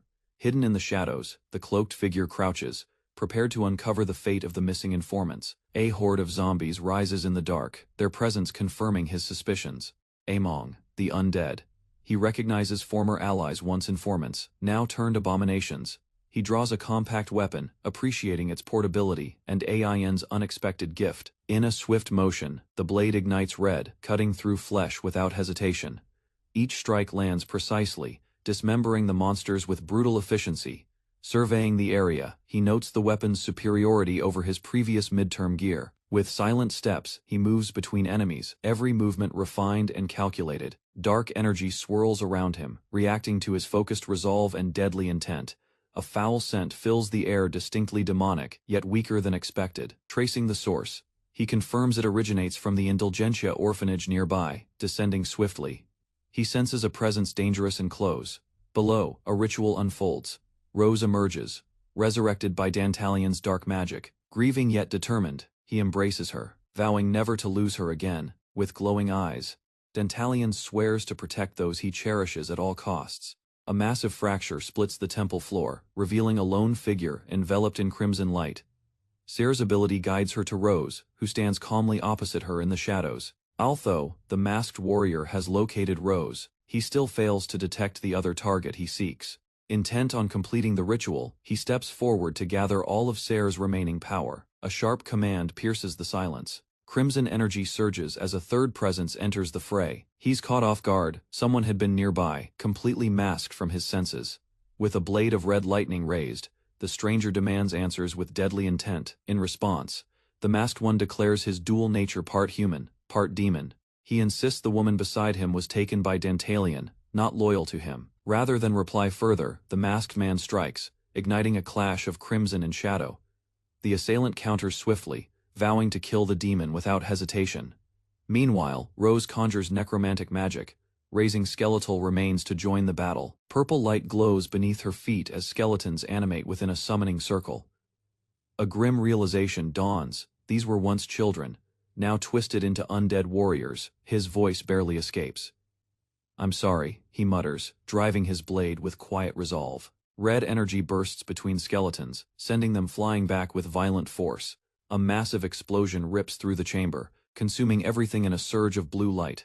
Skeletal fragments scatter like debris as the summoned undead are reduced to pieces. High above the battlefield, two figures descend rapidly in a deadly clash. Amidst the fall, the masked man shouts to Rose, ordering her to hold tight. They crash into the ground as another shockwave erupts, hurling dust and force outward. Landing on her feet, Rose glares at the enemy, identifying his precise bowmanship. Suspicion flares as she demands to know his link to the Balak tribe. He answers without hesitation: he's a hunter, and he was present on the night she remembers. Rage distorts her expression. She charges purple magic and swears vengeance. The masked warrior braces himself, sensing her power growing stronger with proximity. He notes her scent is still human, doubting she's fully transformed like a demon king's servant. Purple blasts fire from Rose as she lunges, forcing him to dodge mid-air. Suddenly, another figure appears, tall, crowned, cloaked in black mist. A new voice calls Rose a lowly barbarian, as crimson energy bleeds from their hand. Rose mocks her opponent, confident in her power as she prepares to end the fight. Suddenly, black spikes pierce the ground, cutting her words short with a surprise attack. Her expression shifts to shock as she realizes the figure she fought wasn't fully human. The masked warrior confirms that he had only pretended to be human. Clenching his blade, he declares her weaker than other elites due to her half-demon status. He advances, refusing to prolong their encounter any further, commanding her to die. In defiance, Rose summons a monstrous golem to the battlefield. The beast, named Frankenstein Golem, is a chaotic fusion of corpses and stolen essence. While the golem charges, she channels her fire magic, vowing to end this herself. She hurls her magic, but something shifts as crimson power surrounds her enemy. Recognition hits. She identifies the red aura as a Baskerville technique. He strikes mid-air with deadly precision using the 7th Baskerville sword style. Their attacks collide, erupting in a blinding blast of red and violet energy. Shockwaves tear through the chamber, sending debris in all directions. When the dust settles, silence blankets the battlefield under drifting smoke. The battlefield cracks open beneath him as the masked warrior stands calmly amidst the destruction. He analyzes her failure, linking it to her unstable half-human nature, affecting mana control. As Rose tries to react, he notes her lapse in focus had exposed a fatal weakness. Kneeling, she reaches out in desperation, pleading not to be left behind. He hesitates, then questions her reasoning for clinging to life, while bonded with a demon. Lifting his glowing red blade, he declares that every death carries a story, and hers is ending. Rubble exploded outward as Vakir landed forcefully, shaking the entire plaza. At the bottom of the crater, he stood tall, unmoved by the destruction around him. In his grip, a red dagger pulsed, its energy resonating as he restrained a collapsed girl. Driving the blade into the ground, he triggered a sudden shockwave of power. A narration explains the undead's nature, driven by envy. They lash out at the living. Yet she showed no violence. Something suppressed her, resisting even his direct control. The red-haired woman questioned the girl's passivity, unlike the fierce corpse queen. A shout echoed from the edge. Someone was rapidly approaching the scene. Recognizing Professor Lonnie's voice, Vakir realized the guards might be arriving. Tension rising, he clutched his weapon, ready to respond. Without warning, the undead girl launched herself forward, headbutting Vakir in the chin. He staggered back while she remained crouched, struggling for breath. A beam of blue light pierced the sky, marking a teleport spell. Lonnie emerged with soldiers, demanding the Nighthound reveal himself. They scanned the empty crater. Vakir had already escaped unseen. Professor Lonnie scowled as she blamed a subordinate for their delayed arrival. With urgency, her team descended the cliff, landing at the scene. Vakir had already escaped. Her expression darkened as she noticed the mask he left behind on the cracked earth. Somewhere across the city rooftops, a scout clicked their tongue, realizing they'd lost Vakir's trail. A new chapter of the Academy's life, began as the title marked episode 100 inside the school. Sunlight filtered through the windows as students prepared for the seasonal festival. In the dressing area, excited chatter filled the air as students planned their haunted house. A group recalled how Halloween festivities followed the exhausting exam period. Everyone agreed the haunted house tradition remained a staple, even for professors. The leader declared they would draw lots to assign ghost roles, while others laughed and participated. One student remained quiet and thoughtful. His thoughts returned to Sarah the Eighth Corpse and the missed chance to eliminate her. He reflected on needing help against past foes like Andromalius and Dantalion. Doubts clouded his mind about fighting Sarah alone at full strength. To stand a chance, he knew he must master the Baskervilles' forbidden seventh technique. Text explains that the seventh technique of the Baskervilles demands the user abandon all emotion. Mastering this form requires understanding the sixth and eighth techniques as foundational steps. Vakir contrasts this with the dummy-level graduates who embrace emotion to reach conclusions. While others continue drawing lots, Dollars flinches after pulling the Nighthound roll. She hesitates, recalling that Vakir, the real Nighthound, recently attacked an orphanage. Despite her discomfort, she agrees to participate, trying to mask her anxiety. The group's attention shifts as Vakir is urged to draw his roll from the box. Internal thoughts cloud his focus, especially the irony of being linked to the title Nighthound. Curious voices surround him, asking what role he pulled while the festival begins around them. Celebration sweeps through the academy grounds as the night festival kicks off. At one booth, muscular warriors in costume invite guests to try spicy stew and join the bar. Students cheer as food and drink stalls fill with enthusiastic voices and laughter. Charming hosts hand out flyers, drawing attention with flair and flattery. One fairy-costumed girl surprises onlookers with her cuteness and polite demeanor. A firm voice interrupts flirtation, reminding others not to bother their teammates. The sound of approaching footsteps catches attention as a tall figure enters the booth area. Students nearby look over curiously as Dolores walks confidently, eyes fixed forward. Professor Venci greets her, addressing her by title with a serious tone. Standing before her, Venci questions her costume with visible disapproval. He reminds her of the social consequences of impersonating a notorious criminal. Dolores lowers her gaze, speechless as he continues to criticize the choice. Venci declares she must face the outcome of her decision, offering no further objection. Nearby, others recognize Venci's presence and discuss how professors also promote their booths. He admits, reluctantly, that he's only attending due to that obligation, not enthusiasm. A server delivers Dolores's fried chicken and fries, placing the dishes on the table. In her mind, Venci insults the food, doubting its preparation and quality. However, his expression changes instantly after tasting it. He's shocked by its flavor. Golden juices burst from the meat, releasing smoky aroma and savory flavor. He demands to know who made it, suspecting a professional chef was hired. Dolores responds calmly one of their members cooked it themselves. In a quiet kitchen, a girl in a witch costume stands over the stove, flames flickering around her. Her lips move with determination, speaking quietly to herself. She pauses, startled, eyes widening as something or someone comes to mind unexpectedly.